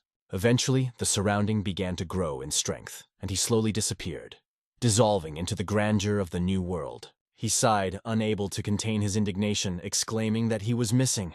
Sly as a ghost, where did he go? One of the men stepped forward, staring intently into his eyes. He held out his hand, suggesting that subordinates be dealt with first, as they could be forced to share information. Ranju, shaking with fear, looked ahead and shouted in panic that they were gone. Tascon, interested, also returned to Gulson. Ranju frowned and looked off into the distance with displeasure. Then, speeding up, she and Dayoshi jumped sharply up. Ranju warned Holson uneasily, realizing that this was more than just a request. He looked into the future with a smile, remembering how he followed her orders without question. With a mixture of surprise and determination, Helson prepares for the meeting. Like a storm, they seek to destroy everything in their path, but he remains steadfastly confident despite their anger. A fierce fight broke out on the battlefield. Blows rang out, and everywhere was heard the call to destroy the enemy to the last. No one should have survived. The fiery element raged in the village, igniting the residents' indignation. Some demanded that the Kinshin sect be punished, believing that the MA barbarians should demonstrate their strength. The girl, anxiously looking ahead, realized that a small skirmish had exploded into a large-scale conflict in Chengdu. Who could have imagined that one mercenary would deceive everyone so cunningly? Everyone anxiously watched the fire, which engulfed the village in flames. Some of them asked if Wuzi understood the consequences of his actions. Gathering near the burning village, witnesses urged all residents, even those who were hiding, to come out into the light. He kept his eyes on the horizon. He added that although the results slightly deviated from the forecasts, they turned out to be even better, and expressed his gratitude for this. They smiled, hoping that this battle would become even more beautiful. Randu, catching her anger, howled her sword, furrowed her brows, and asked the scoundrel what he had just said. A colossal whirlwind of fire suddenly flashed in front of Yol. At the last minute, everyone managed to make a graceful escape. Bayoshi did not take his eyes off Yolan as he struck with his sword. He felt the moment was so important that it was time to end this fierce battle. Suddenly, like lightning, Dayoshi lunged forward with all his might, launching his machinery. A column of fire appeared, tearing the space between you. Thin entwined invisible threads that surrounded everyone. He chose one of them to land on. Annie immediately seized up. He raised his hand, feeling a wave of threats rising around him. At the same time, everyone jumped into somersaults, throwing several daggers forward. She looked around, tense with fear, not believing if they were real daggers. He hoped that all attacks had already been repulsed, but still decided to strike back. Ayasha was surrounded by numerous thin threads, like a magical web, which led a magical dance of light and shadow. It was quite difficult to watch the tigers, because they suddenly changed course, like fast lanes on a highway. Aishi fought desperately, holding his sword in front of him as his last hope of escape from his enemies. Holmes held a thin thread tightly in his hand, his brows gathered into a menacing fold, and his gaze spoke of menace. A bright heart appeared behind Daisha, and a small dagger seemed to rush towards him with incredible speed. Everyone witnessed how he clenched his teeth tightly and suddenly turned around. The dagger pierced his hand, and those around him gasped in horror as they watched what was happening. A fountain of red dust erupted from his hand. The hand shot to the side, flying several meters. She fell to her knees, screaming desperately, clutching the bleeding wound tightly. Fear gripped Ranju as she stared ahead, dazzled by the bright lights flashing behind her. Daishi watched these dangerous signs anxiously, and suddenly the daggers pierced her. She covered her forehead and screamed with all her might. She bowed her head, thinking deeply, "This is impossible. There is no way to evenly distribute them. Daggers don't move as fast as they once did when Yol had free control over them." Everyone gathered around Daisha while Ranji watched intently. He frowned and loudly voiced his refusal. Dayoshi, holding a severed limb in his hand, looked ahead with a look full of menace. All the indifferent looks lingered on his eyes, and the daggers quickly circled in the air. Suddenly Marion, spear in hand, stepped forward and called them to a halt. Her actions became confident. Her teeth clenched as a bright aura suddenly ignited around her. Her eyes shone brightly. Her gaze was focused and at the same time scary, directed into the unknown. After that, with all her might, she thrust her spear forward. With all the power, the spear was moving at such a pace that it looked almost imperceptible. He tirelessly approached the goal, causing alarm with his frantic speed. She looked at him defiantly. Then he suddenly took Daosha in his arms and lifted him up. Everyone hugged him tightly by the body, holding him in front of them. Dash could only glance forward and was horrified as the spear cut through the space around him like an arrow. Faced with the terrifying sight, he panicked and couldn't help but scream. Rand, lost in his thoughts, did not know how to act, and Daoshi, closing his eyes, simply smiled. He fell heavily to the ground, and a pool of blood instantly formed around him. Someone suddenly turned to him, asking where Asha was. He was boldly examining his body when suddenly a sharp, desperate cry rang out from outside the window. Later, she planned to apply the technique she had mastered for a long time, avoiding fatigue and drawing inspiration. Ranzu, holding Ashi tightly, assured him with a desperate cry that he would not let him die. Ashi, with a gentle smile, denied that he did not plan to die, so his words should not sound so gloomy at all. Ranju, filled with determination, insisted that the captain quickly catch up with Yol and finish him off. With tears in her eyes and a menacing voice, she declared that he should be captured and destroyed. She watched the world around her with pleasure. Suddenly, she pushed herself off the ground and jerked forward, as if caught by the wind. Ranju, bowing her head, quietly wept. One fine day, a question was raised. Who should visit and wake up Ashina? Suddenly, amid the commotion, the master appeared, as if from thin air.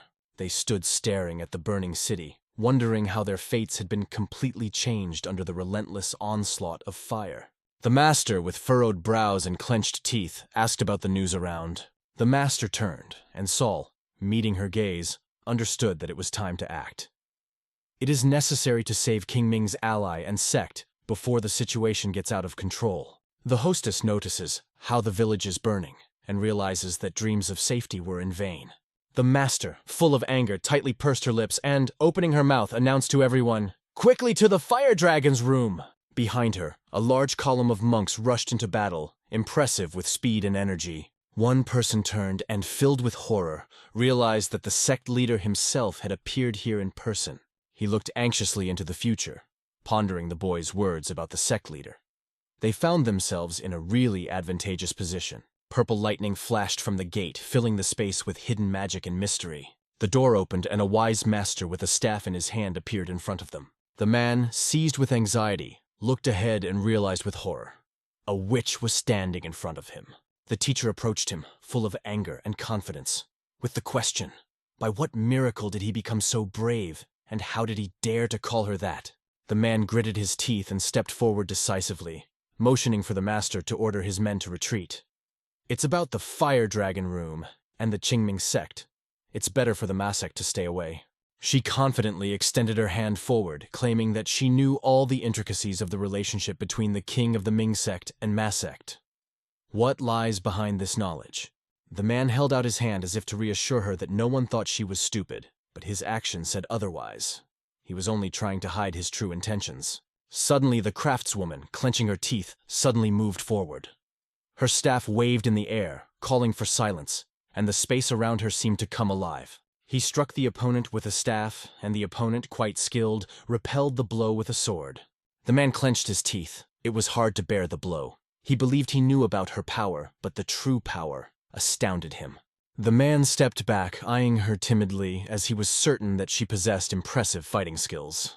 Darkness enveloped the craftswoman, her teeth in her fist, her cane confidently raised upwards. Suddenly, a giant electric discharge bursts from the sky, flashing an incredible light and plunging everyone into a magical wonder. The man suddenly had blood. Rembrandt is a genius of painting, whose talent impresses with immediacy and depth. His paintings embody emotions and everyday life, enriching the world of art with light and shadow. Your eyes will be immersed in his works, where every detail tells a story and colors live their own life, reflecting human nature. Leaving doubt behind him, he leaped forward, waiting for the goal that beckoned like a beacon in a boundless ocean. To be honest, she once again left with a swing with a pick in her hand. She pursed her lips and looked at her husband, deciding it was time to put an end to this chaos. Suddenly there was a spectacular black flash in the sky. One of the warriors, drawing his sword forward, managed to ward off the master's blow. She looked at her with an expression of clear displeasure. After landing on the ground, embarrassment could be seen in her eyes as she stared into the distance, trying to unravel the mystery of how he was able to survive that terrible attack. Seeing him, she was surprised to realize that a lot of time had passed since their last meeting. A man with a luxuriant beard and long hair suddenly appeared in front of her, whom she named Sage Mudgil. He concentrated, looked ahead with a smile. He found it hard to believe that their paths had crossed again. However, he felt a pleasant excitement from her presence. The master approached Muzong, noting that her joy at their meeting was extremely unstable. He waited for her for 7 endless years. How could his heart not flutter with happiness at this moment? Wuzhong smiled lightly, a strong aura emanating from him. If his brothers had decided to eliminate the MA sect 7 years ago, their meeting would have taken place much earlier. The hostess looked dreamily ahead, feeling a unique energy around her that filled the space. The master smiled as he watched Mujiang and noted that the boy had recently discovered a new understanding. The young man exuded a mysterious energy that had not been there before. Mujiang has only mastered a new martial art. The master smiled, but his eyes flashed with anger. He realized that Muzhong had no idea of the boundless and profound martial arts of the Qingchang sect. She watched Nguyen Yang in disbelief. Although her knowledge of the sect was profound, she had never imagined that they had such a powerful secret technique. Muzhong furrowed his brow, displeasedly explaining that her criteria were not suitable for evaluating the Qingchang sect. This sect can accomplish nothing but grandiose feats, far surpassing Ma sect. The craftswoman, having concentrated, looked intently ahead. 2 huge white snakes appeared in the world, embodying the idea that even the greatest person can succumb to simple fraud. Hearing her words, Muzhong rose up like a storm, his anger soaring. Staring intently into the killer's eyes, he couldn't help but ask, "What did you mean?" The master smiled, reflecting on the fact that true wisdom lies in the ability to see beauty even in the mundane and carry it into one's life. The one who was forgotten in the dark cave still breathes. In the flashback, Muzhong came across the boy among the many snakes. He asked her to be honest, but now he is gone. He left this world. The master with an ironic smile invited to examine his body. Mujian concentrated, looking ahead with satisfaction. He turned to the deceased in his mind, recalling exactly how a careless check had led to this chaos. Lu Jin, with a look filled with danger, remembered the young man who had turned his world upside down. Then he began to wonder if he was really alive. The master slowly approached Mujiang, thinking about those responsible for the young man's tragic fate. His heart seemed heavy, filled with uncertainty, and the mystery burned within him, fueling his curiosity. The leader of the Lightning Clan who was in control of the situation, he was the one who took the life of Changhua from their sect, and then transferred to Mujian.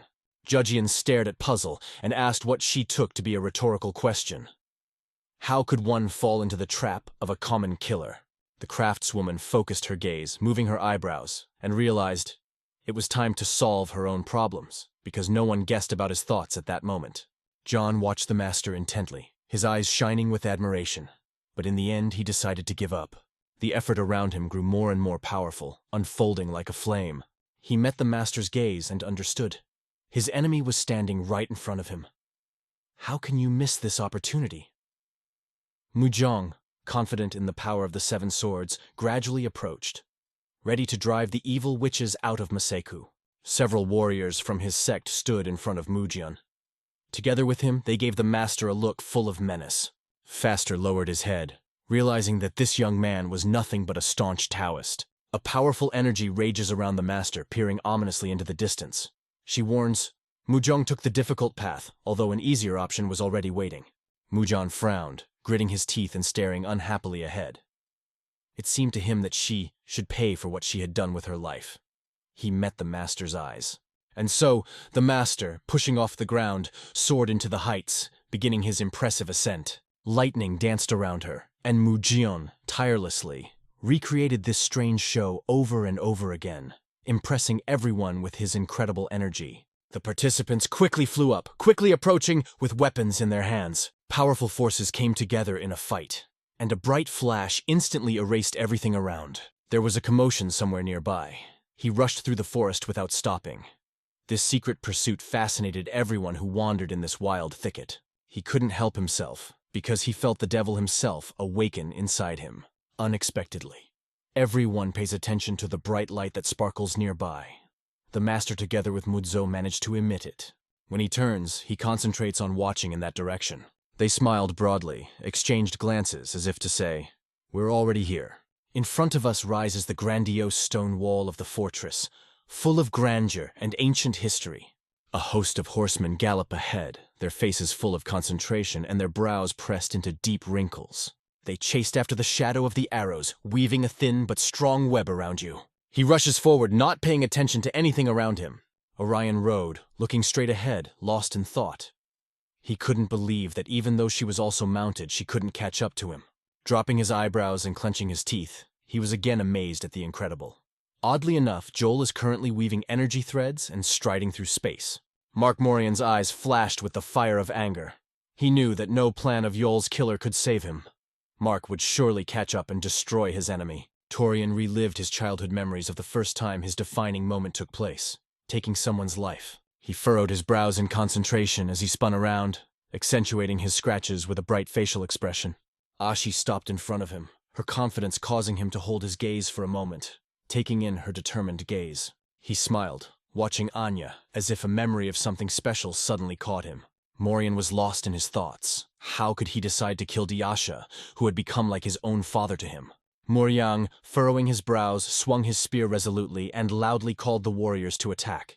They, raising their spears, joined the assault with fervor. Suddenly, many spears, like arrows, rushed in your direction. The company suddenly froze, as if cursed by an unknown force. He instantly changed direction and rushed towards the spears. Fleeing in fear, they realized that they were running straight for spears instead of avoiding danger. Suddenly, there was silence around him as people began to disappear, as if woven from thin air, as spears whistled piercingly through the air. One of the warriors, overcome with fear and admiration, asked where everyone had gone, and who the hell could this mysterious person be? A mysterious veil covered the group of warriors. One of the soldiers, maddened with fear, began to anxiously look around. Moving along the laces, he cast a longing glance at him. Later, the threads beheaded many soldiers who were riding on horseback. They quietly approached the horse, careful not to frighten it. The warriors turned in fright, watching as the heads of their comrades flew from their shoulders. He saw a huge white one. Everyone looked ahead intently, trying to catch what was waiting for them next. A whirlwind of fire suddenly engulfed the village, turning the surrounding world into chaos and danger. A dead horse rests on the ground, like a soulless guardian of an ancient field, abandoned without a rider, and the only sky witnesses its silence. A rider was standing next to him. The warriors closed the circle, sharpening their spears at him. Marion gave him a look full of displeasure, and decided to herself that she would handle this task herself. Alex, keeping a calm face, expressed his bewilderment. There was a commotion around him, and he asked what was going on, although there was still doubt in his heart. He bowed his head, thinking, "Is it really Zhang? After all, they are from Qinzheng. How does the commission, which continuously follows death, differ from it?" The whole city was engulfed in fire. If someone had asked her about the sacrifices she had to make to achieve her current fame, she would have answered, one. One became the embodiment of the symbol. All eyes shifted to Anya, hoping to find out the truth about him. They believed that in order to control such a powerful mercenary army, he had to get rid of twice as many people as he actually did. He closed his eyes and bowed his head slightly, knowing that this was a chance to give birth to something unique. Suddenly, he opened his eyes, and those behind him realized that their actions had not gone unnoticed. People whispered that it was their greed and desire for power that led to this fateful moment. Yang stared ahead, his eyes full of madness, doubting whether he was truly insane. They were surrounded by a powerful aura that was tirelessly increasing, and the number of threads was constantly increasing. Murian looked down intently. His dagger shone brighter than before. He realized that he was pouring powerful energy into his weapon. She stared off into the distance in fear and surprise as the killer mercilessly revealed his weapon. Suddenly there was a bright light behind Mario. Turning around in alarm, he was surprised to see people approaching. The master's presence was felt among them, but there was another similar energy. What prompted them to come here? Ian was staring intently at the wall, enveloped in a bright glow. Murian believed that he always acted independently. But whose power is it, if they cannot become his allies? Nugian, with a menacing look, dashed forward, convinced that the Lord thought himself safe and able to escape from him. The ruler smiled and said that her escape resembled the desire to destroy everything around Chengdu. Mu Jiyong vigorously swung her sword, while the master, with all her composure, gritted her teeth as she prepared for battle. Suddenly, a tiny dagger appeared in front of us, which had 3 elegant handles with dazzling carvings. Finally, he appears before the eyes of all present. Master and Mushan instantly changed direction. She stopped, gripped by fear. They noticed how a crowd had gathered near the gate, and soldiers were actively moving around like spiders weaving their webs. The owner, overcome with curiosity, asked what was going on. She looked ahead and asked herself what it was in front of her. A group of future researchers stood motionless, bound by a lace of intertwined threads, which created an atmosphere of mystery and mystery. The master, weaving mysteries with his gaze, rushed towards the stranger together with Saul Ran, asking in his heart the question, will Saul recognize him? They pointed out that he was the bloody murderer.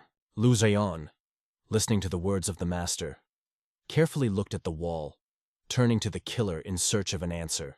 Everyone quietly turned and focused their gazes on them. Jung, filled with anger, looking around at everyone, asked himself the question, do I really exist? As Hyan's powerful circle strength grew, his terrifying scream began to echo from everywhere.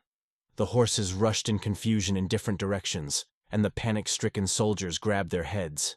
The response was sharp, but Mujong wasted no time in rushing down like a whirlwind at an astonishing speed. Marion looked at the wall in an anxious fear. Nuzhang drew his sword as he approached, and you all responded with happy smiles. With a crazy smile, they turned around, and suddenly a giant white snake appeared. He looked around, and his heart filled with a sense of completion. Everything had fallen into place. Everyone exuded confidence and beamed with sincere smiles. He was taken to a modest building. Everyone rushed forward like the wind with mad agility. With the famous Master Saul Randall in the same team, he exudes a mysteriousness that makes everyone around him uncomfortable. John parted his lips in surprise. With rage in his voice, he exclaims that Yol is a real scoundrel and thinks how much longer he will run away. Rand, filled with anxious thoughts, carefully considered what lay ahead. The craftswoman with bowed eyebrows jerked forward like a gust of wind. She turned as his shout called for her to stop. To discover this was to give Dio Vol an advantage, further strengthening his position. The owner turned around, frowning slightly, and sharply told Saul to shut up, not allowing him to say anything more. The craftswoman, clenching her teeth, remembered Mujian, believing that she could not reveal everything because everyone's eyes were on her, and the sage Mujian seems to have guessed her thoughts. She had no idea what martial arts he had mastered, but the sage instantly calmed her down. The craftswoman, gritting her teeth, looked down angrily. She knew this impudent assassin was only playing with her because he is an Izor. If he remains alive, the trouble will not be delayed. She was breathing heavily, staring angrily into the distance. Has anyone been able to outwit her even for a moment? While she is carefree catching a fly, she arranges a real battle. Taking down a ruthless killer and facing the clever sage Mudio, countless copies rushed forward at high speed, piercing the air with their powerful movement. Several girls standing in the foreground died immediately. The girls turned with trepidation, following the shadows of their fallen friends. Looking into the unknown, they were horrified. Traps awaited them on their way. Murray sprang from his horse and looked carefully beyond. He wondered where he had ended up. Heard rumors that there are traps hidden here. And now, houses appear on the horizon, which look like numerous living creatures, whispering through their windows. Their multitude covers the space with a wave. Planks randomly covered the floor, as if a storm had sounded. William, looking apprehensively into the distance, stopped for a moment. His heart felt, this is not just an abandoned dwelling. Looking around the mighty buildings, Murian felt an atmosphere of confidence and majesty rising around him. The Tang clan was famous for its unique culture and ancient traditions that were carefully passed down from grandfather to grandson. Seeking to unravel the unknown of the future, following in the footsteps of Tang clan village, they were filled with fear. Why did they choose this path? An outraged Buyong turned sharply, questioning how dare he bring them here, and demanded to come out of the shadows immediately. An unknown shadow enveloped the main building. They stood on the roof, looking into the boundless space below. Hyan noticed them and clenched his fists. The unknown stood calmly, carefully watching everyone. Yongrit had gritted his teeth as he fought back the screams of hatred. The master, frowning, shouted loudly that he was being mocked. They smiled, and a dense world of thoughts entangled in his mind. He opened his eyes, and there was a frightened anxiety in them. Oleksii reached out to them and explained what the matter was. A giant snake suddenly appeared, coiling around the residence, creating an incredibly impressive show. His heavenly net from which there is no escape, and those watching will inevitably feel the blade. On the roof, smiling, the boy took out his sword. He believed that demons were around, and he, Judge Young, was ready to stop evil to save the world. Ye-jun, like an agile cat, jumped from roof to roof, tirelessly approaching the goal. He smiled cheerfully and asked how the impression was. Judge Young looked around the room and directly asked who would dare to answer his question. His sword soared in the air, deftly parrying every blow. Suddenly, one of the blades hit his leg, and he screamed at the top of his voice. In a moment, several more blades hit his back, crushing his pain. Yun opened his mouth in great surprise, and blood gushed out in a torrent. Out of control with his weapon, he helplessly fell from the top, falling like a branch caught in the wind. One of the girls, filled with horror, stared into the distance, wondering who could have created so many traps. The other, amazed, looked around, wondering what else the Tang village could prepare.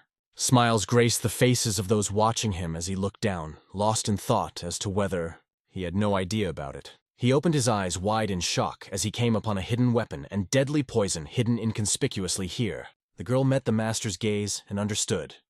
Out of all the corners of the world, they managed to learn to live only in the country of tanks.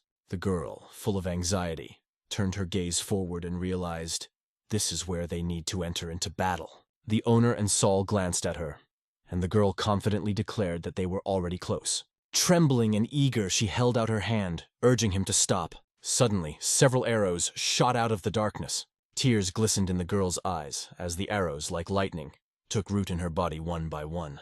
Arrows came violently from the sky, taking the lives of young girls. One of the young men, looking into the distance, was seized with fear and shouted back. Soul rushed, catching arrows, and confidently called everyone to calm down, advising them not to rush into decisions. The girl ran, calling for help with all her might. Suddenly, she ran into something, and the tiles under her feet began to crack. She looked down, and fear ran through her like a rope as Akrod's smoke rose into the sky. Boys and girls squeezed her neck, tears and saliva poured from everyone. The girl cried hysterically that it was poison. The veins on her neck swelled, and she, gasping for air, asked for help. Suddenly, white snakes appeared, watching intently. Someone shouted that there were a lot of them. No one even guessed that these strange creatures were the result of magic. With an elegant pattern of veins on her forehead and a wide-open smile, a dark force enveloped the craftswoman. She demanded the immediate disappearance of everyone, promising to release her from the head. They froze on the roof, carefully watching the master. He smiled, radiating an indescribable energy surrounding his snakes, and asked her to wait. After that, everyone smiled joyfully, emphasizing that he leaves the most interesting for the finale. The stinking streets fell into silence. The magical starry sky quietly whispered ancient legends, and the inhabitants, as if enchanted, froze in their dreams. Her eyes got lost in the gloomy darkness. Snakes flashed before his feet, merging with the ground. The fire of orange magic swirled in his eyes. He defeated all the snakes by striking them with magic. Gritting his teeth, Mujiang admitted that the wall was a real villain for him. Filled with rage, Majun declared that Wall had taken away the power in King Chang's sect. His gaze went to the roof where the main character was, promising him a severe punishment. Ball felt hopeless and began to think about whether he would really have to pay with his life. During the conversation, he discovered that he had already settled 7 years ago. Outraged, Mujin disgustedly described him as a brat. The protagonist stood quietly with his head down, convinced that he no longer owed anyone's soul in this world. A fiery red glow lit his eyes as he realized that his entire mission was simply debt collection. The village plunged into a mysterious shadow, decorated with golden reflections. The ball, full of energy, jumped sharply from the roof. Young Mud circled around her, performing an aerial dance that mesmerized everyone with its elegance. His wrinkled face reflected his uncertainty. He could not understand what was happening around him. He filled his world with orange mana, noting that he only sees the protagonist's pathetic antics. Mujong held his sword confidently, preparing himself for the ordeal. Mujiang instantly registered the threat. Move away from annoying protein ads to keep the focus on the bottom line. A transparent hole in the hero's cloak revealed bright orange eyes that beckoned with a secret. like a nightlight, dotted with stars. A secret place was hidden behind the fireplace. Mujang was stunned. The ox had become different, but his eyes retained their old mystery. The protagonist was engulfed in red energy, filling every cell with confidence and power. He noticed that it remained unchanged, but the look no longer showed its former clarity. Waltz waited tensely. Nishon, holding his sword at the ready, confidently spoke to the main character. "This time there is no escape." Blows fell on him, sparkling with the blue cloud and red dawn techniques. The hero carefully watched the opponent, breathing to the beat of his heart. The city was lost in a boundless fog, like a snake's skin, which drags the wind from the unknown past, enveloping the present in a mysterious veil. He was steadily heading for the coast of New Zealand, a kaleidoscope of numerous threads and blades unfolded behind him. It was a mysterious interweaving of sharp metals hardened in the fire. Suddenly, the wall struck Munwon, sending out blades. The man, squatting on the floor, masterfully parried the blows with his sword. Nguyung watched him angrily, emphasizing that the main character was making a strong attack. He noted that Val had become more than just a killer. The main character pounced on Muyang's defender, but he deftly parried the blows with his sword. In his thoughts, he was occupied with the mysterious affairs of Bal, who has been suffering under the spell of magical threats for 7 years. Mahjong believed that the abilities of the main characters had a clear hierarchy. The power of their creations definitely exceeded the skill of the Sith creators. He was enveloped in a mysterious blue aura. Mudjian admitted that what he saw made an incredible impression on him. He was filled with new energy and realized that he had not felt the taste of victory for a long time. A mountain with a cave loomed behind the hero, and Mujien remembered how the wall remained in the embrace of darkness for 7 years. The students lit up with orange light. Why stay on the surface of the old versions of the characters, if you can dive into the story, opening new horizons and exciting turns of their fates? John closed his eyes. Holding a magnificent sword, he recognized the rightness of the main character. Mujun dug his weapon into the ground, as if sanctifying his decision to the world around him. Bal was in front of him, closely watching his every move. Red magic bridge crossing. Young Mud, the creator of his destiny, decided to catch the passing moments like clouds in the endless sky. The sword emitted an amazing power, filling the space around it. Mujian, seething with anger, asked the protagonist if he would be able to avoid the attack. He approached the protagonist, preparing to strike. Muji Yang found himself a few steps away from Will, who had a puzzled look on his face. The main character was focused and attentive, as if before a big event. The students are full of charm. On the battlefield, a huge blow shook the main character. Mujan watched with concentration as drops of blood flew off his sword. In the mind of the main character, thoughts flashed like a storm after a brutal blow to the coat of arms. Imagining himself after the 13th cut of the blue cloud, he understood that it was impossible to get out of this hole. His face was covered with blood, and it seemed to him that he had cut the protagonist in half. A red river gushed from her mouth. He carefully held the blade of the magic sword, feeling the invisible power raging in his fingers. Mujin, shocked, could not contain his surprise. His mouth remained open. Gol, holding his sword tightly, stood on the open battlefield.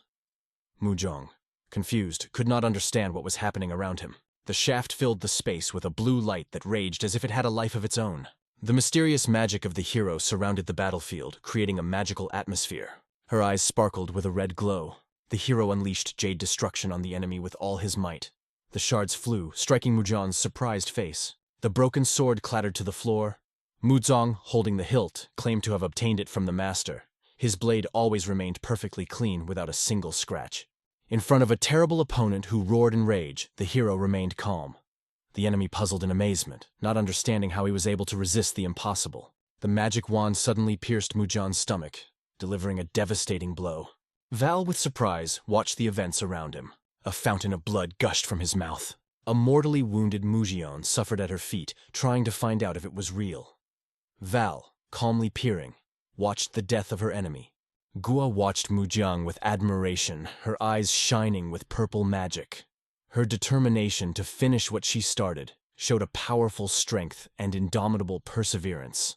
Mujiang, gifted with heartache, spat out blood that stained the floor and, glaring at the Gaos, stepped back, feeling the dull pain of the spear in his back. He was overwhelmed with disappointment because she betrayed his trust with a treacherous act. Her eyes radiated a violet light as she explained with a smile that she wasn't worried. Jung would always remember only those who were victorious. She looked at him, thinking that it was his own fault. He couldn't avoid it. Face covered in blood, he declared that no strongest Amasek warrior was capable of such a thing. Vors watched the battle closely, memorizing every movement in the frenzied chaos. Salarin suddenly became cold. His surprise was unbelievable. Thurian gave the impression of an aggressive personality. As mana filled the space, it was obvious that Muchan was overconfident. The power of the MA sect over Seton proved to be inevitable. It was said that there would be no more witnesses. With a feigned look, she insisted that Mu Jiang openly share his impressions of that mysterious world. Aggression flared in his eyes as he focused on her. Mujan, not restraining her emotions, lashed out at her with an insult, calling her a stupid old woman. Limitless horizons opened up before her, but her mind constantly flashed through her mind. If she took this step, everything would be different forever. In connection with the increasingly serious situation, he told her that under such conditions, the MA sect risks falling. Duo, gathering all the wisdom of mana, asked him if his story was finished. Pulling out a staff from behind her back, she immediately reminded him of the threat of the Qincheng sect. Holding a stick, Gua spoke confidently about the strength of the MA sect. She charged at him with determination, assuring him that the Qincheng sect would perish without his help. The village was immersed in her magic, which enveloped all residents, filling their hearts with warmth. Lile found himself at the epicenter of the scandal, his mystery revealed. The soldiers were deeply disappointed by what happened on the battlefield. She glanced at him and the young man with an expression of displeasure. The hero looked intently into his eyes, her eyes filled with crimson imagery, like a new mantra that was constantly resounding. She looked at him gratefully. Her thoughts traveled further, and she noted that despite the losses, they would find an incredible opportunity. With a loud thud, she hit the staff on the ground. He used purple magic for his attack. She looked as if she had lost her mind, but she claimed that even after death she would leave deep, indelible traces in the hero's soul. From her powerful blow, everything on the battlefield flies in different directions, filling the air with chaos and tension. They all gathered around her, saying that if it weren't for their ambitions, things could have turned out differently, and their dreams would have already been a reality. His existence has lost its meaning. Depression came over him when he noticed the color red, and he decided it was best not to change anything. Immersed in the depths of blue mana, he thought back to the moment when his ambition had pushed him down the path of an assassin. His steps swirled into pulsing energy woven into golden threads that stretched across the surrounding world. He went to Guaha hoping that she could see him, feel his thoughts and emotions. Val, noticing her sadness, spoke again about the monster that arose from his own hands. The heroine blade entered the duel with her own wand. His eyes sparkled with energy as he emphatically declared that the monster had grown. Val, like a nimble dancer, tirelessly evaded her blows, playing in his threads with fascinating skill. Thin threads wrapped around his face like protection. He defended himself against his attacks in all possible ways. She turned mana into a magic wand. Their blows merged into one powerful storm that fought for dominance in the sky. Suddenly, an ancient magical explosion full of power descended on the ground. Sweat streamed down her face. The image of the teacher flashed in her memory. Purple smoke enveloped her and she was stunned. She turned her staff around and protested its shortcomings with a sense of deep disappointment. She got into a magical world, where monarch butterflies circled. It is necessary to incarnate a magical strike using the golden chaotic strike technique. A powerful blast wave erupted on the battlefield, causing the ground to tremble. The wall, entwined with intricate threads, remained motionless, as if caught in a close captivity. The main character suddenly received a blow, which abruptly took him out of the everyday rhythm of life. She was in the center of the fire, where a handkerchief, red as a ribbon, swirled in the wind, gently touching her skin. Her fingers tangled in the threads, and her gaze radiated energy. She wept often, like a soul constantly searching for a way out of chaos. Dua's face glowed with a yellow light, giving him a mysterious and attractive look. She stared intently at the blades rushing towards her. She tried to fend off the attack by grabbing her staff. A magical world of magic unfolds in a mysterious landscape, where purple mana empowers mythical creatures and reveals the secrets of invisible paths. The personnel remained deeply embedded in the ground. Surprise will flash across her face when you... She asked him if that was all he had in mind, all crouched in front of her, his eyes glowing with magical fire. He reveled in the knowledge she imparted. On his hand was a woven thread that disappeared into the ground, like a mysterious path to the mysterious depths. Maria held her breath, not believing her eyes, amazed by what was happening around her. She stood on the edge of the cliff, aware that her leg was wrapped in golden threads that shone in the sun, like a magical webbing that kept her from falling. All of them quickly swept across the battlefield like shadows on the wind. He released a clot that resembled a glow. Shocked to the core, she exclaimed, "It's back!" The main character's eyes lit up with bright red fire. The fel was filled with blue manalites. The application of the mind acceleration technique dramatically improved the ability to reason and the speed of information processing when solving the most complex problems.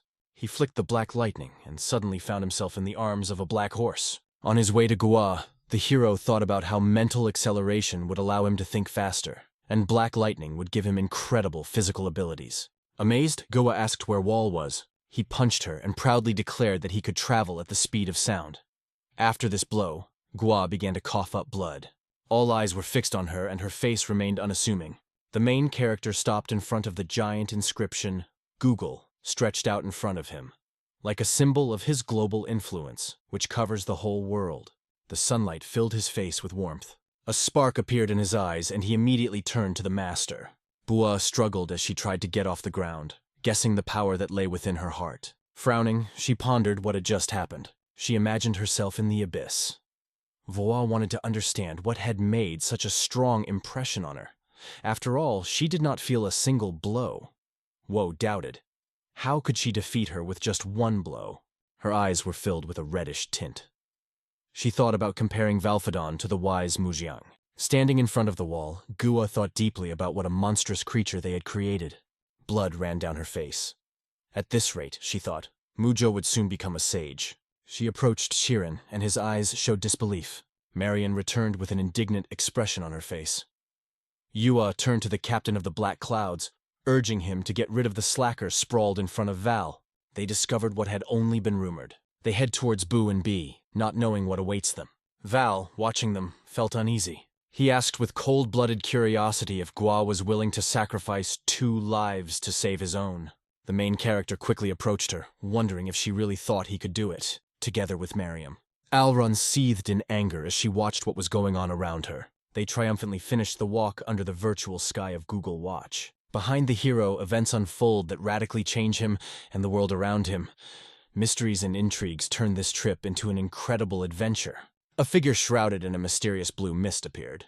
The ball was filled with mystery, sending shiny golden threads in his direction. Marion was overcome with anger as he saw something wrap around his spear, taking away his power over him. With a flash of anger, he accused the main character of being stupid. The shadow of many daggers rested on him. Blue energy began to pour out of his gaze. Vol's blade pierces Marion's chest. He stepped forward, but suddenly staggered and fell to the ground. The main character boldly went forward, feeling that new exciting adventures await him. Solarin rushed towards him. A stream of bright pink energy appeared ahead. The main character held her breath and sensed the moment, commanding Ball to stop, expertly dodging his attack. An angry storm flared up in her heart from what she saw.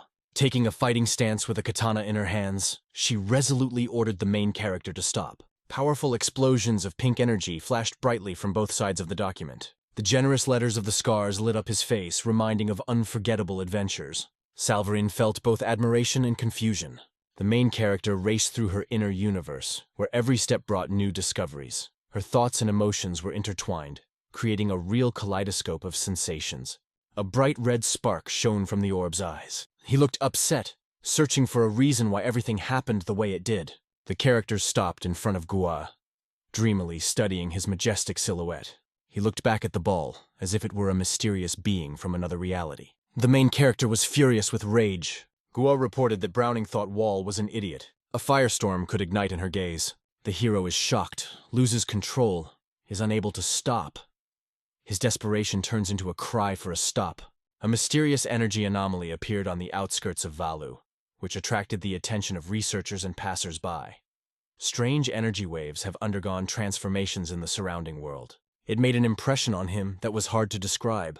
Black snakes were entwined on her hands. Snakes coiled around her body, as if feeling the need to protect her from all the dangers that crept in from the outside. The protagonist gazed at her, surrounded by an invisible aura of mystery.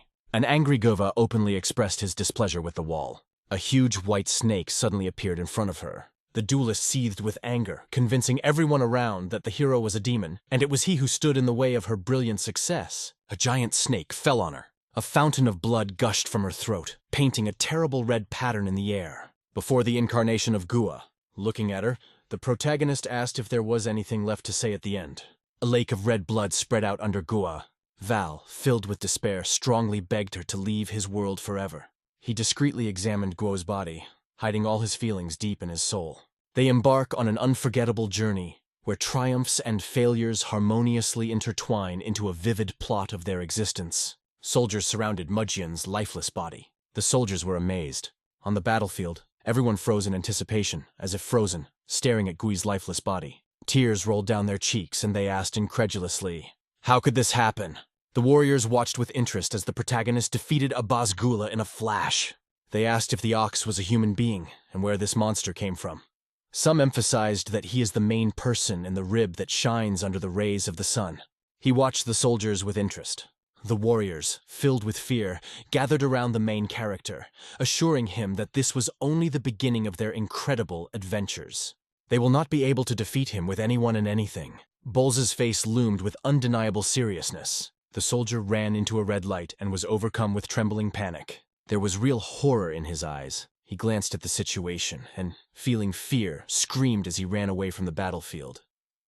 The other soldiers continued to keep a watchful eye on Val. Solren, trapped in a cloud of dust, felt that the end had come. A white snake was blowing coldly on the hero's shoulder.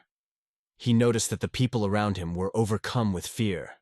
The snake seemed to emphasize, "You are the same hateful killer." Red eyes appeared in her imagination, menacingly watching the village. Vol immediately conquered all of Seitan, destroying the leaders of MA and the Chan King sect. Steam swirled around the hero, creating an atmosphere of mystery and mysticism. Closing her eyes, Solver thought about her next move. Holding a blade in her hands, she dreamed of the future of her sect. She remembered how their master was always wise and foresight in difficulties. His gaze lingered on Siren, striking things. "Take a look at everything we have." Mijung suddenly let out a loud scream. Red light sparkled from his eyes, creating a mystical aura of mysterious power and mystery. Powerful gusts of wind erupted from him, seemingly uncontrollable, filling the space with uncontrollable energy. I watched him with admiration, not missing any of his gestures. Nu Jiang's hair shone with a warm golden hue. He studied further, keeping his eyes on the screen. He got up like a windboat, full of desire to open new horizons. Radiating a glow, I attracted people's eyes like a magnet. In the darkness of the distance, the man turned to Sage Mucho, hoping to find answers to his deepest questions. Someone close to them asked if everything was okay in Mojiyama. He gripped the blade. Spectators were mesmerized watching Mujan, enthusiastically discussing his incredible energy. They were amazed by what was happening around them, considering it a manifestation of demonic power. The sword in his hand glistened with cold metal. The soldiers insisted on keeping this secret. Ruyan raced towards the wall, wondering if Sect Elder Chan had been researching demonic arts. The character dodged the blow, noticing that Mudyoung's movements had changed dramatically. A demonic aura surrounded Mujiang, and Wall noticed how strangely the movements of the sect elders resembled his own. The enraptured young man urged the master to stop. Suddenly, but clearly, Rage Mujiang shared his brilliant plan with the world. The idea was obvious. The main character had to be eliminated. Mujiang, filled with rage, roared so loudly that it drowned out all the surrounding sounds. The protagonist realized that he had lost control. Demonic energy had absorbed his mind. Golden threads gently unfolded between his fingers. An incredible forest of blades towered majestically above Mudyan. I clenched my fist, feeling a powerful flow of determination rise inside me. Golden threads were elegantly woven around his figure. An indignant Mudziank shouted that the main character is a real ignoramus. The young man rushed to the ball like the spring wind that lifts him forward. Yang's eyes suddenly merged into two blurred points. He was overcome by a terrible cough with blood. He stole a glance at the red spot under his feet. Feeling his consciousness leave him little by little, he stood next to Mujon's body, assuring himself in the flow of thoughts and emotions that were woven into a wondrous kaleidoscope. The man resolutely approached Mujang. Anxiety was visible in his eyes, and his movements seemed extremely intrusive, seeking to attract attention. Extending his hand, he filled the air with an unexpected tension that engulfed everyone around him. His face was full of seriousness. The smoke from the burnt city spread to the sky. The man glanced at Mudyom. Out of fear, he suddenly pounced on him. Mudyan suddenly coughed and blood spurted from his mouth. Wounded, he turned to his brother. He, with surprise, asked why Mujang decided to study the demonic arts, because he had not heard of his interest in it before. Mujon looked into his eyes intently and nodded in confirmation. It reached out like a hand reaching for distant stars. Muzhong, taking his companion by the hand, revealed the reason for his act. It was for the well-being of their sect. Lu Jiang's eyes lost their former luster. Her hand touched the ground, like a star that broke away from the darkness of the night. He froze in deep confusion. A cold body lay motionless nearby. He asked himself what could have made Mujin take such a risk for it to end like this. Contemplating his figure, he realized how fervently Mahjong had tried to protect the honor of King Chang's sect. But, unfortunately, his demonic arts cost him that honor. The sun's rays embraced the village, giving it special magic and warmth. The lifeless body rested on the ground, surrounded by silence. The world was left without Muyan. Stunned, the people quietly reasoned that Sage Muzhong of the King Chang sect was using demonic techniques, while the Amazect head stabbed the members of that order in the back without a shadow of a doubt. What happened horrifies everyone. With bitterness in their hearts, people realized that even in the most difficult circumstances, it was not possible to save the life of even one soul. Under the scorching sun, everyone gathered, looking at the horizon. Strangers speculated that Sichuan would soon enter an era of change. He stared intently into the soulless face of the main character and understood. The killer was to blame for everything. Against the background of the blue sky, the ruins of ancient settlements towered majestically. On the street in front of the estate, the lifeless bodies of people were spread out like a sad picture.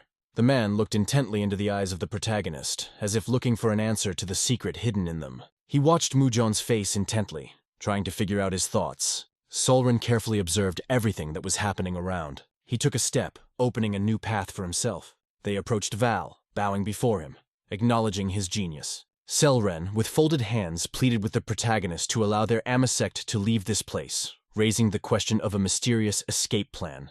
The warriors seethed with rage at her action. They asked how she could bow her head before the one who took their mentor's life. Solren was angry, casting an ominous look at the warriors. This amazed and confused him. She bent her head towards the ball, as if calling it to a unique dance. Ball watched her calmly, steadfastness in his eyes. The men's side led an active defense. The hero learned that King Changsok wanted to capture the bodies of Sage Meijan and List. The man proudly asked if Walla allowed their plan. His admiration was so strong that he could not hide his excitement. The soldiers were stunned as the leaders of the two powerful sects surrendered peacefully. They realized that further continuation of the fight could endanger the lives of King Chang and Mei. People surrounded Muzhong's body, wondering if this monster could receive even an ounce of sympathy. Light shone from the hero's eyes. He was sure that if they were given a chance to break free, the world would change for the better. A painful anger seized Bull, and he swore to take revenge on the enemy in the most cruel way. Solren, lowering her head, swore in the name of Masect that there would be no revenge. The man, watching with folded hands, assured them that they were leaving revenge in the past, and offered to let go of all grudges. Vaughn, with considerable emotion, asked if they could really be relied upon. Sauron looked up, agreeing that this was indeed the case, and assured them that they would certainly do as promised. Watching the hero, the man confidently proclaimed that it was promised. She looked at them with interest. The crowd gathered in humility, bowing their heads before the hero, radiating respect and admiration. Contemplating the scene, I saw a variety of colors and sounds harmoniously intertwined, creating a magical atmosphere. The young man's reflection seemed to freeze in his eyes. Watching the playful rays of the sun, the hero realized that the time had come, and politely invited everyone to come out. A small body lay missing on the ruins of the destroyed settlement. The story unfolds the drama of the disaster that almost destroyed Sichuan. The mountains and estate glistened under the bright rays of the sun. This story tells how Qin Chang and Masek finished their business, while others in their lands began to recover their losses. Events unfolded against the background of destroyed landscapes, and every step left a mark in the souls of those who were not bypassed by this chaos. There were so many white snakes near Vala that it was hard to even imagine revenge against the legendary Scythe Lord Will. Leaving the tops of the trees in the embrace of semi-darkness, the boat raced through the river expanses, cutting waves and raising spirits with each new bend. The sunlight reflected off the water in blinding bursts, creating the illusion of flickering mirrors that played with many colors with their rays. There are a lot of leaves hanging in the air, dancing like a colorful storm of trees. The guy from the shore raised his hand and, turning around, told the main character that he was already near him. He smiled widely and waved his hand cheerfully.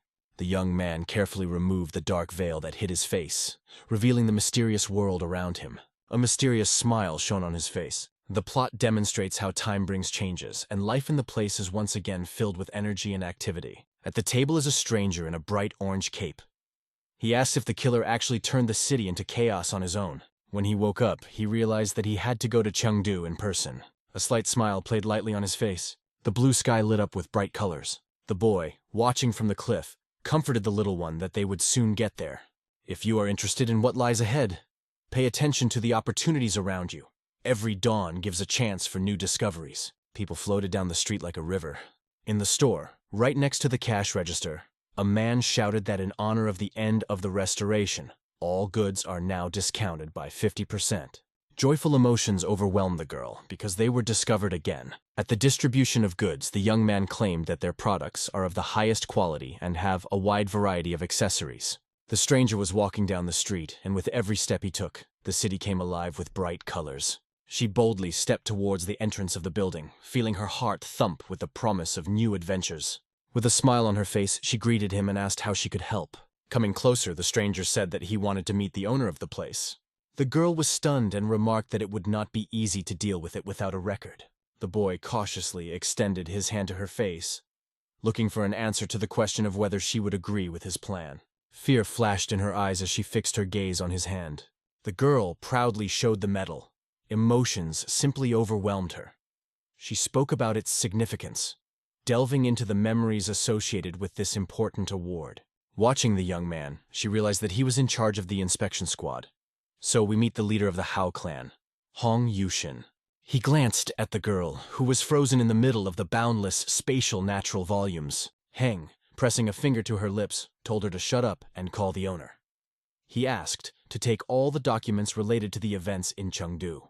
Quickly retreating, the girl showed that she understood everything. Hong looked at her without hiding a smile. A bright white light shone in his eyes. As I contemplated the man's body, I began to think about Manager Ohan's death, wondering if it was connected to the killer causing the panic and chaos all around. Silver streams of mana shone in his gaze. In a flowing raincoat, the stranger was walking unhurriedly through the shopping streets. His mysterious figure attracted the eyes of passers-by like a magnet, mesmerizing their attention. There was an incident on the highway. The cargo overturned. Everyone was filled with incredible surprise. The man, bound in chains, asked in surprise how they dared to offer him such things. He looked at the merchant with irritation. Wiping his eyes, the man asked if he was being treated this way just because of his hump. Striking in terror, the merchant on his knees pleads. His thoughts never went in the direction of which he was accused. In his robes, playing with the pendant, the man wondered if he could buy it for 3 silver yuan, reminiscing about the old days. The trader noted that, taking into account the cost of materials and labor, the set price remained below his expectations. A group of people gathered around, surveying the scene with interest. The man demanded silence and made an offer. His life was valued at 1 silver ion.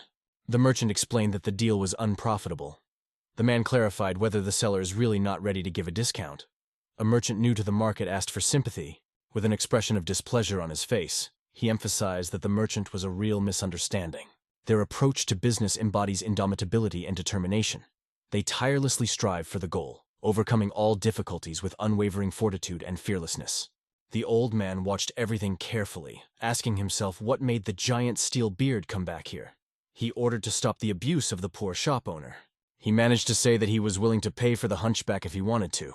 The unknown, overcome with anger, appeared before the old man again. As he watched the old man, he wondered if he was really a shadowless practitioner, Shinapun. The hunchback clarified what this strange man was doing here. Shadowless Praktarak Yushin Pung and Li Soha were at the very epicenter of the events, their eyes sparkling with genuine surprise. Miley, the gentleman said that he was just walking with his niece, and looked here. Holding the fan, Pung showed respect for the hunchback, because he was the star of southern China. This steel figure from the Hall of 7 Stars is Mr. O'Kane Wall. After bowing, Soka introduced herself and paid her respects to Mr. Kent with deep respect. Embodying the image of a sage, Poon assured that he would not leave this matter aside. With a shrewd glint in his eyes, he hinted that if Ken wanted, the accessory would be his gift. He turned away in annoyance, trying to quell the inner storm of emotions. The merchant successfully caught the precious stone in his hands. He asked everyone to forget everything, explaining that he did not want to beg. As he walked, he asked what the passers-by were paying attention to. noting that the show was over. Watching him, Poon realized that the other 6 stars would soon appear with Ken. Stopping on the street, he realized that there are always interesting events happening here. It was a real moment of inspiration for Poon. The sun played on the blue water, as if turning it into a precious stone. She sat on the shore, watching in fascination as the waves, rustling, hit the sand and went into the unknown horizon. They watched with admiration how the stork soared in the sky. He narrowed his eyes slightly, focusing his attention on something important. A group of young men suddenly fell into the water, startling the fish, which were casually splashing around. The main character stood up from the log, feeling a surge of energy after a moment of rest. He touched the hat lightly, adding elegance to his gesture. After swimming away from the shore, he felt how a new chapter of his life was beginning. The heart was filled with trepidation and excitement before the unknown, which brought new opportunities. The blue sky covers the city, filling it with a feeling of infinite freedom and lightness. She sat down at the table, plunged into the world of her thoughts. She looked intently into his eyes without looking away. She should have sat opposite and asked if this was the real Mr. Wall. The hero, continuously devouring food, eloquently noted that this is absolutely fair. Geng thought that Wool was considerably more handsome than Rue, and his face radiated a unique beauty. Pulling back his chair, Hyung apologized, saying that he was so surprised that he forgot about the acquaintance. He shared how hard he worked in search of Wool.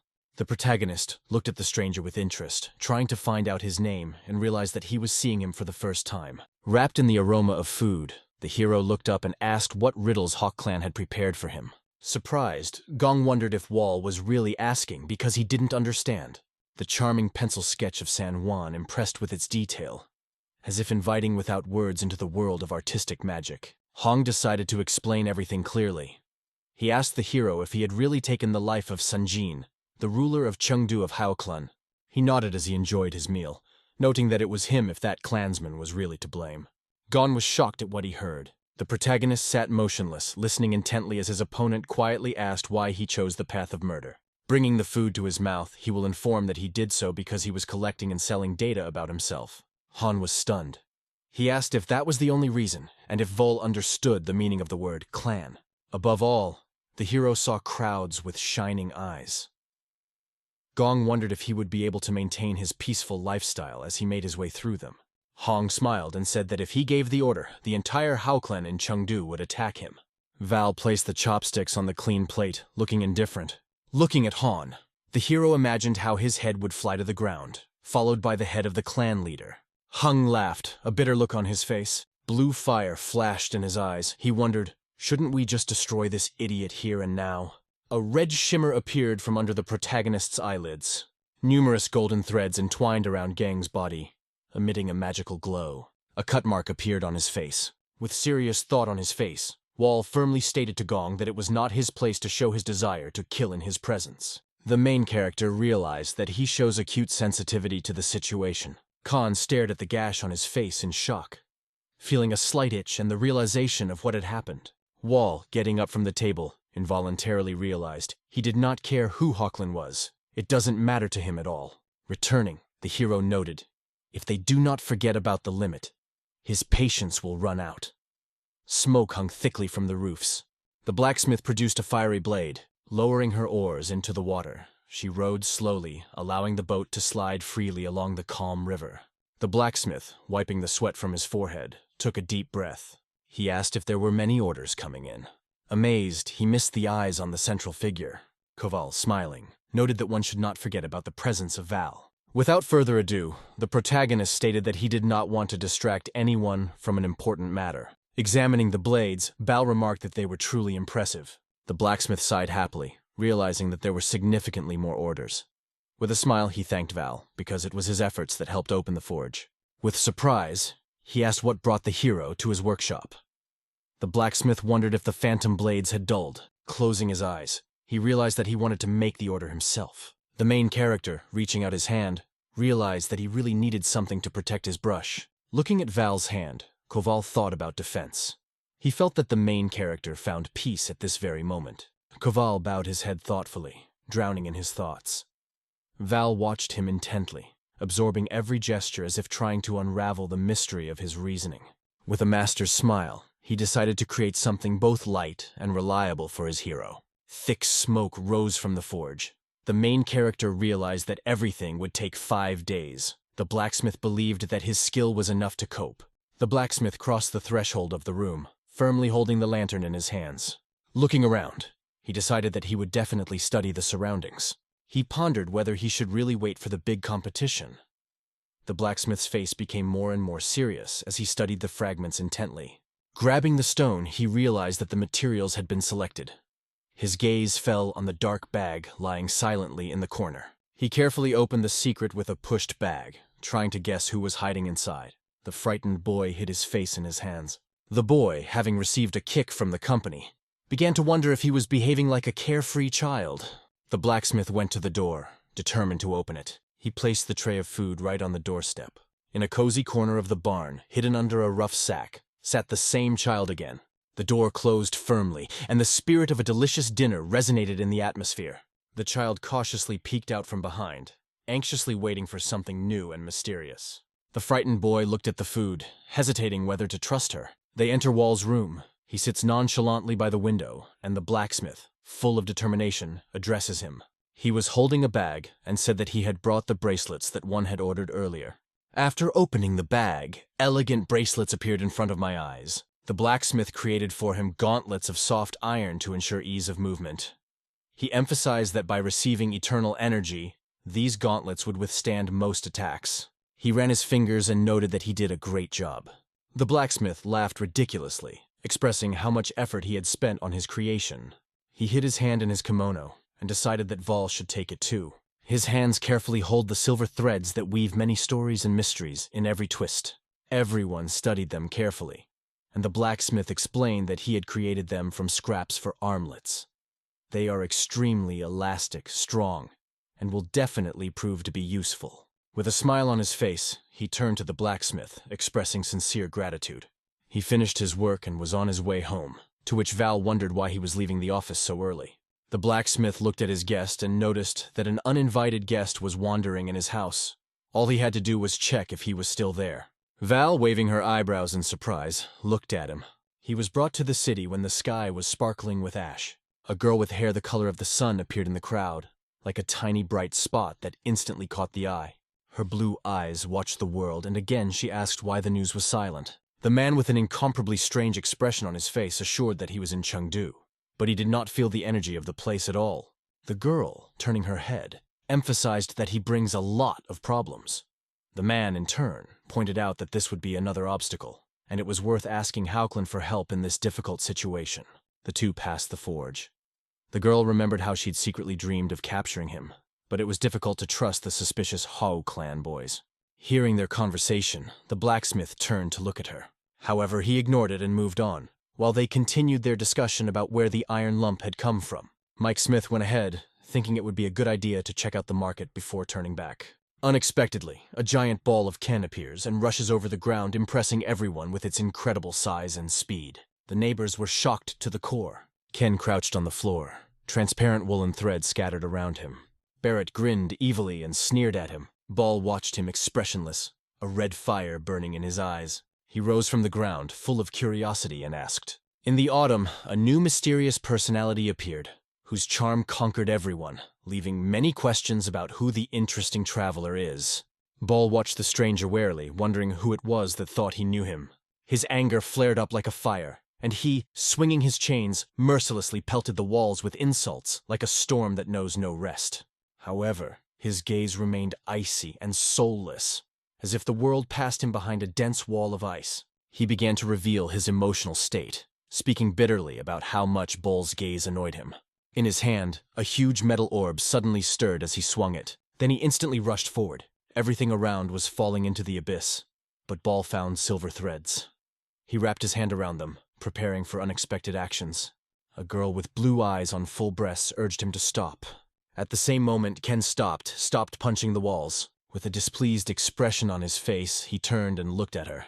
The same man and that girl, chosen by the 7th star, carried a secret that always intrigued everyone around them. Their story is a true mystery that appeals to everyone's imagination. Solin is her name, and he was called Hecate. He could insist on skipping classes, making chaos a key aspect of the new curriculum.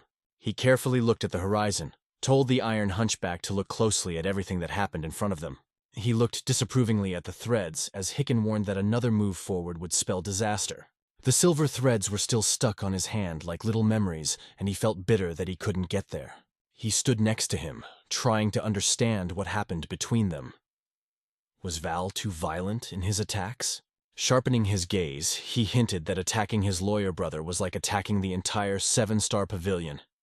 It will not pass without good reasons. Everyone watched him with admiration, not stopping the sparkle in their eyes from his charm. Bowing his head, he approached, and suddenly his hand glowed. Solian suddenly stopped him, pointing a finger. It seems that Ken, as usual, went his own way and ended up snapping at this gentleman. Ken's face boiled with anger and his irritation broke through. The boy finally calmed down, turned his head and realized how deeply mistaken he was. His heart was filled with regret. Solian came closer to him, holding out her hands, trying to forgive Ken. She introduced herself, curiously asking Vala's name. In front of her stood a man, whom she quickly called the Wall, and he began to get to know her. The girl touched her heart, admitted with a smile, "His name is a real beauty." They promised to make up for all losses, so it was time to part ways. He only glanced at her, not restraining the flame in his eyes, but he suddenly turned away, and without saying anything, went in the other direction. In their eyes was an indelible combination of surprise and disbelief, like light from a mysterious, unknown side. She admitted that she did not understand what was going on here, but emphasized that the atmosphere in Chengdu is surprisingly gloomy. Her face contorted with fear. She made it clear, until the situation is resolved, no one has the right to intervene in conflicts. They are on a mission. At the same moment, an alarming picture of the heart. The baby tasted a delicious dinner. The blacksmith watched with a smile as he binged on his food. They again flow into the rhythm of offices, walls, and scientific institutions. Stan walked over to Hen's desk, insisting that he gather information about the 7-star pavilion. Kong watched him, feeling downright displeased in silence. With a displeased expression on his face, he vehemently denied having anything to do with the threats. He was concerned as to why his visit to the 7-star pavilion had become such a topic of discussion. He looked at him, and his voice sounded confident. He didn't need to know that at all. With his eyelids half closed, he declared that he would not be able to talk about it. A steely gaze pierced him like an axe, and asked him if he had any last wish left. He smiled and said that Wall's answer would reveal something important about them to him. Ball's eyes twinkled with curiosity at the suggestion, and it couldn't go unnoticed. He met Heng's gaze, signaling that it was time for questions. Kong held up a finger, surprised by Walter's quick reaction. Then he asked what was really bothering him. Val didn't have much of a choice. An accident led him to the world of martial arts. Although on the outside he looked indifferent to the goals, in his heart secretly burned the desire to achieve them. Gong tilted his head forward in surprise. He thought about how to become the ruler of Situa. Wall became engrossed in reading, recalling how he mastered martial arts to survive and achieve revenge. Long, supporting his head with his hand, sank into thought. He couldn't believe it, but considered it a real blessing that Wall didn't have grandiose aspirations, although he admitted that the idea of revenge looked tempting. He folded his arms across his chest and decided that since they were both busy, he would listen to this story next time. He stared at Vogel intently, trying to unravel the mystery of the mysterious 7-star pavilion. He met them with a direct and ardent gaze, and sought to understand the reason for their coming. Wall rose from his chair, and Heng promised to look into the situation, and they both wondered why they were here for no good reason. Hong let him go with a warm smile on his face. He was sitting engrossed in books, while next to him the girl was diligently peeling fruit, filling the space with peace and harmony. The boy ventured into the magical world of books, while the girl seemed to enjoy a leisurely ritual with the apple, removing the skin from it. She carefully brought a piece of apple to his lips on a fork, invited him to enjoy the taste, without taking his eyes off the book. She wondered if she had managed to experience that special taste, because she had personally ordered it from the merchant. Suddenly, her eyes welled up and she began to roll down, remembering how fresh and delicious that fruit was. His surprise peaked when he realized she was beginning to pass out. As soon as she started to fall, he quickly ran up and caught her, preventing failure. As he held her in his arms, someone noticed that the woman had given Phil a veritable room of memories. He left the thing on the bed, and then a man came up, wondering how it was possible to spend the whole day in such a room. The bald man, with a confident laugh, announced his victory. But he emphasized that what is bliss for some may seem dull and boring to others. He looked at Volley and asked if he knew who the man was. Everyone surrounded him, claiming that he did not understand anything. But his calmness was impressive, and it did not seem to bother him at all. The bullet revolved around his head like an invisible sign. If hostility had appeared in its movement, then he would not have lived. The man, crossing his arms behind his back, remarked with a smile that he considered himself a rather unusual person. He finally understands why Mu Cheng is so attached to him. Wall, remembering his origin, looked from under his eyebrows and understood that it must be so, because he is from the clan of King Chang. He closed his eyes and imagined himself as Goep, Mo Cheng's teacher. Wall, standing opposite, said that he was not looking for revenge. But if so, why is he here? He constantly recalled all the events that had happened, and convinced himself that the Kanchang clan was completely destroyed by no accident. Wool, with his arms crossed, tried to understand how he had been accused of the crime. He did not deny his actions, but claimed that the reputation of the clan was undermined by his fellow tribesmen. Mo Chong chose the path of studying demonic arts on his own, and no one forced him. The old man glanced at him without showing any emotion and fell silent. Looking at Val, he realized that he was an immoral person, not worthy of forgiveness. But he did not sense any hostile energy from him. He painted an image of the rift behind Baal, picturing it as a boulder, solid, mysterious as the night, and powerful as a flash of lightning. Not all who shine are righteous, and not all darkness hides evil. These words made a strong impression on her. He absorbed an entire city attacked by a monster. The two pillars of Sityuan, Chengchen, and Amy clans stopped their business. Others seek to take their positions, but if they do, Sityuan and the entire world may experience disaster. Clasping his hands behind his back, he hoped Wool wouldn't do it. Walt turned, closed his eyes, leaving the promises behind. Opening his eyes, he whispered that he had no right to deny his actions. The old man, smiling, hoped that Vol would become a man who avoided crime, despised evil, and felt compassion for those who deserved it.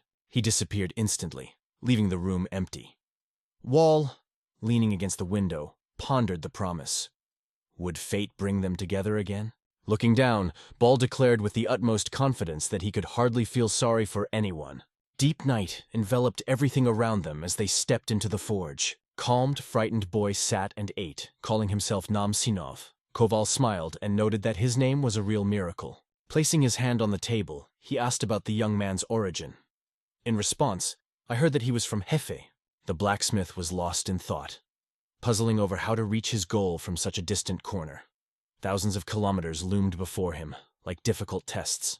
The young man with a joyful smile on his face enjoyed his meal, noting that he had absolutely no idea what it was about. The blacksmith with thin pupils was troubled by the very thought that someone might be watching him. Those who looked into the sky stopped, amazed. Someone's hands were reaching out above them. He began to insist that he was being followed by strangers in black suits. Suddenly, at the same moment, his shoulder is met with a blow from a katana. The blood of the unfortunate boy spread around, and the killer was burning with cruelty. Blood flowed from the blacksmith, staining him from head to toe, and his heart froze with real fear. Tears streamed down Sin's cheeks as he softly whispered, "People." The blacksmith, watching as Sin collapsed, felt horrified. The man carefully placed the katana in its case, standing directly in front of Seni, as he contemplated the advisability of preserving his life. The thought of Joe Samson kept wandering through his mind. Examining the bodies of the man and the boy, he realized that he could get at least half of the reward by returning them. Then he suddenly realized that his hands began to move without his will. She stared at him in surprise, trying to make sense of the situation. Suddenly, a violent tremor gripped Sinu's body, and he let out a piercing scream. Dueling raged in his words as he cried out ceaselessly in a frenzy. A man stood before him, completely healed, surrounded by a bright white halo. He turned his head sharply, baring his teeth like a terrible predator. The dark night enveloped the world, and the moonlight gently made its way into the house, giving it a fairy tale magic. Joe watched in amazement as Sina suddenly appeared very close. Happiness blossomed in his heart. And he, clapping his hands, confessed that he did not know how it happened, but was glad that Sinus was alive. Joe gripped his head tightly, hinting that the whole reward awaited if he delivered him in one piece. Sim's vision seemed to blur as Joe held his hair. A glint in one of his eyes instantly caught his attention, and without hesitation he pawed at Joe's hand. He hugged her tightly, squeezing with all his might. After he firmly grasped his hand, he raised it up and slammed it down on the ground with all his might. The blow was so intense that blood poured from the skull's mouth, raising black dust into the air. Complete surprise was reflected in his eyes. Joe rose, straightened his hat, and remained deep in thought, not realizing what had just happened. He resembled a dead man. Saliva was dripping from his chin, and his body was in a red puddle. Joe, despite the raised dust around him, managed to get up. Thoughts raced through his mind. How could an ordinary child have such power?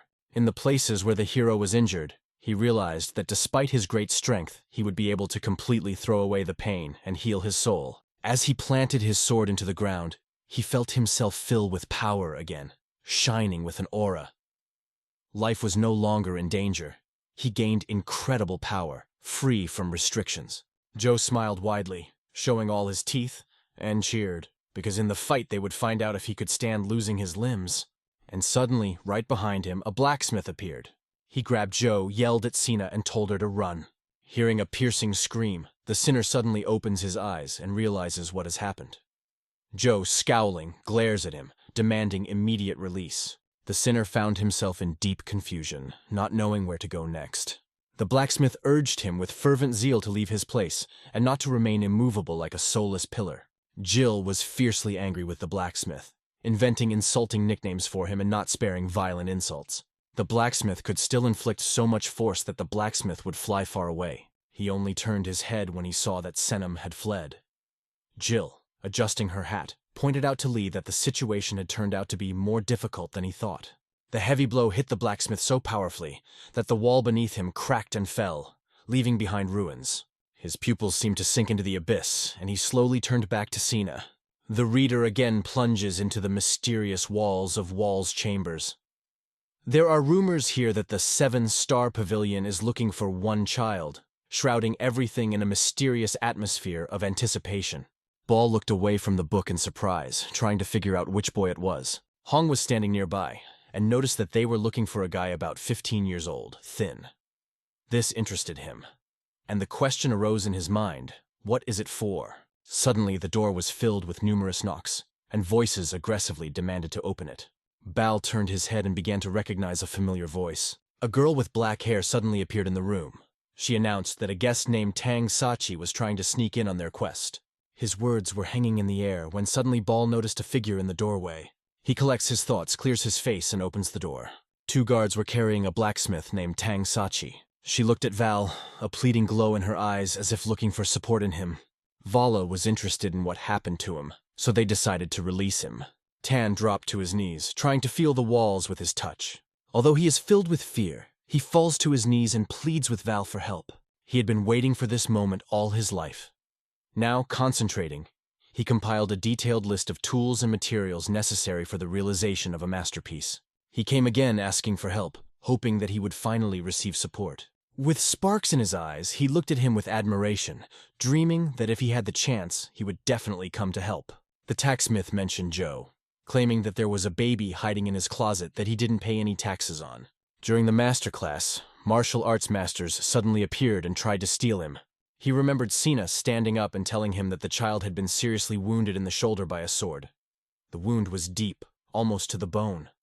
But instead of dying, the baby suddenly began to squirm strangely, and then immediately jumped to his feet as if nothing had happened. He stood quietly behind the wall, listening, and realized that the youngest battle master in the 7-star pavilion was Josem Kok, the Bloodstorm warrior. Khan, amazed, realized that he had miraculously survived a sword blow to the shoulder. This thought led him to the idea that maybe he really had risen. Imagine a gigantic demon king looming ominously over carefree runners like a dark shadow of their fates, suggesting that his presence is somehow intimately connected to their lives. Legends say that once upon a time there lived a demon king, a man who over a decade ago unleashed a storm of chaos and destruction upon the world. His terrible power made even the imagination tremble. Janu had an incredible power of regeneration, mysterious to all who tried to understand his miracle. Watching the Demon King in fascination among the dead, the story continues.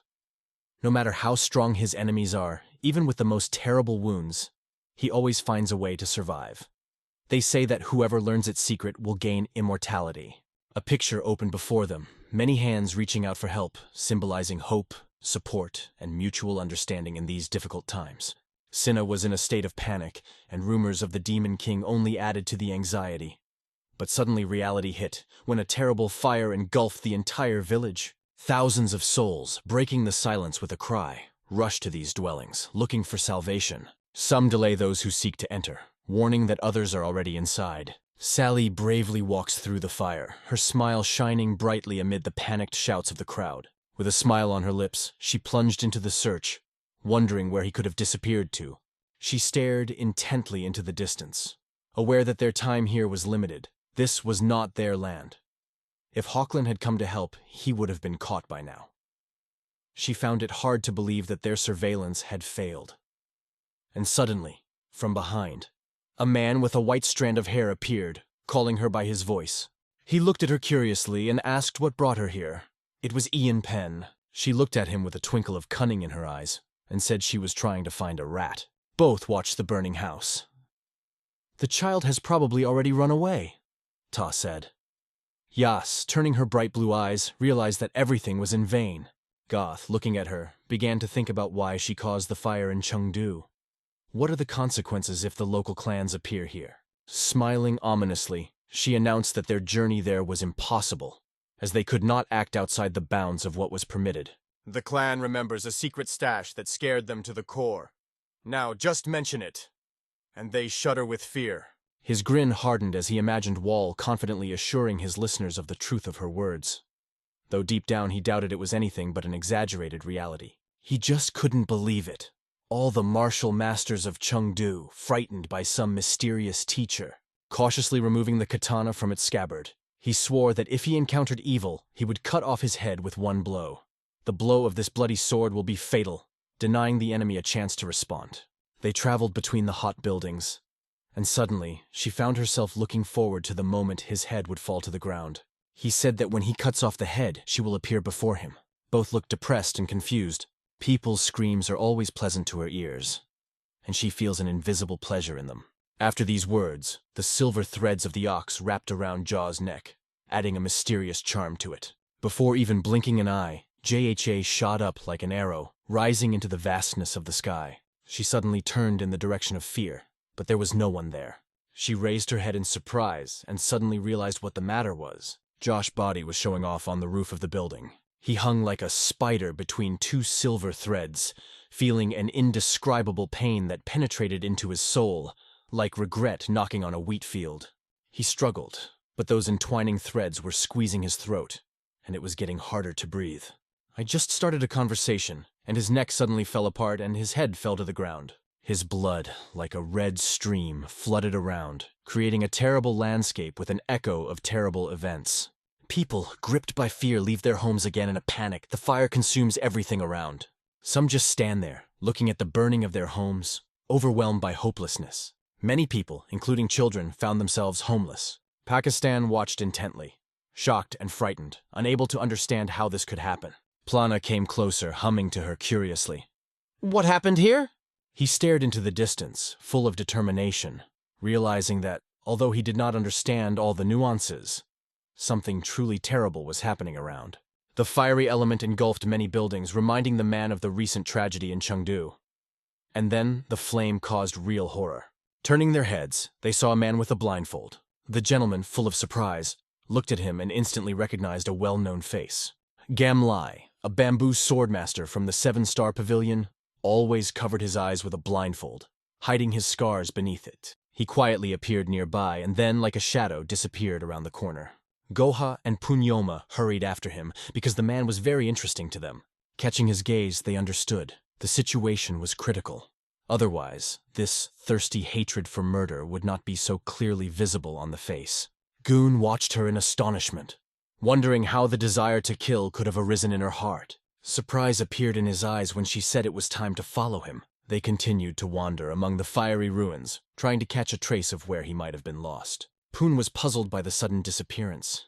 Did he really feel someone watching him? I added that it was unlikely that the swordsman would simply disappear into thin air. And suddenly they turned around, frozen in horror. A huge bloodstain glistened on the ground.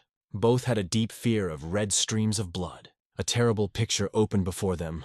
The lifeless body of Hams, immersed in blood, lay powerless in a corner.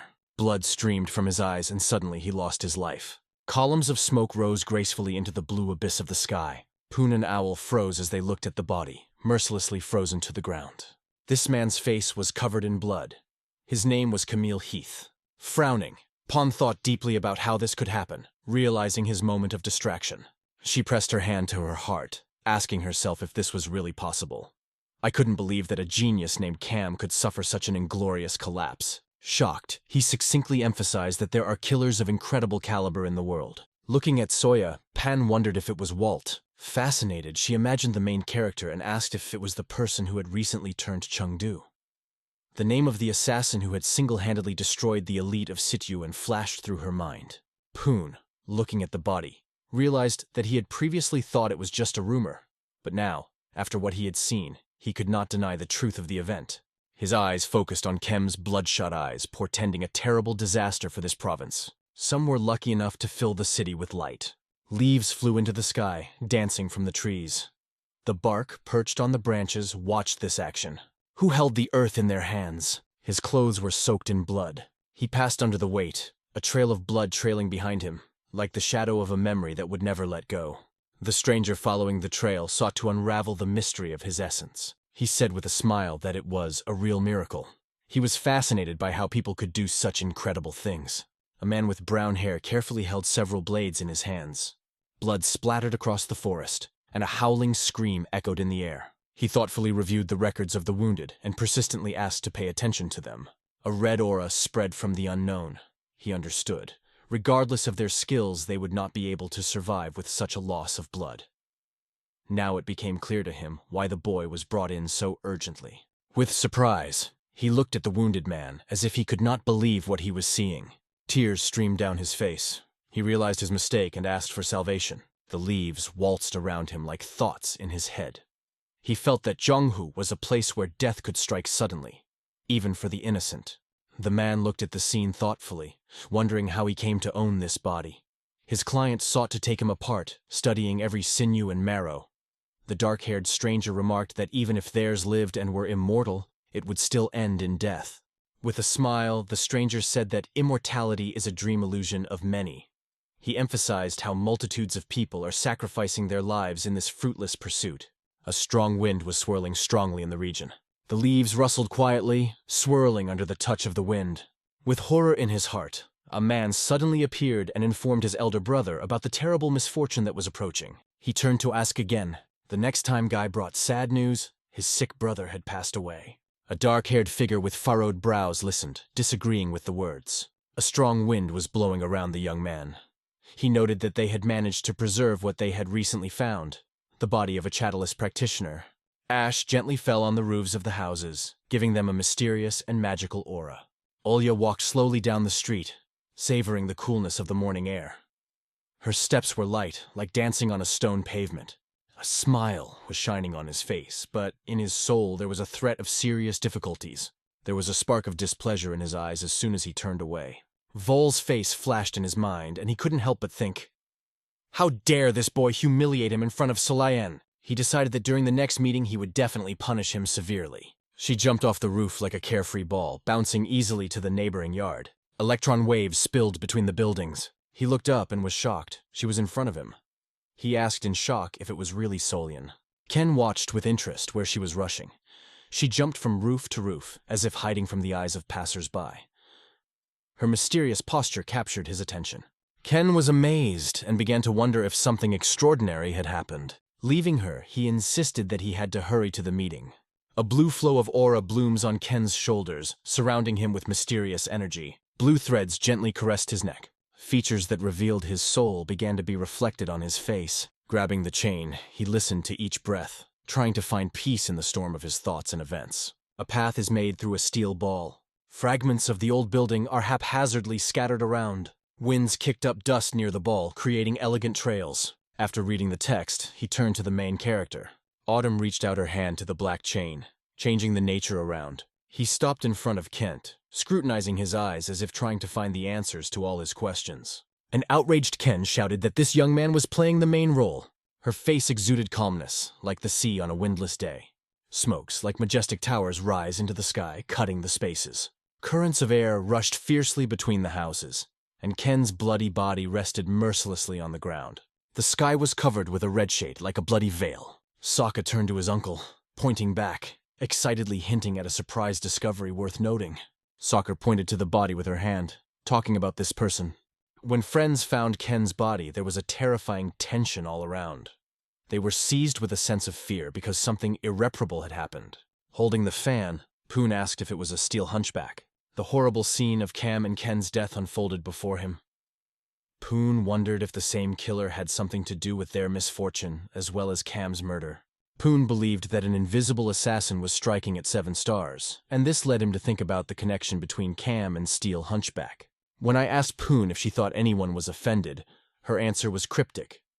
Maybe it's just a mysterious alliance of ghosts playing their game in the shadows. From the peaks of observation, Pun noticed that the salience of the 100th did not work even once on the spot. He guessed that the reason might lie with the killer who was still terrorizing this province without a trace. Pung, watching Ken's body, wondered if anyone could feel such powerful hatred. It was incredible, as if beyond the understanding of an ordinary killer. Sokka presented a hideous image of the monster and asked who it was and where its deadly style came from. Her words sounded like calling him an undoubtedly evil creature. Poon, one of the supporters, was shocked to learn that according to the evidence, the killer looked young and had good looks. Her words sounded astonishment. How could such a beautiful person commit such a heinous crime? He watched her invisibly, carefully recording every movement. He stepped forward, beckoning her to come with him, for the killer was not going to stop. Sokka asked with quivering lips if they were bothering anyone else. Poon noted that he leads a happy life thanks to his power and chivalry. But how to deal with these troubles? He emphasized that, despite the eccentricity of the members of 7 stars, they should not be underestimated. Closing her eyes, Socket confidently hurried to declare that she understood everything. Watching the flames dance ahead, Poon wondered about its speed. A group of people quickly raced through the green walls of the forest. Heck urged everyone to be careful, noting how risky it is to not know where and when danger may strike. He changed his mind about the wall again and realized that it was his fault. And the young man who fought with the Iron Hunchback was a notorious criminal in this area. I was thinking that definitely the main character should have been done away with at that point. Gaikyong remembered the 7-star dead, carefully avoiding Jiangsun and Ami's gaze. Such silence led to the loss of 2 brothers. He felt that the 3rd brother was also in trouble. In the chaos around him, Sam tried to understand why the vault had decided to attack now. He wondered if it had something to do with their recent quarrel. With a concentrated look, it was emphasized that otherwise the ball would not have any sense to delay time. Holding the injured Sina in his arms, Sam Chek felt that this child was somehow connected to everything that was happening. Sammy, carefully observing the situation, quietly asked to remain calm. He noted that the gentleman has a chance for revenge even after 10 years. If they surrender the child and find support, the main character will be easily eliminated. So he urged everyone to be patient. Hakan glared and contemplated revenge, deciding to send Val to hell for the insult. He looked yellow, like a flame, with eyes like autumn leaves. People around enthusiastically promised support to the older brother, a symbol of unity and hope. Turning around, Solly noticed that the men were acting like real lunatics. She hurried on, remarking that it had its own special charm. Many birds danced in the sky, each of which carried its own unique story unfolding among fluffy clouds. The group raced, plunging into the mysterious dark forest. Hecken felt alarmed. Something was wrong. Shocked, Sully asked if it was true and what the matter was. They remembered that the forest was shrouded in denser shadows. They stopped suddenly. Watching the events, his face expressed deep condemnation and anxiety. They instantly fell into a state of astonishment. He had no choice but to order them to flee. He plunged into the abyss of darkness. Hecken and Solian approached him. Every moment he moved farther and farther away, rushing forward with incredible speed. The heartbeat in the rhythm of freedom, overflowing him with emotions. An indescribable fear was on his face, and he thought in confusion about what was happening around him. The letter appeared with an unusual delay. He wondered for a long time what could have stopped his delivery. Each line contained something strange and mysterious. The hacking of the systems happened with incredible lightning speed, leaving everyone in a state of shocked amazement and despair. Haken's friend Sanbi finds himself in the grip of darkness and mystery. His face reflected a yellow light, full of mysteries. He strongly warned them not to try to solve this mystery. He disappeared into the shadows, but his words still echoed, describing what had happened. They were surrounded by thick hedges and elegant solians, like a corner from a fairy tale. He looked around curiously, trying to understand what it could be because he had never heard anything like it. He suddenly hesitated and asked to be left alone for a while. Surveying the space, he asked why only the two of them remained and where did the younger one go. Solian, putting a finger on her teeth, remembered how she once, in delight, ran after her older brother. Haken thought it incredible. He emphasized that this child had come into the world by taking the lives of his brothers, and now the life of even the youngest was in danger. The bound Sunbi looked anxiously at his older brother, hoping for a saving gesture. Fear reflected in their eyes as they focused on him. Wounded Sam hung over the people like a menacing cloud, bringing anxiety and fear. His energy inspired the unknown, keeping everyone in suspense. His body was mutilated. Glancing at Sam B, he remembered that Sam B was his second brother. Something mysterious was emerging from the depths of the darkness, bringing with it a sense of mystery and thrilling anticipation. Sambi's head is surrounded by mysterious landscapes that fascinate with their wonderful views. His eyes glow red and the wind gently weaves through the dark forest, carrying a mysterious magic. Solian was trembling with terror, feeling cold sweat running down his shoulders. Haken was under an air of yellow light that surrounded him, and he, raising his voice, called everyone to action, filling the space with his irrepressible energy. He rushed at the main character. They decided to closely monitor his every move. Pushing myself off the ground, I rose up, feeling the adrenaline fill my body, giving me a feeling of true freedom. Swang delivered a stunning blow to the main character, leaving him stunned. He released a violent wave of yellow energy, like a ray of sunlight cutting through the surrounding darkness. Bacon was burning with anger as if on fire. Valden, full of energy, struck a devastating blow. Gekken, full of rage, Xiao Oi, turned to the main character. He delivered a series of impressive blows. He was amazed at the discovery of his mistake, because he was sure that he had done everything flawlessly. How could this happen? In despair, I could not find an answer.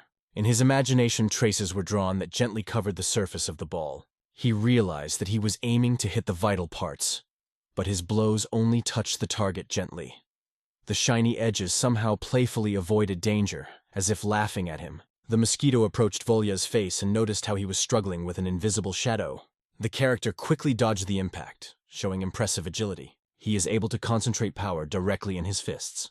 A loud explosion thundered in the area, causing panic among residents and raising clouds of dust and smoke. Clouds of dust rose around Gawken, creating a vortex. The sun disappeared behind dark clouds, covering the sky with a gray blanket. I was shocked to the core. They all gathered in front of him, creating a fascinating picture of events. He carefully watched Tekken, immersed in the world of martial arts and intricate challenges, as if the game captured him completely. As if bewitched, he examined the darkness, asking, "How could this happen?" Geekin, with irritation in his eyes, mentally asked the hero how he manages to evade his attacks, as if he foresees them in advance. Watching the fierce battle, Sally and Caldo turned to their older brother. "Several blades flew past you. Just imagine how they barely touched your hands." Lin was shocked by what she saw. She hid her face in her hands. Solian disappeared into the boundless depths of the Blue Mother. She rushed towards the protagonist. Hekin was wrapped in 2 skeins of bright threads. Then Selena approached her older brother. She rushed like a raging river, never stopping for a moment. Grasping Haken by the face, Vol demanded an answer to his question. He wondered why they had chosen this particular child to kidnap. Stepping back a little, Solian thought about the boy and realized Wall had come through him, as expected.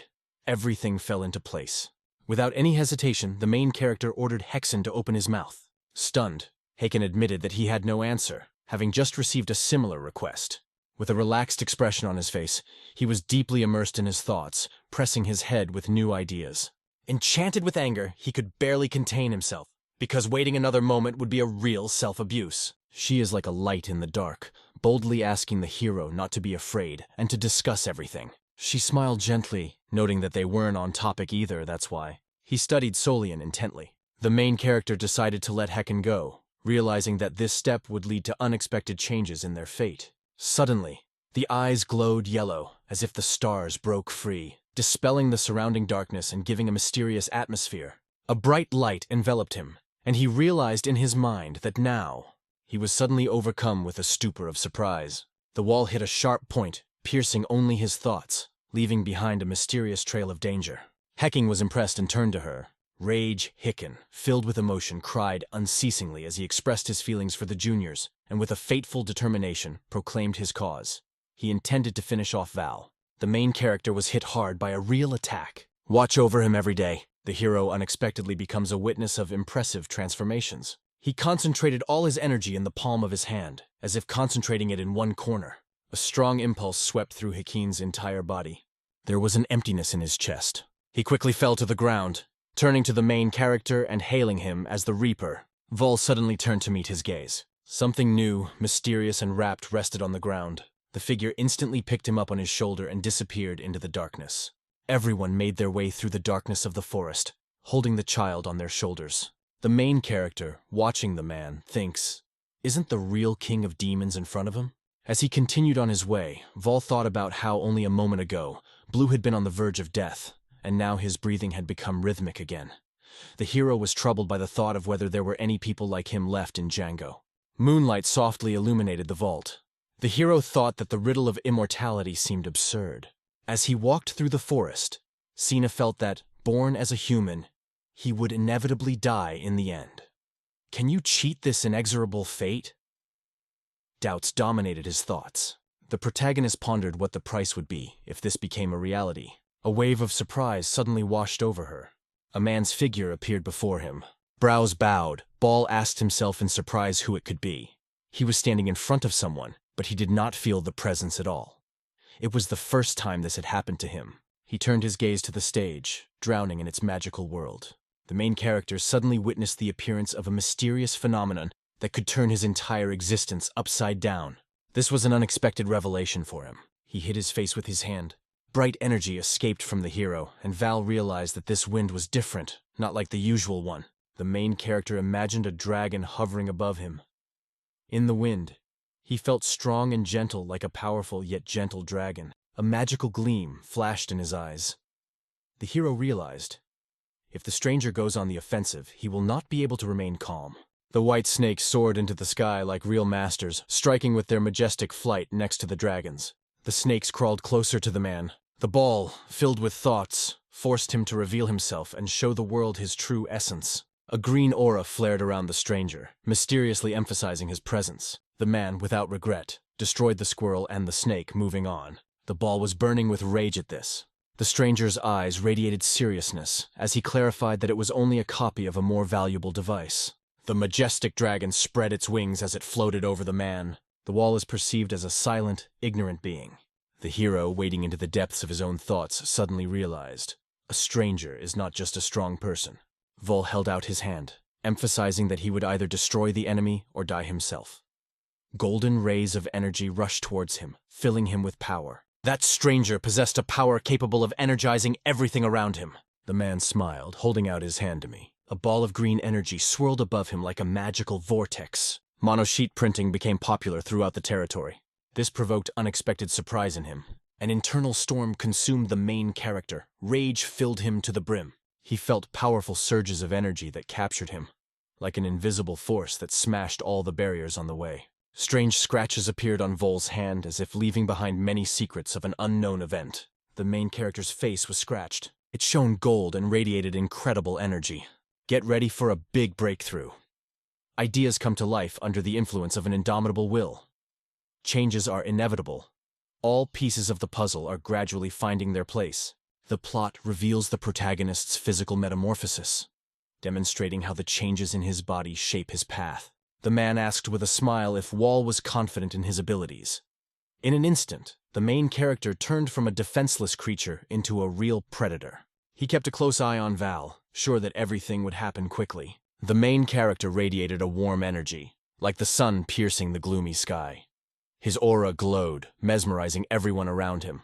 The stranger, smiling, asked if he managed to reveal the young man's potential. The red sky gently illuminated the village, and the hero plunged into the magic of the moment. His palms seemed to be filled with invisible power. The ball seemed simply extremely angry. A loud voice rang out, breaking the silence of the battlefield. The unknown was closely watching this scene unfolding around him.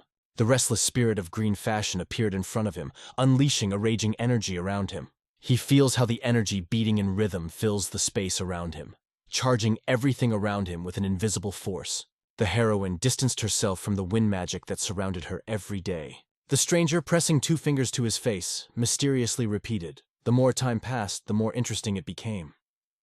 Were there deep truths hidden in these gestures, or was it just verbal play? She held up 2 fingers, clearly emphasizing her important message. The magic dragon lowered itself, approaching the stranger's head. The young men shone under the green light. One felt that if he delayed a little longer, hunger would consume him. The magic dragon's open mouth hovered over the guest's face. Powerful energies entwined on the battlefield. The stranger tensed with concentration, never taking his eyes off it. The hero is immersed in an invisible flow of energy that gently surrounds him from head to toe. The power of mana radiated in his eyes. A beam of sunlight pierces the battlefield, sowing chaos among the enemies.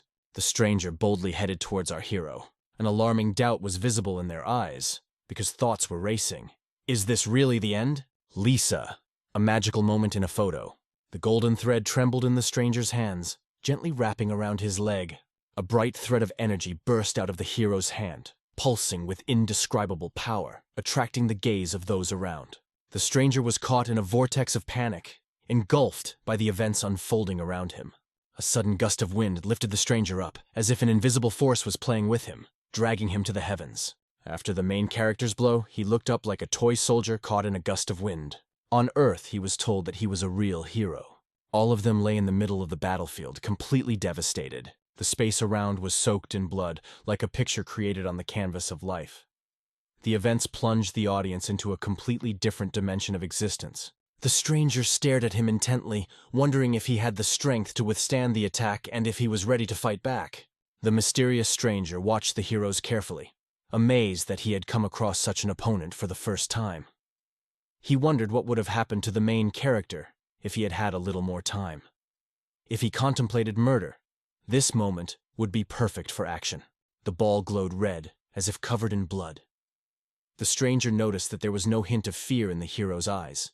He realized, people like this are ready to fight to the last drop. A magical dragon known as the Stranger faced off against an energy snake. He hesitated whether to kill the hero, but realized that it might put himself in danger. It occurred to me that it is difficult to maintain one's body at his age. The wounded young man lay helpless on the battlefield, where time seemed to freeze, and every second stretched into infinity, emphasizing the drama that was happening around. The stranger extended his hand to the frightened boy, emphasizing that the meaning of heaven is so deep that the human mind cannot understand it.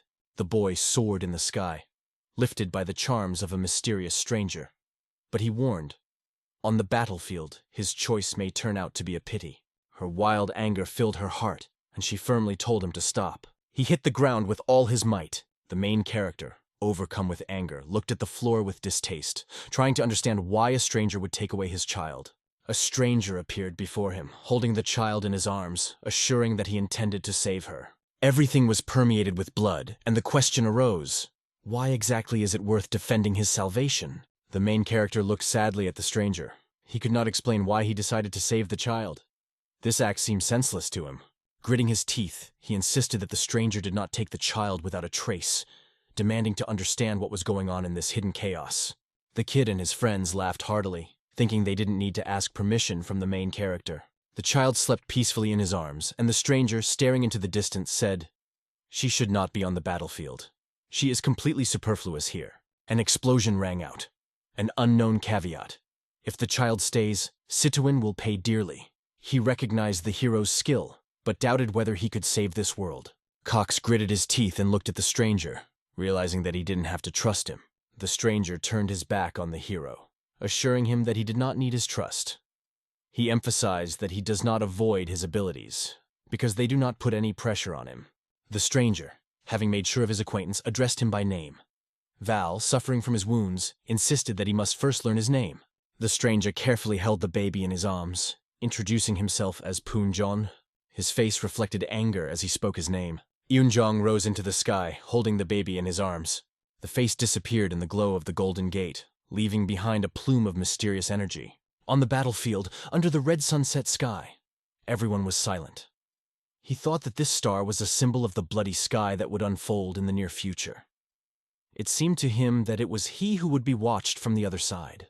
The metal hand on the ground looked like a lost echo of the future, hoping for a second chance. The large crater from the explosion became his refuge, like a magnet, beckoning with its mysterious and dangerous magnetism. His face was covered in blood, and deep in his soul he felt that he had become a victim of deception.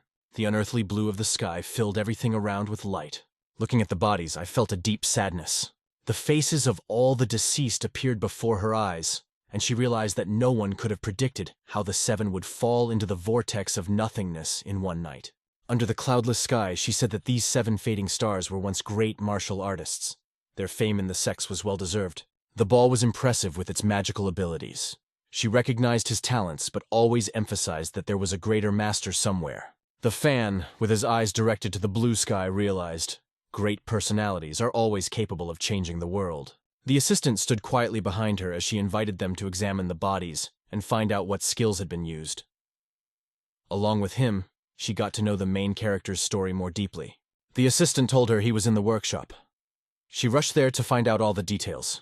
The assistant informed her that the workshop was overseen by the heir of the Tang family. In the garden, among the trees, a conversation started about controlling the hero.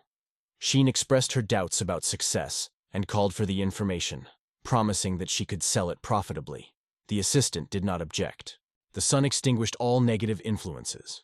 A stranger sat in front of him who said that Puyun had hidden Shenwu to protect him. He looked at it and said quietly that it seemed to be true.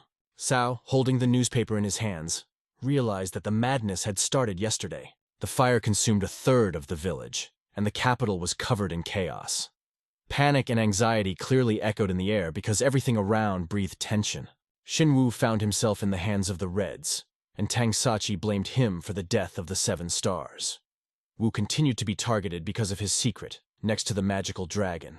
The main character, with a puzzled look on his face, internally asked if he had any information about him. Satsa sat on a chair staring at him, and could not understand how it was possible not to know such a person. Changchong stood, waving his hand slightly. Tan Sachi noted that his incredible strength was recognized by many factions, and even children knew about him. Sachi was amazed because he did not have enough knowledge on this matter, so he began to think about where to start his research. He emphasized that these groups included people such as Gua Yanyumon and Chin Yujak, known for their courage and strategic thinking. Starlight flooded the building, illuminating it in the darkness. Sachi pointed out that it was a sect of determined fanatics that ended the Heavenly Blood War. During his reign, it reached the greatest heights. At that time, the sect was headed by Lai Chong, Lai Kwok's son. Already in the morning, the building radiated sunlight. Tongsak knew that this was the Heavenly Martial Power sect led by Zhang Qinghua, who had put an end to the sinister demon alliance. Thanks to generous finances, the sect became powerful and attracted everyone around. 3 magic orbs pierced through the western star mist. Kang Sachi discovered that the Shale, Wuting, and Huaxin sects, which had once been the foundation of the Heavenly Bloody War, were lurking over the factions. The 3 magic spheres gently circled in the night sky. Kang Satiu believed in 3 great estates, Numun, Spirit Sword, and Rain Sword Mountain Castle. Each of them held incredible power. 3 green and 7 black spheres glittered in the blue of the celestial abyss. These are the sentinels of the 3 remaining clans: the Heavenly Dragon Valley, the Battlesword Union, and the Heavenly Guardian Association. Once there were 10 of them, but only these 3 survived. The sad look and melodies of the owners of those 11 images that controlled Django thickly shrouded the atmosphere in mystery. Pujong stood in the shadows, surrounded by 2 people. Tong Sachi enthusiastically claimed that Pujong's power was comparable to the 11 clans, considering him one of the 3 saints. Only the Holy War Saint and the Sword Saint completed this triumvirate.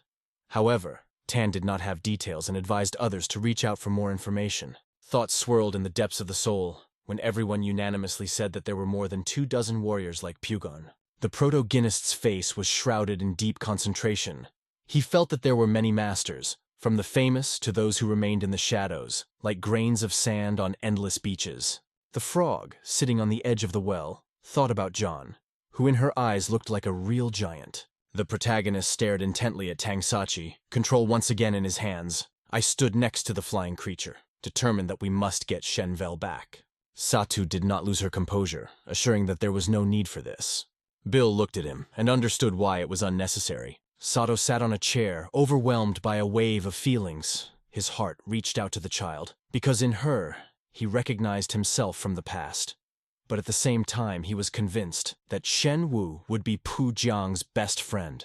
Soch, focusing his gaze on the narrow slits, apologized to the hero for the useless work without meaning. Closing his eyes, he immersed himself in memories, feeling how warm emotions gently enveloped him. His eyes glowed with red fire as he contemplated the number of masters in the world. Despite the defeat, deep down, he believed that he would hit the target next time. The berry bush sparkled under the bright sunlight. The stranger crept noiselessly through the bushes like a shadow in the evening twilight. The man in the hat leisurely strolled along the soft green lawn. The new moon in the hat thought deeply. One must become stronger so as not to lose anything important. As he ran past those demonic eyes, he remembered how he had endured the clan's gaze before. Sure of his hiding place, doubts about the monograms still plagued him. He thought about methods of disguise and new sources of information.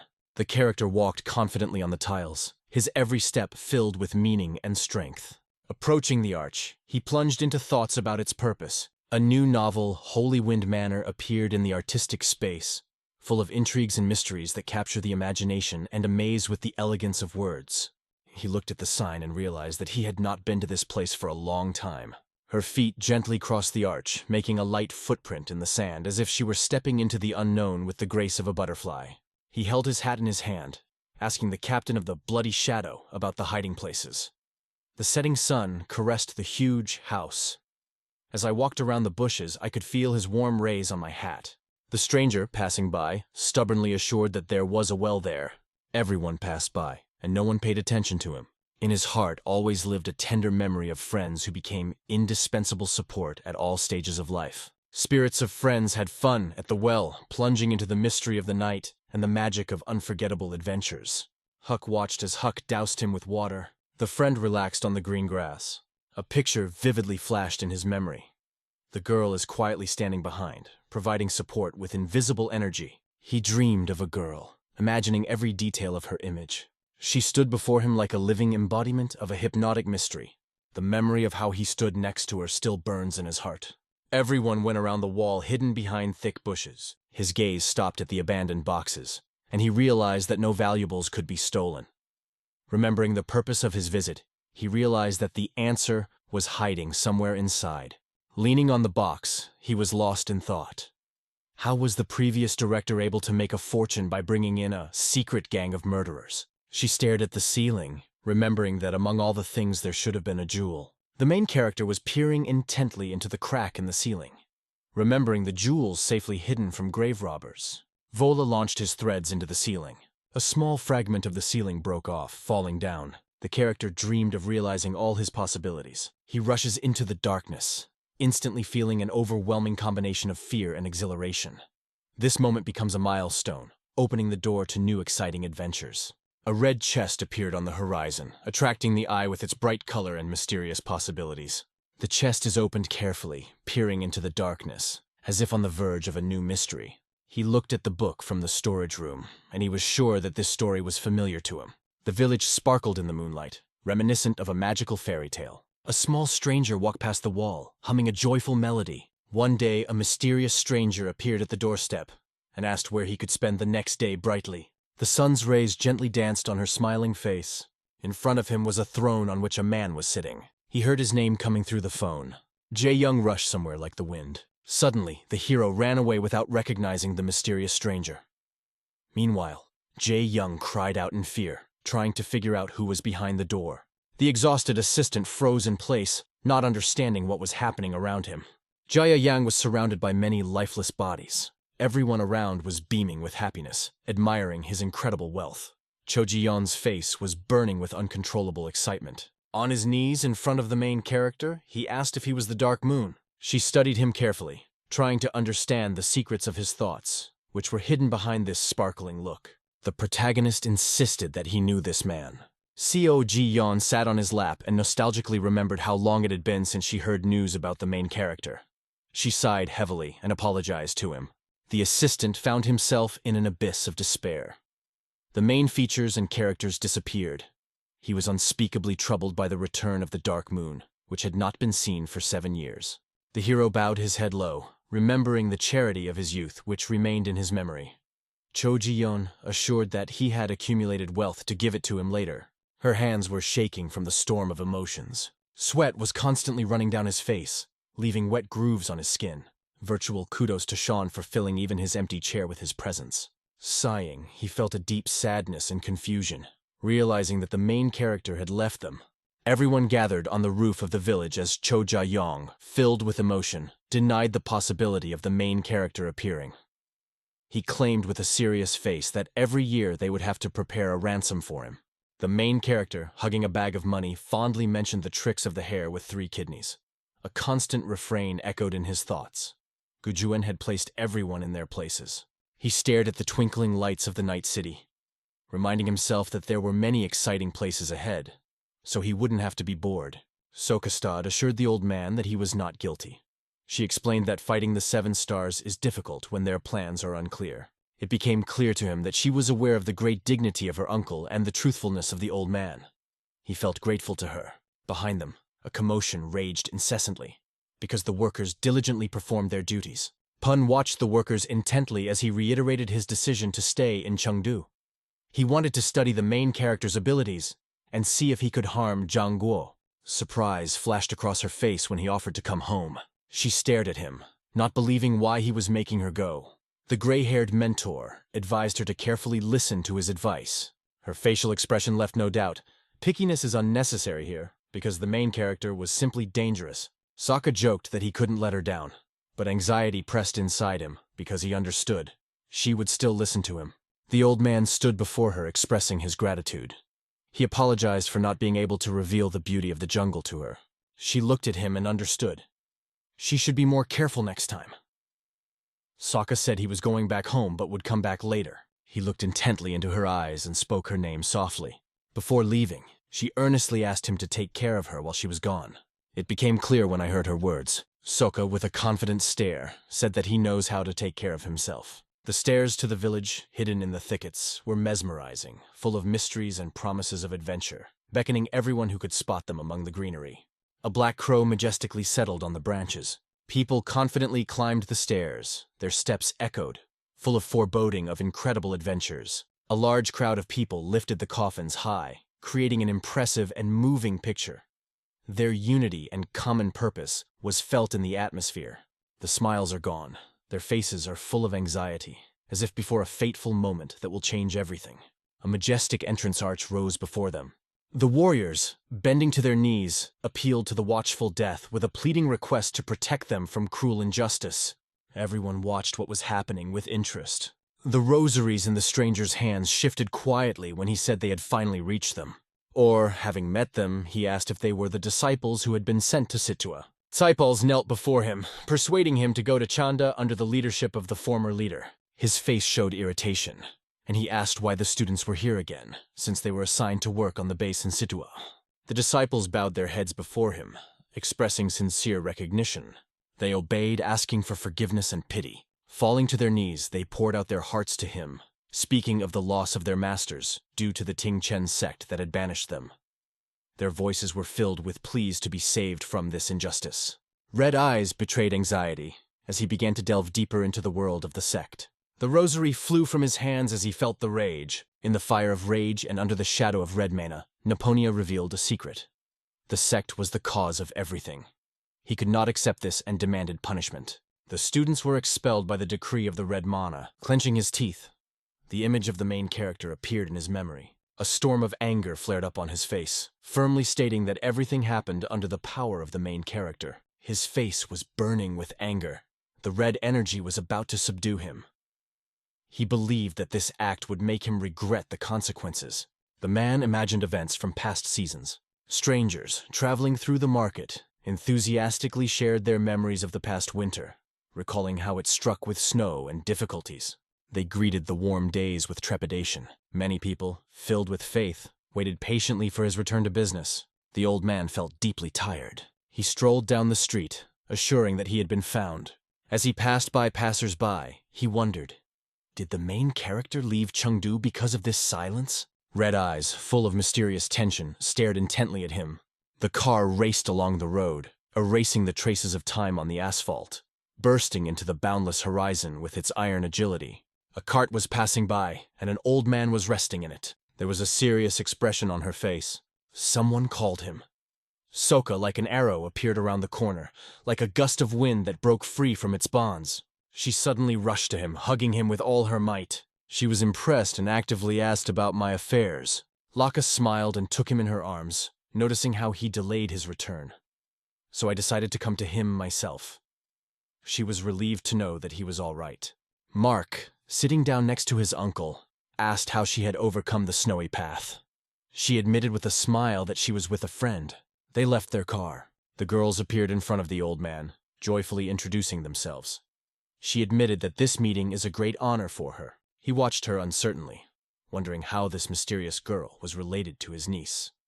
Thoughts in my head got confused. Could she be a swordsman's apprentice? She stopped looking at her uncle and confidently said that she had known his niece for a long time. She added that this time was the first such a long trip. She came out in front of them and told about the location through her niece. He apologized for the inconvenience, but she assured him that it was not a problem for her. She was supposed to be here. A black flag fluttered behind her, marking the moment's importance. She knew that it was here, in this atmosphere, that the meeting of the Golden Sky clan would take place. One man was amazed when he heard about the heavenly gold. He noted that a lot of young practitioners will gather in Chengdu. She hugged her friend warmly and said that there would not be many of them, so she would not be able to sit down with him for dinner. Her uncle advised her to visit him after the meeting. Sakai decided to return to a familiar place, to freely discuss everything that happened during the meeting. Sunlight gently flooded the village. A child is a real miracle that brings joy and inexhaustible energy, impressing others with its curiosity and sincerity. The scientist, admiring his old friend, noted how long they had not met. One of them suddenly wondered if he had visited the house of debauchery. He gazed painfully at his beloved, his mind returning to the beautiful girls of Chengdu. She, feeling this, asked him to stop because such references did not comfort her. He looked around uncertainly, trying to understand where the others were, until it suddenly dawned on him. He understood where they had disappeared. The friends were already approaching, and Mompion insisted that they should enter first. Sitting down at the table, he announced that the rest were already here. Friends approached their table, bringing with them joy and ease, which gave the evening a special atmosphere. These melodies, gently weaving into calm sounds, enchanted the listeners, giving an atmosphere of boundless carefreeness and peace. When his eyes rested on the table, he realized that it had been a long time since their last meeting. Everyone gathered at the table. The brothers noticed that they were late, but the girls reassured them, saying that they had just arrived. She fixed her gaze on him again and asked what had happened. He admitted that he felt someone looking at him. Montpaillon felt everyone's eyes on him as he laughed merrily. Sound realized that after the laugh he did not change. He remained the same as he was. The unknown calmly sat down at the table.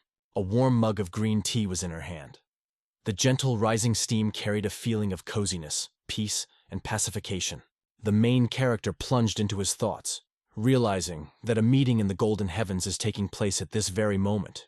The group entered the market where the noise and bustle was at its peak. Carcasses hung in the meat market, tempting with the aroma of freshness and promising a delicious lunch.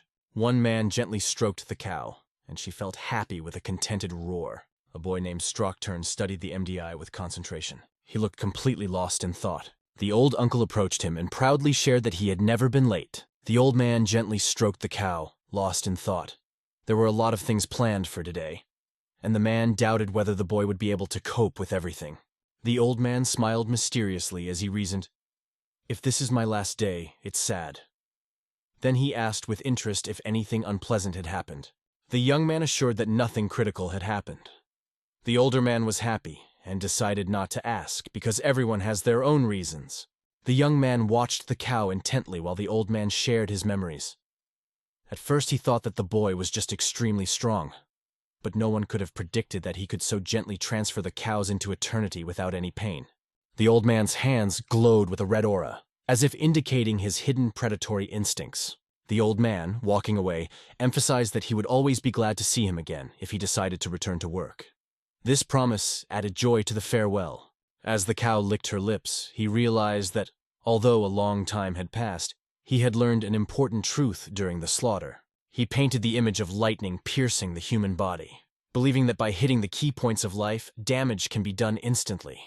Every living thing carries these moving marks. Concentrating his energy in his fist, he waved and suddenly realized that today was the end of this rule. Before striking, he quietly apologized. He struck the poor cow with one flash of lightning. She carefully closed her eyes, bracing herself for the blow. The boy with a burnt face stood in front of the body of his furry friend. His heart was torn by deep grief and hopelessness.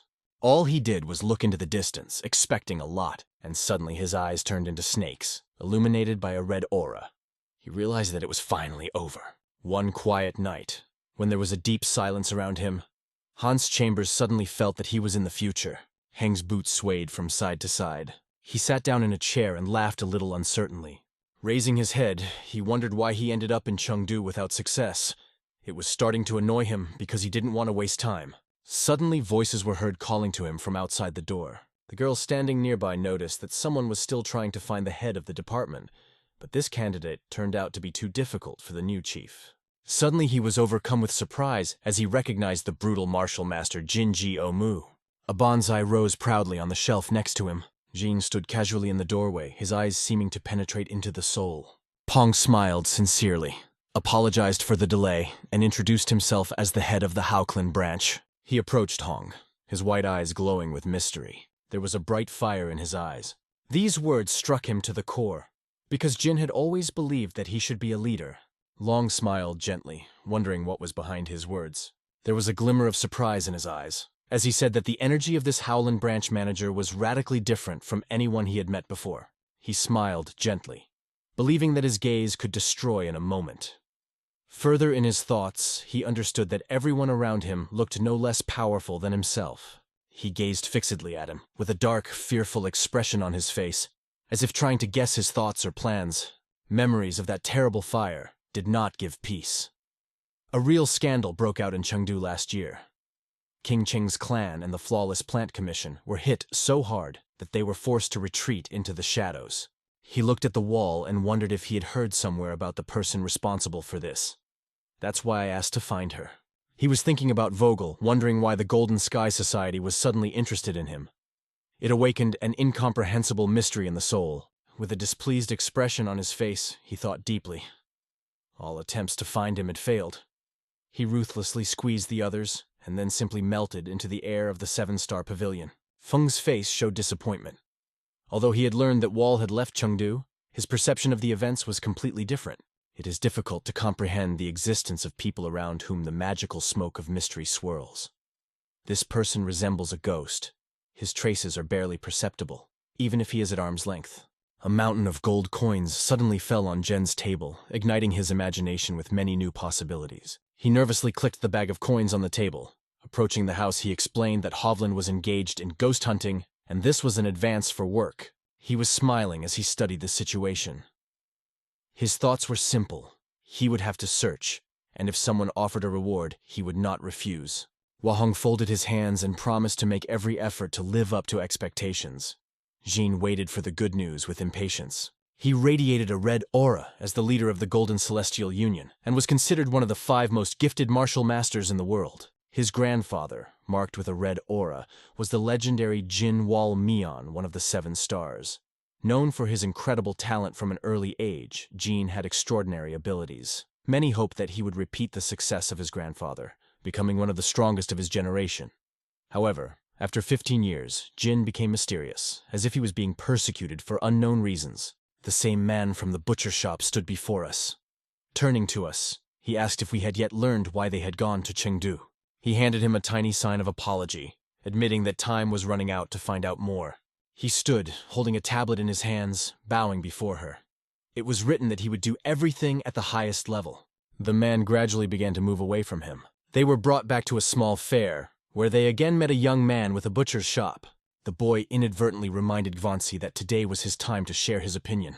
He felt a slight insecurity, because his skills had not yet reached their peak, but now it was his turn. The picture shows the youngest Quan from the butcher shop. Quan had a friend in the crowd who assured him everything was fine. But then why did anxiety constantly flood into his mind?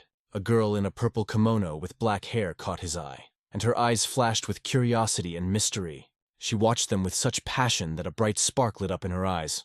She waved her hand, inviting Jin to come closer. The book made me think deeply. Where is everyone? It turned out that Soha had set out to find Master Poon, to find out what it was like on the streets. There was an unusual change in her face when asked about Fenton. This caused a good laugh from both of them, because she remarked with a smile that she didn't care, because he was probably hanging out in brothels. She turned to Jen, wondering how things were going with the intelligence. A burst of enthusiasm burst out of his eyes. He realized that the task had become a real challenge, unexpected in itself. He closed his eyes when he heard her question about the wall. "I don't know," he replied. "I still need to figure it out."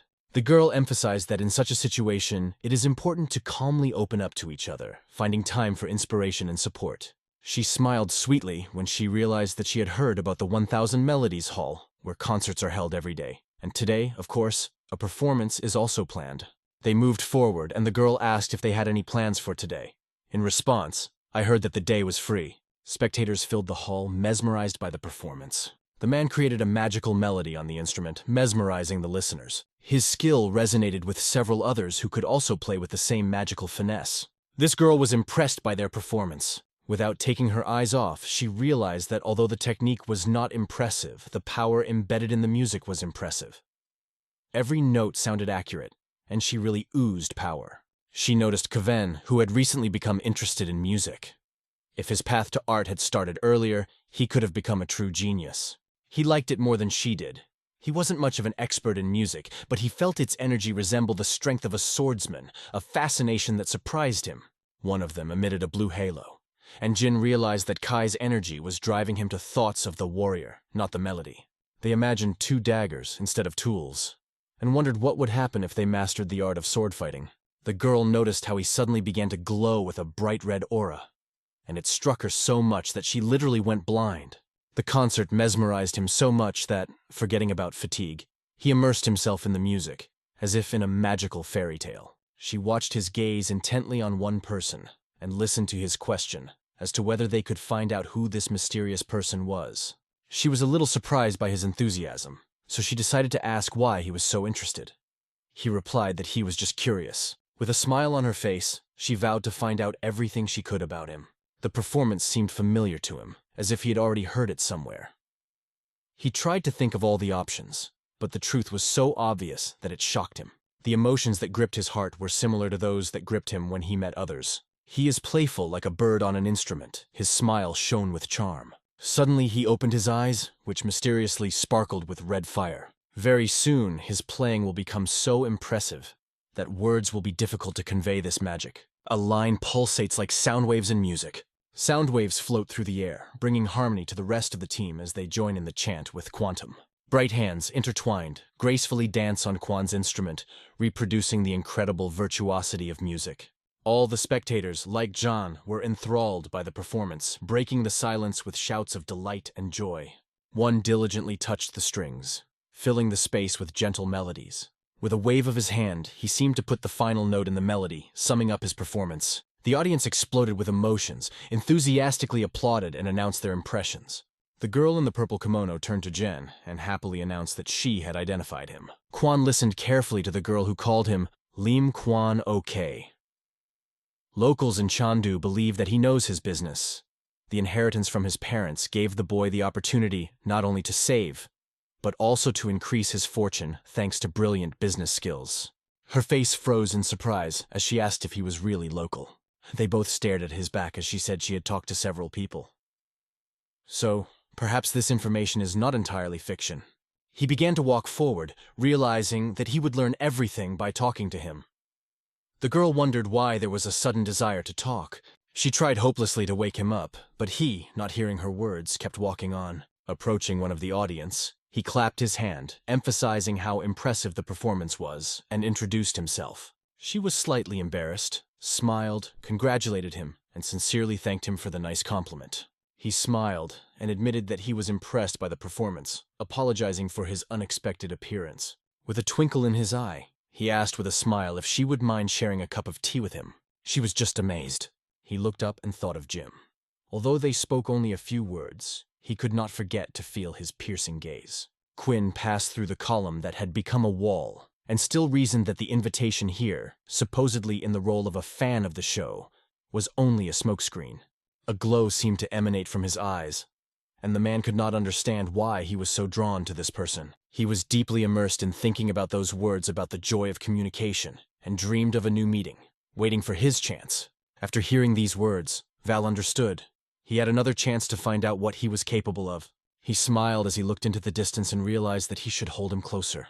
She was heading for the gate. When he arrived, the first thing he did was open the door that led inside. The old man held a stone slab in his hands, studying it carefully, as if seeking to unravel its ancient mystery. He approached the city manager and asked what had happened. He gave Val a tablet, and he realized that Thunderclam had detected suspicious activity. He remembered how he had put an end to the chieftains, and he was certain that ThunderClan had already collapsed.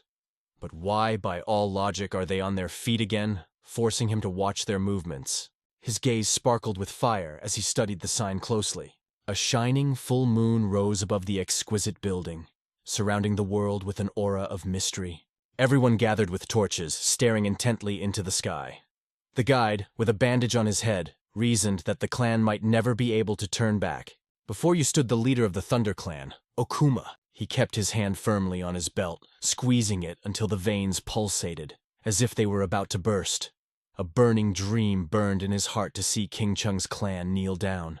He remembered the past and realized he did not hold the funeral of the clan head. Prison in Kinshin left scars in the soul, and the worst thing is that no one apologized. Disdainful facial expression, clenched teeth.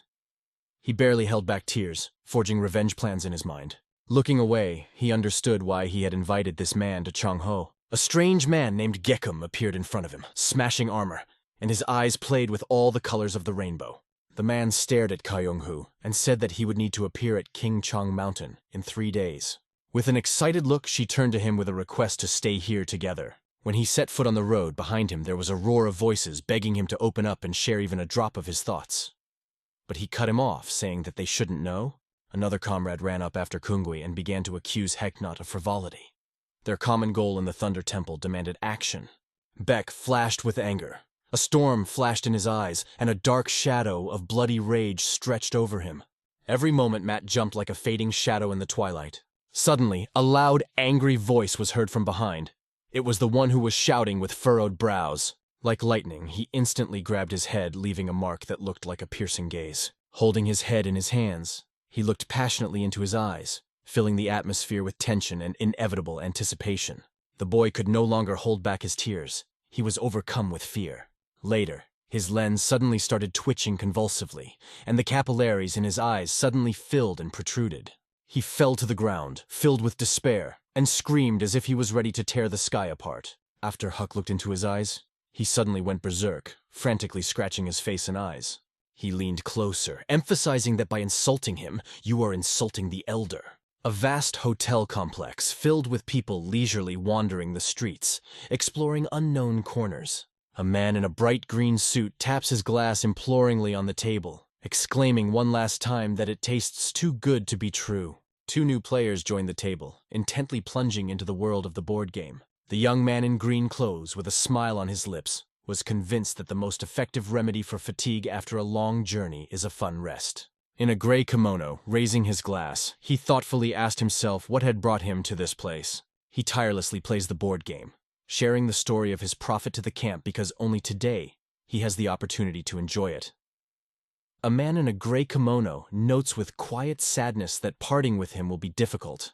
Suddenly, a girl in a red dress brightly walked past the boy in a green suit. Her bright colors and mysterious appearance instantly captured his attention. Her beauty was impressive, and the aroma was magically pleasant. The man in the green suit watched her in surprise, silently combining his thoughts.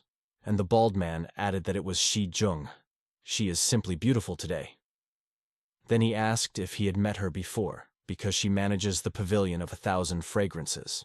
The boy suddenly jumped up. His face had a mysterious and surprised expression. Seon suddenly felt someone's hand grab her tightly. Fear flared up in my heart.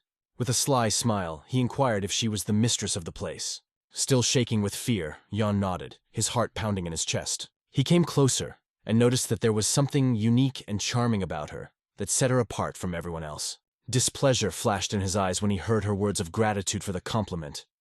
She seemed to be courting forgiveness, asking to let her go. However, he was not going to give up, offering to have a drink together, but was categorically refused. His eyes lit up when she said his name. He believed that by knowing his name, they would understand his essence. Kind with friends, cruel with enemies. But Seihin was not going to change her attitude, even despite his words, and asked to be released. Crazy determination was in his eyes. He warned her that if she continued to refuse, she could witness the last day of this pavilion. These words struck her to the core, bringing tears to her eyes. She continued to look at him anxiously, not believing his instability, and was at a loss, not knowing what to do next. Suddenly, a man in a body kimono approached them and announced a second break. She touched her chest in deference, calling him respected master. The owner turned out to be a fair-haired young man. Perhaps he is our mysterious guardian. His hand lightly touched his waist as if he was the master of this territory, and his glowing smile conveyed confidence and ease. The young man huddled behind the wall, looked at him and quietly smiled, confirming that he was the owner of this space. The guy came up and asked what his name was, but he heard the answer. "It's none of your business." Every word hurt Kim, and his question, filled with displeasure, clearly reflected the depth of his indignation. Everyone gave him a quick look, wondering if he really should say his name. He began to scratch his head, realizing that no one had annoyed him in a long time. And suddenly, this owner of the pavilion dared to mock him. Does he really not understand who he is dealing with? He smiled, although not very confidently, because he considered this day to be the last for the 1,000 cents of the pavilion. All things were suspended in the air by the magic he cast. He reached out his hand, a fiery energy flaring in his gaze, clearly indicating his readiness to demonstrate the colossal difference between them. Paul froze, watching intently as he impressed with his skill. The man with a crazy smile wondered how a simple person could peacefully meet his incredible energy face to face. The boy jumped for the ball, raising his fist, exclaiming with admiration that his fighting skills were very impressive. After hitting the ball, his fist seemed to pierce through him. The man stopped as if struck by lightning, realizing that the fist did not feel resistance, but simply passed through. At the same moment, Val appeared from behind, surprised to note that not only strangers can encroach on someone else's property, but also try to destroy his property. In an ominous voice, he emphasized Simon's willingness to risk his own life. After these words, he was overcome with fear. He could not restrain himself and called to stop, rethink the situation. Baldwin felt no pity for him. Using his skills, he instantly punched him in the stomach, and blood splattered like red blotches on a canvas. Autumn brought horror when the blood of a helpless boy fell on the ground. The wall of the building collapsed under the pressure of the majestic vault. Diamond himself flew through this wall like lightning, illuminating everything around with the bright light of a diamond. She quietly, calmly followed in the shadow of his steps. With sparks in his eyes, he stubbornly walked forward, determined to face the final battle with Kaiman. Stepping closer, he placed his foot on his back, causing a shrill cry. With a sneer and arrogance, one person turned to Hyman, without hesitation, stepped on his back, contemptuously asking who he was. Silver threads wrapped around his arm like shadows, but he just shrugged. It was none of his business. Threads, like a conspiracy, tightened around the male body. Then, with one sharp movement, he began to slice his bones like a puppet master immersed in his terrible craft. He was forced to leave and ordered his men to take him out of this place. The man suffered a devastating blow not only in his body, but also in his soul. They were taken to a cozy house by the lake, which gently played in the sun. Yang carefully removed the mask from Wall's face, staring at him intently. His gaze lit up like 1,000 stars, but no words appeared. Yang, with a beaming smile, remembering the difficult night, sincerely thanked Wall for his support. The Wall rested on her lap as she shared a story about Mr. Xiamen. Although he was not alone, his friends always brought only trouble. The friend slowly opened his mouth as if suddenly realizing something. A faint spark of inspiration flashed in his eyes, as if he had found a long-forgotten truth. As he rose from her lap, he realized she was right. He took a step forward, explaining that they had guests and they should be let in. He moved forward towards the gate, passing through his yard. A girl in a purple kimono with long black hair was approaching the guards, claiming that she knew the sloth who had recently been here and had been humiliated. A big smile appeared on her face, which seemed doubtful. She asked if she could be shown to the owner of this establishment. A girl stood in front of the door of the wolf chamber, determinedly exploring what awaited her inside. She was shocked when she found out he let her in. The girl finally calmed down a little because her emotions were boiling over before the meeting. The open door unobtrusively stopped the gaze. She remained there, full of inner tension, watching him intently. Her eyes spoke volumes. She was either amazed or a little scared. Ball was scrutinizing his scans when a giant white snake lurking behind appeared in his mind. The girl was confused, wondering what was wrong with this man. It seemed as if she had encountered a giant snake, so she asked him with trepidation if he was the owner of the 1,000-coin pavilion. His gaze was so attentive that she understood it was better to sit down. When she approached the table, he noticed that the owner of the cafe was still very young. That is why he decided to help her so that she could run her business without worry. Sitting on a chair, the girl enthusiastically crossed her arms in a triangle and admitted with a smile that she was glad to meet her. She gave her name, emphasized the honorary title, and asked if he knew of her. Ball closed his eyes tightly, trying to convince himself that he hadn't heard anything. She got a little irritated when she realized that she would have to work more. After all, she considered herself a celebrity in Chungo, but then it turned out that not everyone had heard of her. She watched him intently, right in his eyes. Look. Even the thought that he never left his native circle did not give her peace. She kept looking at Vol, amazed at his skill, because he brought Xiamen to such a state. His appearance did not show fatigue, which was a real surprise for her. Sitting face to face, she had no doubts. She wanted to know his name. Hope played in her eyes, as if this moment could turn everything around. He looked at her touchingly and quietly wished her a good night. He paused as he thought about a new name, but the memory of Seo Jun's words suggested, "Let it be Nightmaster." She closed her eyes, dreaming that he would become the master of the night, as in the legend. She explained that she came not only because of her disbelief, but for the sake of the entire company. Looking at the wall, she plunged into memories of the past. She wondered, was this the same killer who had caused that terrible tragedy in that place that year? Looking into her eyes, barely closing his eyelids, he asked why she was looking for him among all. Bright sunlight reigned in the room. The girl wanted to ask Val something. This interested him, but she noted that she would reveal her question only during a personal meeting. With a bright gleam in her eyes, she said, "If it's not him, there's no point in her talking." Closing his eyelids, all realized that he had run out of words. While Walt drifted off to sleep with his eyes closed, she studied him quietly and intently. Before leaving, she faintly threw up the idea that they might meet again someday. Suddenly they found themselves at the top of the mountain where the gentle sun caressed its rays. He bursts into the hall full of panic and shouts about the terrible disaster. Clan leader Chan was enjoying tea at the table with his mentor, pondering ancient knowledge and fresh trials. His face showed surprise, and he asked why there was such a fuss. The frightened young man whispered in fear that the street was inhabited by ominous funders.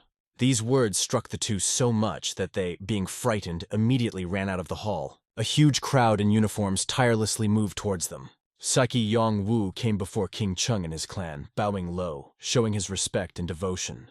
All the team members gathered around as he confidently announced himself as the new leader of the Thunderclap. The elder, introducing himself as Mu Ren, the leader of the Chen clan, wished him a happy life despite his illness. The moon, wrapped in the shadow of uncertainty and fear, wandered in search of ways forward. At the moment when the elder inquired about his well-being, everything around him seemed to blur and disappear, becoming uncertain and trembling. The trace of the murder of these two people left a deep imprint on the memory. His eyes trembled, and sweat poured down his face like rain. He could feel the thunder approaching, like the oppressive breath of a storm. He found himself in a confusing situation, and forcefully announced that he had come for answers from King Chang's clan due to the death of their previous leader. The elder advisor wasted no time in noting that the real culprit had long since left this world. The elder looked at him, and noticed that they considered themselves responsible for this. Everyone was full of anxiety, stressing that after losing their leader, they needed compensation. The life of someone important from the Kanchung clan. They looked into each other's eyes, his words causing the King Chen clan leader to curl up in the shadows. After these words, the elder felt uneasy, and began to think about whether he should really take such a bold step. The people of the Kanchang clan in a rage burst out shouting, outraged by the insulting words directed at their elder. Fear and doubt arose in the person from the negativity pouring from the mouths of others. He was really excited, because Hayek had promised to take over the rest as long as they were making a fuss in the clan. What to do now? Suddenly, one of the members of the Thunder clan came forward. gesturing vigorously, and called everyone to stop. Wangbo looked down and shared a secret. He was Li Pain, the master of Martial High Heaven Academy. He made his way to Kunwu and the elder, who were watching his movements closely. The old man with shining eyes looked at him intently, wondering why Mr. Liu was here.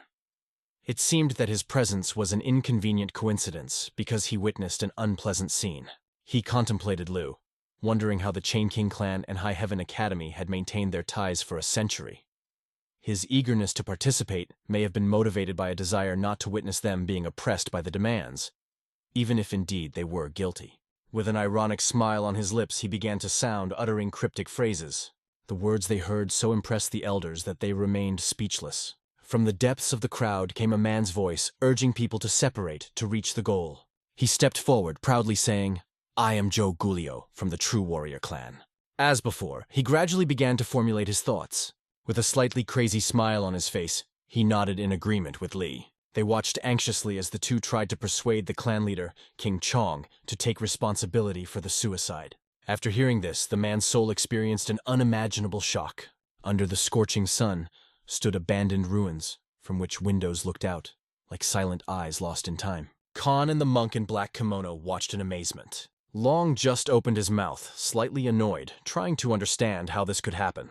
A man with white hair and two monks intently studied the ruined village where time seemed to have stopped.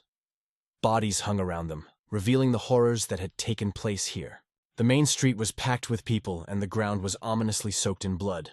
Scattered objects along the path nearby. A lifeless body. Ron bent down, touching the body to check for a pulse. He asked about the survivors, but the monk in black with frightened eyes replied, "There is no one left." The young man in a red kimono studied the man's body with scratches on his chest. He asked when it happened, and who was behind it. A man in a black kimono was staring intently at the picture. Narrowing his eyes, he remembered that the artifact had been found this morning, and the culprit had still not been identified. He lowered his head sharply, closed his eyes, dreaming that he would remain unnoticed. But suddenly a purple light of rage flashed in Heng's gaze. Sankey looked intently at the red kimono, noting that all the maidens were holding swords. Chains, clubs, and picks are securely clamped in their hands. Han, hearing this, cautiously looked around and straightened up. As I looked at the man whose body was covered with claw marks, I realized that the scars were silent witnesses of his experiences. Carefully examining the devastated village, the squad came to the conclusion. The inhabitants themselves seemed to have become victims of attacks on each other. The black monk only confirmed this with his deep, thoughtful look. Suddenly he stood up, opened his eyelids, felt surprise, and with fear, tried to understand what happened around him. A clear day unfolded on the street, where the sun gently hugged the buildings, giving them a unique charm. Yang watched intently ahead, aware that King Changsektu's leader must obey their decision. Another representative of the Thunder Clan with mad, burning eyes confidently looked ahead and said that he would have to pay for everything. The third, also full of obsession, recalled the past, hinting at a tragic end. Ren looked curiously at the three men who were staring at him with interest. Behind him stood a dark-haired man who watched as if he had gone mad, asking his brother to pay attention to the sect leaders. A strange man in a bright hat peered intently into the crowd. People around seemed to have lost their minds, and even King Chang Luk, the leader of the sect, shared his astonishment. Kronjon, breaking through the crowd, called out that he had an important message. This mysterious man was staring intently at him, as if trying to guess something elusive. King Chang, the ruler of the tribe, looked menacingly at his interlocutor and boldly asked what had happened. Bongjing's whole body trembled, and Ren, watching this, barely showed surprise as he opened his mouth. She barely had time to retreat when the man lowered his head and pulled out a shiny, sharp knife from his sleeve. Suddenly he raised his hand, adding more power to the grip as he twirled the knife. Charmjin delivered a crushing punch to the sect leader's gut. Ren, bewildered, spat blood, eyes filled with fear. The mustached man swiftly caught him as he collapsed, yelling for help. All his clothes were soaked, and his eyes flashed with rage. Looking straight ahead, he slowly pulled out the knife. King Chang, the second of the rulers, began to tremble as the amazing man raised his hands in a clarion call to his brother. Suddenly stopping the old man, angrily flashing his eyes at the young man, he asked what he was doing. Saliva was running from his face, and his eyes were burning with madness. Looking at them, he said that the retribution for the mistake would be inexorable. The armed band of monks with maddened looks prepared for battle, tirelessly whispering one single word: price. The old monk gently laid the injured brother on the ground, his eyes shining with shock and anxiety. The other monks gathered nearby, determinedly ready to defend themselves. The enchanted crowd with red eyes raised a cry and rushed into battle. The young monk stood with a sword in front of the mad uncle, asking why he was threatening, because the leader had to be protected. King Chang was slowly losing consciousness. The leader of the rival sect closely watched the fight, never taking his eyes off the backs of his opponents. The leader of the High Heaven sect, his eyes blazing with anger, ordered his disciples to attack King Cheng. At the same time, the Jinsong sect leader drove his followers after him with a stern look. In a moment, they were joined by an armed, emotional crowd. John shook his head in alarm, first to one side, then to the other, not believing his eyes. With outrage in his eyes, he turned to the side, trying to understand how this had all happened, and why the situation had gotten to this point. A terrible picture loomed before him, and he realized why he had hesitated for so long. Now it was necessary to act decisively, without any hesitation. He suddenly saw a dark silhouette in front of him. He was sitting on the roof and watching him intently. On the roof, he tilted his head slightly, and the wind playfully played with his hair, blowing it to the side. Suddenly raising his insane red eye, he watched the Thunder members. He realized how internal strife destroys even the strongest sects, affecting King Chan as well. He and his brother stood amid the roar of the machines, carefully watching the maddened energy of the engines. Soon, Zom blossomed over humanity, illuminating everything around with purple energy. Clan leader Brother Ching Chang opens his eyes, gently letting go of his brother.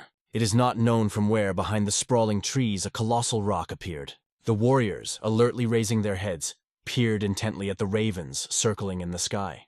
Jin stared intently at the chirping birds, but his cold gaze only barely touched them, without any concern. Soon, Jin, with unwavering determination, moved forward, sharing his unsettling feeling and urging him not to waste time. They rushed to the castle, lost among the enchanted forest. The two swords clattered together, making the air tremble in the Spartan battlefield. Although the blows were blocked, they urged others not to stop. Shocked and confused, Sage crouched next to his brother, carefully watching the fierce fighting around him. He clenched his teeth and his gaze was wild. Apparently he was wrong, believing that only women behave strangely. Or maybe they are under some spell. Their children do not even know what it means to risk their lives in fights. They watched with concentration as the monks waged a fierce battle for life and death. After brushing his teeth, he felt alarmed when a boy suddenly appeared, circling above him as if in mid-air. The blow turned out to be indescribably strong.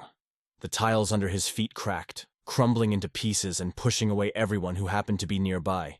Age raised a hand to his face to shield himself and his brother from the airborne dust storm. A squad of knights suddenly found themselves in the midst of events, carefully observing the conduct of the battle, peering into every step of the leader of the Kunchang sect. Instead of proudly holding the sword in hand and looking ahead, he slowly turned his head to the sect leader's brother, studying him intently. 3 people suddenly appearing, bowed their heads, paying respect to the spirit from the heavenly hall. Everything looked unusual, and he, with a slight sadness, apologized for his frank intervention. Sage, with trepidation and timidity, watched him, her mouth slightly open. He realized how difficult it was for both of them, and felt deep gratitude for the support. He looked at him more carefully and asked what happened. The strange man sighed, saying that he would like to find out for himself. He slowly lowered his eyelids and became sadly confused, feeling himself the victim of a mysterious sorcery, not understanding who was to blame and why this had happened to him. Gina turned her head sharply, cautiously looking around the space. A thought about witchcraft flashed faintly, and suspicion appeared in the eyes of those around her. They thought she was hiding some secret. After looking at the unsure expression on her face, she carefully examined the floor and decided to share this observation with the others. Suddenly she sharply turned to her friends and realized it was really poison. Sharply twisted his face, looked at the girl in shock, not holding back the horror, and with his mouth open, rushed in with a question. "What's going on?" The dead rose, their eyes glowing a bright violet, insisting they were victims of poison. "The tune will focus on those surrounding the main bodyguard." He suddenly opened his eyes, his face pale with shock, his thoughts cursing the poison that changed everything. Uma suddenly turned away, shocked.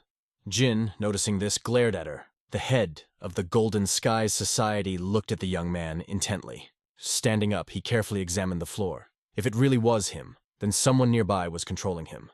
It was necessary to find this threat and neutralize it. Suddenly she turned to the boy, saying that they should take care of this place and find the wizard. Jin confidently raised 2 fingers to his face, closing his eyes as a sign of agreement with the girl. Energy erupted from his palms, creating an aura of magic and power around him. Everything around began to absorb energy, turning into dark shades. Gradually but relentlessly, they enveloped every corner of the city. Immediately after his cry, he jumped so high that it seemed as if he had taken off. The company followed his flight with delight. The genie was speeding through the sky, passing the dense thickets. Suddenly he froze over a small clearing, intently studying everything that surrounded him. He instantly grabbed his sword, his face burning red, and his angry gaze fixed on the ground. The leader of the Golden Sky instantly rose up, his sword cutting the tops of the trees as if they were paper. He focused on the darkness that opened before him. Red, bright eyes and a silhouette similar to Zona appeared. Zon suddenly lowered himself directly in front of the young man, who slowly bowed to the ground. The masked man suddenly focused his red eye on the shoulder, asking how he managed to find it. Jin, holding his sword in sight and with a grim face, asked what prompted such an act. He held his gaze, smiling, and said that he did not have an exact answer to this question. The genie flashed red. His eye flirted with flame, and he realized it was time to act, so as not to be left without a response. Jean suddenly spread his arms to his sides, and a furious wind rose around him. A fusion of evil views revealed to him that the only way out was to stop the curse by force. He gripped the glowing sword tightly, staring intently at the boy with the mask and red eye. He straightened up suddenly and, concentrating, raised the sword behind his back. After making a powerful blow, he formed a colossal red wall. Zon watched the approach of the wall intently, remaining absolutely still. The masked boy opened his eyes wide, which played with the red light from the wall, creating an aura of mystery around him. A huge rock behind Zoma hit the powerful pillar of energy. He looked in front of him, puzzled, and barely opened his mouth. Suddenly, a silhouette appeared from behind. His gaze flashed with mist. He understood. This is not bad. Jin's eyes widened as he looked ahead in shock. In the next moment, the leader of the Golden Sky turned sharply, and Zon, like a ghost, flew into the heights. Jin dropped his hands, realizing that he didn't have time to stop him. He turned his head, watching the grass longingly, knowing he couldn't destroy it. Meanwhile, black smoke rose rapidly into the sky. He suddenly looked away. A feeling of confidence appeared inside him, and he realized that his actions had become clear. He absorbed the view of the city, and Kama flashed in his memory. Tension gripped him, and his teeth clenched. There was a feeling of incompleteness. Flocks of birds quickly circled over the city as a thin smoke rose in the air. The gray-haired man was intently examining the bound figure on the canvas. And behind him, 3 warriors with katanas were at the ready to meet any danger. Rage seized Musta Shudman. He gritted his teeth as he realized that this potion contained poison that seemed to mock his stunned mind. Sweat streamed down his face, and his eyes, full of fear, were fixed on the ground. Staring ominously at the prisoner's back, he ordered him to confess who was behind it. After the community leader's words, the boy suddenly opened his mouth, staring at the floor in horror, and shouted that he didn't even know who it was. Jean quickly walked around him, leaning closer, eager to unravel the secret he was trying to hide. Conway clenched his teeth, fear echoing inside him. Visions appeared in his mind, pointing to the way to the Temple of Thunder. Sage anxiously began to watch him, trying to guess the reason for his silence. He suddenly had the urge to stand up, and as he lowered his thoughtful gaze to the ground, he realized that the warrior resorting to the poison curse was probably from the Temple of Thunder. Jin studied him intently, trying to understand his true form. Asen suddenly turned to her, remembering the image of Zom. However, he explained that it was difficult to determine his appearance, because the body was completely hidden under a black cloth. The leader of the community, slowly lowering his shoulders, took a careful look at the old man and understood. He was definitely a warrior of the Temple of Thunder. Kanva, a moment later, opened his eyes. The temporal vein pulsed purple, and the eyes swelled, flashing a bright light. Suddenly his mouth opened wide, he stretched out and screamed at the top of his lungs. The girls behind watched in horror. Kun began to choke, coughing up blood, and closed his eyes as he fell, causing Jen and Sage to be truly horrified. The clansman warrior from Grom, in the middle of a storm of feelings, tearfully asked the mustachioed man for help. After his words, he fell to the ground, raising a cloud of dust into the air. Suddenly, she threw the katana at her friend and ran to the boy. She instantly pressed her fingers to her neck, feeling the throbbing. Soon she looked up, shocked and with her mouth wide open, and realized that he had already gone to the world of nothingness. He carefully examined the boy from the Thunder Clan, noticing how the little one did not trust even his own.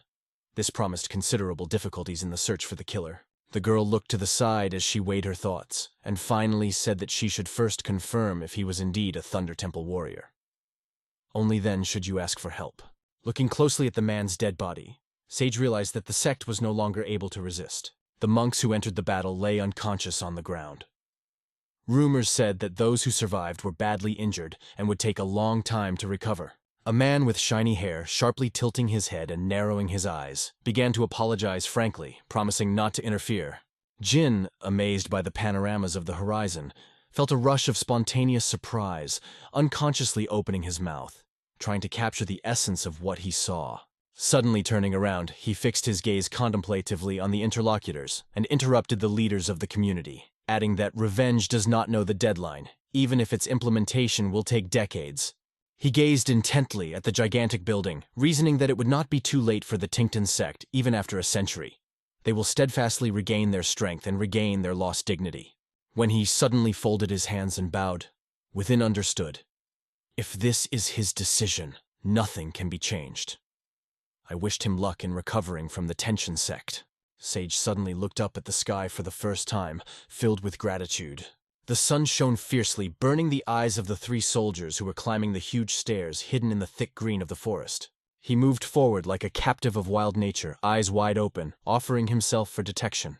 He opened his eyes even wider, furrowed his brows, and remembered that their opponent was a real monster that played on human emotions. If left unchecked, the consequences can be dire. Ning carefully studied the back of the head of the community leader, opening her lips slightly. Anxiety appeared in her eyes. Will they still be able to catch him? Because the escape happened a long time ago? A memory of the field of the bloody grass like yesterday. He told the girl with a smile that he saw him bleeding. His deep wound resisted even the best methods of treatment. The leader of the community recalled a grandiose bridge that seems to look at the world from a height. After thinking it over, he decided to travel to Chengdu to seek advice from a respected doctor and seek help from the Hu clan. Daya suddenly bent her head to the floor, peering in and realizing that she couldn't do without it. Her willpower was what would help her realize her plan. He stared intently into the distance. Images of a gray-haired man and a little girl flashed in his mind. She was going to share her thoughts with the girl Soha and the gentleman Shinpun, hoping for their support and confident that the man next to her would not leave her alone. He sped up, sliding down the stairs, deliberately trying to get her attention. The girl stopped, looking thoughtfully in his direction. The community leader slightly bowed his head towards the stairs ahead and practically rushed forward. Bing looked at her friend with a thoughtful smile, realizing that their business was of little use. Jin just smiled, admitting that it wasn't the first time, perhaps youthful foolishness. There are almost no personalities like the sun in John W. Looking at the back of the head of the receding leader, they reflected on how his unwavering faith inspired them and led them forward. Ning's eyes dropped sharply as she realized the truth, and this made Hyena smile sincerely. Black disguised her hands behind her back, carefully watching the boy as he walked away. She realized that they should hurry, and her friend hurried after her, ready to support her. The lantern hanging from the roof dazzled the streets around. Soen looked ahead, smiled warmly, emphasizing the importance of self-care. The protagonist slightly moved the cloak away from the helmet, looking at the girl with interest, and realized that this was only the beginning. Sayan suddenly blushed, looking intently into his eyes. Raising a finger to her chin, she realized that in a pinched moment, his silent presence always brought comfort. He watched her carefully with a happy smile. The man rushed forward along the narrow street, and the girl, mesmerized, followed him with her eyes, drowning in her thoughts. Confidently and quickly planted his foot on the last step, feeling the will to triumph. The streets were asleep, shrouded in dreams of silence. The main character slowly walked along the peaceful street, feeling the light breeze and watching the shadows that circled under the lights of the lanterns.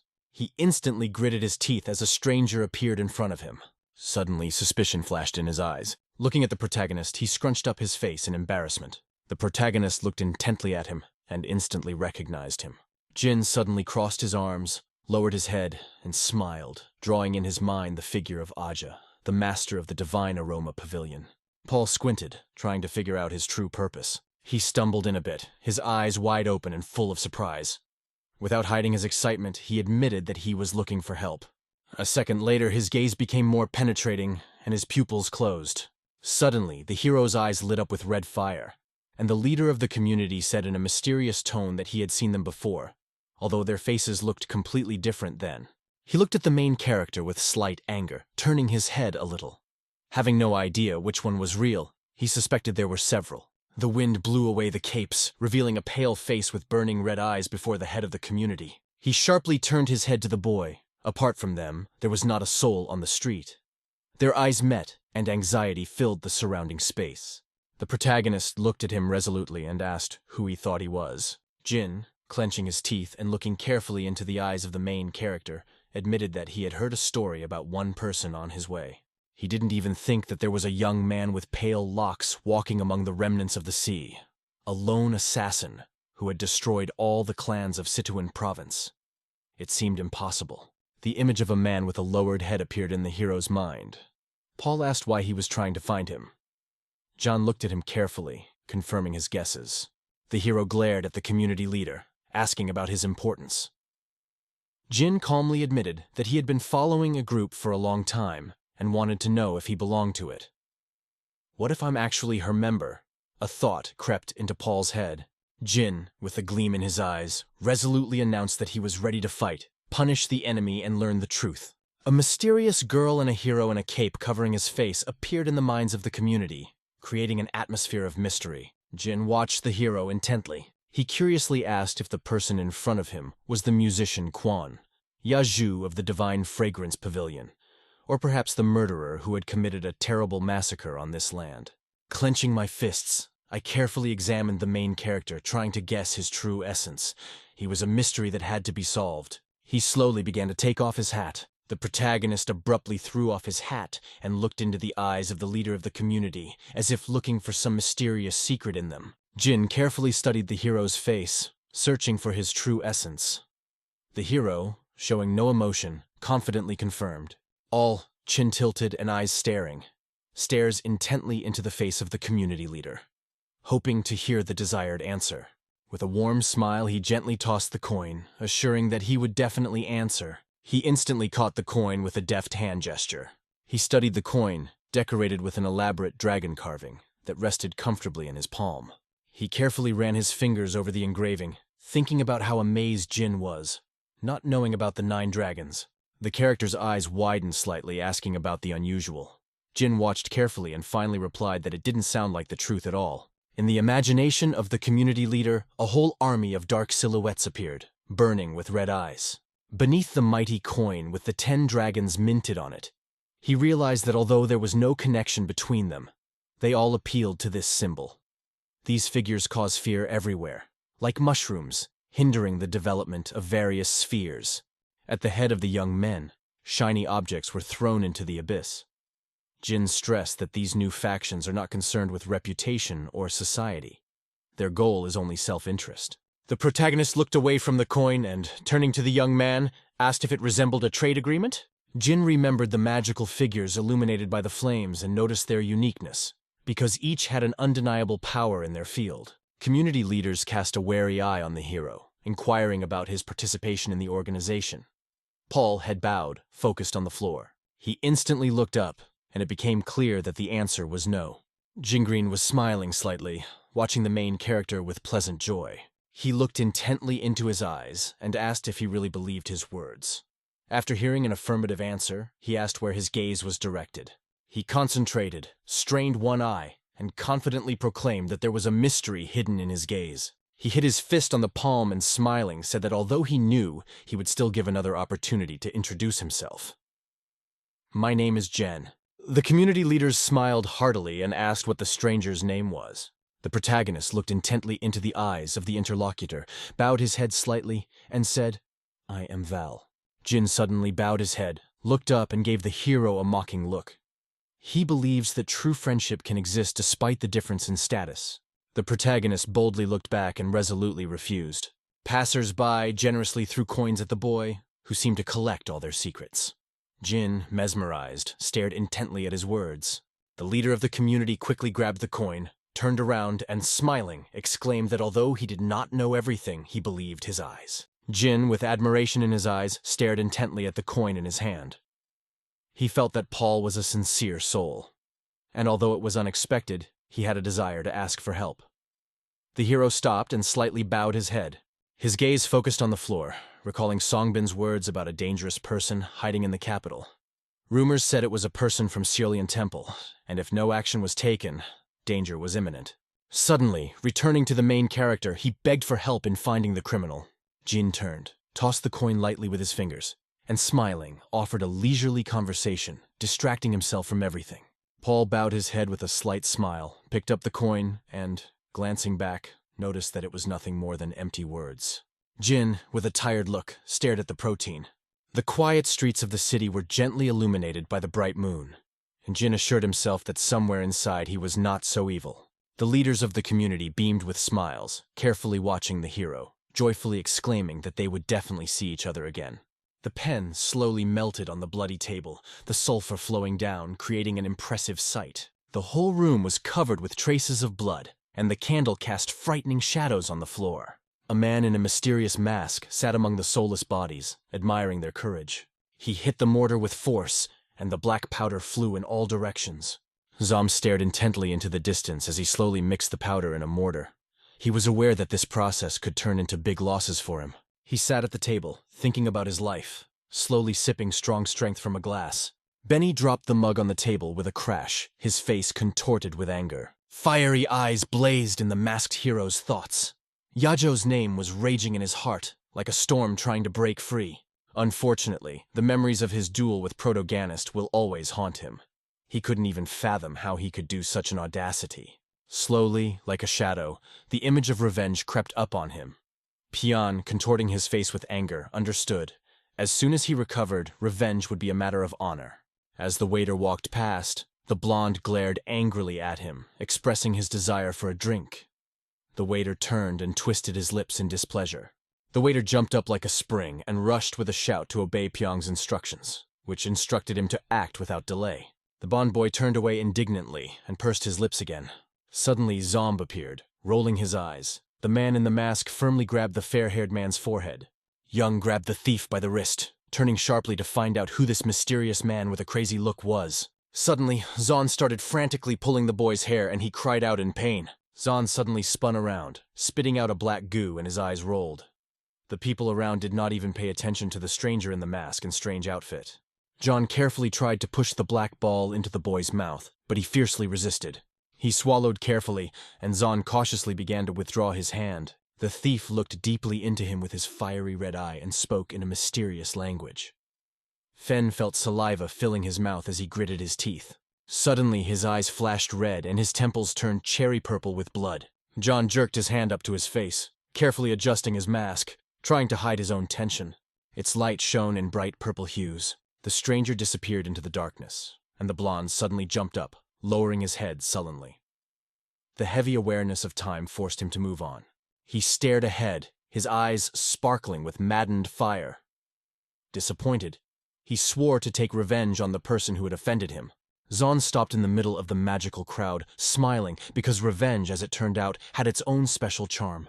The streets of the city were just beginning to come to life under the first morning light, when suddenly a voice was heard urgently asking for help. A crowd of purple-eyed creatures mercilessly destroyed city institutions. The man tried to stop them, questioning their actions and calling for an explanation as to why they were acting the way they did. He suddenly froze and began to turn his head. His gaze constantly sought to find something in the darkness. He focused, looking at him with his violet eye, and said that it was too noisy in here. The boy suddenly fell to the ground, shouting and covering his face with his hand. The man decisively raised the wooden club above his head, making it clear that it was best to stay away. Suddenly, a thunderbolt slammed into the back of the man's head, knocking him off his feet and plunging him into bottomless darkness. Suddenly, he appeared behind the man, looking into his soul. Ning studied him intently, and the community leader could not realize that all this was really happening. The warrior reasoned, bowing his head. Suddenly, I realized it was him. The poison, like a demonic force, gripped the minds, forcing people to attack civilians. It etched itself into their necks like a hideous beast. Proud men with clubs in their hands rushed after the fleeing women, filling the air with their screams. Jin stared intently at the breathless faces and wondered if it was his fault. The chaos in Chengdu that erupted after his encounter with aggressive sectarianism finally broke him. He watched intently, wondering why he was active now, since he had remained in the shadows before. He opened his eyes and hovered in space, realizing that all this commotion was not his real purpose. Surrounded on all sides and losing patience, he decided to take a bold step. Focusing on his friend, he assured that everything would be fine. But suddenly his words were interrupted by Gin, who rushed towards them, loudly calling her brother. Suddenly she stopped nearby, breathing heavily, and said that their situation was critical. Jin gave her a piercing look, trying to figure out what was going on. With wide eyes, she suddenly announced that Mompion had already left the place and was heading towards the pavilion filled with divine fragrance. The whole team suddenly turned, hearing a loud cry of fire, which plunged into the air like thunder. A fire raged on the outskirts of the city, incinerating a gigantic building. It became known that the Divine Aroma Pavilion was engulfed in flames. It did not frighten them, but it became a reason for reflection. Fiery wings of flame embraced the building, and dark smoke rose to the sky. People rushed in panic, trying to save themselves. Panic spread around people, tears were heard, and someone called, "Bring water!" The girl, holding her breath, peered into the burning flame, alarmingly stating that Xian still hadn't returned. Fire and smoke took over all the rooms. The tiles turned black. He leaned into Sujung, struggling to hold back a cough. He watched the unconscious girl intently, indignantly wondering who had forced her to give him up. Soon he couldn't contain his emotions and asked himself why she ignored him. Ningen Jin suddenly burst into the room, holding her breath. Fenton turned to them instantly, as if her appearance demanded an urgent response. The blonde suddenly plunged into an unusual trance. Saliva flowed, and his eyes lingered on an object that struck his imagination. He couldn't look away, filled with horror, realizing that this look, like the Tincton sect, indicated that the same technique had been applied to him. Turning sharply to the captain, she reported on the expansion of the fire. "It is necessary to urgently rescue the girl and run away as soon as possible." Jin glanced at the dagger in the girl's chest, then turned to the blonde man with anger. "Dead? Peony? It's sad, but first you have to save yourself." Jin raised his hand in an instant, pointing intently at the boy, urging him to calm down and leave this woman for his return. Lion stared at him with a maddened glint in his eyes, remaining motionless. He looked at the girl with his puffy eyes, grumbling something under his breath. After suddenly rising, he clenched his teeth, as if preparing for a battle with an invisible opponent. He pressed his hand to his chest, blaming himself as if all this happened only because of him. As he bowed his head, his eyes took on a new hue, giving the impression that everyone around him was staring intently at him, filled with completed judgment.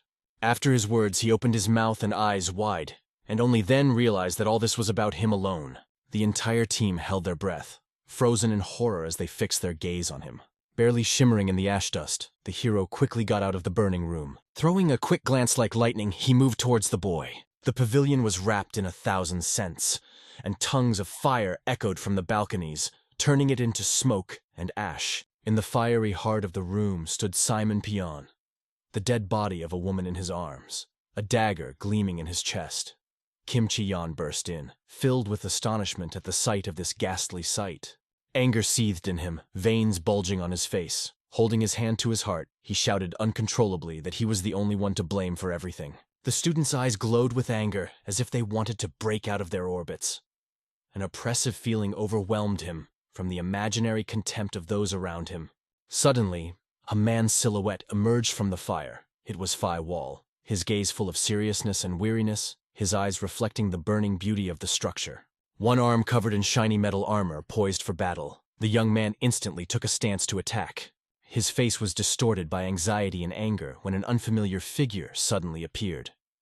Like a still frame, laser threads wrapped around his neck and his eyes froze in shock. Suddenly, the head bounced down, drawing a bloody mark on the headless body. An endless stream of blood flew from Simon Pong's neck. Kim, hiding, watched as the unknown man easily cut off Pong's head. This terrible picture struck Kim and his friends. Near them lay severed hands, and the head drowned in a puddle of blood, filling the space with fear. All three froze in shock, their eyes radiating horror, fear, and despair. Kim, shocked, quietly remembered the name of the deceased, and Han, full of horror, covered her mouth with her hand. Aang, frustrated, shouted who dared to kill Pian. Kim, silent, stared intently at the lifeless body. The man ignored the question, bending over the lifeless body of the woman, whose eyes were closed forever. He looked at her with deep sympathy and sadness. He held his gaze on her, unable to tear himself away, realizing how many unforgettable moments had made their hearts and souls in close connection. This thought transported him to memories of the past. He remembered how he and the girl, now breathless, sat in a room bathed in warm sunlight. He lay on her soft lap, feeling her closeness. Expressing tenderness, she asked with a glance whether he managed to achieve his desire. The man looked intently at her, his eyes filled with questions and incomprehension. He tried to grasp the essence of her words. The girl looked at the soulless walls with interest, imagining how they generously give everything to people, although at the same time they do not demand anything in return. The man first looked at the ceiling, and then, immersing himself in the girl's eyes, he thought about his true desires. The inhospitable silence was quickly replaced by Fuel's words of inspiration. He longed for a world where colors didn't fade, and the sky wasn't filled with the shadows of others. Dan, mesmerized, watched the birds flying carelessly outside the window. In his heart fell the dream of creating a special world where he would be the only master, writing his own rules. Finally, Val noticed the girl. He calmly asked what she was dreaming about because she had never asked him for anything. The girls lowered their heads, their faces clouded with disappointment and sadness. She gently ran her hand over his man's head, feeling her dream slowly melt into the air, leaving only bitterness behind. I looked anxiously into her eyes, trying to understand what she wanted. The young lady smiled gently, not taking her loving gaze from her husband. Although her dream might not come true, she still felt happy just to see him. The man ran away from painful memories. In the smoke screens, Fiwal held his beloved, one of whose hands resembled the paw of a monstrous creature. The heroes looked at each other with disappointment and irritation, when suddenly Fivolus, unexpectedly, uttered the name of that girl, causing everyone to be surprised. The man watched the girl, his gaze burning with ardent love and desire for revenge. He realized that although she sought to fulfill his dream, she remained forever in the world that he longed for. The man, angrily glancing at the heroes, angrily assured that the girl would not be left alone. The heroes stood silently, immersed in indifference and irritation. Only Kim panicked, while Naing watched the events unfold mercilessly, as if it was no one's business. Vulnerably, Ning drew out two katanas, his arms outstretched, pointing the blades upward, an undeniable symbol of his determination. With his sword drawn horizontally, he signaled his readiness for battle. Fiwal, full of indignation, stared at the boy who was preparing to attack. Inspired by the new power of the 18 strikes of the white moon, the hero watched as one of his swords gently glowed. Fiwal reacted with lightning speed to the attack, releasing many blades towards Nagai. They flew at cosmic speed, accompanying their path with a whistle. The wall rose into the air, hugging the girl, and the metal climbed on the enemy, who was clearly waiting for a fight. The blade of the sword accidentally hit the fluid of the engine, and he, like a flash, rushed straight to the enemy. The man's fiery eyes radiated determination. He relentlessly overcame all available obstacles, striving for victory. The sharp blades almost touched the hero's back. He managed to dodge, grabbing only two, but continued on his way to the goal, not stopping at a single thing. Seizing the momentary impulse, Eowyn rushed to help his friend, forgetting about Kim, who was still without a shirt, who was left behind. The girl warmly thanked Gina for her support, and then together they boldly rushed into battle against the enemy. Her face blazed with rage and indignation as she slashed hatefully at everything in her path. Meanwhile, Yang, with sparkling eyes, was rushing towards the Fivol, which had already successfully caught shots more than once. One of the Gaians studied the blades intently, feeling confused. It seemed to him that their flight was directed by human energy. Dean carefully watched the trajectory of the blades, which twisted like snakes. An impressive image of this snake, which unexpectedly crept into her consciousness, appeared in her imagination. Sweat ran down Gaines's face as she clenched her teeth with all her might, watching the blades closely with a worried expression. Dunn admitted that she was unable to guess their movements. Fiwal sat in the center of the burning room, holding the girl tenderly in his arms. A special energy emanated from him, The hero, overcome with zeal, suddenly jumped at the enemy, swords drawn in both hands, ready for battle. Fire flashed in his eyes, fear gripped his chest. He realized this is the end. Ning turned around, and the wind gently enveloped him, taking his breath away. Everyone froze, immersed in saying goodbye to the girl, holding on to moments as if time was trying to stop. At the same time, Ning's powerful blows continued to rain down on him, and he masterfully parried each of them. In the air, full of energy, the virus tried to attack the man, but his efforts were in vain. Fuel possessed a powerful defense. He was seized with panic fear, and he could not comprehend what had happened. Surprise froze on his face, and Yin was already rushing to help, throwing a dagger in the direction of the enemy. Mayang turned pale with fear, realizing that this man was powerless. She urged everyone to leave the premises immediately. She relentlessly parried the blows of the blades, flawlessly wielding her weapon. Suddenly, she turned around, and in her look there was a slight alarm and an indescribable anxiety. The blood had its way, flying in all directions. Drops slid to the floor, and smaller drops of blood scattered in different directions, drawing strange patterns. Blood gushing from her shoulder brought wild pain that escaped her lips in a scream that sounded like a frenzy. Suddenly, the thread wrapped tightly around Niang's neck. Ian's neck was bandaged, which only added to her anxiety and distress. Vaughn was burning with anger at his actions, but there was no turning back. Suddenly, the hero's hands were tied with threads, stopping in place. Ding and Ning were left helpless, not knowing what to do next. Nin flashed with anger, and Gian hung like a doll in his arms. The sword was freed from her hands, and now she was looking at it anxiously. Ning found himself in a similar situation, his sword shining right at his feet. The man watched quietly, his eyes blazing with a red glow. Kaon barely stood on her feet as the blades flew over her bare body. Ning was also in danger, with blades hanging menacingly over his head and sweat dripping from his face.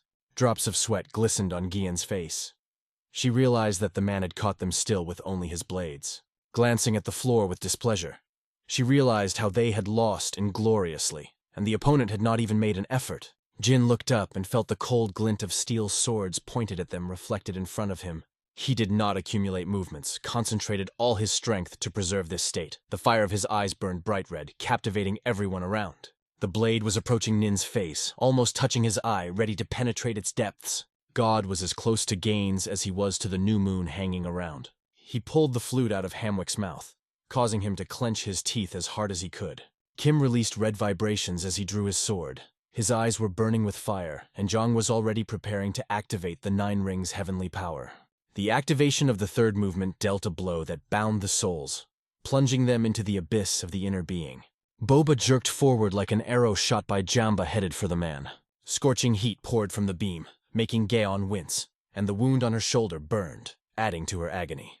As his gaze rested on what had happened, fear came over him, though at first it was only surprise. The man stood like a statue and the blow missed. The man looked completely calm and indifferent. However, his eyes, at first sight emotionless, blazed with live fire as he watched the attack with seemingly indifference.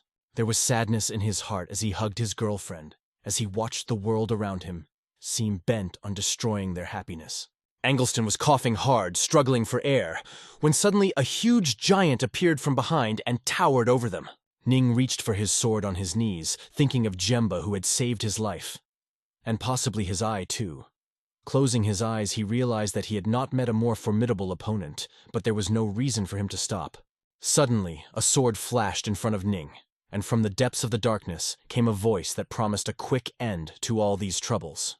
Nin looked up, involuntarily remembering Hema, and noticed how he, having gathered his strength, boldly approached the enemy. With a warm heart and a gentle look, Gaze realized it was time to take a step back. He was furious at what he heard, stubbornly proving that retreat was not an option. After all, you need to take revenge for a faithful friend. Gain emphasized the importance of listening to Jemba.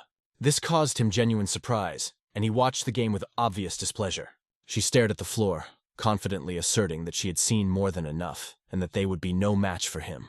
Turning away from the girl, he thought that as a disciple of Swordmaster Han Yong, she possessed outstanding abilities and knew no defeat. Therefore, the boy was impressed by her unusual offer to retreat. Jim was overcome with grief when on his knees he felt the full weight of what he had experienced. Closing his eyes, he thought deeply about the tragic events that almost moved him to tears.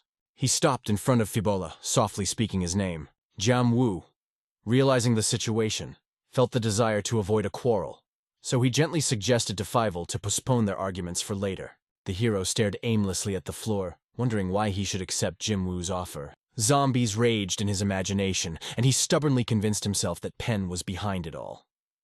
But Peng was too frivolous and greedy to get involved in such a dangerous intrigue. Jiamu emphatically pointed out that the only culprit had already been found. Now their task is to find those behind it, because Pion was showing the same symptoms as the previous victims. Goyam kept staring at the wall, considering everything that happened to be just a distraction. She believed that the real culprit should be caught and the matter should be discussed later. In front of Fai Wall, they watched as he hugged the girl, knowing that while the commotion was raging here, the criminal could leave Changda and wreak more havoc. Temvus Geis was a little annoyed, realizing with regret that paid access would definitely be accepted. Saddened, he bent down, gently embracing her. After that, he got up next to the girl and asked what would happen if he refused. Jamu realized that he had to go all out in this battle with Fiqual. The man felt deep pity for the girl, realizing that only with Jiam can he find the real killer of Sui Yong. He wondered if it fit into his plans. Su Yang took in the amazing closeness to Fei Wool, closing her eyes as she felt the warmth of his body beneath her. Vol, holding the girl in his arms, turned and looked into the abyss, as if looking for something invisible, squinting his eyes. Jima stubbornly held his ground as Gin carefully lifted Nginga. Fai Wall, hugging Su Yung, escaped from the burning building. The morning came like a thunderstorm, unexpectedly. The house was burnt, only dark silhouettes reminded of past fires. Su Yun sat on a piece of cloth, her chest pierced by a wound, and people stood around her, choking back tears. He froze from the tragedy. Tears flowed unceasingly, and her name echoed on his lips. A crowd formed around Su Yuan, and Figuahua watched intently from the edge. Fai Wall approached one girl and said that he would soon disappear, instructing her to take care of the pavilion of 1,000 cents. She nodded, confirming that she understood all his words. The changed appearance of the walls filled them with sadness, and they decided to bury Su Yong in a cozy, sunny corner. The girl assured him that there was no reason for stress, because she would take everything under control. Sighing, Biwal walked away quietly, not looking up from the floor. The girl to whom he was addressing remained behind, with his head lowered in sadness. Wall paused, muttering something under his breath. He stood patiently in front of the wall where the inscription "Fee" flaunted, and asked if he was ready to catch the real thief, like a master marksman on a hunt. Val walked beside Gemu, a nonchalant expression on his face, noting that he wasn't going to help. But Hema firmly believed that it would be easy to find him. People in the crowd spoke indignantly about paywalls, stressing how important it is to find out who is really behind all this chaos. They stood in a fighting stance, holding a sword in their right hand. Jim, his gaze full of mystery, hinted that Fai Wall might be referring to the little temple flash of lightning. The street was empty. Only a narrow corridor leading into the depths remained. Suddenly, a girl appeared among the buildings. She walked confidently, completely absorbed in her thoughts. His mind wandered to the future, where his meeting with Piavol awaited, while Suyin tried to deal with the troubles Zeman Piong had left behind. She walked forward without looking back, and an unknown man was walking beside her. Thoughts about how difficult it was for Jemvut to overcome the fee barrier were swirling in her head. Maybe you should ask for help. Her thoughts were momentarily interrupted when her shoulder touched a man walking by. The girl turned around with a slight shame on her face. She apologized for being deep in thought and not paying attention to the road. The guy met her in real life, and this unexpected moment turned an ordinary day into a real adventure, full of bright impressions. She froze, mouth agape, marveling at what she had just seen. He glanced quickly at her with his languid eye. Using his magical powers, he stretched out his hand to lead the girl into the world of dreams. Suddenly, Gain was captured by zombies, who incredibly charmed him with their terrible wailing, and he was knocked to the ground. He picked up the girl with a beautiful smile and, like a light feather, threw her over his shoulder. The teleportation took them into the unknown. Black smoke surrounded them. And so, Hayek expressed his desire to see Jinyom's unexpected reaction. The mighty wooden door, enveloped in moonlight, beckoned with its magical aura. They seemed to guard the ineffable mysteries hidden in their depths. The two men stood side by side, their shadows dancing playfully on the asphalt as they vigorously debated something important. One of them, throwing off the blanket from his shoulders, turned to his friend. He needed to go to a certain place, so he asked his subordinates to bring things. Tan Sauchi, amazed, opened his mouth and, with surprise, asked Faival where he was in a hurry. Koval suddenly could not understand what he heard, looking deeply into the boy. Suddenly, he quietly said that if Phi Wall went to Tibet, he would have to cross the western mountain peaks. The boy pondered, imagining grandiose snow peaks, noting that the journey would take a whole month. Tang Sachi, holding a box in one hand and a clenched fist in the other, asked the man what prompted him to come, since it was related to the events at the Thousand Fragrance Pavilion.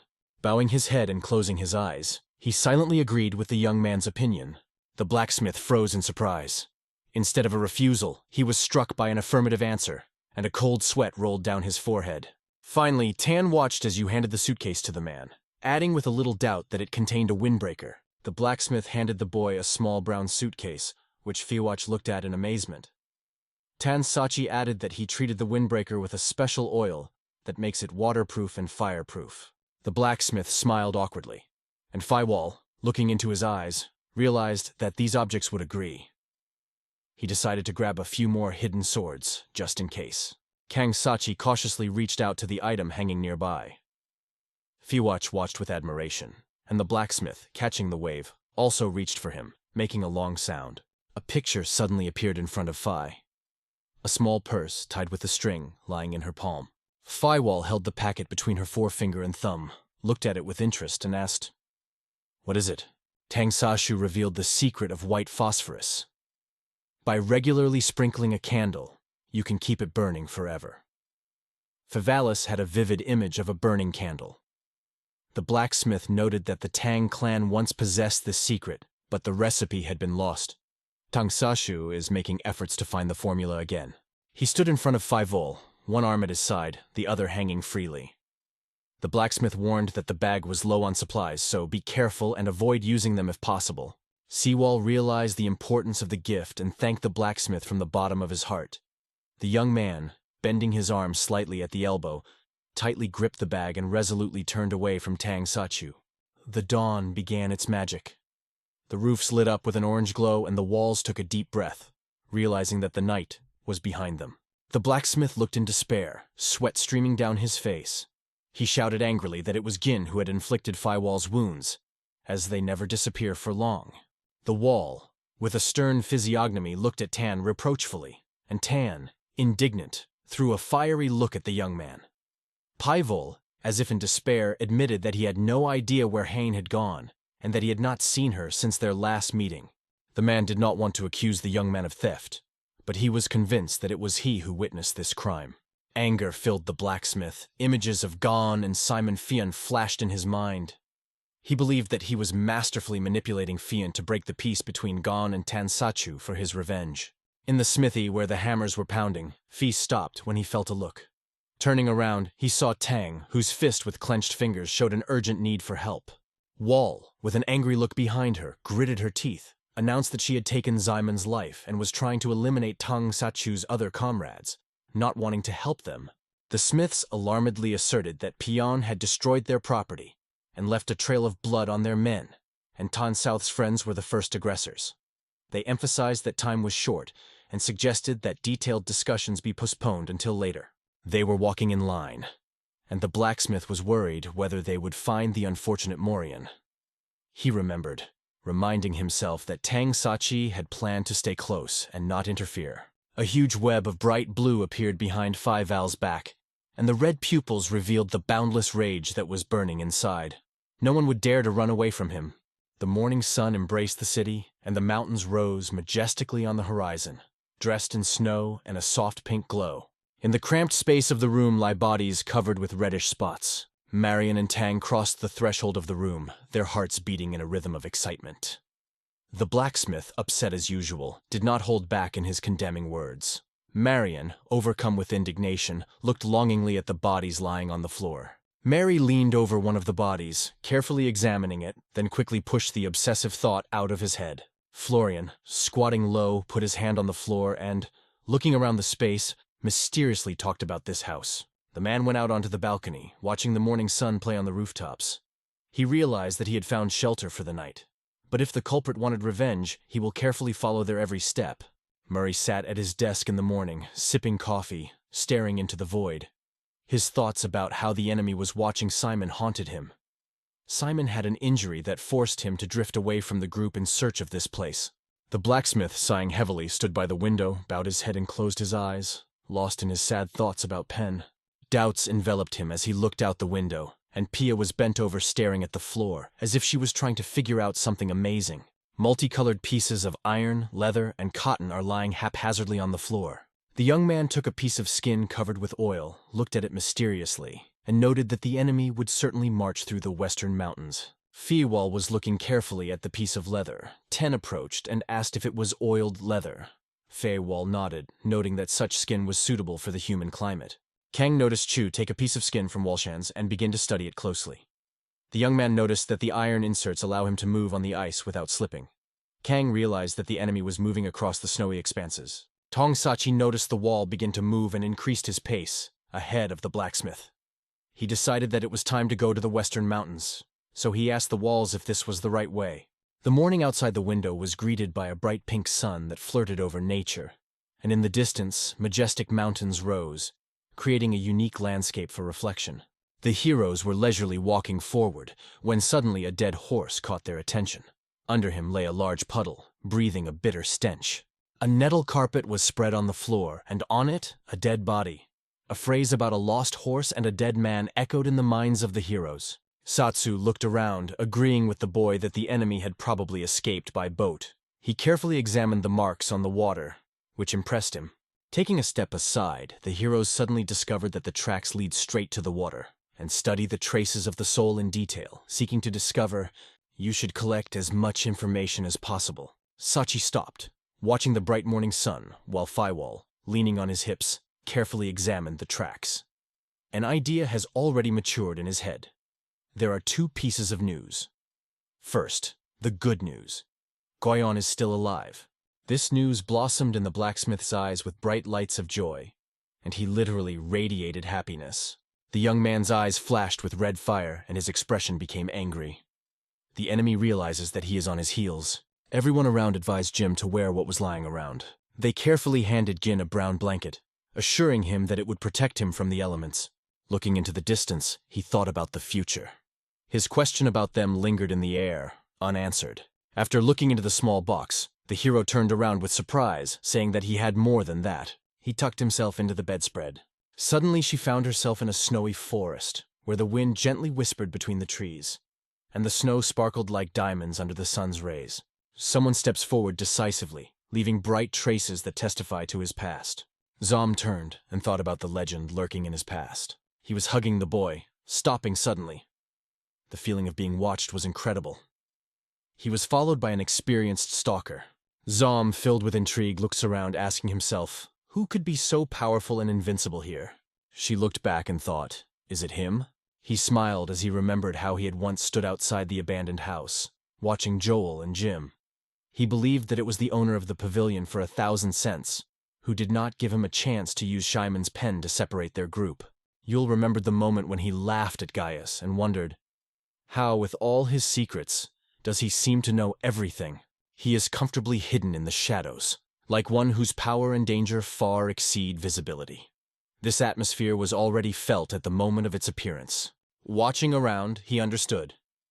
If there was no comrade, he would have arranged an escape. But now he is no longer alone. There is another person next to him. Tom, lost in thought, watched the horizon, aware that he would need to speed up once he reached Tibet. He wanted to get to the majestic Thunder Temple as soon as possible. Jean treads carefully through the fluffy snow that gently covers his path. Overwhelmed with emotion, they breathed a sigh of relief. At last, the wrong path had led them to the mysterious Tibet. He admired the greatness of the mountains, and dreamed in his mind that he would be able to overcome these peaks only thanks to the support of those who were always close to him. Jean thought about the hobbies they shared in their cozy group. After traveling together, he realized that the only thread connecting them was martial arts. Mesmerized by his surroundings, he realized his emotions are like sharp blades. His persistence surpasses even the strength of a beast. But who is this mysterious person who single-handedly destroyed Kinshin and Jamaicax?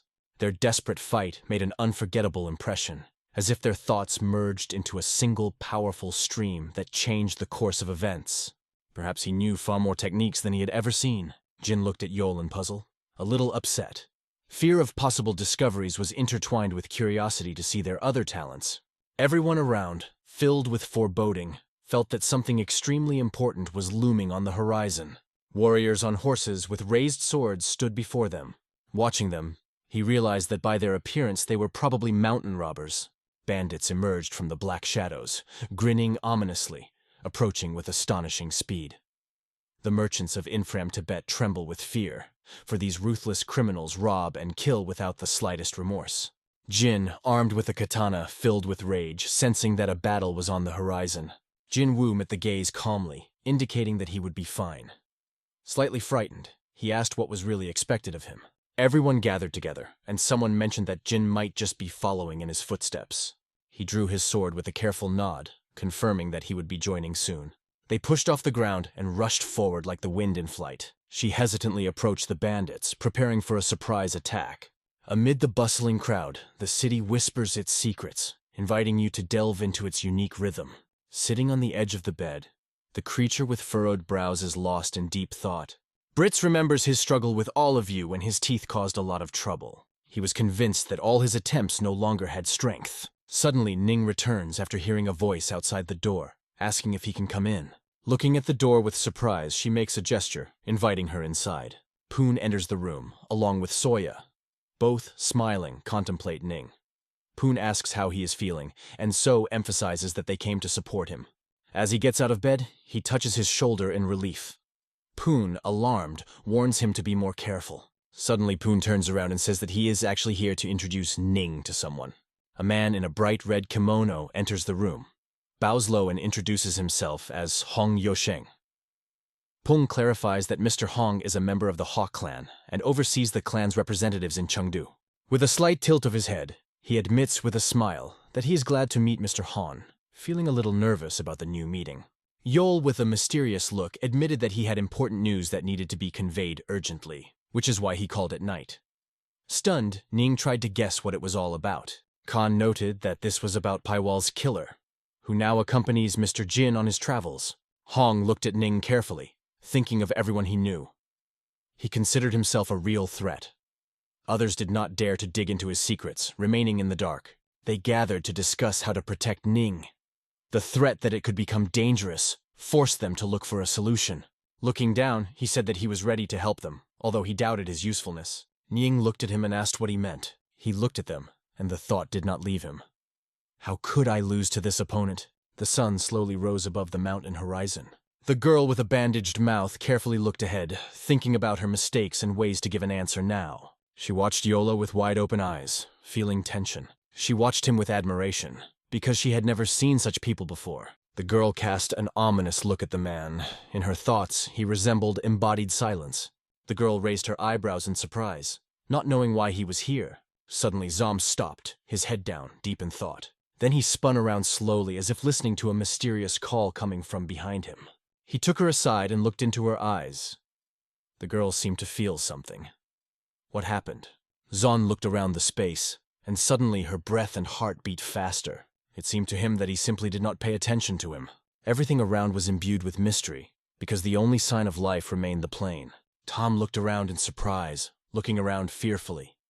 He had a desire to understand what was going on and whether he had missed something important. Suddenly Zon stopped, looked down, and walked quietly into the distance. He let out a deep breath as he looked into the distance and added, "Let's see if you have the courage to try to catch up with me again after this."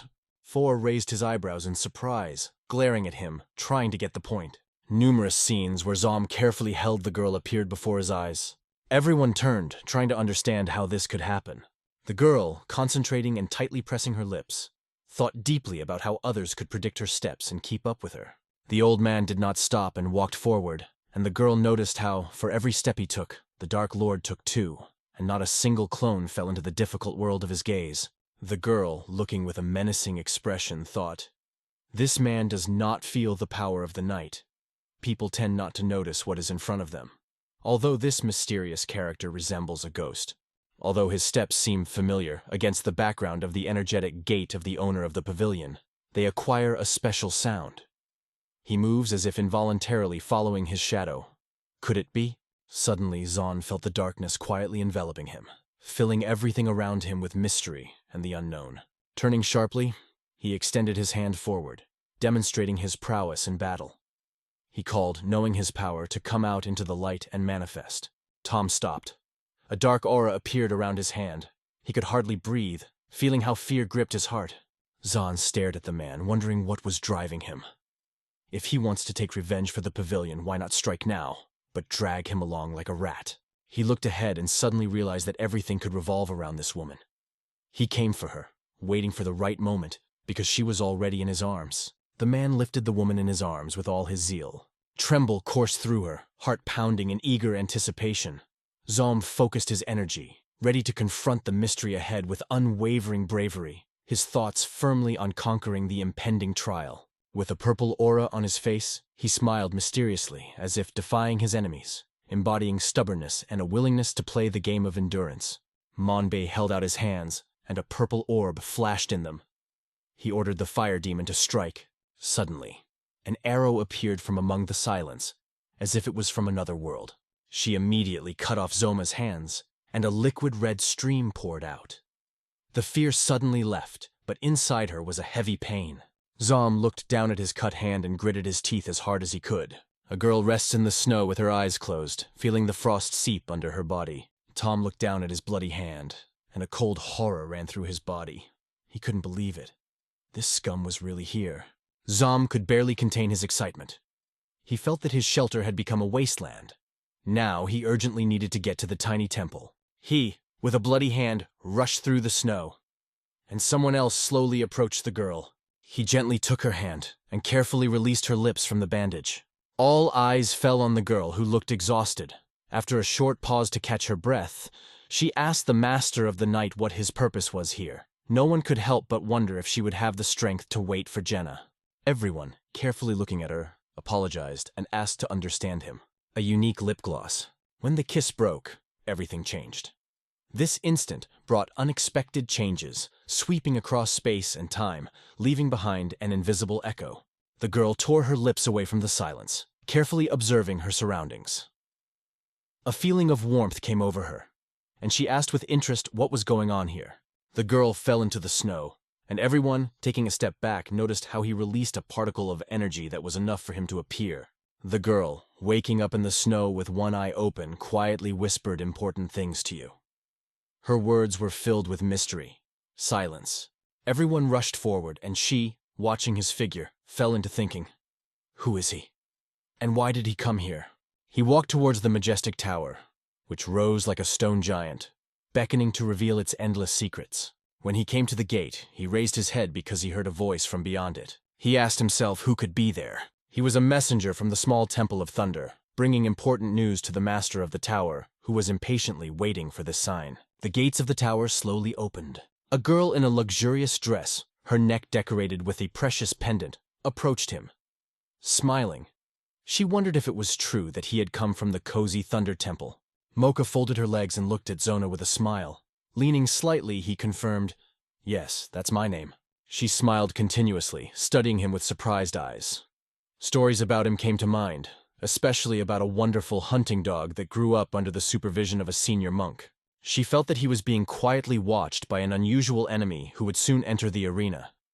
His fighting skills and strategic tricks are impressive, so preparation for the meeting is absolutely necessary. She raised her hand, laughing, and exclaimed that the hunter was following his dog.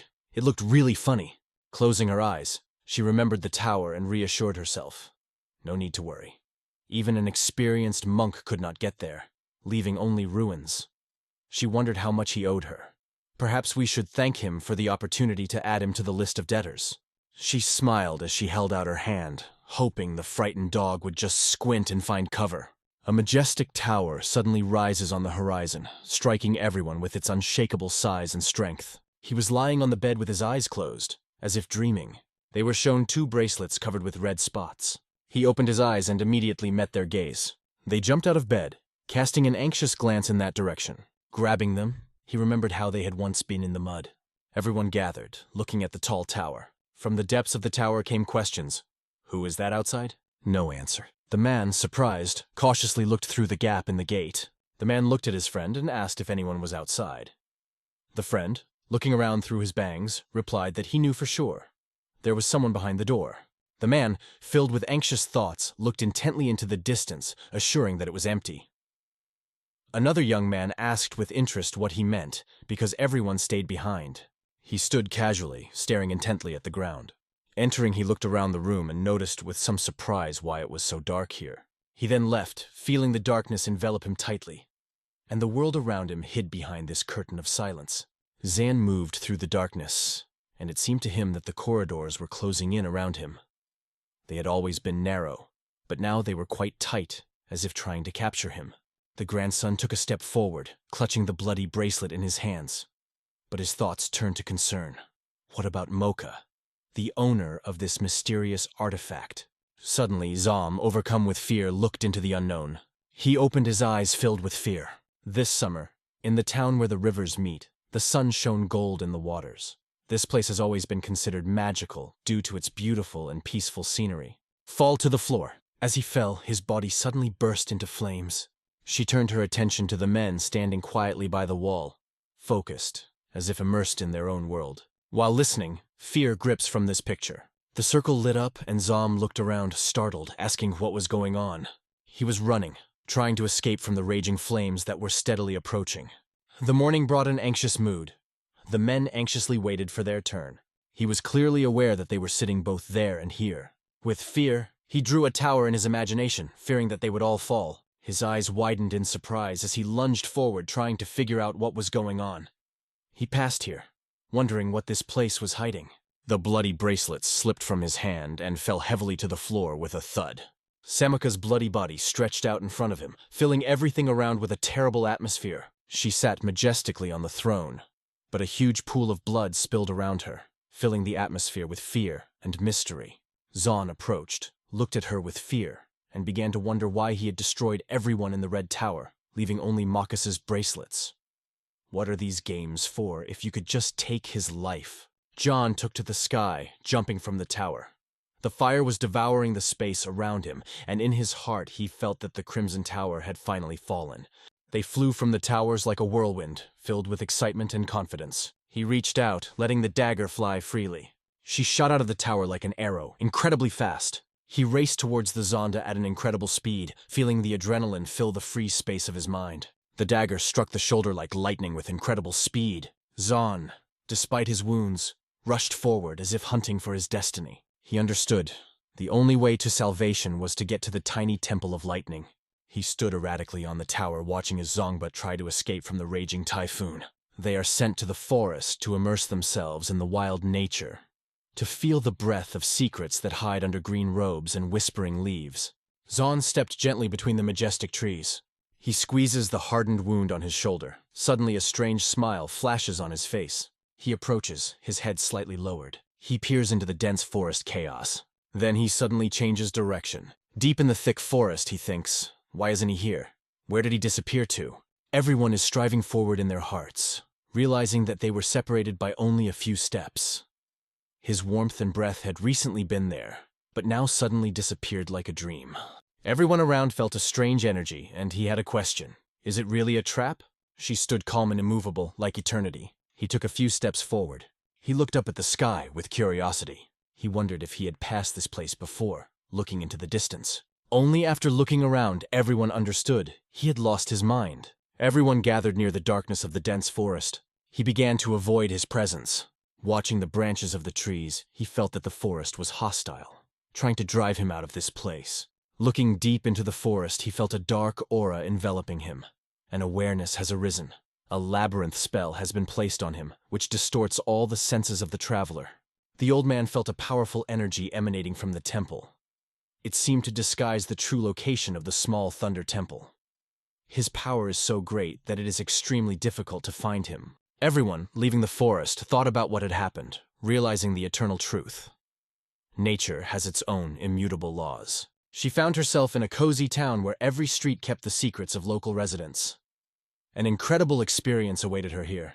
A stream of oil flows down the street, leaving behind a trail. He was convinced that this city was hiding a secret about a small temple that was not being talked about. He came here in search of clues, because the temple is very close. He was impressed by this mystical atmosphere. He lowered his head as he stepped forward, feeling the human breath around him. People's looks could have ignited the fire, but no one dared to come out. The city scared travelers, even when the everyday was in full swing. A young man came up from behind, holding a pebble firmly in his hand. Suddenly he appeared from around the corner, launching the slingshot with all his might.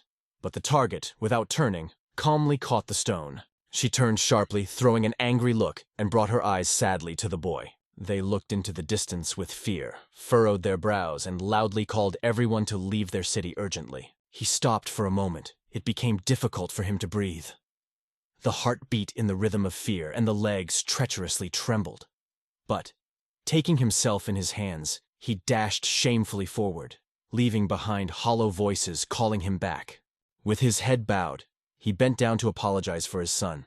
His voice touched the very depths of the soul, awakening a storm of feelings in everyone present.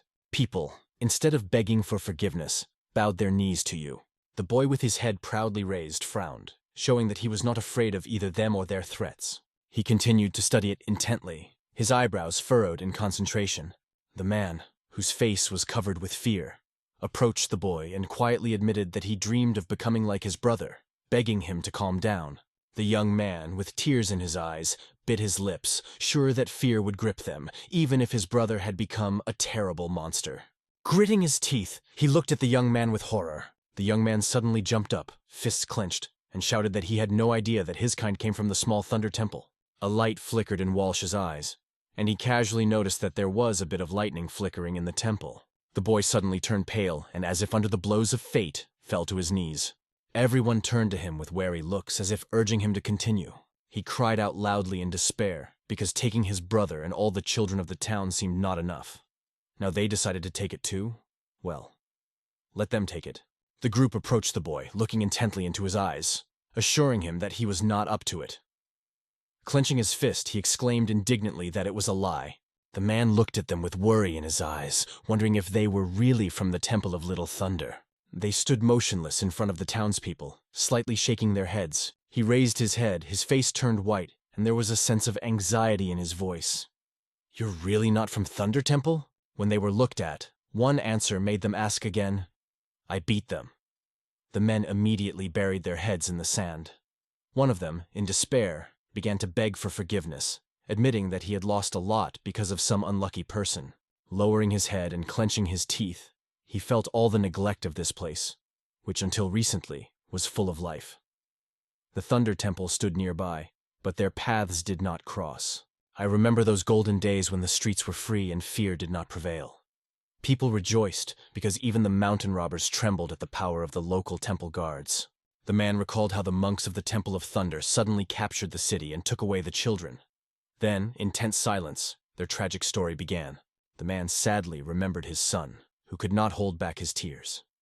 They were told that they had taken everyone without explanation, leaving only the son, as he was out of town that day. Years later, their children returned to town and the old friends reunited. This meeting filled them with emotions, awakened old memories, and strengthened family ties. The man once again remembered how they had learned about the horrors committed by the people of the Temple of Thunder. A man appeared in front of the children. He plunged his sword into the ground and called them to battle. With a smile on his face, he incited them to fight, hinting that if they refused, he threatened to kill their parents, and the loser would not escape a terrible fate either. He smiled, and the children squealed happily, picking up the freckle, as if inviting spring into the world of their fairy tales and dreams. The man thought, "Let them fight if it is about the lives of their loved ones." The man in the spotlight shared a harrowing story of how they were forced to fight each other, deciding winners and losers, taking not only their lives but also their parents. A spring boy appears on the horizon, covered in blood. He shares a story about a small temple of thunder that forces children to compete, turning them into creatures forgotten by their own parents. The picture of an empty city is spinning in everyone's head. And the question is, why didn't its inhabitants flee? The man was so happy that tears ran down his face from laughter, asking how this was possible. The men, bent on their knees, tried to hold back tears. He went on to say that despite the danger, their children stay by their side. The inhabitants of the city, bent on their knees, anxiously looked at Yola. Fear for the fate of their children restrained them, and even the thought of escaping did not give them peace. After all, the children no longer recognized their parents. The man desperately looked over the faces, trying to understand why everyone was eager to find the Temple of Little Thunder. All eyes turned to the man, feeling threatened. His presence was undeniable. The youth and the grown man looked around anxiously. Their looks said one thing. They were ready to destroy anything in their path. The man wiped away a tear, lowered his head, plunged into a whirlpool of memories and thoughts. He got up from his knees, clenching his teeth, put his hand on his chest, and with a serious expression on his face declared his determination in this matter. The man mentioned the Temple of Thunder, claiming that all the secrets were kept there. In his imagination appeared a monk with a red aura, Halbal himself, whose power and wisdom, according to legends, reached the heavens. The man thought for a moment and moved into a fighting stance, realizing that his hands possessed the perfection of the temple art, the heavenly dragon technique. He did not get tired of talking, painting a picture of numerous monks who were sincerely involved in the life of the community. It is said that more than a dozen individuals have become servants of hell, carrying out dark orders and wreaking havoc among the people. They are called 10 bloody monasteries. 300 monks imbued with demonic power operate under their leadership. Both groups form the core power of the Siolan Temple. The man reminisced about the kidnapped children, realizing that other secret organizations were behind them. He understood. These children are not just victims, but also tools, grown as weapons for the elite squads. The man standing in front of her stubbornly repeated that he did not know the exact route to the temple. He believed that it would be difficult to find shelter due to the crowd of people. The man, huddled on the floor, clenched his fist and looked hopefully at those present, hoping that they would catch what he, a simpleton, could not notice. Everyone looked at the man with admiration, amazed at his knowledge, because despite the fact that he had never been here, it turned out that he had a lot of information. He watched with a restless heart, realizing that this was just the restless struggle of a father who had survived the loss of his little treasure. Everyone stared intently ahead, pondering how children became bargaining chips in a cruel game. This situation has long seemed trivial. All eyes were on the city gates, and he felt an urgency to complete everything as quickly as possible. The man cast a look of horror at everyone, conveying his impression of the events. Ford, furrowing his brows angrily, shouted decisively that if anyone came across peasant children, they must be protected and saved without fail. The smile disappeared from Guy's face, and his shoulders trembled, it seemed, from unspeakable grief. He sighed heavily, realizing that he had failed to save them. The young man remembered the day when he heard the children being taken away. Their screams remained forever in his memory. Tears silently rolled down his cheeks. He covered his mouth with his hands in a shaded alley. He closes his eyes after hearing his brother's violent screams. The boy standing in the middle of everyone gritted his teeth. Tears rolled down his cheeks, and he quietly admitted that he had called out to himself. But fear shot through him, preventing him from acting. The father gently touched his son's shoulder, conveying support. Tears glistened in his eyes, as he realized that they were all to blame. Even his parents could not protect him. The man smiled slightly, realizing that fear in such a situation is quite normal. He was in his uniform, but in his mind he was picturing what would happen if he was caught then. The boy clenched his teeth, barely holding back tears, when his father suddenly uttered something quietly. Suddenly, all eyes were on them, and they humbly apologized for not being able to fulfill their requests. New Moon, with a worried look, glanced at you and asked with trepidation. You answered that he could not even imagine what surprise was waiting for him in the heart of the temple. He looked intently at the townspeople and remarked, "The front entrance here is prohibited. Even children can face surprises. Thunder does not protect anyone in the temple." Enchanted in his thoughts, all promised that he would provide something substantial in exchange for valuable information. There was malice in his eyes. The man mercilessly looked at the townspeople and declared that he intended to destroy everyone in the temple. She fell into the tight embrace of a mysterious forest. Walks along the river always fill the landscape with wonderful shades, giving a feeling of harmony between nature and peace. Suddenly he stops, looking ahead for the first time in a long time, forcing everyone around to make sure that the system is working flawlessly. Watching the vibrations of the water, I thought, no matter how powerful the magic was, it could not hide everything, in particular, this graceful flow. The old man looked around and realized that recreating the uniqueness of this water is not an easy task. Fish appeared in the river in front of Yule, and, watching them, he realized there are extremely many of them in this place. This indicated a rich supply of food and favorable conditions for life. The water poured with a loud hiss, and the drops danced, splashing his feet with coolness. filling the whole gamut of sensations. In the end, he reached the exhaust pipe, which became a new obstacle on his way. She felt a sharp pain in her throat, and out of the corner of her eye noticed that someone was looking at her intently. Darkness burst out of the pipe, enveloping the forest, awakening a mysterious threat. When he looked ahead, it seemed at first that his vision was failing him. But now he is convinced. This is the real way to the Temple of Thunder. People took some decisive steps, deciding not to trust their own eyes anymore. Now they are only waiting for the deceptive feeling under their feet when they touch the water. The darkness quietly covered the forest like a soft blanket, carefully wrapping the trees in its dark arms, filling the space with an atmosphere of mystery and mystery. Stealing a moment, he walked slowly along the stream, enjoying the wonders of nature around him. Suddenly, his eyes fell on something in front of him. A large figure appeared before him, surrounded by darkness, like a herald of mysterious events. The Temple of Lightning appeared in the background, and he realized that he might have reached the edge of their base. He moves forward, overcoming a strong current, in a cozy bar. Then everything seemed to vanish into thin air, leaving a light aura still fluttering in the atmosphere. Approaching the wall, he heard a comment that no one would dare to hide in the headquarters. It was simply impossible to enter without permission. She was leisurely standing by the wall when someone asked about the meaning of the night shift. Her mind was far beyond relaxation, focused on the importance of the matter. Two monks hidden around the corner, one of them said, "It is indeed so." The commander approached the monks, emphasizing the importance of the order from above. He warned them about the need for caution and courtesy. The two monks nodded in agreement with sinking hearts. He moved his eyebrows, remembered that song, and began to think about what it could hide about him. A huge tower rises before us. Sman, sitting in the tower, ponders the hidden messages. Mysteries become clear. He was chased by a killer, but he managed to break free. Neelan, with deep humility, bowed his head low. The monk, without looking up, held his rosary firmly and asked Zahn his opinion. It seemed quite logical, because he was tirelessly haunted by the shadows of the pursuer, whose face remained a mystery to him. The monk clenched his rosaries, squinted his eyes, and plunged into deep thought. Why do I inspire fear? Isn't Zom too brave to bring me here? Because it's so hard for him to tear himself away from my shadow? Despite all the support he gave, his heart can't accept that Zom betrayed him like that. Looking up and placing a hand on his chest, he begged the sect leader for another chance. He believed that later he would be able to overcome it. He fell to the floor, hoping to gain recognition from the sect leader. The sect leader quickly glanced down at his disciple, noting the strangeness of the moment. But he was sure. He had no reason to deceive him. One of the monks, smiling, turned to the sect leader.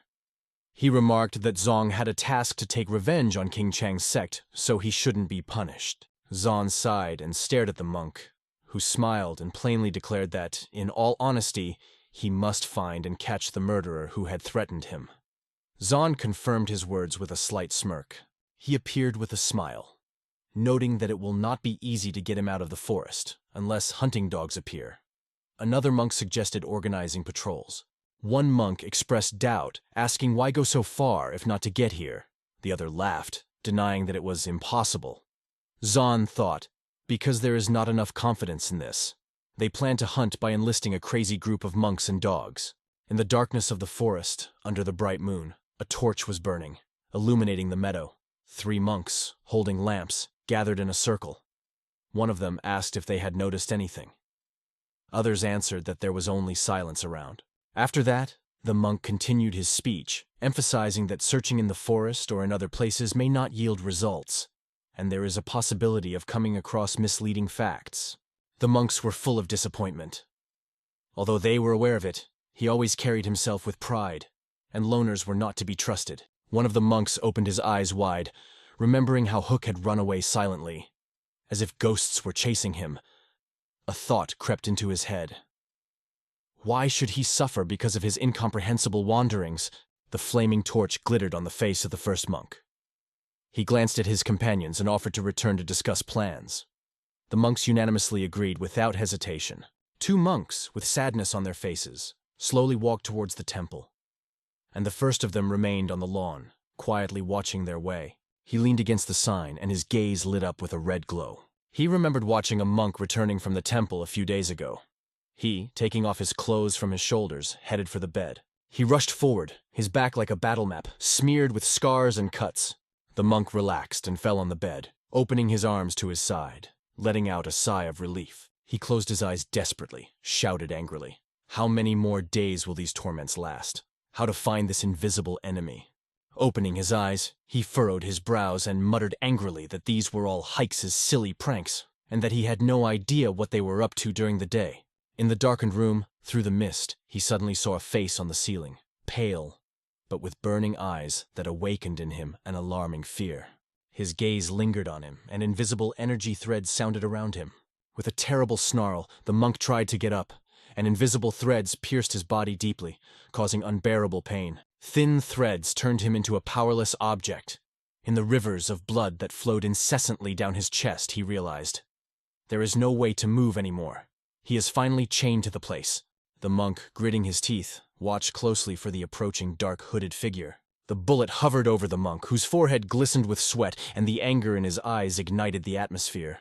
He saw in the monk not a man, but a monster. The sky over the forest was slowly clearing, and the stars, like musicians, were still brightly playing their symphony of light. The monk walked up the stairs that led from the forest to the shrine. The monks, noticing him, looked at each other in surprise. It was the oldest student, John Mock. But why is he here if he should have been in the forest? The monks approached John McRopey, asking about his quest. He confirmed that this is the last stop. The abbot noted that it was not easy to get here, and nothing extraordinary had happened. Mark approached the door, looked around, and said with casual confidence that his visit was just a formality. Today we are ending our quest to finally feel the taste of freedom. The long corridor was covered with a green mist, and young Mock could smell more and more the unpleasant smell that enveloped the hall. His thoughts increasingly revolved around the question. Was it actually coming from the building itself? He strode past shelves overflowing with books and records, and various instruments on the table. An idea flashed through my mind. Could this be a real research center? The older student walked down the corridor, past windows and desks with notes, imagining how this route pointed to his future. This unpleasant amber did not give him peace, and he went in search of its source. He stopped, watching how green smoke billowed from the wall like a wily cloud. He tirelessly analyzed the surroundings and realized that here, in this area, originates the most powerful stench. Jongmok approached the hole in the wall and smelled a terrible stench coming from it. She bent down to the hole, letting in the aromas coming from there with a light movement.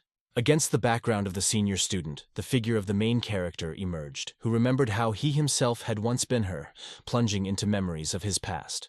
He thought about this smell, which, despite the echo of an old garbage dump, actually turned out to be poisonous. They were surprised to discover that this wall was actually a door.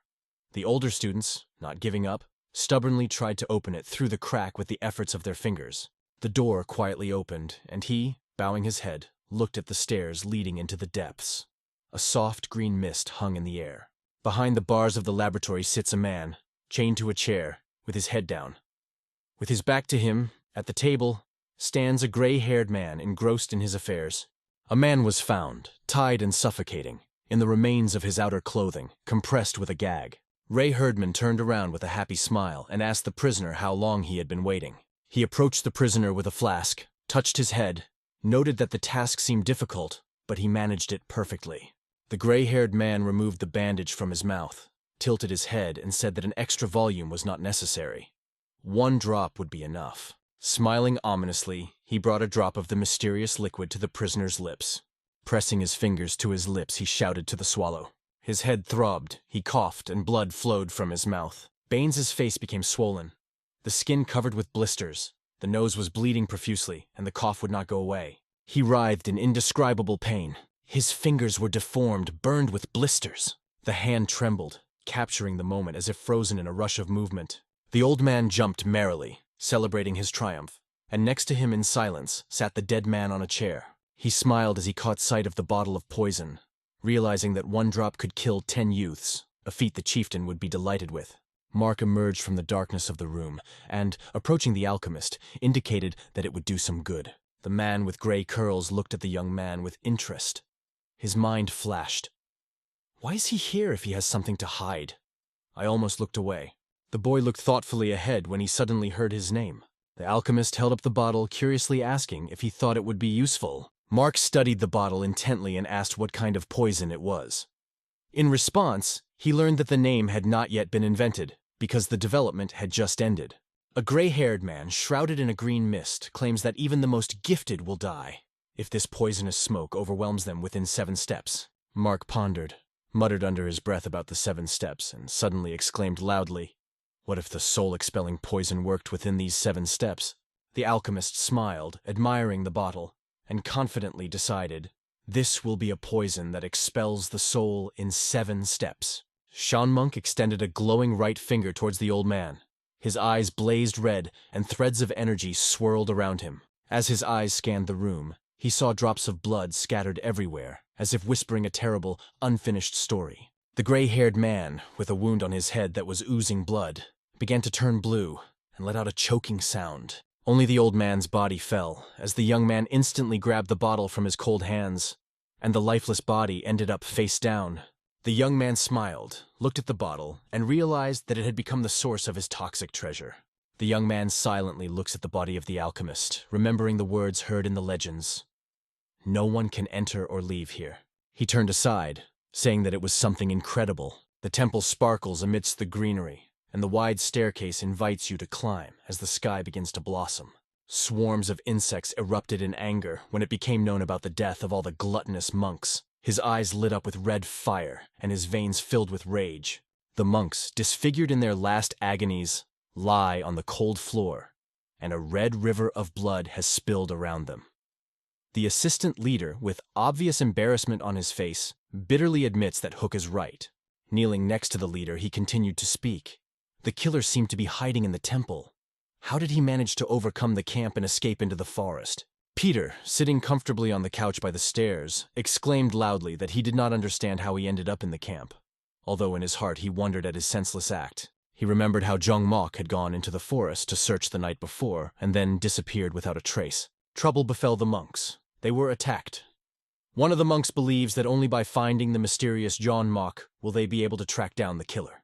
Overwhelmed with anger, the leader slammed his fist into the side of the couch with all his might. As a result, the structure finally fell into pieces. A huge number of the dead lay facing each other like a field of broken swords. It is unbelievable that all these masters died. If this continues, disaster is inevitable. They must act immediately to identify and stop the rat. A single assassin plunged their temple into chaos. It's a shame. They don't even know how to explain it to Blood Buddha. One of the attendees asked where Huck was now. He was told that he had gone into seclusion.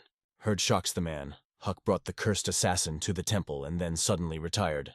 "We've had enough of this nonsense. Let him come here at once," suggests someone, considering the plan to catch the assassin. Hek Am bows before the Grand Monk and declares that he has a way to stop the assassin. But he is reminded. How could he let this happen? When the monks were massacred, Hek didn't even show up.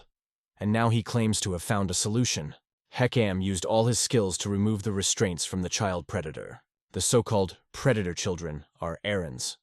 It is about children from the village who have reached the limit of their capabilities. Huck plans to decide what to do with them next. Everyone should know that the purpose of the experiments on the errands is to give them a unique demonic technique that is the opposite of the Goddess of Mercy technique of Shaolin. Although its potential is limitless, the full mastery of this technique melts the brain, which sets its own limits. This makes it virtually impossible to study. But Hek Am found a way to remove these restrictions by using mind control. After that, he created something completely new and unusual. By using people, they will be able to catch the assassin. However, the question remains, was it the one that Huck brought that destroyed so many students? Is Huck ready to answer for the success of the operation with his life? Hek Am tells how an assassin once chased him. Huck couldn't even make out his face. So strong was the shame he felt. But his life has already lost value. And now he risks everything. He will either succeed or perish. Huck asks to gather everyone in one place for a decisive event. The commander immediately orders all students to be summoned to the full moon pavilion. After a while, they all gather in this pavilion. Silence prevailed in one of the halls where the door was closed. The meeting was held behind closed doors without outsiders. Hek Am was going to demonstrate his intentions to the monks. When everyone was ready to listen, he asked the people waiting behind the curtain to enter. Those who were standing in the shadows now entered the hall. These were the predators Guian, Inya, and Soma. Their appearance caused tension. The stranger left no marks or signs of struggle on their bodies. Huck suggested that this could be evidence, and together with other facts, they pointed to an assassin hiding in their midst. If all the followers of the temple are gathered in the pavilion, the assassins will definitely target them. And while trying to catch him seems futile, they have a plan. All the masters are now gathered in the temple, and catching the assassin should not be a problem. The head monk asked Huck how exactly he was going to destroy the enemy. The fact is that these children survived after the restrictions were lifted, and each of them developed a unique ability. For example, Guian can see the circulation of energy. He is able to track how the Kyugi flows in the masters of the temple and detect the one whose energy is different. Inya lost her sight, but instead developed other senses. Her ability is to detect lies. This is brilliant.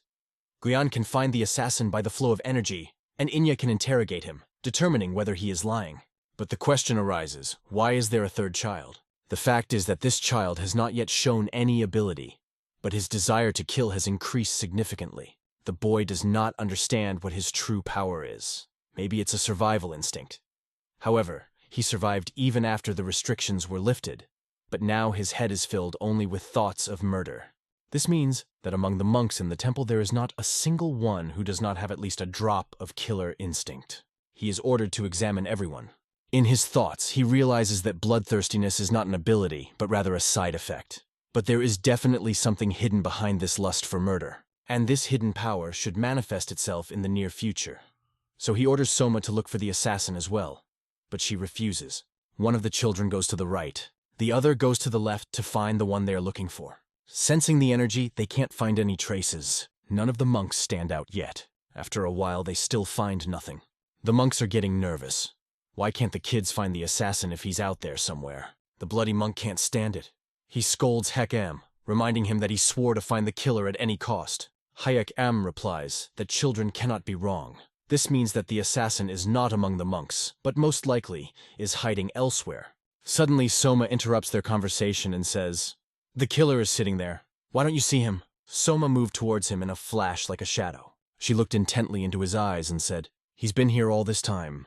The assassin they are looking for is right next to them." Soma stares into his eyes and says, "You're the same brother, aren't you?" The cold gaze directed at him paralyzed him. He didn't know how to react. Soma stared into his eyes as if asking for permission. "Can I kill you?" Her crazed expression screamed one thing. She was dying to destroy him. The hatred in her eyes said, "Just give her a sign and she will do it without hesitation." A demonic energy raged in her body, absorbing everything around her. She was burning with the desire to destroy the one everyone called the killer, and she waved her hand. The blow hits its target, but it seems to dissipate like a ghost.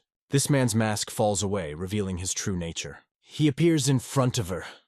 A real assassin, the same one they have been looking for so long. His eyes shine like the moon, burning with a bright red light. Soma laughs, enjoying the fact that no one else has been able to find him. Hek-Am is horrified to realize that in front of him is the owner of the Thousand Fragrance Pavilion.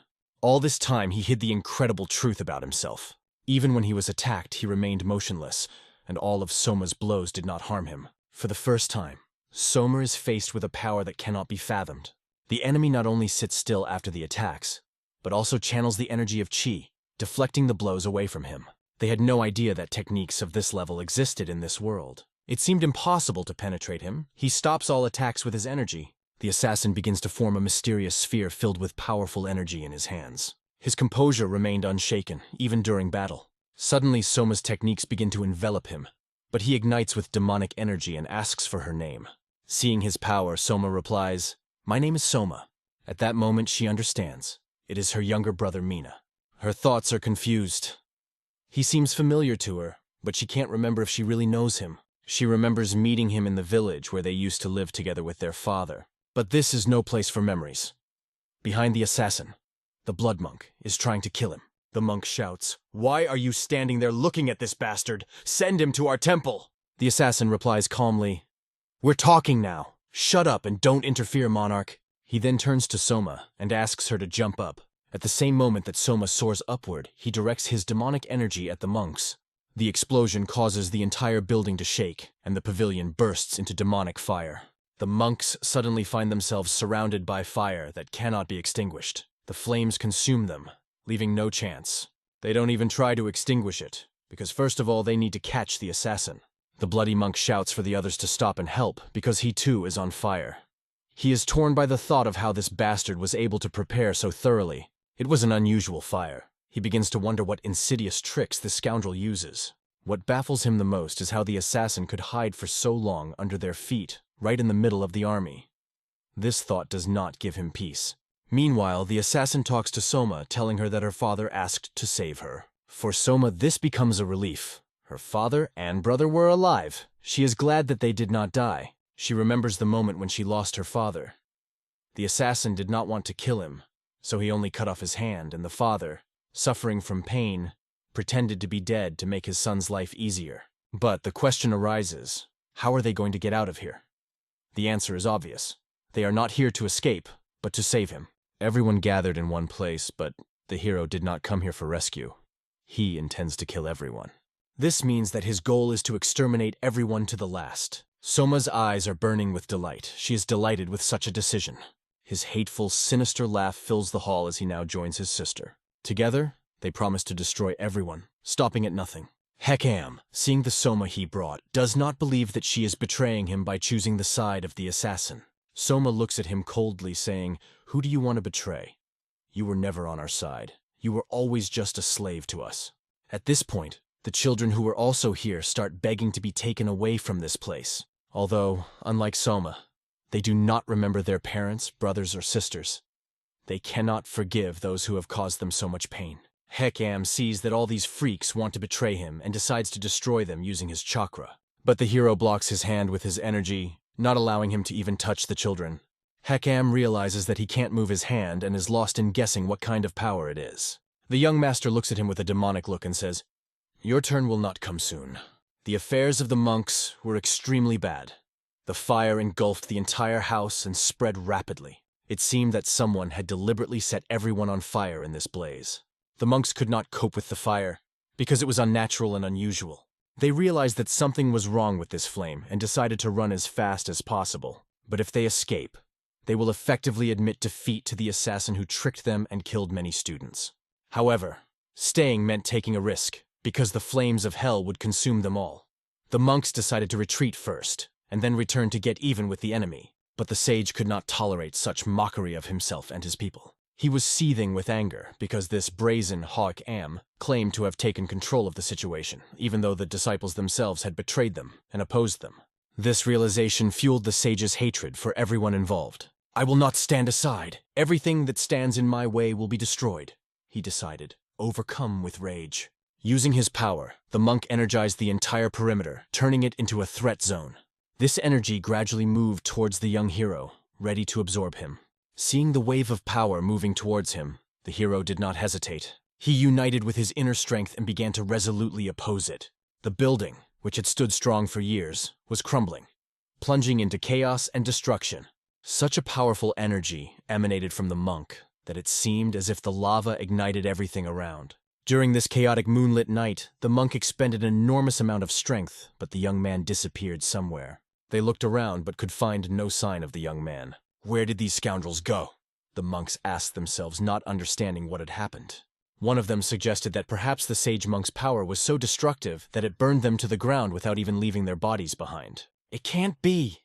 These scoundrels have definitely survived," the sage monk declared with conviction. "They need to be found as soon as possible before they hide for good." The sage monk vowed to kill them with his own hands, without pity or hesitation. Everyone who was nearby received the order to find and destroy the fugitives. The ground that night was stained red from the spilled blood of the monks. But the place where these scoundrels were hiding remained a mystery. Blood trails led in a direction that needed to be investigated.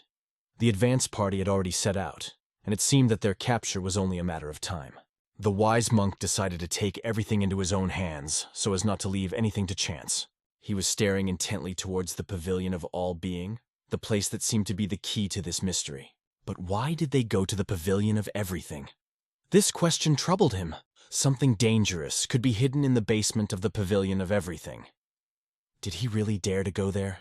A.K. Young warned, "Don't go there. This place is extremely dangerous. Duguay and his disciples left poisons there. Once inside, their eyes will fall on the green, poisonous water." This water caused mortal pain in the monks who were the first to cross the threshold. The poison was so strong that even experienced warriors could not cope with it. Seeing what was happening, the sage monk immediately stopped.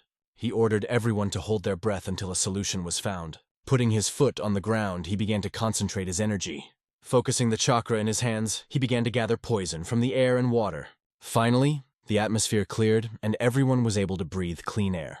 The monk expended his energy unbelievably, purifying the air and water of poison. But losing his vigilance, he did not notice how a dark force flashed beside him. With one light movement, his wards were destroyed in an instant. At that moment, the predator children appeared, watching everything that was happening as their brother had predicted.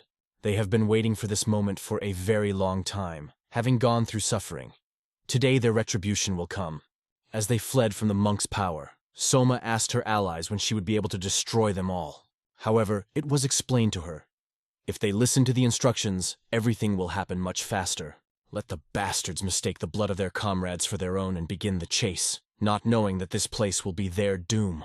The sectarians could not even dream that they would be lured into a cellar filled with poison.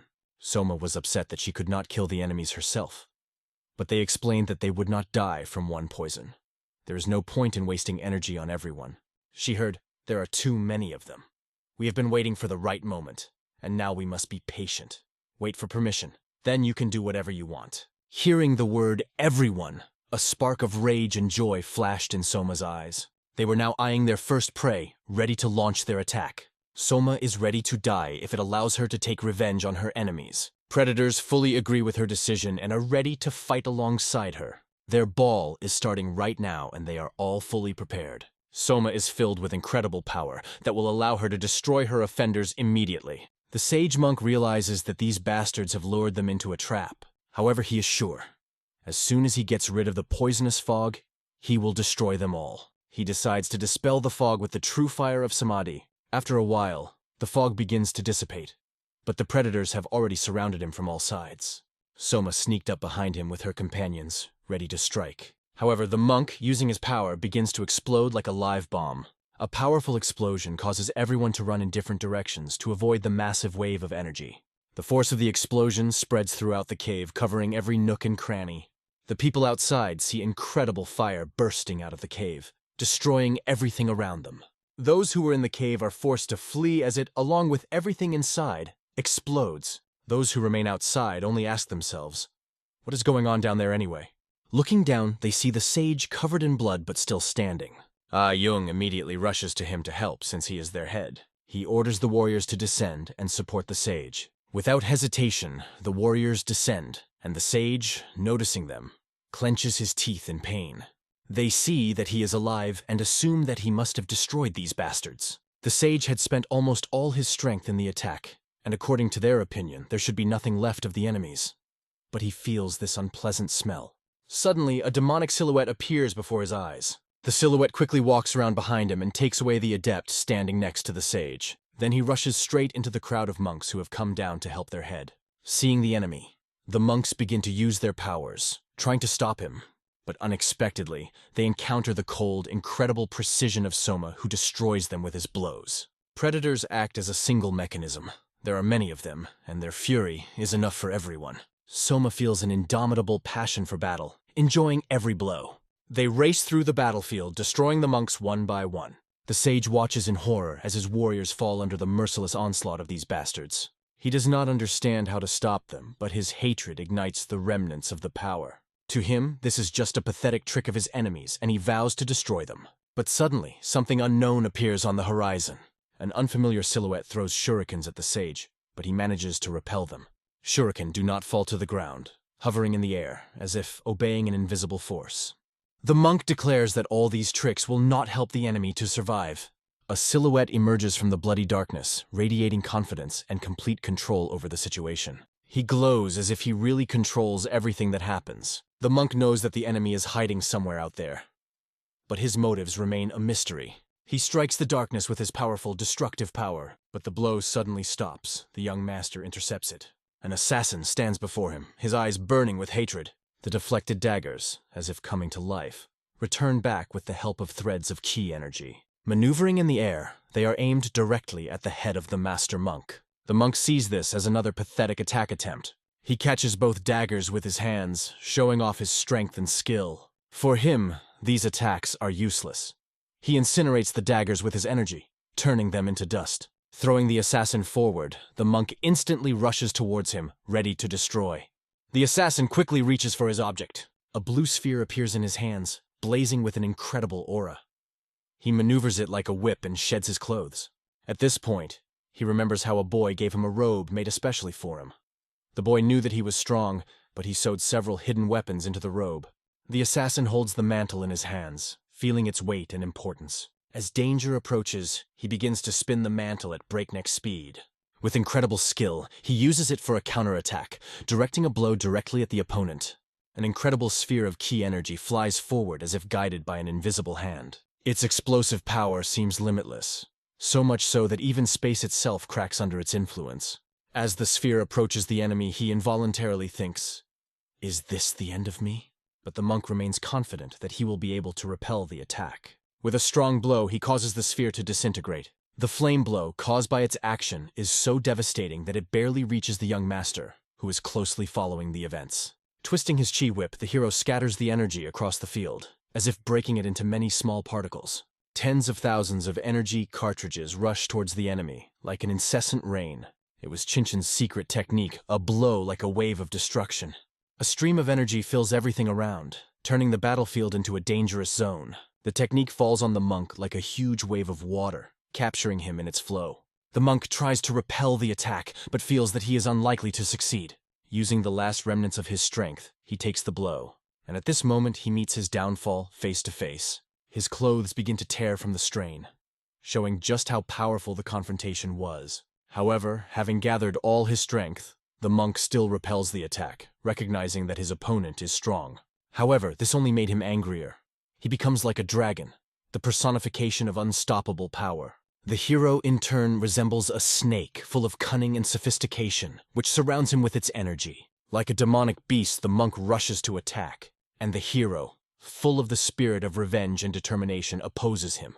In this confrontation, two worlds came together, two forces striving for final victory. Finally, they meet and only one of them can survive. Let's take a look at the backstory of the master who cannot be defeated among all masters. He uses a technique known only to himself, and this skill makes him unpredictable. To overcome it, a completely different tactic is needed. Therefore, he has mastered a new approach that differs from the usual fighting styles. This approach consists of using skills without Chui energy, a technique that only assassins can use, specifically the interval method. To succeed, you need to predict the enemy's attack by calculating his next move. Then, skillfully dodging the blow, force the enemy to get into a favorable position. And when the enemy is convinced that he is winning, the master uses this moment to turn the tide of battle in his favor. A quick mind and strategy will help you find the perfect solution to win. Confrontation with such an enemy carries a huge risk, because even the strongest can be defeated. But even when the situation seems hopeless, there is a way to turn the tide of battle. The closer he gets to the enemy, the more dangerous his every move becomes. Even a simple wave of amplified chi energy passing by can leave broken ribs and torn skin. If the attack misses its target, the consequences will be dire. Simple injuries will be considered lucky here. And yet, this only adds tension and drags out the process, allowing the water body technique to be applied. The essence of this technique is to make the enemy feel the blow and deceive his vision with the help of a small bleeding. But an experienced opponent will not succumb to this deception so easily. A monk is not a fool who will buy into such primitive tricks. As a master, he instantly senses any inconsistency in combat. He is worried when things don't go according to plan. But even the most obvious lie can eventually seem like the truth.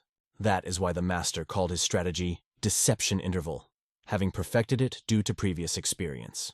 He called this method ant hell because of its slow but merciless effect. His gaze and breathing become part of this deception strategy, confusing the enemy. All this is aimed at creating the illusion of weakness. When the monk noticed that the opponent seemed exhausted and barely fighting, he called him a weakling. The monk is convinced that he is simply using cowardly and cunning techniques, but he did not even suspect that all this was a carefully planned trap. Because of his pride, he perceived the enemy as an ordinary, worthless assassin. This mistake gave the enemy a decisive advantage. And at the moment when the monk exploded in rage, shouting, "Dream, you coward!" the trap closed.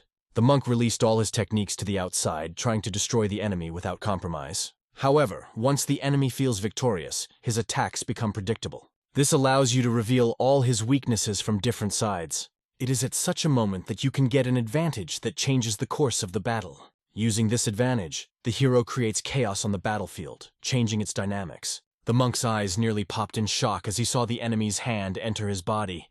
The bastard caught him off guard and made him suffer. The monk could not understand how this scoundrel could catch him like that. The hero begins to generate the broken jade technique, concentrating it in his hand. The blow inflicts an incredible wound on the monk, which instantly exhausts him.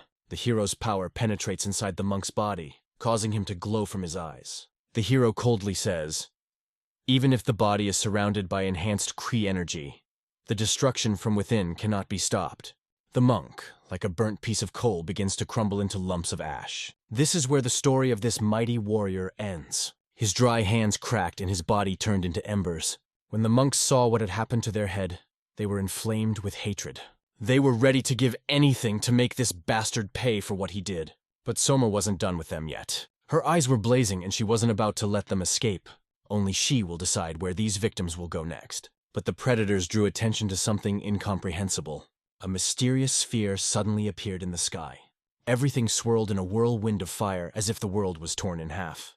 In this chaos, a silhouette appeared, holding a sword and standing in front of them like an insurmountable wall. When the chaos died down a bit, it became clear who it was. It was Jin. He had come to the rescue at the last moment. He asked the hero how he felt after the battle, but the young master looked surprised. He did not understand where Jin came from here. Jin explained that he had to make an effort to find him, especially after the hero's tracks were suddenly cut off. It was only due to the sounds of the explosion from the tower that Jin decided to check what happened and found him in time. Fortunately, the serious problem had already been solved, and now only small obstacles remained. The monks, who stood hopelessly on the horizon. Jin asked the hero if he was still ready to fight, or if he needed a rest. The young master, holding on to his sword and our hero to his chi energy, acknowledged that Jin saved them. But now they are equal. At the place where the monk died, a huge pit was formed, the size of an entire field. Hekam was looking deep into the abyss, and a shadow of fear could be read in his eyes. He understood the scale of the disaster that had happened here, and he saw the terrible destruction the monks had experienced. John, hiding his sword in its scabbard, admitted that they had brought order here and unexpectedly called Tyvel a friend. Where did that come from? "We're not friends," Tyvel was surprised, asking when they managed to become friends. John explained that after saving Wonyoung, he felt grateful to him because she returned to Chengdu. However, Tyvel wondered, how did he find me? He didn't leave a trail, but he used the art of tracking. John admitted that he did not have such art. He simply tried to mimic his actions with only a few essentials to help keep him on track. Despite his clumsy movements, John got here step by step, and it was a real relief for him. The young master saw that P-Vol's condition was much worse than it seemed. John spent a lot of energy, and if he was even a second late, he would not have been able to save him. John wondered how the head monk of Roma Temple, who was so strong, could reach such a level. What technique was used to kill him? P-Vol is incredibly powerful, but the true power of his abilities is still unknown. Then John wondered, what are the plans of this man? And will he return to Chengdu? But John already has enough things to do, and one of them still remains unsolved. Soon, the remains of the monastery and the Hall of the Monarchs turned into ruins engulfed in flames. Hekam, overcome with panic, starts to run away, hoping to save himself. He understood that the situation had come to an impasse, and everything was going haywire. The real threat of death hung over him, and every step could be his last. Hekam is confused. The temple is destroyed, the monk is gone, and the new path is unknown. Suddenly an idea flashed in my head, to go to the Palace of the Fury of the Moon. He hoped that his enemy would not risk pursuing him all the way there. After all, this palace is many miles from here in a difficult place. Even someone like his stalker wouldn't go this far, after just one victim. Losing his vigilance, Hekam falls into a trap that begins to constrain his movements. Turning his head, he saw an attack coming right at him. When did I get so recklessly into it? Flashed through his thoughts. Powerful ki energy cut through the forest like lightning, destroying everything in its path. Threads of energy like a web surrounded every corner of the forest as if dooming it. Another moment, and these threads will begin to cut him into pieces. He desperately tried to avoid death by moving as fast as possible. Hiding behind a tree, Hekam didn't even realize how close he was to death. He was breathing heavily, exhausted from the constant running and danger. He breathed a sigh of relief, hoping that he had finally gotten out of the trap. But suddenly the threads wrapped around him by surprise, not giving him time to escape. They pressed him against the tree, began to squeeze with incredible force. The threads tightened around his neck, blocking his breathing, and he was suffocating. I made a mistake. Now I'm done, Hekam thought. In desperation, he urged his opponent to kill him to end it. His words were heard, but the answer was merciless. The threads were stretched to the limit, and his body was crushed to a pulp. Before his death, he understood. Now all hopes for freedom have disappeared. At dawn, the sun rose above the horizon, illuminating everything around. Predators and children watched the sunrise, feeling the long-awaited freedom. They only wondered who would win the next battle. But they did not doubt their brother's indisputable victory. The brother demonstrated a power that amazed them and the world around them. However, the uncle from the Iron Tower also turned out to be a difficult opponent. One of them was sharp as a needle, fast and accurate. The other resembled a hammer that breaks everything in its path. They finished their preparations and the energy flows were almost restored. The hero said that he feels great and is ready for the next step. This is great news for the hero. It doesn't matter who wins or loses. He is ready to forget the grudge over the death of Shimon Plechin. However, the young master remains indifferent to all this. John notes that his words are true. He is not prone to deception and does not tolerate debts, because unpaid debts eat away at the soul. But John himself only complicates the situation. He thanks the hero for helping him get rid of the grudge that tormented his heart for a long time. The hero asks John not to scatter words of gratitude, explaining that he acts this way because he wants to clarify everything. Children watch this carefully and feel the approach of autumn. An incredible flash of light makes them exclaim only one word: wow! The beautiful city lived its life, enjoying the warmth of the day. One man finds a book in his box and immediately calls it a fake. His son asks for this book to be given to him. Obviously, it means something to him. The man thanks for the help, offering to rest after a long journey, because he has a house in the very center of Chengdu. The guests refuse, but the young man, standing behind the wall, admits that it is incredibly boring. He would rather they go to the Kisen house than listen to empty chatter. Unable to bear it, he decides to go to Kisen's house so as not to waste time on someone else's pettiness. Maybe I'll even find a place to have fun with the local courtesans, he thought as he walked down the street. Walking down a narrow street, he notices a familiar silhouette in the crowd. The person seemed very familiar to him, although he was not sure yet. The young man decides to follow this mysterious figure to find out who it is. Entering the depths of the dark alley, the boy continued to chase the silhouette. That person went forward, not stopping and not paying attention to obstacles. The boy could not catch up with her or understand where she was going. Eventually, he found himself in front of a temple that seemed to have been closed for a long time. As soon as he approached, the doors of the temple began to slowly open. Overcoming his curiosity, the boy decided to enter, although he felt anxious. His desire to find out who lived in each house spurred him into action. Dismissing his doubts, he decided to take a chance and said to himself, "Whatever happens." The boy jumped over the fence that separated the temple from the rest of the world. It was quiet inside and there didn't seem to be any security here, but suddenly, Sora noticed a person on the horizon who wasn't supposed to be here. Standing behind him, she sternly asked, "Who are you?" He shuddered in surprise, noticing a child in front of him who appeared out of nowhere. A moment ago it was quiet and empty, so her appearance seemed impossible. He asked her if she lived here, and the girl calmly answered, "Yes." Distracted by her crazed gaze, he didn't notice how she longed for his death. He was sure that some noble maiden lived here, but a demonic energy began to emanate from the child, which covered the space. She said angrily, "As soon as I go outside, a crowd of people immediately comes, and it annoys me." This beautiful area was suddenly filled with tension and danger. Finally, Sora satisfied her hidden desire by fully revealing her true nature. The boy who dared to cross the fence was destroyed by Sora himself. Now they were burying his body. Meanwhile, the young master waited for the food to be cooked and asked Sora about her life lately. Sora admitted that she liked it here. This is the best home for her and her brothers, because they have nowhere to return. She remembered how difficult it was for her to live with her family, but now everything is different. However, she admits that Uncle Governor is the best of them. In addition, she received a letter from her brother from the Iron Tower. He is strong and skilled in battle, but why does he text her so often? The brother tirelessly sends letters, calling the young master his friend, which is clearly not to his liking. The young master was already tired of these messages, and decided not to even open another letter. "I don't like it," he said, throwing the letter aside. But Sora reminded him that she had heard that his family lived on Mount Jeonju. She asked if he wanted to visit them. Today, for dinner, a dish of deep-sea fish was prepared especially for him by Governor Gu Hai. He does not dare to turn his nose and has to eat everything to the last crumb. But Sora decides to take it under his control by acting uncompromisingly. Feeling insufficient joy from the atmosphere, she goes to call her brothers.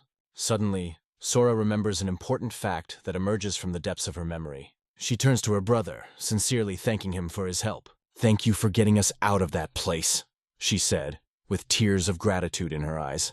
Now he understands why he trusts and respects his brother from the Iron Tower so much. The young master remained pensive, silently considering the situation. His gaze lingered on the letter lying on the table for a long time, as if it hid some important answer. "How tired of all these conversations with fools," he thought, turning his gaze to the sunset. An ancient saying claims that if the wind does not whistle from the blades in Murim, then is this world worthy to be called the land of martial arts, and do its warriors have the right to be called true masters. In Murim, death by sword is not a tragedy at all, but a daily reality where blood is spilled on the cobblestones as often as rainwater flows from the roofs after a downpour. But the real question is always only one. Who will raise the blade for battle today, and who will fall under its cold edge without having time to say a single word? In a quiet, remote corner of the city was located the Red Pine Hall, hidden from prying eyes and the noise of the streets, like a peaceful island amid the darkness of Murim. The boy sat by the window, bent over a sheet, carefully rereading each line as if trying to catch the hidden meaning between the words lying before his gaze. Before him was a postcard that he held in his hands, and his eyes slid over the text, which began with a too familiar address capable of immediately spoiling the mood. The first words of the letter sounded like the banal, "Dear friend," as if the author did not even try to come up with something else, repeating an old template without any imagination. This address slightly irritated him, as he muttered mentally that he had enough of these senseless greetings, and every time he asked himself who this strange invented friend was. At that moment, a boy entered to Hion and asked in a simple voice if the elder had called him, interrupting the tense reflections over the letter. Seeing the envelope in Hion's hands, the little one immediately guessed that it was again written by his older brother from the Iron Tower, who often contacted him through such messages. Hion stood up, said he had to go to the workshop, and invited the boy to go with him, putting aside the letter that no longer needed to be read. After some time, they calmly walked down the street together, avoiding passers-by, while the city lived its usual bustling rhythm. On the road, the boy was telling that he had just returned from Guian and Inyo, sharing the latest news about their affairs.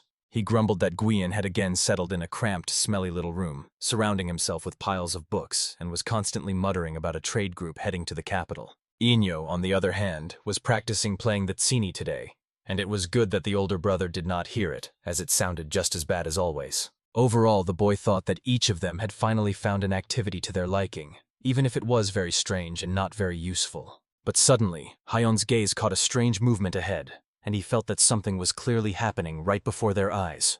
The next moment, a fierce purple internal chi flared around, the power of which left no doubt that its owner was an extraordinarily powerful person.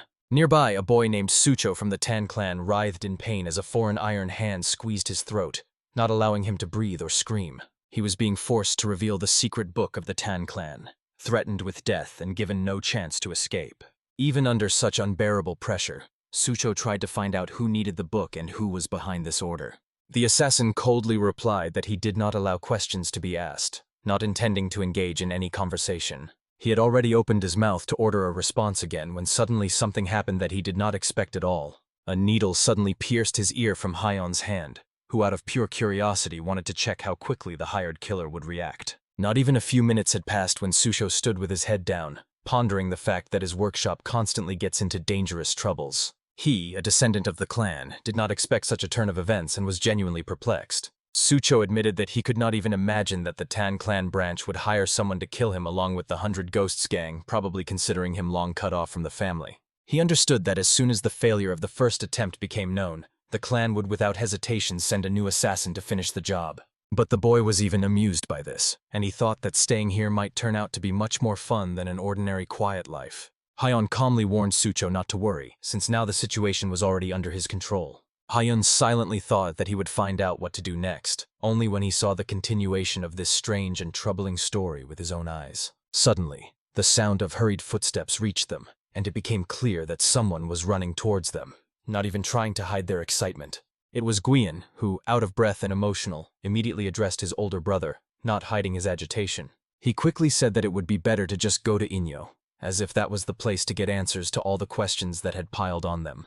After some time, they were already in a guest house called Heavenly Aroma, where there was a marked silence and restrained coziness. Having just arrived, Hyun immediately asked the maid about Inyo, and she calmly replied that the girl was currently in a special VIP room. Soon they ascended the corridor and approached directly the door of the very room where Inyo was already waiting for them.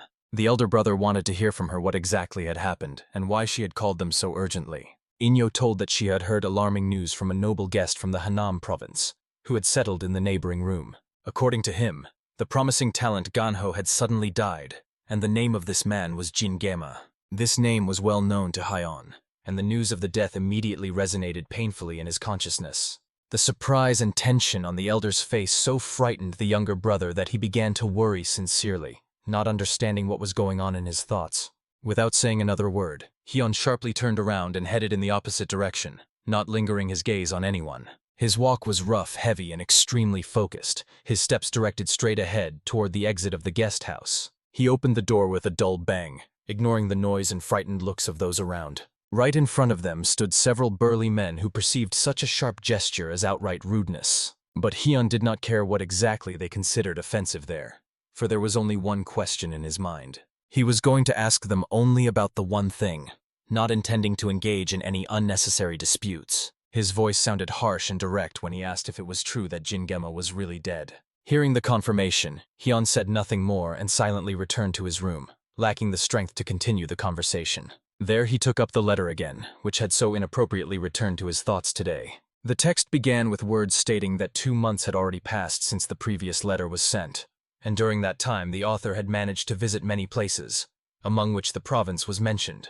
The letter said that the author had not even seen the tail of the 9 dragons, let alone the possibility of seeing their heads. It further noted that their actions remain mysterious. They are almost impossible to track, and there is doubt whether he is chasing an ordinary mirage. The author admitted that he was beginning to feel a strange fatigue and longing, while thinking how good it would be now just to see Hyun. He frankly wrote that he sincerely desires this meeting above all else. The following lines stated that after leaving the world of martial arts, he dreams of crossing the Western Plateau once again together with him. There he would like to do everything he wishes with the sword, feeling truly free and no longer bound by anything. At the end, he mentioned Guian and Inyo, confessing that he misses these children very much and often thinks about them. Having finished reading this letter, Hyun barely held back tears that welled up in his eyes, as everything read seemed at once unexpected, painful, and so senseless. Even Hyun himself believed that one day he would become the man to whom he could fully open his heart, without fearing to say a single unnecessary word. He thought the day would come when he would proudly call him his dear friend, without doubts or hesitations in his own feelings. But now it seemed that he really talked too much and allowed himself to live in these memories for too long, without actually changing anything. Hyun exhaled heavily, and the next moment a wave of rage completely overwhelmed him, destroying everything around as he smashed the room where he stood into pieces. He resolutely declared that the one who killed Jingemu would definitely pay for it, regardless of who he was. They would learn the true price for killing his dear friend, and the guilty would not escape deserved retribution. The next day the air already felt different, as if before the beginning of a new, dangerous stage of the journey. The 3 of them stood together, and Hyun received an Amryeon Po, a special belt or gear bag, which Sujo handed to him. It was dyed with a special pigment, could change color under the influence of internal energy, and Sujo explained these properties in detail. Inside it was also packed with various hidden weapons, for which Hyun sincerely thanked, noting the care and preparedness of his ally. The little one immediately began to demand something for himself, to which Sujo smiled and suggested he look inside his own Amryeon Po. Inside everything was generously stuffed with dried meat, as the cook had prepared several special treats for him on the road.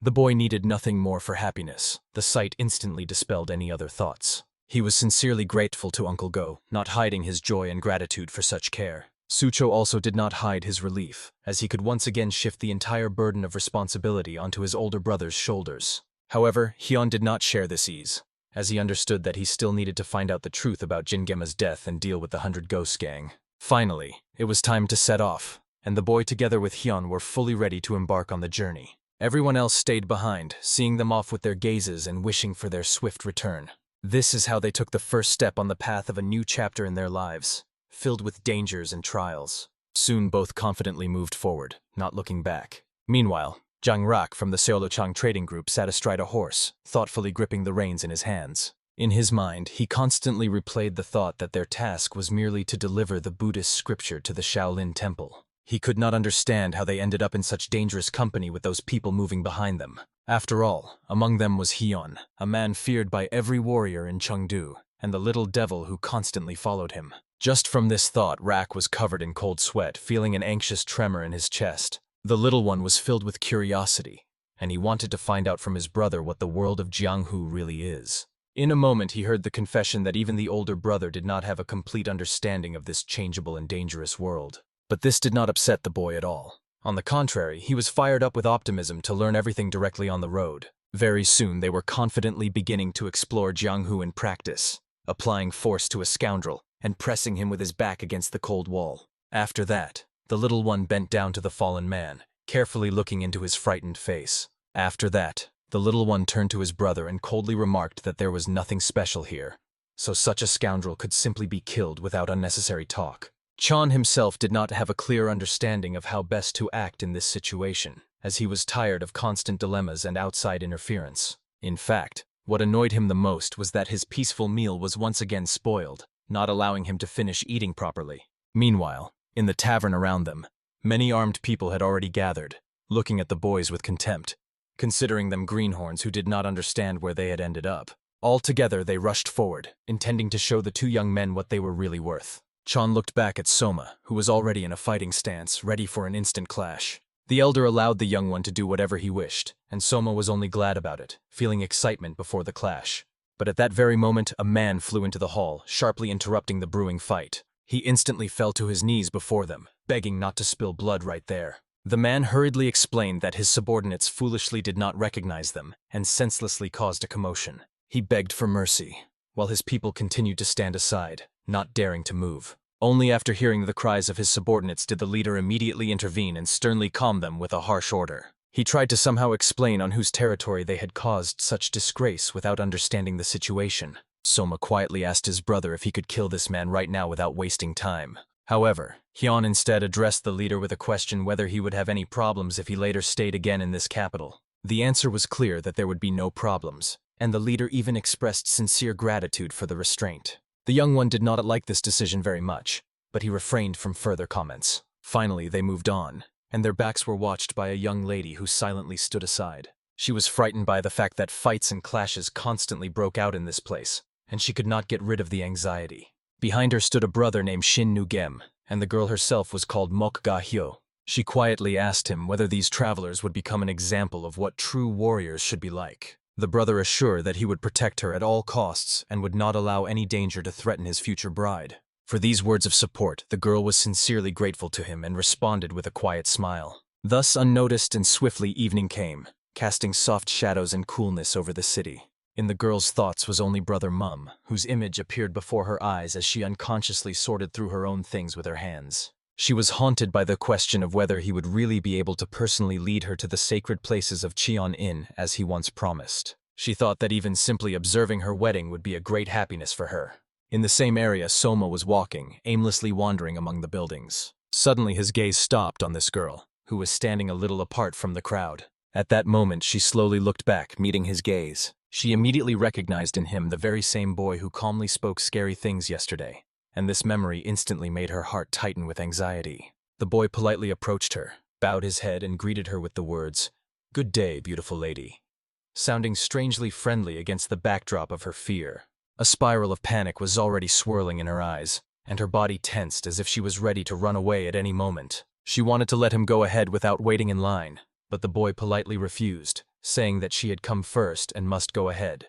Only one thought was beating in the girl's head: to finish everything as quickly as possible and run far away from this frightening place. Forgetting about the things she had brought, she sharply bent down to the bucket, immersing her head in the cold water, trying to control the trembling. The splashes flew so strongly that they also splattered the boy, who did not manage to step aside in time. It was completely unclear what was happening to this lady, and why she was behaving so confused and abruptly. That is why the boy asked her not to rush and, understanding that she was afraid, calmed her by saying that he would not kill her even when he got very hungry. Hearing this strange assurance, she asked confusedly if he was really hungry. The boy honestly replied that it was not that he was hungry, he just felt emptiness because he had already eaten all his favorite snacks. Already the next morning, the boy was walking, chewing dried meat, and a sincere delight from the taste shone on his face. Because of this, Hyun asked in surprise, "Didn't the boy finish all the supplies right after setting off on the road?" He explained that yesterday in the guest house, a lady treated him to her dried meat, said she prepared it herself, and even offered the elder to taste it. After that, the boy added that this lady seemed very kind to him. He even emphasized that he would be incredibly happy if he could meet her again. It would be wonderful, because right now this lady was in mortal danger, and in front of her stood her brother, shielding her with his own body. Tears rolled from her eyes, while at that moment, the boy was telling Hyun that at the next meeting, he would ask her to teach him how to prepare dried meat. Meanwhile, her brother demanded the attackers explain who they were and whose orders they were following. He forced his sister to stand behind his back, not allowing her to look forward. On the faces of these scoundrels, a greedy hunger for gain was clearly visible, leaving no room for conversation. Their leader replied that they knew nothing and desired only one thing. They demanded the sword that the girl was holding in her hands. This blade was named Gunbu. Hearing this name, the girl's brother asked in surprise where the attackers even knew about it from. In response, there was mockery, suggesting that judging by his long tongue, he was not going to give up the sword. However, at the same time, they emphasized that they also could not just let this prize go and would not retreat. Gunbu was one of the 3 legendary swords created in collaboration by the great blacksmiths from Yezi and Kanjanin, and therefore had incredible value. It was hard for the brother to comprehend this, as it was the only preserved sword about which almost no one knew, and he could not understand how the relic could be passed down in a nameless family.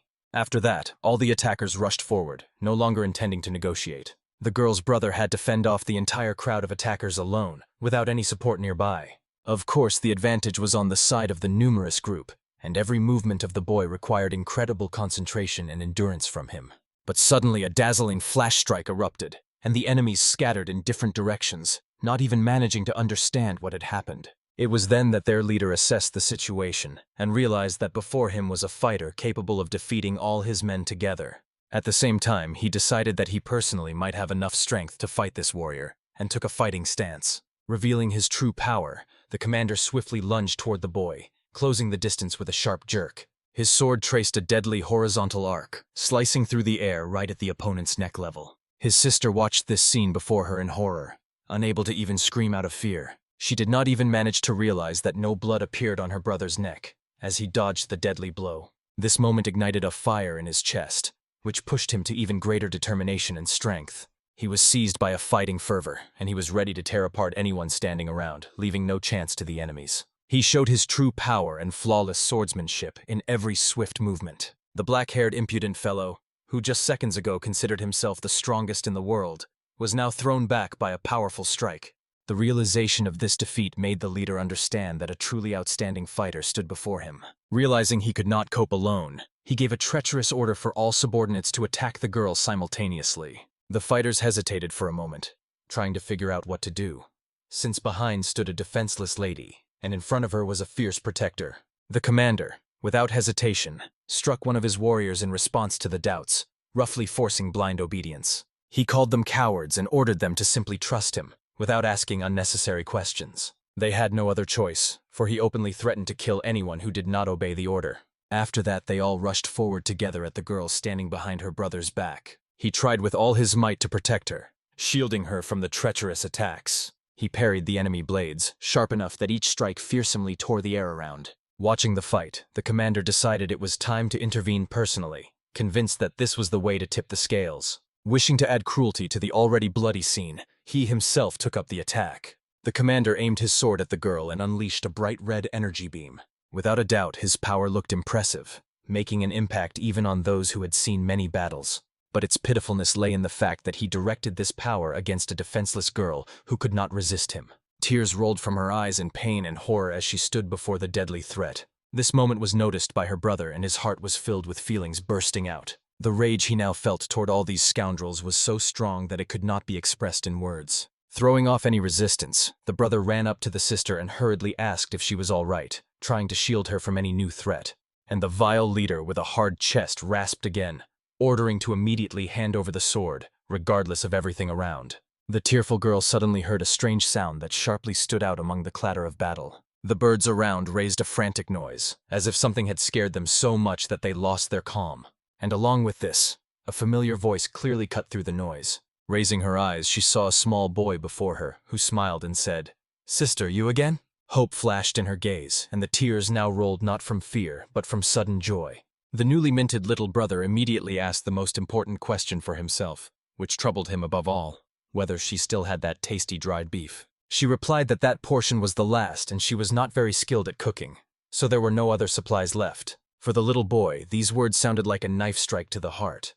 But then the girl promised that she would definitely prepare more. She assured that she would do it if they saved them, and gave a sincere promise to prepare as much dried meat as needed. Meanwhile, in the midst of this brief conversation, Soma stood opposite the burly commander of that miserable gang. He looked at the little one as an ordinary kid, not taking him seriously and seeing no threat in him. But suddenly he noticed something strange on his neck that caught his attention only for a moment. That was the last thing he saw in his life before everything ended for him. For the leader, it was the end. But for the little one, it was just the beginning of another matter waiting to be completed. He satisfied his madness for exterminating scoundrels, leaving the enemies no chance of escape. Fragments of bodies and enemies flew around from his blows at the very moment he set the weapon in motion. The little one only laughed and rushed forward amid the terrifying sounds of the battle. His laughter merged with the splatter of blood from fallen enemies spraying underfoot. After the slaughter, he calmly returned his weapon back to his hands as if finishing an ordinary task.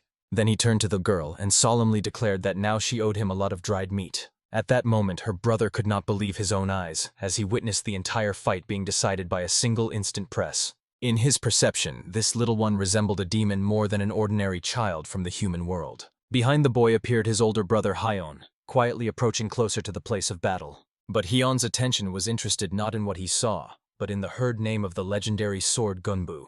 He stepped up to the girl, who instantly recognized him among the others and shuddered with excitement. Hyeon calmly asked for permission to look at the sword she was holding. The girl was overwhelmed with doubts and worries. She did not understand their intentions, but the younger one seemed kind to her, though frightening, and most importantly, these two brothers had saved her life. After all they had been through, the boy sincerely thanked the brothers, for it was their actions that saved their lives, and without exaggeration deserved deep gratitude. They admitted that if it were not for this help, the situation would have ended tragically for them, and they simply had no chance to save themselves by their own strength.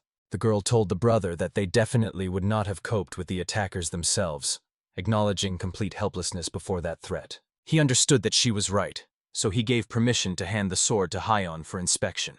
Hyeon took the blade in his hands and began carefully unwrapping it from the numerous bandages with which it was tightly covered. He was not sure whether its owners wanted to preserve or hide it, but he clearly saw that the blade was wrapped with extraordinary care. The density of the metal, the strength and sharpness of the blade made an impression, although the blade itself seemed somewhat short for a full-fledged fight. Hyeon immediately noted that such quality of craftsmanship is extremely rare nowadays. However, considering that this sword is unlikely to be useful in current battles, he carelessly threw it back to the girl, saying it is more suitable for ceremonial purposes. The boy categorically disagreed with this, because from his point of view, the blade looked extremely cool, and not at all like an ordinary decoration. The older brother explained that in combat, it is easier to work with a single-edged weapon than with a double-edged sword, although this alone does not determine its real value. Hearing these words, the girl added that since ancient times, swords have been considered a link between heaven and people. That is why many blades were given their own names and revered as true sacred relics. She also said that she sees no reason to consider their sword an exception to this rule. Meanwhile, her brother sank into thought, realizing how many misfortunes had already happened because of this blade, and he was frightened by the thought of what might await his sister next. These reflections were interrupted by Hyeon, who asked where exactly they were heading with this sword.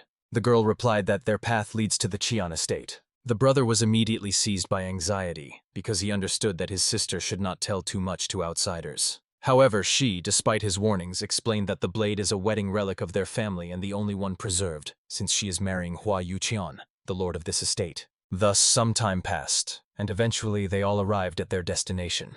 At the gates they were met by Punno-san, lord of the outer hall of the Cheon estate. He was sincerely glad that they had arrived safe and sound after the dangerous journey. He decided to explain that as soon as he heard about the attack, the master immediately sent people to meet them, admitting that they should have been more careful, and offered his sincere apologies. But more than anything, he was interested in Gunbu, to whom he was already reaching out, wishing to take the sword under his own supervision, but the girl refused, saying that it was a family relic and she herself would be responsible for it. The lord replied that she should act at her own discretion, adding that he had heard about those who helped them during the attack.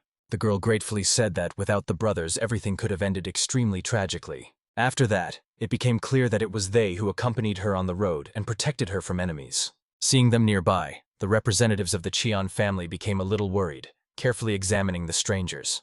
There was tension in the air, and everyone felt that trouble was only approaching. At the same time, the estate itself impressed with luxury and elegance, towering among the green bamboo forest, like a true palace amid the wild nature. In the hall sat the main woman, before whom the man was justifying himself, confessing a complete failure, since they had not been able to seize Gunbu and had lost the entire hired Chuma squad. She was called the Immortal Iron Sword, and her name was Hua Yun, and she did not expect anyone to be strong enough to defeat an entire plague squad.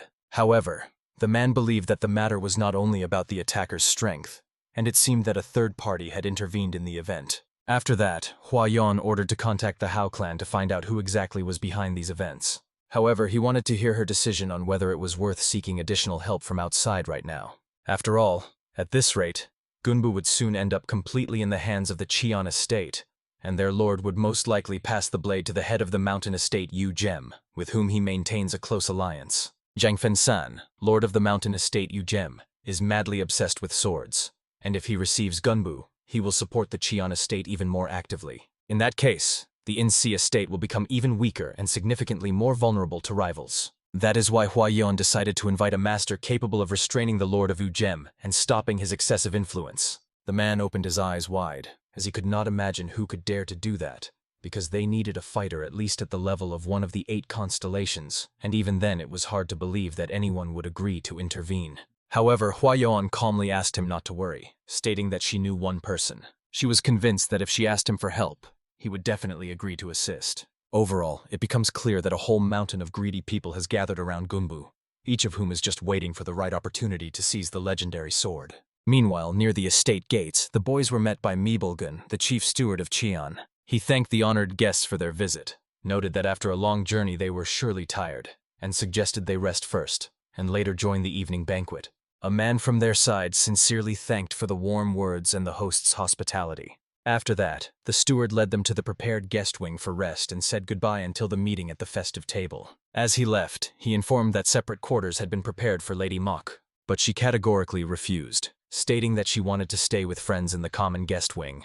The steward insisted, referring to the master's order to provide her with special living conditions. The girl replied that she was not yet part of the estate, so she considered it right to stay together with everyone in the guest wing. In fact, she felt uneasy about this man, and next to those who saved her life, she felt much safer. Only because of her persistence did the steward reluctantly agree, pretending to fully understand everything. When he finally left, the lady breathed a deep sigh of relief. Her brother immediately asked if she was all right, having noticed the anxiety in her eyes. At that moment, a little boy ran up to his sister, not hiding the serious expression on his face. He voiced a strangely sincere proposal, asking if she wanted him to kill that man for her. Thus, the day quietly leaned into evening, and the events gradually subsided.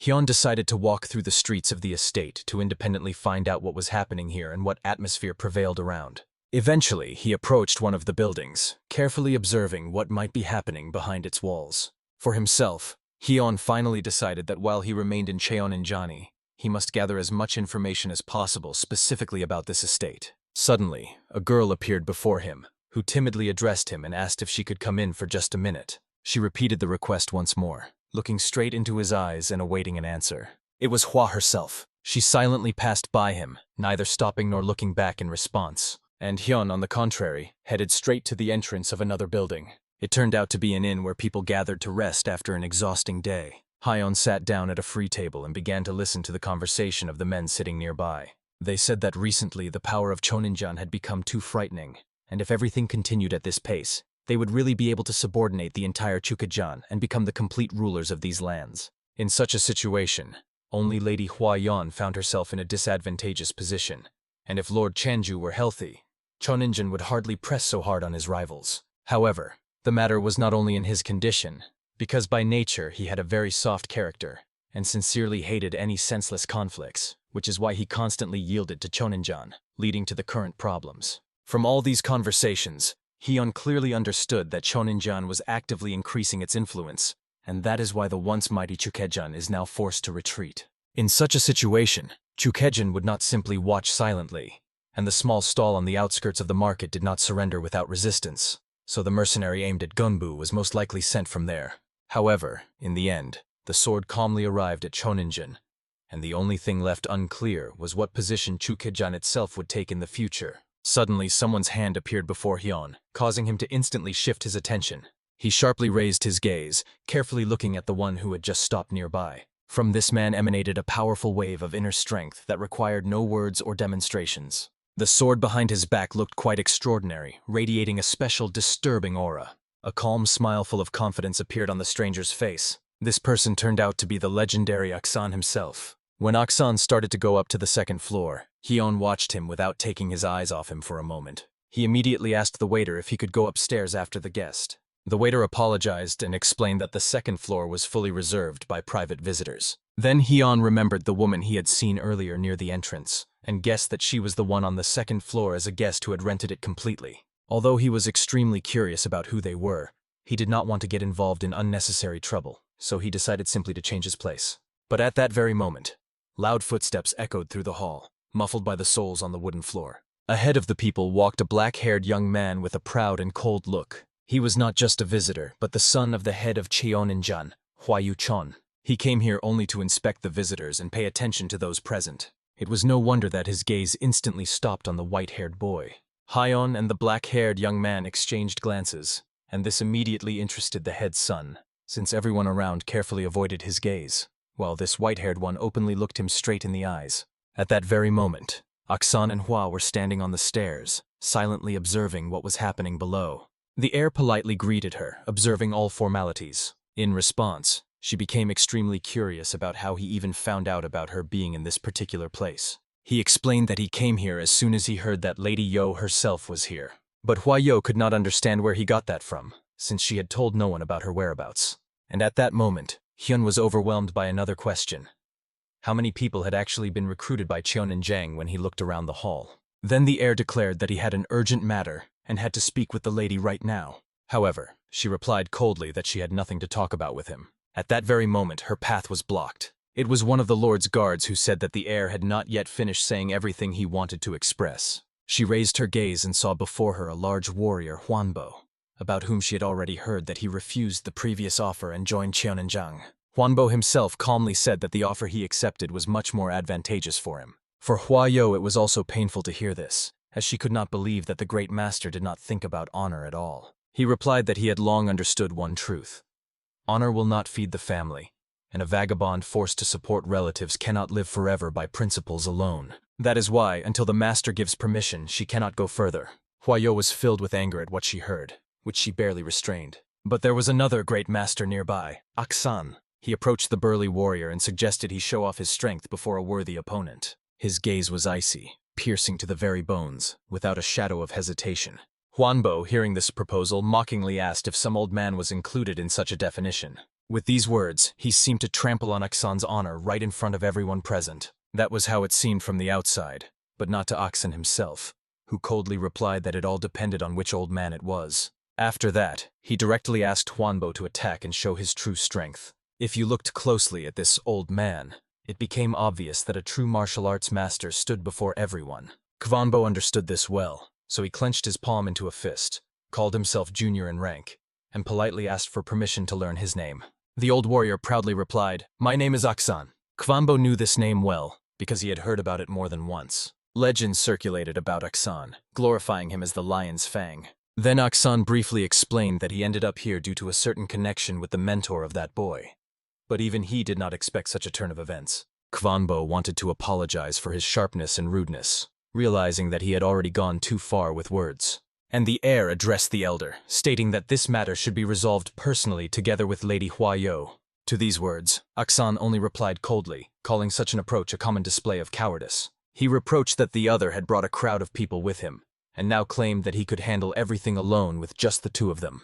The young master fell silent, confused and unable to find the right words to respond.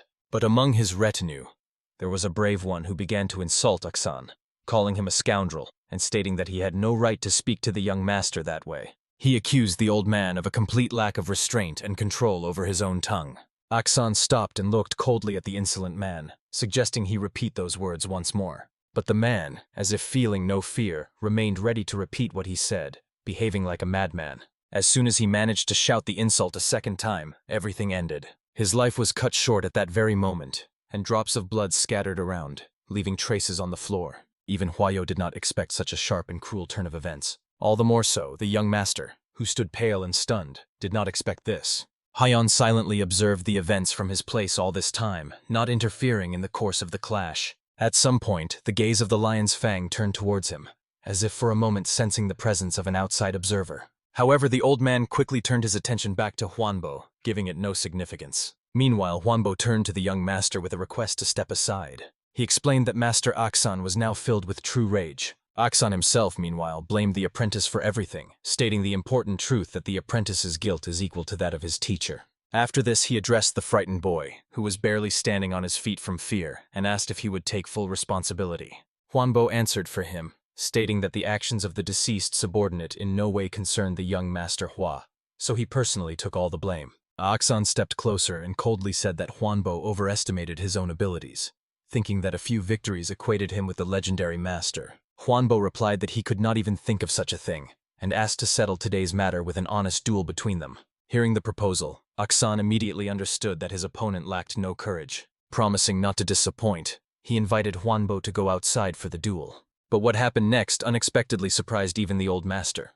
Huanbo drew a tiny circle on the ground, barely big enough for the two of them, suggesting they fight strictly within its boundaries. Aksan asked in surprise if this was a trick, because looking at the small arena, he doubted he could fully use his sword in such a limited space. Huanbo explained that he simply wanted to minimize possible destruction. Aksan, unaccustomed to avoiding challenges, accepted these conditions without objection. Behind them, the crowd was already heatedly discussing who would win, and almost everyone was betting on Master Aksan. They recognized the strength of Huanbo, but did not believe that he would defeat a master of such a level, especially knowing that he had not yet perfected the technique of the three fists of the Heavenly King. This was only one of the reasons why most were betting on Aksan's victory. Behind those discussing the match stood Huayo, silently listening to the conversations. She thought that Master Huanbo was unlikely to succeed here, but there was no other choice, as it was necessary to show the Qianin clan, which had become too proud, that the Chukejin clan still lives and remains strong. Suddenly a downpour began, rapidly pouring from the gray sky. The rain soaked everyone who witnessed this terrifying spectacle. Before their eyes lay broken dishes and drops of blood darkening on the floor. Huayo stood in a hood, looking at the scene through the curtain of rain. The young master and Hua could not believe what had just happened before their eyes. At that moment, fierce energy flared between them, making the air literally blaze. It was a clash of two extraordinarily strong fighters, true masters trapped in a tight, almost absurdly small circle for a fight of this level. One relied only on fists, while the other acted with a long sword, and it was Aksan who led the attack first. But quite unexpectedly for him, Kvanbo managed to stop this swift lunge. Then he sharply struck the stomach and lifted Aksan on his own fist. However, he was not called a great master for nothing, because he was not one to lose so quickly. Aksan's long arms were enough to reach the sword. He instantly grabbed it and delivered a counterattack. At that moment, it was decided whether Kvanbo could defend against this blow. The sword clanged as it entered the ground nearby. Kvanbo swung his arm back for a new strike. Aksan sat on the ground, trying to raise a block at the last moment. Because of the dense red glow of Kvanbo's energy, it was difficult to see the surrounding space. His eyes burned as fiercely as his clenched fists. Only the ringing of metal sounded from the blows against which his fists shattered. Gathering to drive the attack even stronger, he jumped up, already preparing to continue the pressure. Aksan parried this strike, and Huanbo was forced to step back a step. Swinging his fist again and aiming for a deadly blow, he rushed forward. And again the same loud metallic ringing rolled through the air. Thus the fight raged without pause for several more moments, until under the downpour Huanbo's hand was cut off by a deadly strike, and victory was declared for Master Aksan. For him, this clash became only a dull spectacle. He was no longer going to stay in the tight circle. No one even looked at Huanbo, as all attention was focused on the lion's blade. Huanbo hoarsely shouted that if he had managed to complete the Heavenly King's three-fist technique, the result would have been completely different. He repeated that without this flaw, the course of the battle would have been completely different. He shouted about it already in complete solitude, until Haiyan came up beside him and calmly asked if he really believed it himself. And he added in a firm voice, asking directly if Huanbo really intended to surrender so easily. Huanbo's eyes filled with tears, and he insisted that he was no longer able to do anything, since along with the loss of his hand he lost the entire meaning of his further life. Haiyan replied that it was necessary to start everything from scratch, because he had not yet lost anything definitively. All skills remained with him, and now it was worth training and honing strength, even having only one hand. But in Huanbo's words, only the pain of loss blazed, and no words of support could drown out this despair. Then Hyon presented him with a choice: to remain locked in his own cave of fear, or to climb out alive with all his might, emphasizing that the decision depended only on him. At first these words caused only bitter laughter in Huanbo, but in a moment his heart began to beat wildly, and he fell to his knees before Hyon. He began to beg for help, convinced that he knew a way to save him if he was able to speak with such confidence. Under the noise of the cold rain he repeated the same word again and again. Help!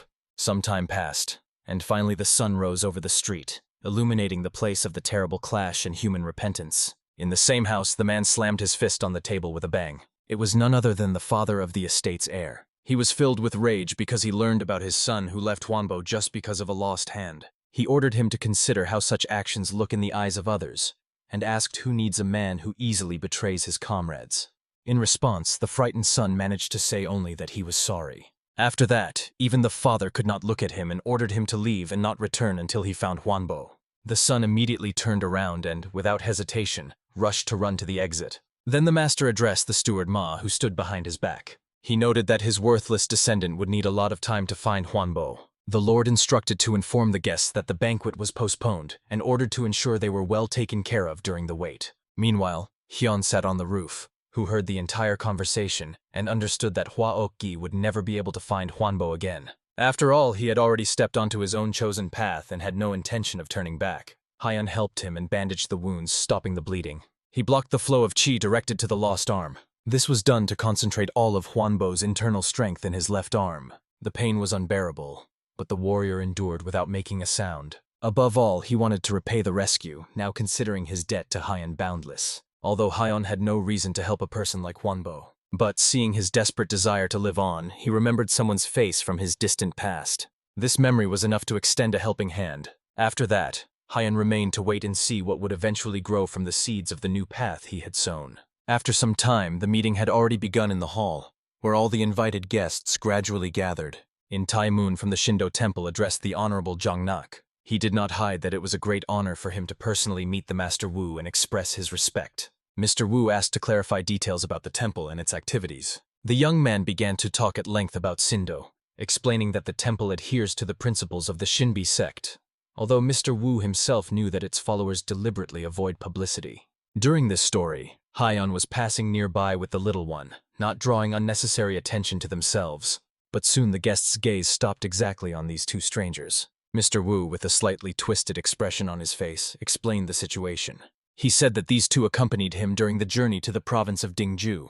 The eyes of the Mun flashed with curiosity, and he immediately asked to be introduced to these warriors. At the same time, he could not understand why Mr. Wu's reaction was so restrained, and who exactly these mysterious figures were. Noticing an awkward pause, the Mun decided not to waste time and introduced himself first. He called himself the Mun, and suggested getting acquainted, saying that since fate had brought them together at this common table. However, no word came from Hyun in response. The Mun asked indignantly why he was silent, as if he did not want to speak with him at all. At this moment, Lord Yu had almost lost hope of avoiding an awkward scene.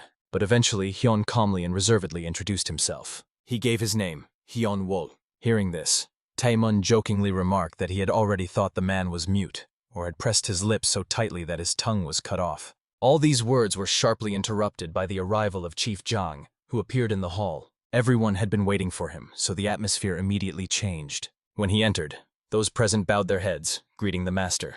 The chief only laughed and gestured for everyone to sit down. Disappointed, Taemun stepped aside, as he had not had a proper chance to get acquainted with Hyun.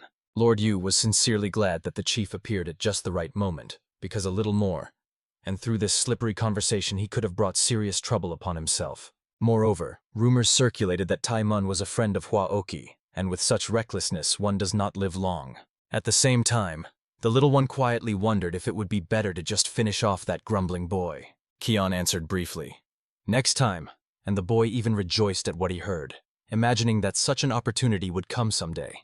Meanwhile, the leader thanked all the guests for coming despite the difficult circumstances and suggested they feel at home. After that, the same audacious young man again addressed the leader, drawing attention to himself. He approached the leader closer and leaned in, whispering a few words directly into his ear. What was said was so shocking that the host's eyes instantly reddened with rage. It was right after this that he immediately ordered to seize that girl and forcibly bring her right here.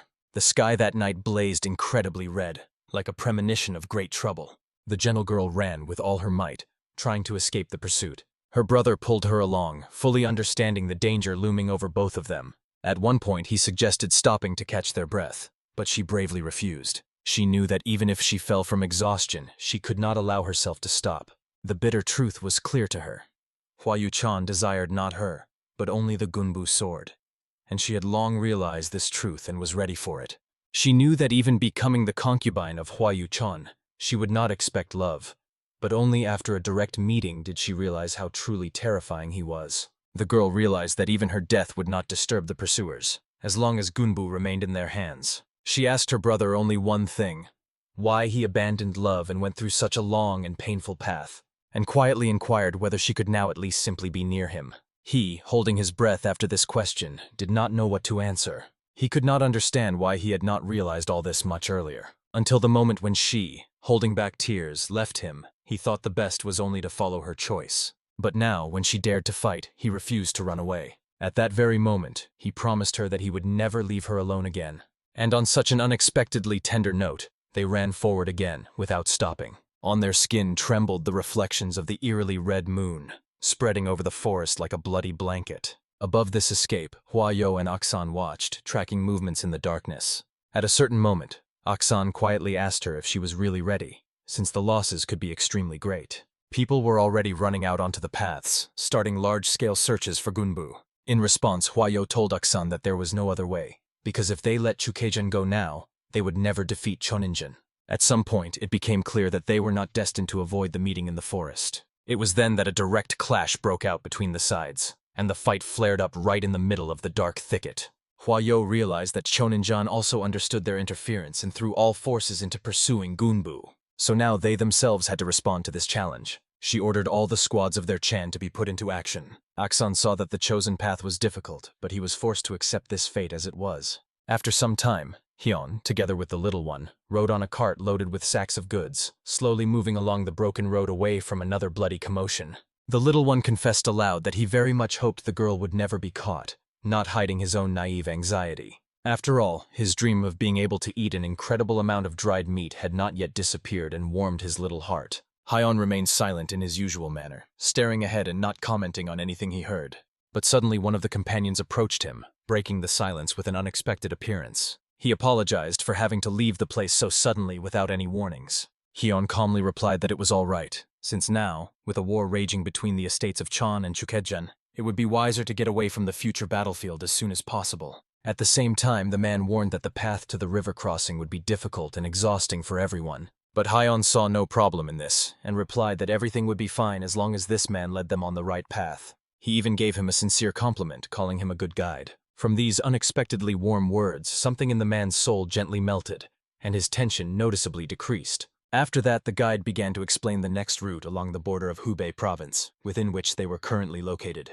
But he did not manage to finish the story because someone suddenly addressed them from the side. That person said that this must be seen. And just from the sight of what was seen, the guide's face twisted.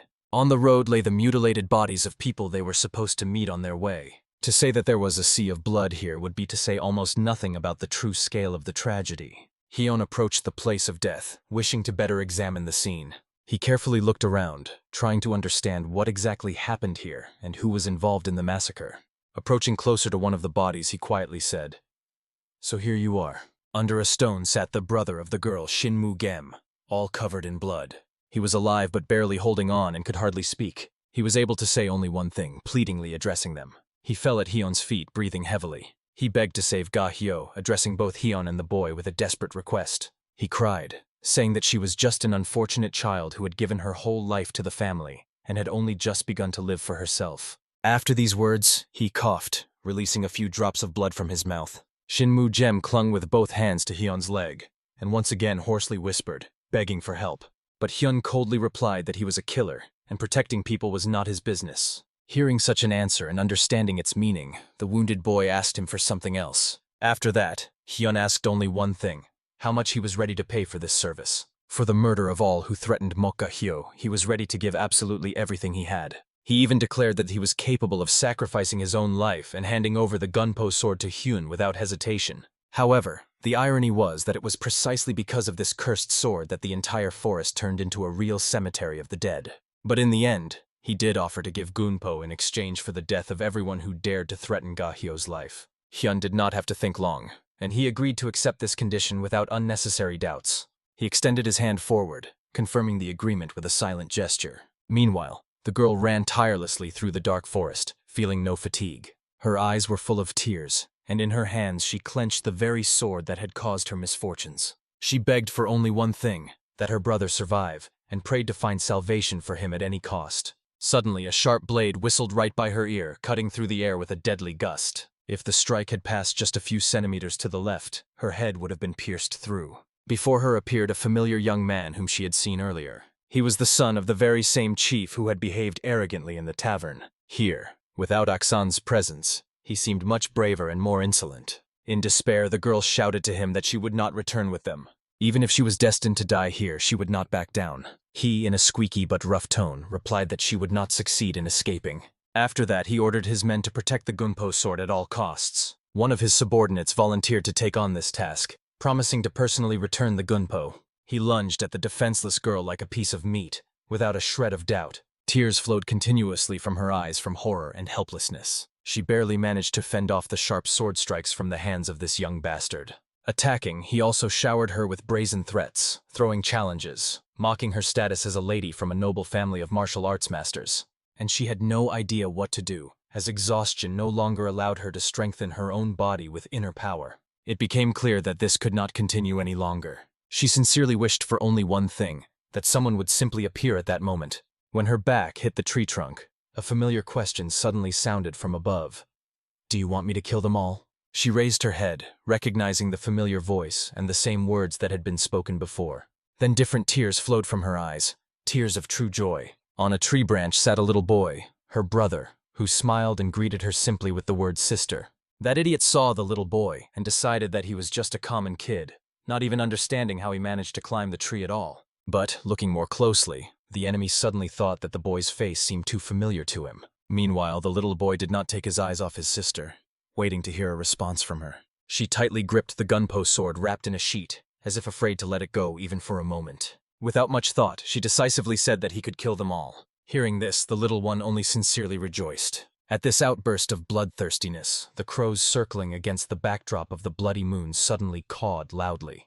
Meanwhile, Miss Hwa-yo was moving along the forest path. Aksan was walking beside her, and she was the first to feel that something strange was happening with the forest. Aksan asked if she had also noticed these changes. She replied that the atmosphere in the forest had sharply changed, as if the air had become heavy and alien. Aksan felt that the movements of the animals and the flows of energy had also taken on a different character, as if some external force had intervened. He did not know who exactly it was, but he felt that the truth would soon be revealed. Meanwhile, those bastards did not even understand what was standing before them. They saw only two boys, not realizing how cold their gaze was, how deadly their weapon was, how strong the threads trembling in their hands were, and how fierce, thirsty for murder their will was. That is why the enemies simply had no chance of victory. The boy rushed into attack, striking with a swing his sharp ring against the sword that had just tried to wound his little sister. The bastard felt incredible strength in the boy's strike, but he hoped that he would quickly exhaust himself and fall powerless, since with only a wheel he could not compete with an experienced warrior. But he was cruelly mistaken, thinking that the boy had only this single weapon. Holding his position, the boy pressed the sword to the ground with his foot. Then he pushed off sharply and soared upward.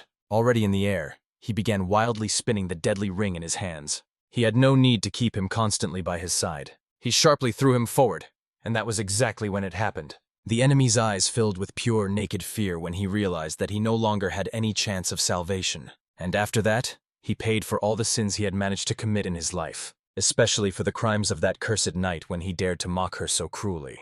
At the same time, Hyun also revealed his true power. He did not need long to deal with the crowd surrounding him, because it was enough to clench his hand, and all the threads closed and cut the attackers' throats. Meanwhile, Aksan continued to move cautiously through the forest, leading a group of people behind him. It seemed to him that it was too quiet around, although the squads of Seoninjan and Chukajan were prowling everywhere in these thickets. She also felt it, as it was getting darker and darker.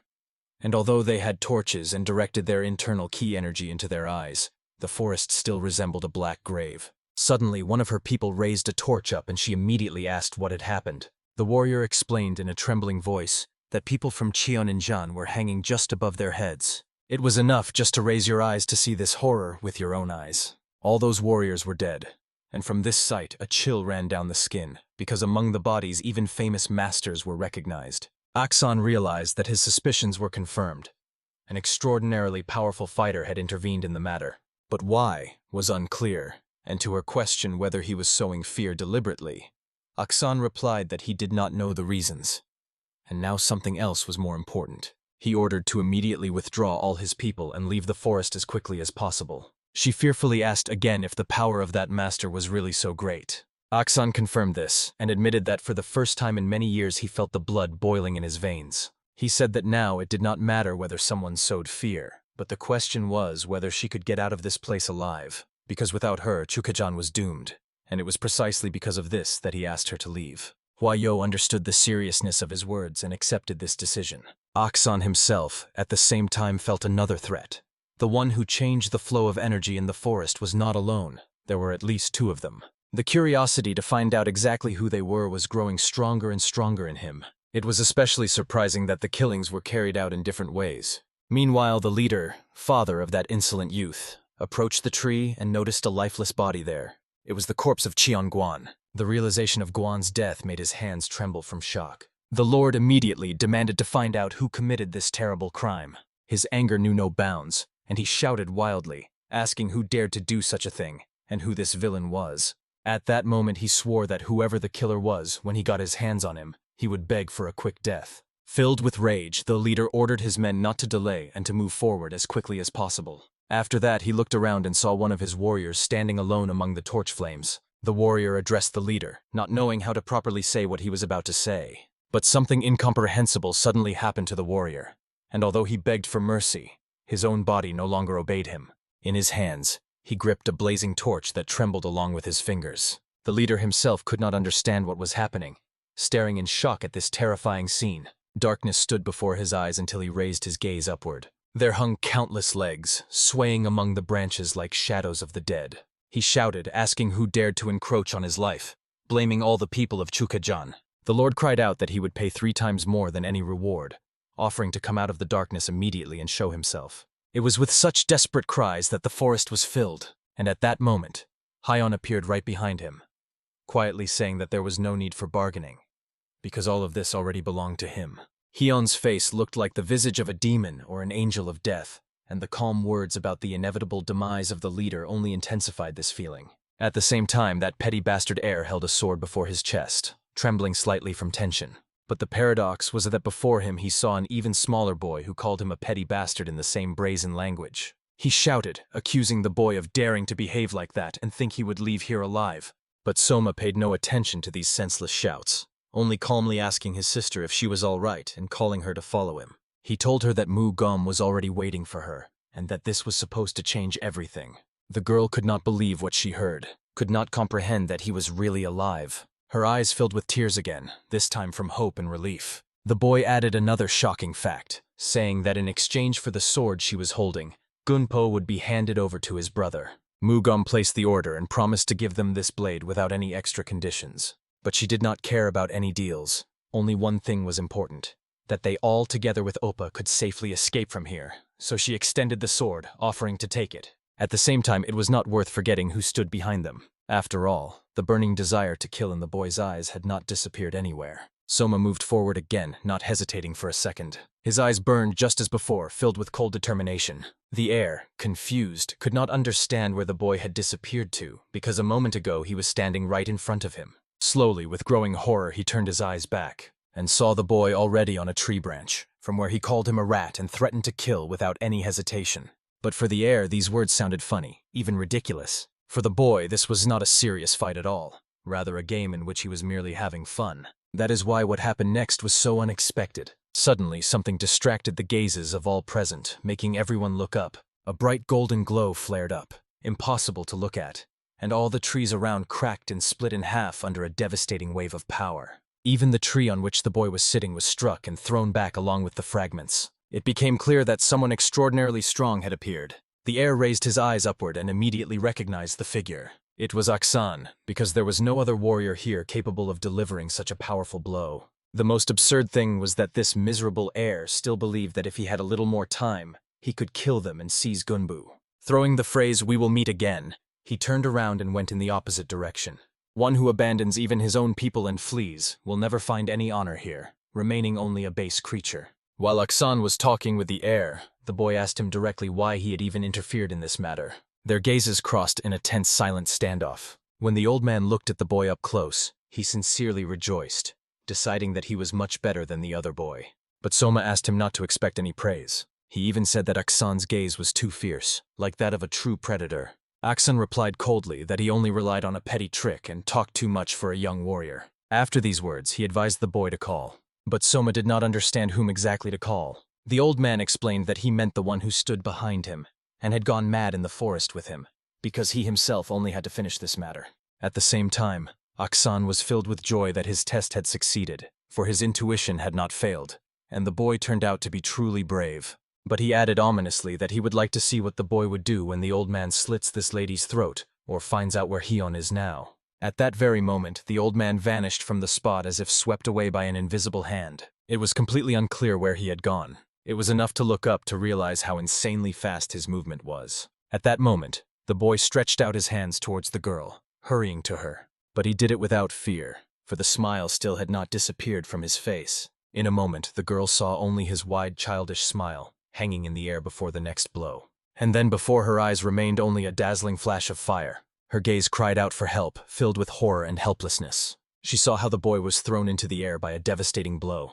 His body was covered by an unbearable wave of pain, and he fainted, falling to the ground. Fear gripped the girl, but she ran to the boy instead of fleeing, because she could not understand why he had done it, knowing about the deadly threat. Coming to his senses almost instantly, he only smiled and explained that he had received an order and had to protect her at any cost. Behind their backs, an old voice suddenly sounded, stating that all this was absolutely pointless. He calmly added that in any case he did not intend to leave them alive, because if he killed both, the blonde would still come looking for him.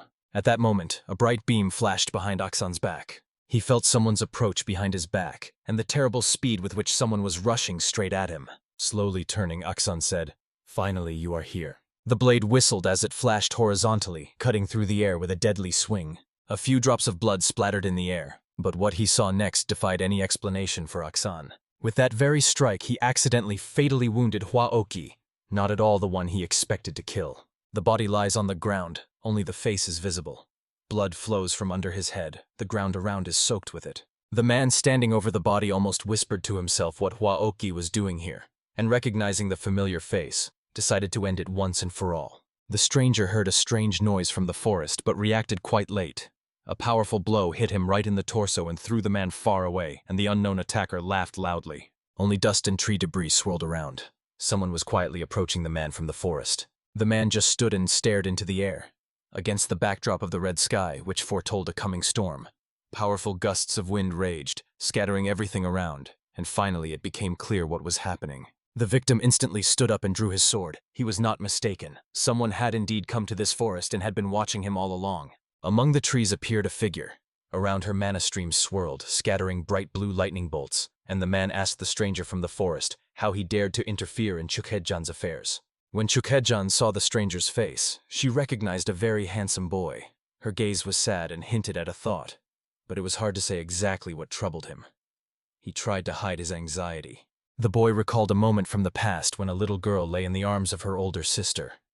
The elder held back tears that were already welling up, trying to protect the little one. The man looked intently at his opponent, trying to remember if he had met this stranger before. Silence fell around. It seemed like the calm before the storm. The stranger looked carefully at the man, introduced himself as Po Wol, and determination burned in his eyes. Did Chukhejan know her? She was clearly familiar with him, although he did not suspect it. Chuk inquired who she was in the world of martial arts, for until that moment he had never heard of her.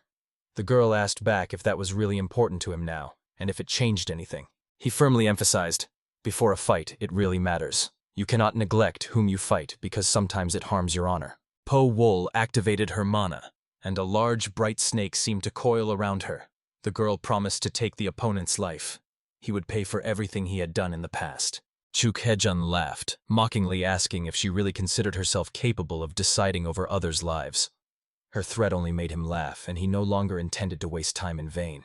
Po Wol turned to the girl who was intently watching the clearing where the battle was about to ignite, and ordered the little one to take Soma away from there and help him with his wound.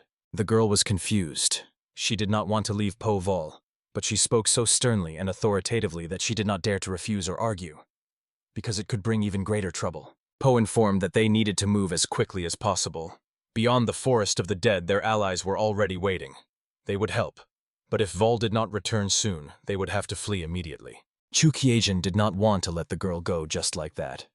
He swung and tried to reach her, but in vain, and doubts mixed with fear began to creep into him. Mana roared around Po Volno. Chuk noticed with trembling. The girl who had recently been standing aside and watching intently suddenly appeared behind her sister. The man was confused. Chukye was still turning over in his head how that girl had fled and relocated so swiftly, and hesitated whether it was worth starting a fight with an unknown opponent whose powers were unknown. The girl wanted to stay until the very end and see how her sister would deal with that scoundrel. But now their mutual comrade's life depended on her actions. The girl suddenly and swiftly ran away. Allowing them to carry the wounded beyond the forest was impossible, but Po Vol stood in Chukye's way. And she, as the man guessed, was no ordinary trick. The girl instantly picked up from the ground and rushed to the forest exit.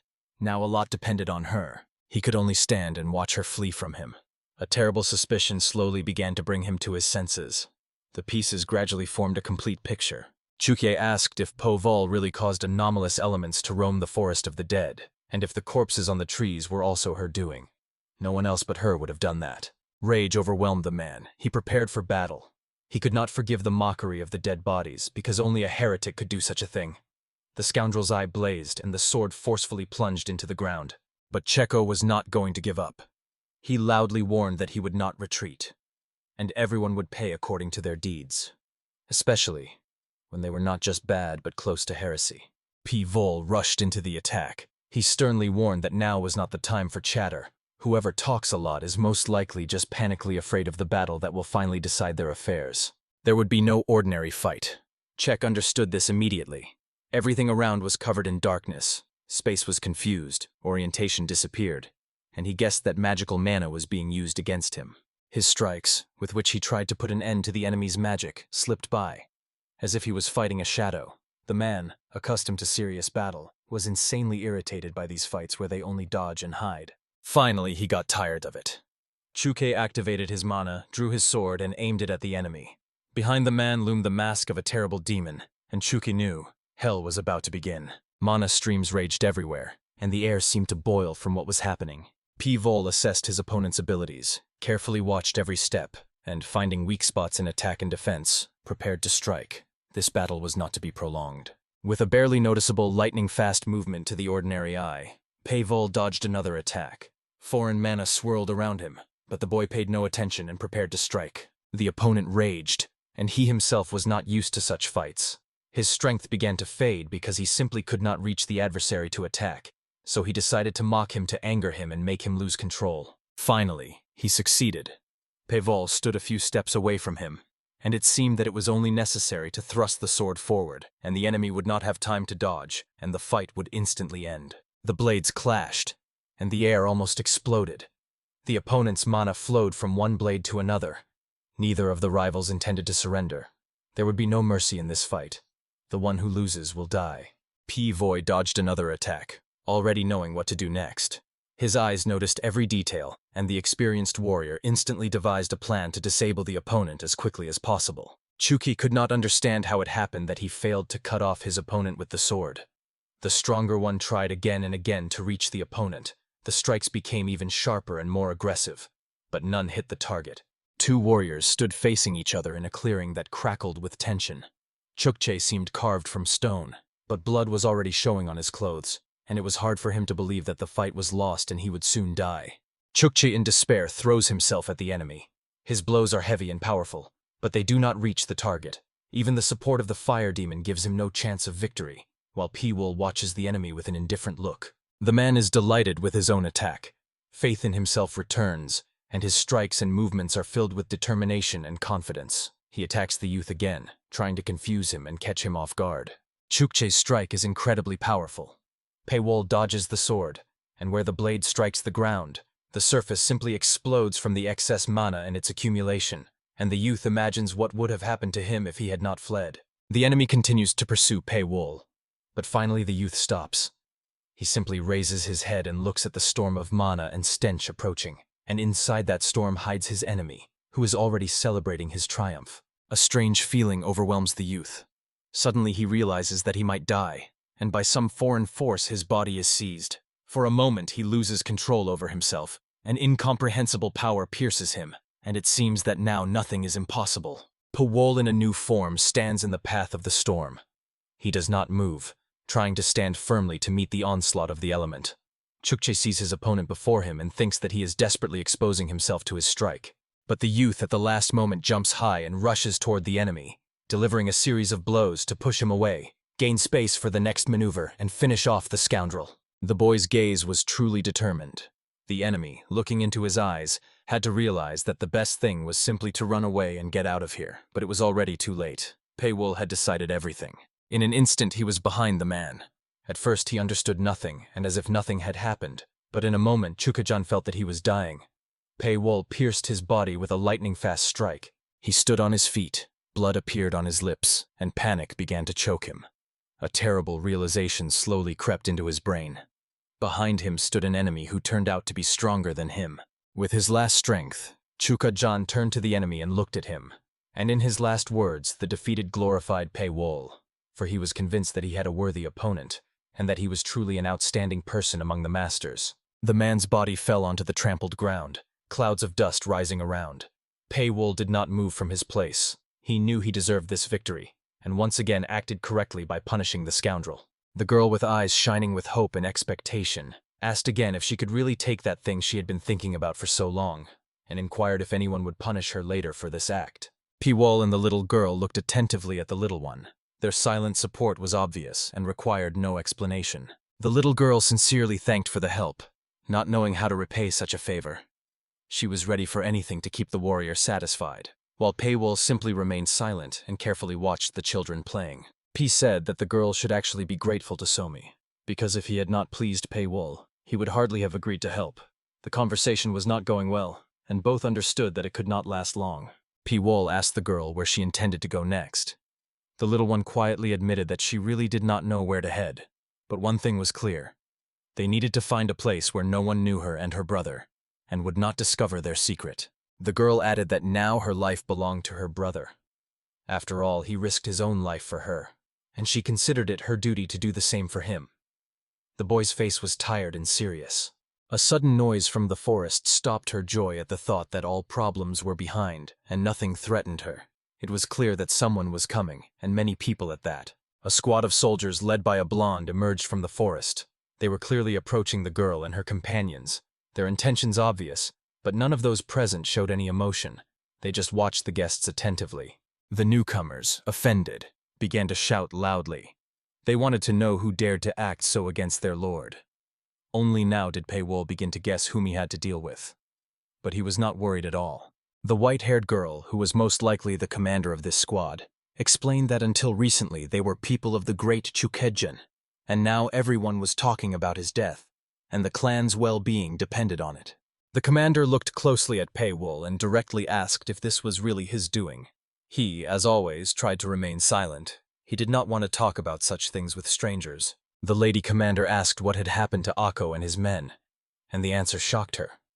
Paywall assured that only he and his interlocutor with the escort soldiers came out of the forest alive. The others simply perished. The commander felt unwell, and one of her subordinates ran up to her, asking how she was feeling. The lady assured that everything was fine, and only asked for permission to take the body of Mr. Akko. Permission was granted to her. Paywall coldly warned, his permission and goodwill apply only to the enemy's body. If the assistant dares to seize the one who inspires terror, she will have to come to terms with the failure of her plan. The commander assured that she did not want to deliberately harm people. It was enough for her that the body of her lord did not fall into enemy hands, and she was even ready to pay compensation to the Diva Mok. Finally, the lady commander warned The great martial arts master Chang Fenson will not give up the idea of seizing the one who inspires terror, so Master P. Wool needs to be very careful. With that, the conversation ended. The commander left, leaving the girl and the warrior who watched her closely and still hesitated whether an ambush would await them at night when they broke camp. The city was filled with rumors. Everyone talked about how everything changed overnight. The Chang'an clan was completely destroyed and lost its former power, and most people were interested in the new political situation. Men whispered their suspicions about who was the guardian in other noble families, because former bandits and robbers could now carry out a serious, irreversible attack. Some of those present noticed that all the Chonin warriors who returned from the forest were now simply silent. They did not want to share information for any money, so they would not reveal the secret even for money. In response to a guest's question, the hotel owner said that only this was known. On the same day, merchants from Soren left his establishment and headed to the forest, and some began to say that merchants never come without oddities. One of the guests was leaving through the main gates, unable to let go of thoughts about those constant events and situations accompanying the merchants, and knew he had to share the information he had received as soon as possible and discuss it with others. The man ran down the street, hurried to send a carrier pigeon to report to the master in time. After all, right now the caravan of merchants was passing through the forest and heading to Sachon on an unknown mission. Chan Fenson meditated in his garden, trying not to think about the bad, but thoughts one after another climbed into his head. He had no willpower to drive them away, and everything around was angering and annoying. One of the drakes swimming near him suddenly drew attention. Something scared the birds, and Chan knew. Their unrest was caused by his own wife. He grabbed a brush and began to write something with it. In response to her question, he assured that he asked her not to disturb the creation of the painting he had been working on for a long time, and that if he were not disturbed, the masterpiece would be ready. Hua Gimson was his second wife. She sobbed and wailed so loudly that she was heard even in the neighboring quarter. The woman looked pleadingly at her husband, and he understood that it would not pass without consequences. Chan got angry and asked angrily what could have happened for his wife to dare to distract him from meditation and work, and Gimson told him that almost the entire clan and guild were almost completely destroyed. Hua quietly added that all her relatives, even the elder brother, had died.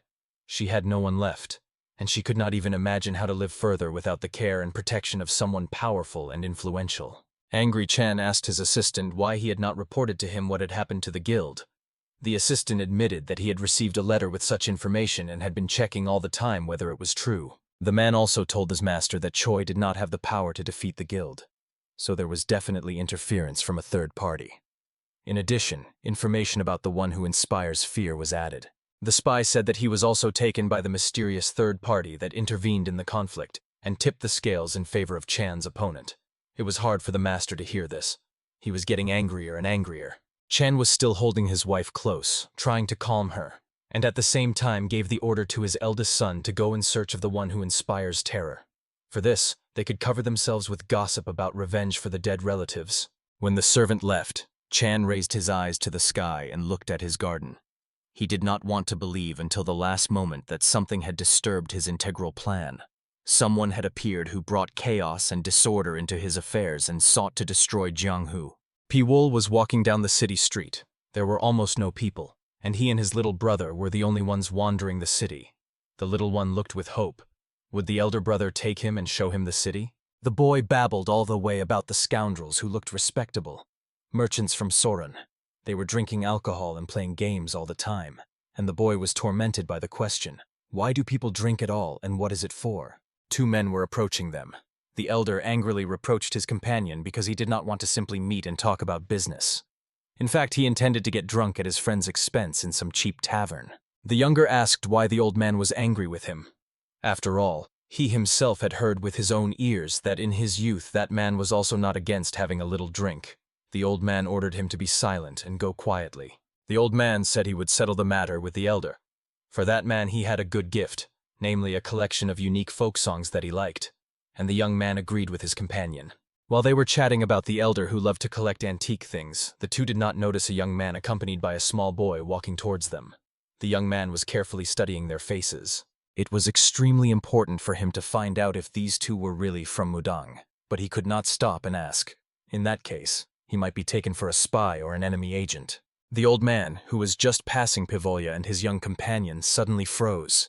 He felt a powerful emanation of mana, so his attention instantly fell on the boy. He was radiating simply colossal energy. The boy begged to be let go, but the old man kept insisting that such strong energy was demonic, and it not only kills the bearer himself, but is also undesirable for those around. The old man addressed Pavol and asked if the young man was the boy's guardian, because in that case they all should go to Mudang so that the local healer could examine the boy and help him control the energy. Pavol said that he simply could not refuse a respectable man, so he could take the boy with him and conduct experiments on him. The boy himself was most impressed, as he was to become material for the experiment. The man sincerely thanked him for understanding, but Pavol coldly warned that everything has a price, and he would soon return for his young companion, so it was better not to try to deceive him. The old man was outraged. He asked indignantly, "Do you really consider me a fraud?" and sternly warned that for the slightest mockery of him everyone would be punished, because he holds a serious position in the local council here. In this clash, Pavolia's weapon proved useless. In a moment, he broke through the magic of purity of heart that the old man had trained for so long. The man's lungs began to malfunction, and he could only marvel at the opponent's skills. The man was even more surprised when he realized that the young man was really that young. He looked no older than 30, and he had already mastered such a complex technique. He should have apologized for his inattentiveness to the young man. The old man apologized for not recognizing the true master right under his nose. He introduced himself as Wu Peng and asked the young man's name, but the latter was in no hurry to get acquainted with the respectable gentleman. Such a turn of the conversation did not please Pavolu.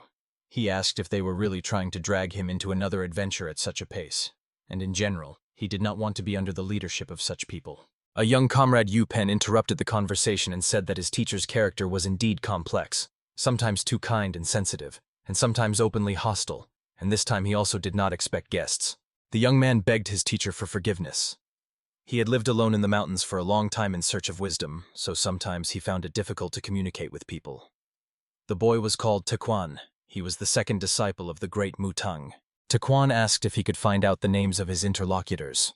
After all, he would have to remember them and report to his masters, so the boy immediately, without hesitation, gave his surname and told about a few related details. The young man bent down to the little one and pleaded to forgive his master, because he is really having a hard time right now, and added that his teacher can sometimes be very harsh. Old Yu Pen asked to forgive him, saying that some black energy had misled him. More likely it still dwells in the sick man's body. Moreover, earlier he had suggested going to some establishment to have a bite and talk about the matter. Soon the men were already sitting in the tavern chatting. Tay was talking with Pavol, and the young man, simply enchanted by the master's beauty, was asking if he was popular with women. For him, it simply could not be otherwise. Master Wu Pen asked his student to behave more simply, because such behavior and similar conversations are not at all fitting for someone studying the laws of Tao and calling himself a future monk and novice. It was clear that an old quarrel smoldered between these two. The young man stubbornly said that if the master had not forced him to take the vow then, he would now be enjoying the company of beautiful women and drinking wine somewhere in a cozy corner. The man did not lose his composure. He gathered himself and acted. He kept repeating that it was precisely thanks to the young man's efforts that his cause was saved from destruction, and he owed his life to Master Wu Pen. The master was certain none of the women would have fallen for Tay. Suddenly they realized that it was inappropriate to quarrel in front of guests, but Pei Wol smiled and assured that they were a funny pair of teacher and student, and the old man inquired if he could find out which sect his young companion belonged to. When P replied that he did not belong to any of the known sects, the master immediately did not believe him and asked him to at least whisper in his ear which sect he belonged to, because he could not understand how skills could be so honed outside the system. When he heard complete silence in response, he began to ask with a trembling voice how P managed to achieve such mastery. Student Tay asked his mentor not to ask so many questions during breakfast. The quarrel between teacher and student flared up again. They blamed each other for all the troubles that had befallen them since they met. P watched them with pleasure. The comic nature of the situation was overwhelming. P Wol sharply interrupted the quarrel that was about to turn into a fight. He said that he himself had arrived with his companion from the province of Sichuan. The old man calmed down. Before him sat the one whom the people called the Reaper from Sichuan. Master Wu could not believe it. Before him sat a kind of legend. Rumors had reached Mutang about the one who sealed 2 of the 9 sects. Allegedly, he defeated a bunch of enemies for his faithful cause. Meanwhile, the investigation continued into who was behind the murders and tragic events that had been occurring more frequently in the provinces lately, but for various reasons no one wanted to talk about the suspect. Out of fear of one person, everyone fell silent. It was hard to believe that one individual could cause such things, but the facts pointed exactly to this. Agents of the Chang house still gleaned several traits of the new warrior. He was a lone traveler, and for a large sum of money they were told the truth about his unusual beauty, which could rival the beauty of a woman. The teacher also knew this, so now he looked intently at the boy who called himself P. Wool. The old man could hardly believe who was sitting before him, but there were no other options left. P. Wool only smiled. The old man's guess turned out to be correct. He did not intend to hide, because he came to the city not just like that, and his fame was now supposed to work for him to bring the right people. The Ami and Chonsun sects were never weak. Their power was on par with Mutang. Yet both sects closed and sealed their gates for the same person. He was a famous warrior, though some considered him a mere killer. From Quan's mantra, which drove all monsters and creatures out of human domains, all the way to Jianghu. In this land, people were always born destined to become great warriors or famous scholars who would change the world. The sects are always in motion. Some, weak and forced, succumb to the influence of stronger neighbors, while others stubbornly try to introduce their elements into foreign philosophy and teachings. The young man was by no means the great legend of past times that Master Wu imagined him to be. But that was only at first glance. He had to be feared, keep data about his temporary stay safe, and stay away from the P-Wool sect. The old master felt to his bones. Arguing with such a warrior was pointless. You cannot defeat time or development, so it was necessary to lure Pei-Wool to his side by tempting him with something truly important. The old man quietly and cunningly asked, so that the young man would not catch his true intent and understand where he was heading now, because he was gnawed by the thought that after the first two sects, the next could be his own creation. Instead, Tay asked where the boy would go after all this. He replied that he was heading to Mount Zhuzhong, and both watched him closely. Soon their plan was to come to fruition. The old man was tormented by curiosity. Why was the young man going to the mountains to the Jin family? The young man tried to hide the truth, but the old man still guessed. He asked the young man one last time to abandon this idea and rest at home. Master Wu sadly recounted that the family had recently buried an important man. The master himself even wept over the stranger's grave, and the Jin family kept everything secret and gave no one access to it. P-Wool became very interested in the information this man gave him. The boy realized it was worth befriending him to learn more about his opponent. Meanwhile, the master told about the family's secrecy, but the man stubbornly demanded not to touch the family. They had a lot of secrets, and as soon as they came to light, something truly frightening might begin. In Jianghu, many things often happen that at first glance seem coincidental. The old master asked where Soma got such power, and Pei-Wool said that he was kidnapped as a child and used as a weapon. Then the warrior took Soma and other similar children under his care. Pen did not hold back and asked himself, could the destruction and closure of the Temple of Thunder, which happened quite recently, really be the work of his hands? He could hardly believe this truth, because few are capable of such things. The young man advised to turn to Von Guyon for details, but the man stunned him by saying that the girl and all her close ones had long been dead. Not a word about the killer, and no one wanted to take on the investigation. P-Wool remembered his comrade, a persistent man who tried with all his might to make them friends, but nothing worked out, so he took up training in martial arts. His letters continued to remain unanswered. It was very cruel to the boy, but he held on and told no one anything, because he considered it a secret. He was curious about what caused the boy's loss of strength. Everyone around him loved and respected him. Perhaps despite the recognition, he felt quite lonely, and P could recall the despair that was read between the lines in the letters. P-Wool could not forgive himself, so he abruptly jumped up and announced to everyone that dinner was over. In fact, he was rushing into the city's nightlife to continue his dark path of revenge. The warrior called the boy, and he rushed after Pei. Soma felt that only next to this boy he truly felt calm and secure. Near P, nothing threatened or distracted him. The old master watched the boy leave and wondered whether to remove him now or wait a little longer. The family's honor was at stake, and its fate remained uncertain until the killer made a choice. Pen carefully reviewed all his merits and regalia in his memory and thought, it's time to finish Pei-Wool. Because if he gains even more power, no one will be able to resist him, and that must not be allowed. Master Pen placed his hand on the sword hilt, ready to end that injustice with one strike. At least, that's how it seemed to him. The man lost control of himself. Emotions took over for a moment. He either did not understand or simply did not want to notice the consequences of his foolish act. The apprentice timely placed his hand on his sword and with the other showed Pen to stop. Fear was reflected in the young man's eyes. Master Pen rose from the table and, looking at the guest, asked what he intended to do next. The young man paused for a moment, then decisively replied that he would respond with action to all the letters and requests of his comrade. When Paywall left with the boy, the man thought about how difficult it was to read the thoughts of this young man. And no one would have guessed how close the guest and Ji-san were. So there was no need to so frantically grab for weapons. The messenger was resting in his room. He was very tired. Moreover, he still had to deliver one of the sutras to Shaolin. The only thing that pleased him was that after this delivery he could have a good rest and do nothing. A strange noise caught his attention, and in the next moment he forcefully opened the gates, throwing aside the guards who were standing watch over the peace of the guests. The messenger bowed low to a group of people dressed like Shaolin monks. And they really turned out to be those monastic figures. Monk Nil and Bogan, a second-generation disciple of the Shaolin sect, were intently looking at the stranger standing before them. The messenger gave his name. He was called Chanrak, and he was from the Soren Guild. His lord sent the messenger with a donation to the Shaolin temple.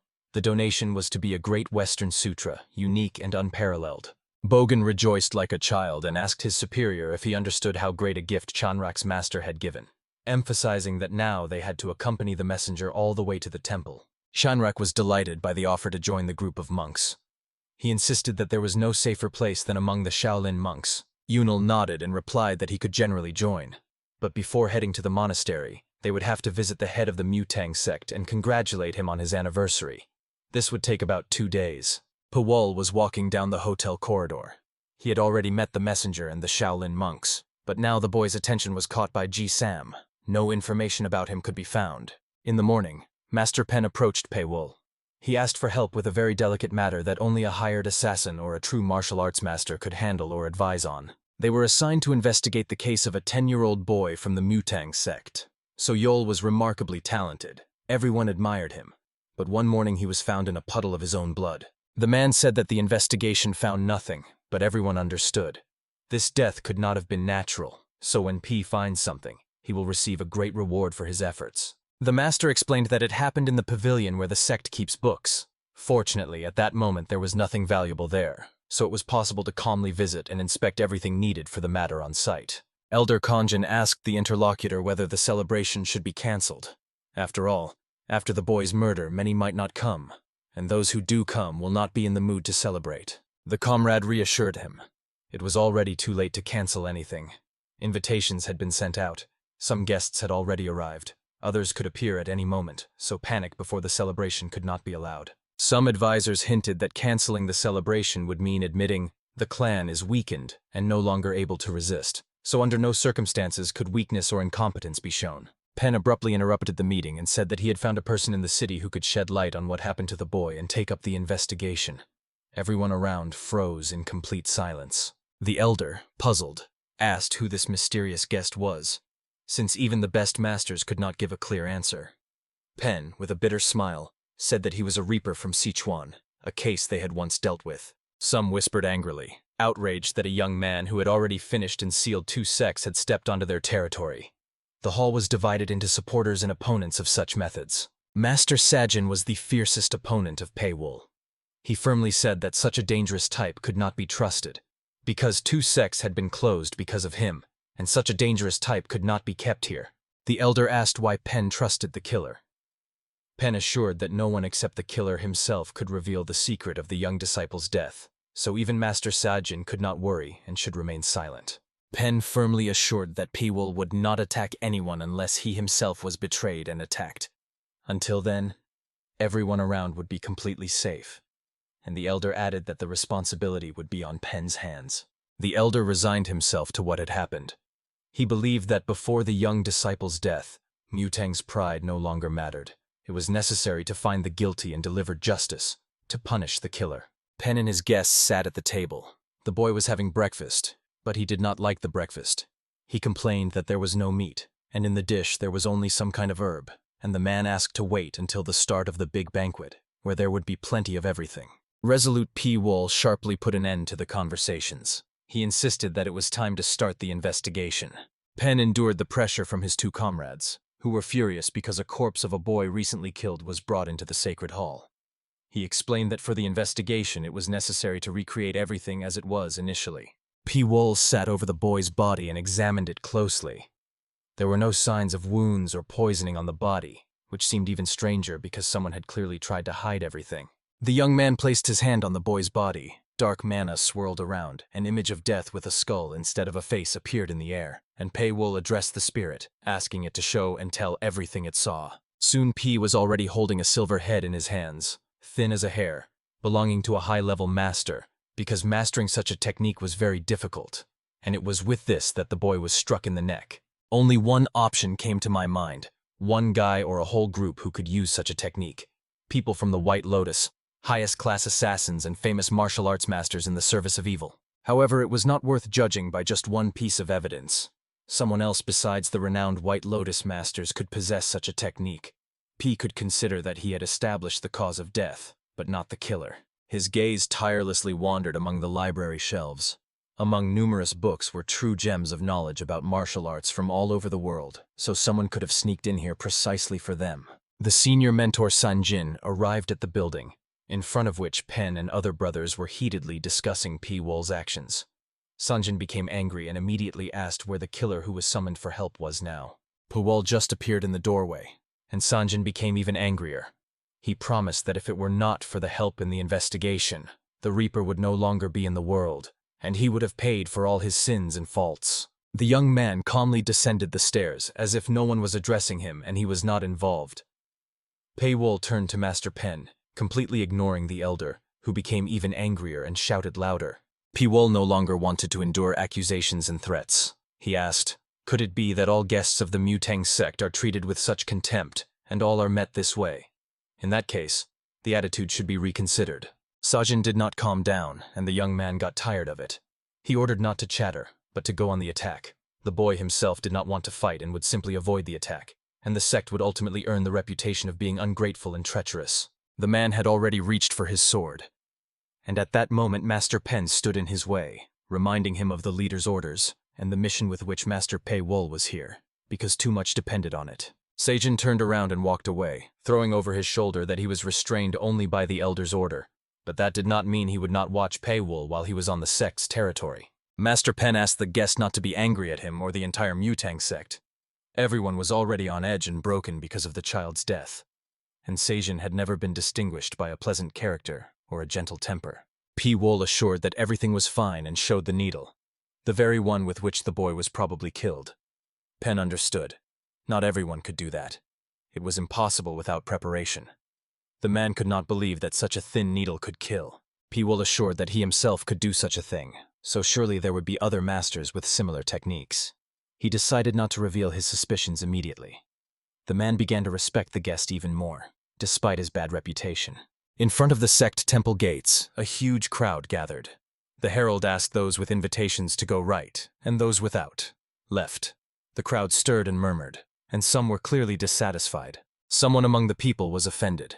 They had also come here from afar to congratulate on the anniversary, but they were treated like cattle. Master Sanguan from the Jade Cavalry Hall proudly strode to the entrance, followed by a group of devoted followers. Their appearance was not warlike, but that seemed so only at first glance to an ordinary simpleton. The elder and his assistants carefully examined the guests, and suddenly their attention was drawn to a group of people in identical clothes, marching in straight ranks. The rows parted, and a man came out of them. It was clear that he was the leader of this group.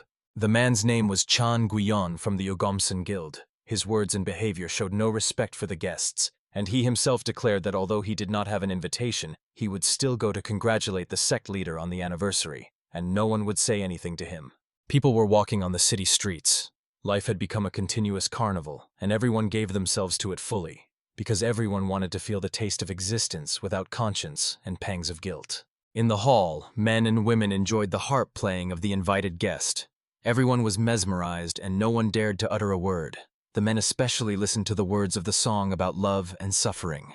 When the girl finished, the hall erupted in applause. People chanted her name and asked her to sing that beautiful song again, but she modestly explained that the performance was already over and important matters awaited her.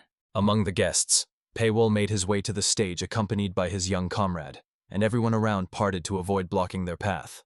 The young man was intently watching the harpist.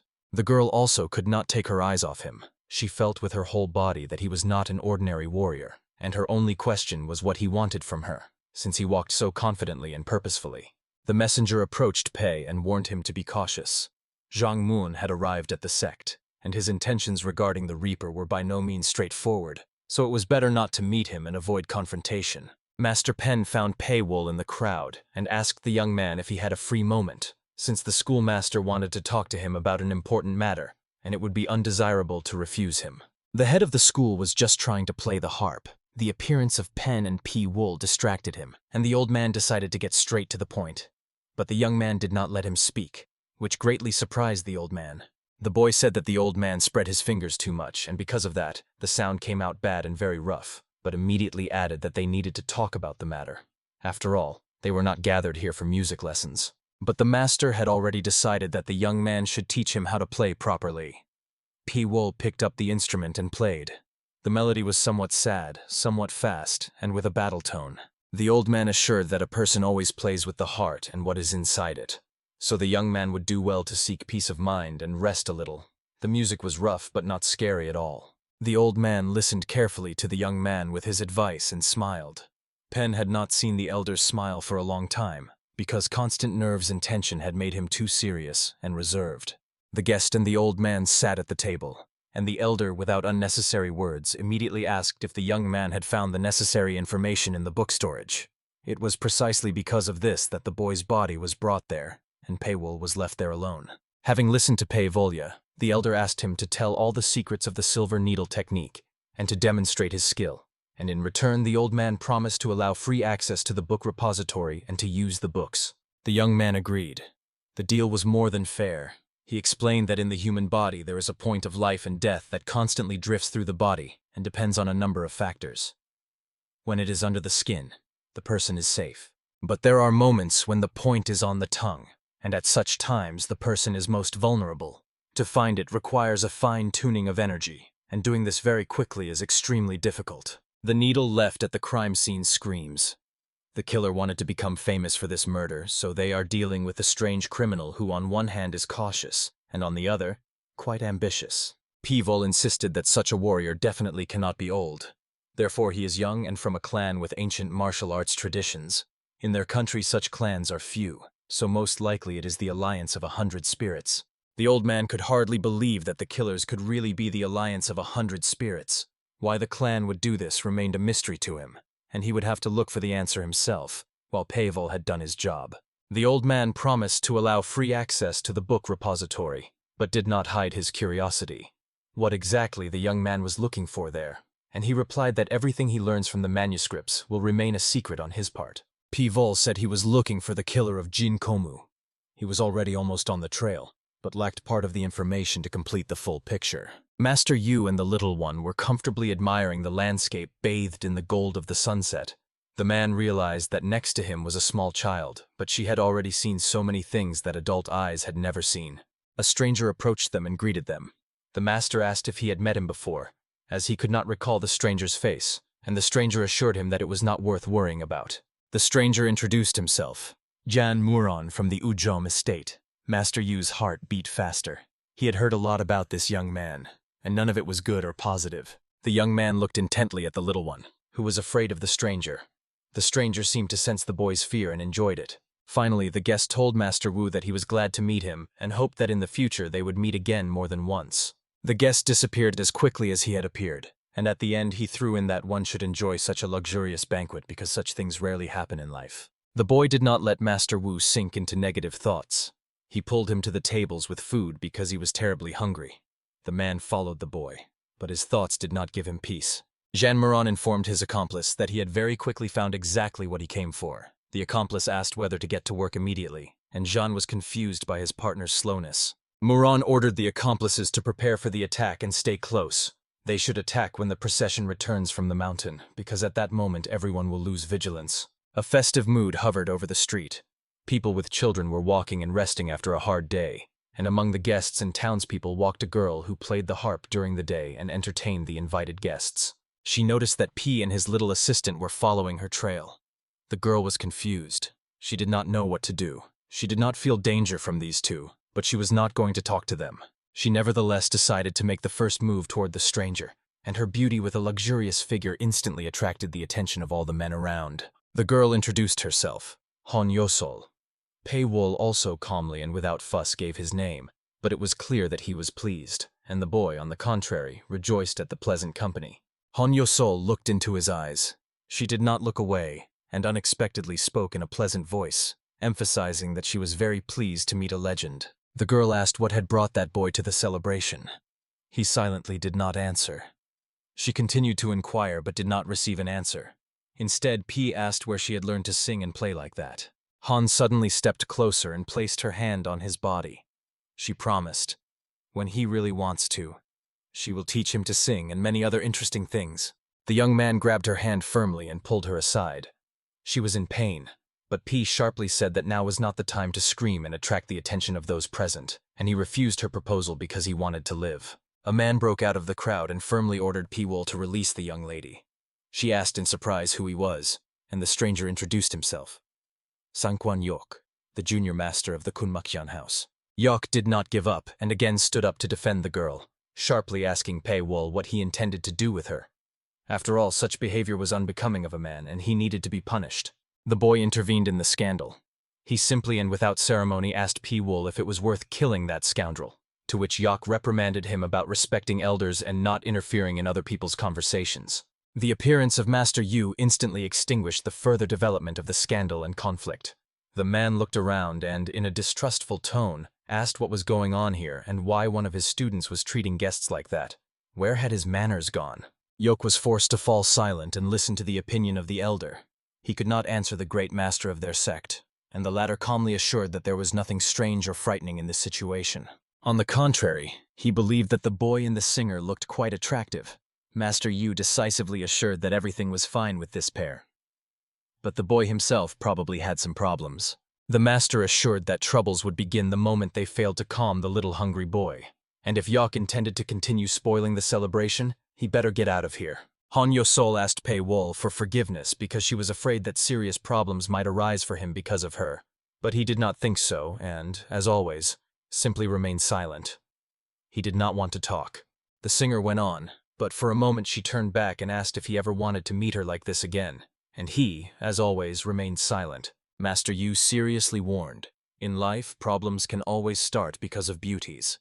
The young man also warned, she must be watched over until real problems grow out of this. He looked at his hand, confused and not knowing what else to say to the master.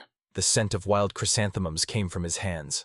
Han Yosen, meanwhile, was walking through the crowd and could not understand why the Sichuan envoy ended up here and why no one warned her about his appearance at the banquet. The conclusion was one: she had to get away as soon as possible. Around there was noise and loud laughter. The celebration became the perfect reason to relax and step away from the vicissitudes and problems of everyday life. 3 men were closely watching what was happening. Their faces were grim. One of them asked what they would do with the boy and the singer, and his partner ordered to wait. Everything will start when the procession descends from the mountain. In the crowd they will finally do what they had long dreamed of and for which they came here. And although P was strong, their advantage would be in numbers. Zhang Muron approached them. He closely examined the swarm and ordered them to join his people. After all, they would be useful to the first, and in return they could get what they desired. P. Wall was sitting in the book repository. He was carefully studying everything that interested him, and there was really a lot of information, and it was very diverse. His attention was drawn to memories of 2 great wars that turned the world upside down, Helchon and Makchon. They were considered not just conflicts between clans, but a bloody apocalypse of that era. In this war, it was hard to name a specific winner. All the great clans threw themselves into battle. Some it raised to the heights, some it threw into the abyss, and only Gu Rion remained a mystery. Jin Jimu was hunting this organization. He certainly would not do this just like that, so they were the greatest threat to the region, and they were the ones he wanted to stop. Throughout the whole story there was not a word about them, but one small detail still survived, and most likely Jin Gemu was killed precisely because he learned what was better left unsaid. He kept silent. He was forced. It seems the organization emerged victorious from both armed conflicts. Numerous casualties on both sides gave the secret group the opportunity to strengthen and consolidate their positions. Gu Ryan could actually mean a lot.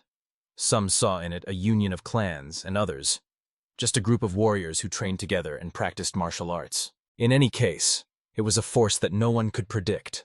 Without the slightest bit of information, It was difficult to assess their influence, and most likely even lower-ranked disciples knew nothing about it. Unlike demonic cults, this group leaves nothing behind. It is hard to learn about them, and extremely difficult to oppose them, so preparing specifically for a clash with them made no sense. P-Wol was walking through the temple courtyard when one of the monks from the training hall reported that a murder had occurred. It was hard to believe that such a thing happened in such a quiet, peaceful place. Everyone present was intently staring at the body of the man lying on the courtyard slabs. His face was covered in blood, and his posture was unnatural for a human. P felt uneasy about this murder. He sharply asked the young assistant what had happened here. The boy stood holding a bloodied knife. The boy swore he had done nothing. He insisted that he was not the killer, even though the knife was in his hands. Several more bodies lay around. The boy said he had quarreled with them, but in no way had killed anyone. P-Wol calmed him down and said he believed him. After all, there was a clear signature of the killer here. Jian Muron approached with his men and asked who, in the warrior's opinion, was responsible for what happened. After all, the evidence was ironclad. The boy quarreled with the men, killed them, and was now holding a bloodied knife. Jian Muron hotly complained to the temple guards that the boy had killed men in the Hall of Peace. Such a thing could not be left unpunished, and severe punishment awaited him for such an act. Everyone around pounced on the boy with reproaches and accusations. No one believed in his innocence. All fervently wanted revenge, because Jian Muron was an influential young man whom no one dared to contradict. The boy began to get nervous, trying to restrain the essence inside himself. He was getting worse and worse at it, but he could not let down P-Wol, his master. P-Wol, in turn, indignantly asked, "Has the Ujan sect become so petty that it is ready to accuse a little boy of murder without first finding out what really happened?" Elder Gonjin stopped the crowd and asked what was going on here at all, and when he learned that everyone wanted to punish the boy, whom they considered a true demon, he became angry. Gon glanced at Peivolia and thought that with the appearance of this young man, only problems began, so he ordered not to raise unnecessary noise and placed the sect in control of this matter until the court's decision. But Petvol was not going to give up. He indignantly asked since when the case of some master's ward falls under the sect's jurisdiction, and whether the people of Udan are really so thick-headed that they cannot distinguish truth from fiction. Gon became furious. He could not tolerate that his sect and subordinates were humiliated in front of guests, so the man threatened a duel if the young man did not apologize for his words. P-Vol, with one sharp movement, found himself near Gon. The young man ordered him to open his eyes wide and look the truth straight in the eyes. Little Soma would never have been able to do this with adult men. There were no fatal wounds on the bodies of the people. Several injuries rather resembled scratches, yet blood flowed from all the openings. And this meant only one thing: they died from internal organ rupture. Soma is not capable of that. It was simply convenient to blame him and shift all the guilt onto the defenseless little one. The young man was pulling a knife from his sleeve, intending to perform an autopsy to prove his point. But Mentor Gon stopped him. A healer was soon to arrive who would do everything independently. The doctor was walking through the yard, and everyone parted before him. Healer Shim was considered a master of his craft, and his words regarding medical conclusions were fully and unquestionably trusted. The man sat down near one of the wounded. After a brief examination, he confirmed. The young man was right. The sword wounds were shallow. These wounds could not kill, but the internal organs were torn. The healer said in a firm voice that the liver was severely damaged, and this could mean only one thing. The people were poisoned before death. The liver could not withstand and ruptured. Poison of this type causes an explosion of internal energy. Just before death, the men could neither move nor utter a word. They could not even call for help. Gon asked if the little one could have used one of the forbidden techniques for killing. The young man assured that no, such techniques rather affect the stomach. But here the liver was damaged. The healer emphasized that a complex poison was used here. It does not act while the blood in the body is relatively calm. As soon as the body starts moving, the substance awakens and begins to act. Gon asked who could have done this to the people of the Udan sect. Such acts are punishable by death, and it is not worth thinking that the sect will let this matter pass without a trace. P-Wol asked if it was not worth first apologizing to the boy. Soma did not expect this from his mentor. Even more surprising to him was that Gon and his people bowed to Soma. Jan Maron now bitterly regretted that his perfect plan had failed. Feeding with drops of black blood was a brilliant idea, but this young man with his little boy stood in the way. P-Wol approached Jan Maron. A familiar smell hit his nose, and suddenly the Reaper remembered that he had already sensed the same aroma from the girl Han Yosol, a dangerous stranger. He openly asked, could it be that the boy was with her? He exploded with rage. but it was clear that he was terribly nervous. Pawol guessed he had hit exactly where he needed to. He called Soma and loudly announced so that everyone could hear that they were now heading to Bigo, said deliberately. Gon understood the hint and immediately began gathering his people, ordering them to move towards Bigo at once. Meanwhile, Pawol called his assistant and decisively said that they would take another route, and no one would stand in the way of their plan.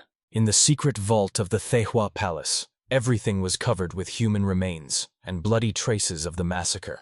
Bodies lay everywhere. The floor was completely covered with them. The guards who arrived at the scene were frozen in shock. They could not believe what had happened here. The commander immediately gave orders to his men to check the entire vault to see if any precious manuscripts were missing. The people carefully examined every shelf, because even the simplest treatise that disappears from the library can shake the whole world. The secrets of the books are not for the masses. An elder arrived in the vault. He looked around everything that was happening with fear. One of the people fearfully reported that one of the important folios was missing, and another book contained information about demons. The lost treatise turned out to be the demonic breath of the ancestress. The enemies advanced stealthily. They killed in the temple courtyard, distracted everyone, and took the books from the vault. The demonic breath was the most dangerous technique last mastered by the great king of ghost demons. And it was he who conquered the ancient art of killing. It was forbidden to let the technique fall into the hands of people who could harm the entire state.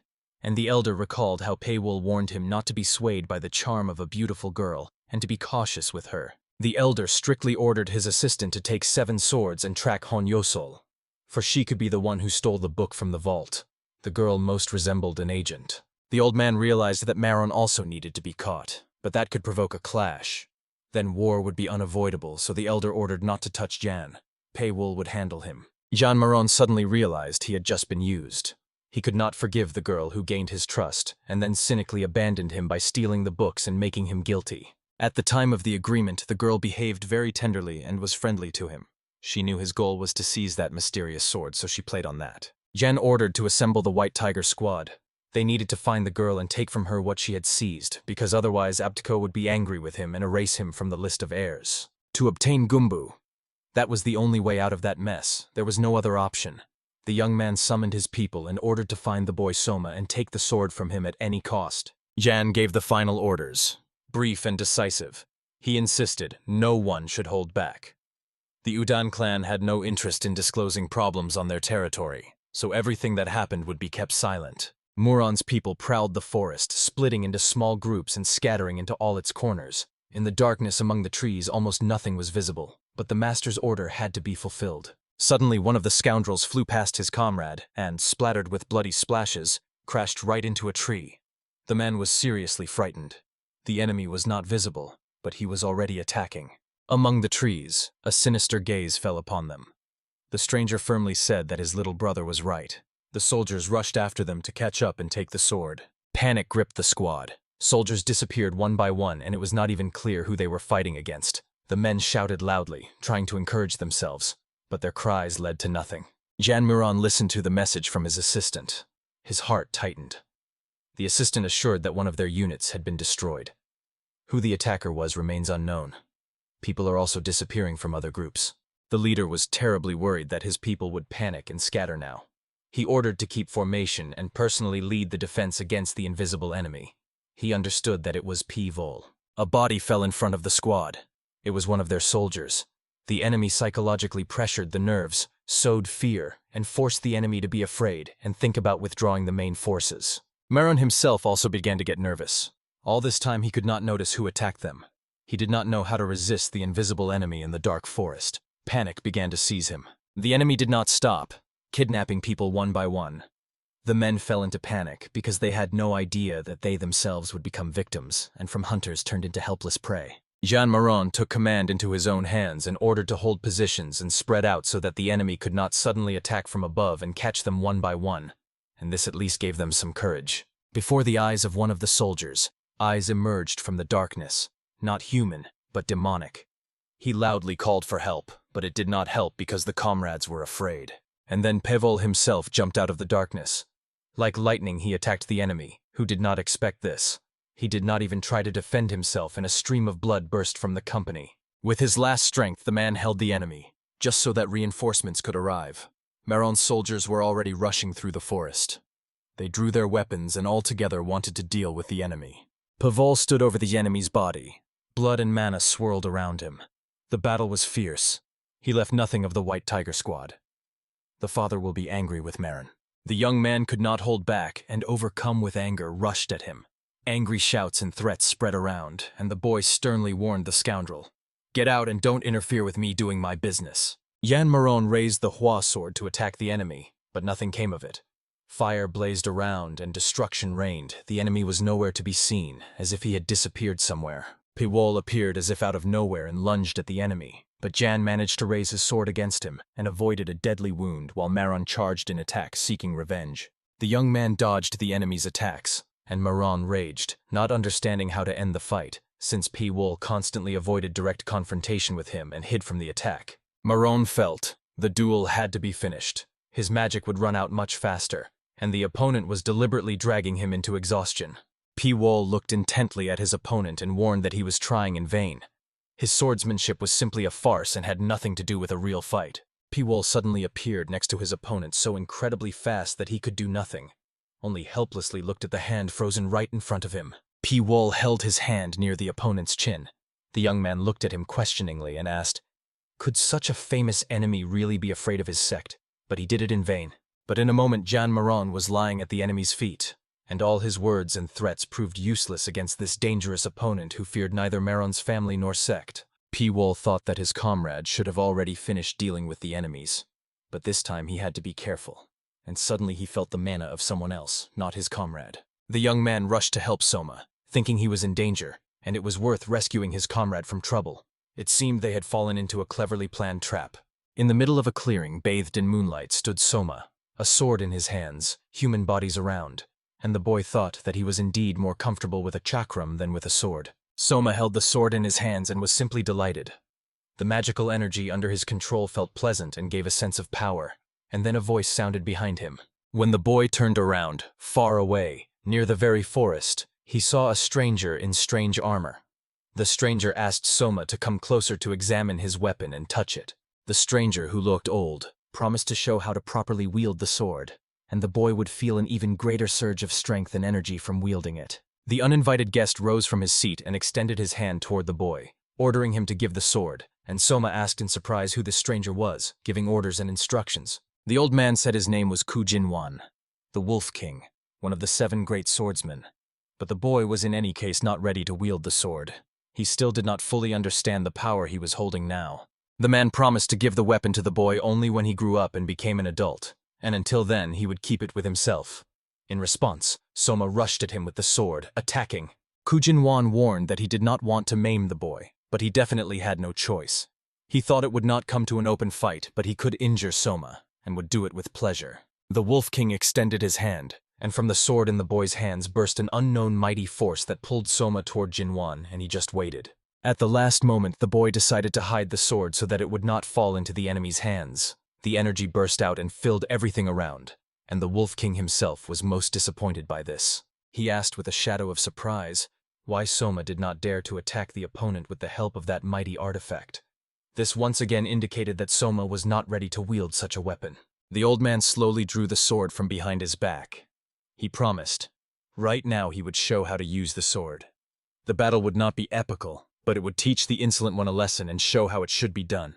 Around the man with the sword raised high, lightning swirled. He felt power within himself and enjoyed this feeling. He had no intention to kill the boy. It was better to see him suffer. The flow of energy hurled the boy away. The sword plunged into the ground and waited there for its current owner. In the hands of the Wolf King remained only fragments of the sword, which he was about to throw away, because he was about to receive a new weapon, the one he had been striving for years and longed for so much. He threw off all the other swords and headed towards the magical blade. Soon what Kujinwan had been waiting for so long was about to happen, and he could not hold back. He had to boast. Somi could only watch closely as the Wolf King proudly wielded the magical weapon, while despair gripped the boy and took away his hope for the future. The Wolf King loomed over Soma. He promised that for his courage the boy would receive a reward. This time he would die very easily, thanks to the technique of the heavenly bloody click, which he would use for the first time. But Kujinwan lingered. He spent a lot of time talking to the boy and trying to intimidate him. and now he felt the threads of internal energy swirling around, distracting his attention. In the place where Soma had been before, no one remained. The unfamiliar sudden opponent managed to escape from the boy, and the king felt this was a true warrior, a real killer. The man sharpened his wolf-like sense of smell, and catching the scent of Soma's blood dripping from the boy's body, tried to find the opponent hiding from him, but everything around was silent, as if there was no one else but him. Wall stood opposite the enemy, staring intently at the wolf and understanding. This was not the opponent because of whom he could not protect Soma, and the boy had disappeared somewhere. The king stood like a verdict, holding out his hand in front of him, on which was his own blood. The man asked himself how many years had passed since he was last wounded. The man attacked the opponent, and Wool, dodging the attacks, felt more and more each time.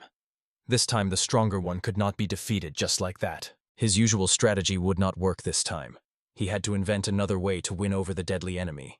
In this battle, only one must survive, and Ku praised his opponent. Vol remembered how the snake crawled over his body, and he was defenseless, unable to do anything. He had not experienced that feeling for a long time, but this time he managed to direct it in the right direction. The boy was tensely preparing for battle. He was completely focused on the opponent, and the Wolf King praised him for his determination. Finally, he would have a worthy opponent to take his place in the alliance of 100 demons.